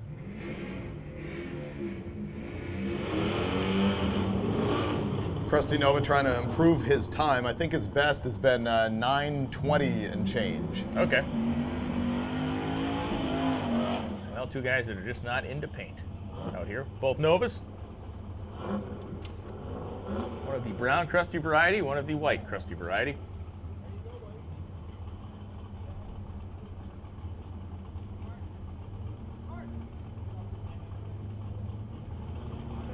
We'll see if McClellan can go quicker than that 920 we saw him lay up earlier. 923 his best pass today. It's been a consistent low 920 car, but no, that's more like it on the launch out there. 129 short time. This is looking like it's got some promise here. 118 in the 8th mile. And McClellan goes to the top end. 912 and 8, 147 miles an hour in the Nuva. 4 minutes left of drag week racing.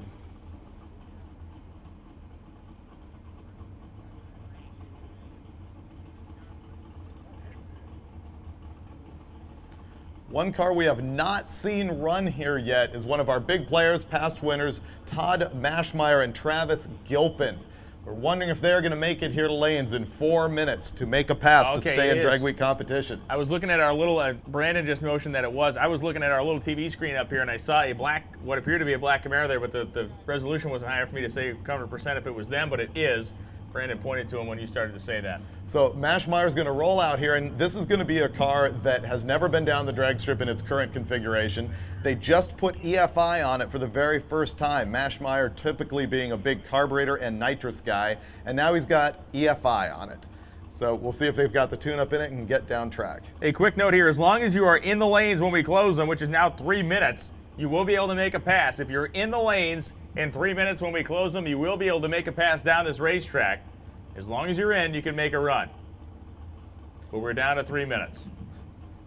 Now what's interesting is I think everybody is wondering in this 3 minutes if we're going to see Larry pull back into lanes, and he's got that 6:99 on the clock right now. Someone we haven't been talking about and really should, because he slipped under the radar with a single pass. Heroic, probably best ever for him. Doug Klein in that orange 6.9 Camaro comes out, rolls 684. Third quickest time of the day so far. And if I know Doug, he'd probably prefer we weren't talking about him, because I'm sure he'd like to live in that under the radar, just let me exist in my own type deal. Don't talk about it, it might go away. Kind of one of those deals. And here comes Maschmeyer. Well, Travis actually, Travis Gilpin driving the car. So Larry's apparently loaded up to head to the lanes is what I've just been, just received a message.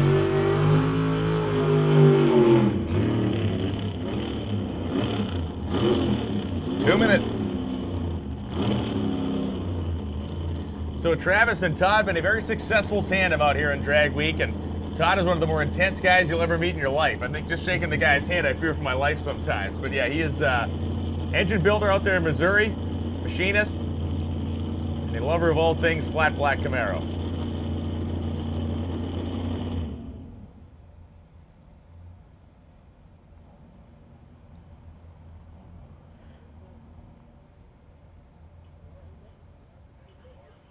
Yep, and there's Larry. Larry Larson makes it to lanes with 2 minutes to spare. Larry Larson will have another shot at the Tulsa quarter mile. And at this very place, we have seen a lot of bottom of the ninth heroics from Larry Larson in terms of last minute closing shots.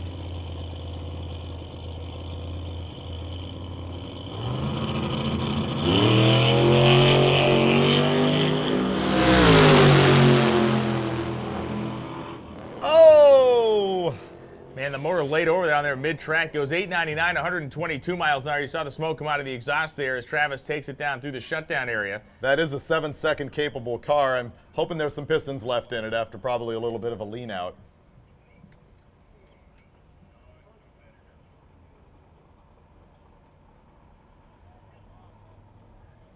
And here, of course, it's Lutz and Larson in the lanes. Lutz coming around the corner right now. Get out. Nope. 1 minute to spare. Man, we should have known because Jeffrey's still sitting here. The script you drew up is perfect. Oh, seriously. Open him up. We got him down on the track. I'm going to go down, just make sure he didn't drop any oil.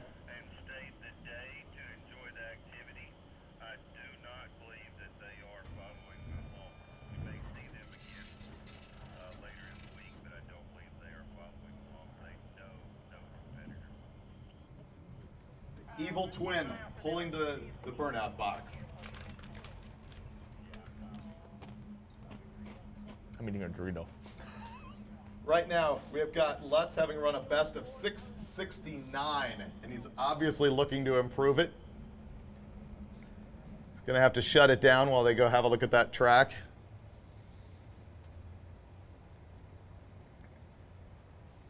They've just been a little, and you know, I use this term, and I use the term soft, and let's be honest here, a short time in this 1-teens is anything but soft. It's like being rear-ended by a freight train.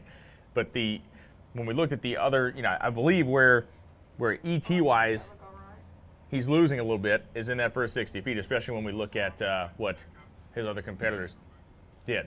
I'm looking at the clock in here, and it claims it's 3:31. You'll have to go by the official time, which is going to be with Lonnie, but I believe we've got lanes shut. Lanes are closed. Lonnie's it's official. Just confirmed. Lanes are closed. Lanes are closed. Everybody who's in lanes will run out, and that does include Mr. Lutz and Mr. Larson. And beyond that, Drag Week will wrap for the day with a bang. Literally. Well, hopefully not a bang, literally, but at least a couple of big numbers.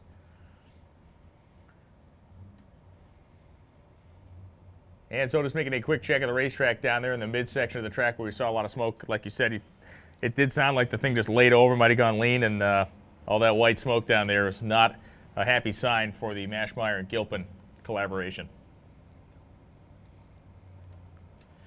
I don't know if the people in the grandstands here at Tulsa have actually had a look and seen double here. On the burnout box, you've got the Evil Twin, the lightweight fiberglass car, and right over here, just to your right of the tower, we've got the old steel car. And these things are so similar. What I've picked up on how to tell them apart, there's a larger cowl scoop on the steel car than there is on the fiberglass car. I'm looking forward to seeing these two things drive down the road together. Yeah, that's a great photo opportunity to see two of them side by side. Okay, everybody's off the racetrack. We're going to get the starter back into position, and then our last two, maybe three cars to run down the course. I think that might be Tom Fogled's pickup there. I'm not sure if he's running or if that's just a track maintenance truck, but either way, we know there's Lutz and Larson involved. If you are in the pits, you want to get to the grandstands right now. 4,000 people watching live worldwide.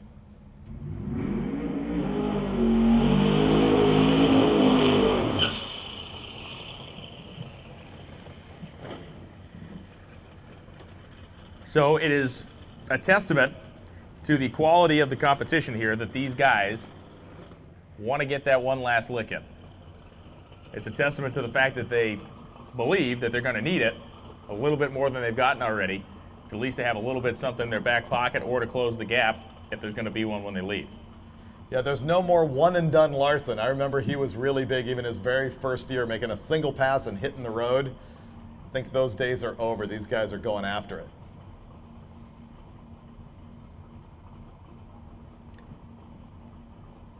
We've got our videographer on the line here today, so in addition to the live feed, you will be able to see some clips later tonight on hotrod.com of some of the big action.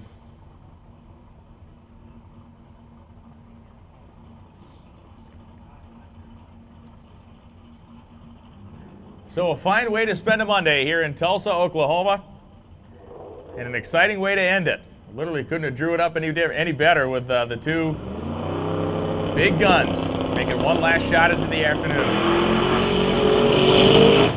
Oh, not going to happen there. Yeah, it just started to turn the tire. It started to look like it started to shake a little bit just past 60 feet.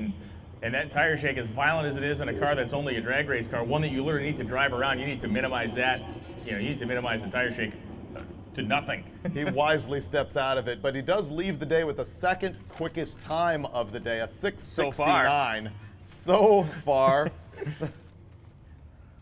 And here comes the threat. Loaded up in a pickup bed.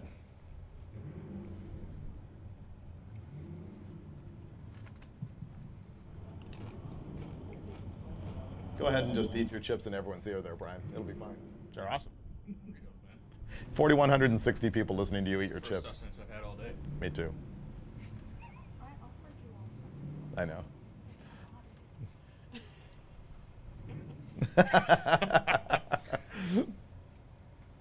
All right, so Shane McClellan make one more rip at it this afternoon. That car been really consistently living in the 920s. He jumped down, went 912 with an 8. And as we talked about, that is a proven 8-second performer.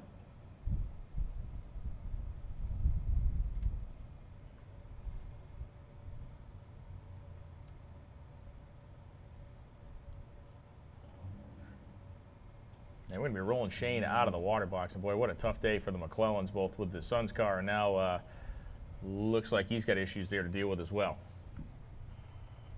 Not seeing anything on the ground there. Oh, yeah, I am a little bit. And then there was one, literally. Yeah, I'm checking the track. Couple of spots to mop up there.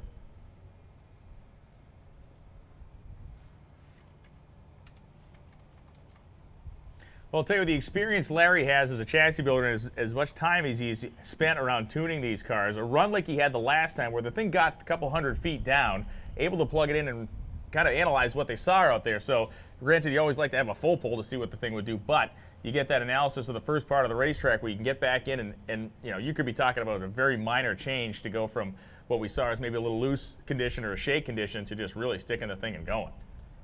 When you look out here and guys in, you know, 13-second cars that cannot hook up and get down the track, and then you think of what they are trying to do with these cars, pretty ungodly.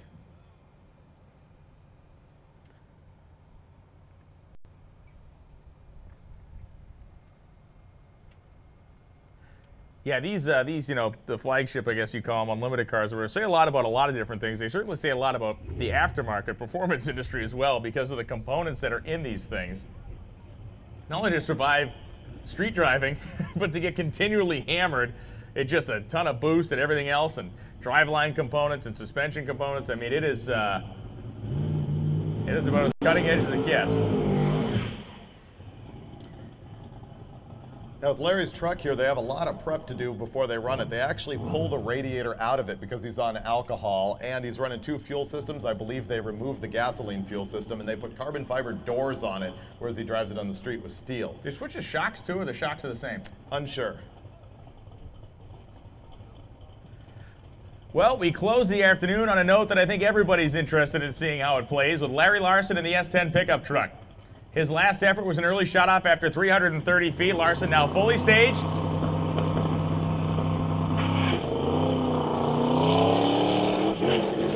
And the truck not happy off the starting line. The motor pulled down, and Larry going to motor it down that Grand Prix lane, and that will close the afternoon and set the stage for a very exciting and interesting day of action tomorrow in Topeka, Kansas. Well, what can you say? We came out of here with the quickest and fastest run in the history, well, the quickest run, and then the fastest run in the history of the event. A lot of great competition in all of our categories, and a couple of those surprises that we expected surprises, just to know how they're going to play out. And once again, we'll be back live tomorrow morning from Topeka, Kansas, 8 a.m. Thank you very much to Pep Boy Speed Shops for sponsoring this all day. We'll hope you'll support them because this isn't cheap to do. No. We look cheap. But the whole operation is actually pretty extensive. And so we're going to go hit the road. We're going to bring you coverage on HotRod.com of everybody broken down everywhere. We might actually make it to the hotel and throw down a beer or two and be back here at 8 a.m. tomorrow morning. You don't say.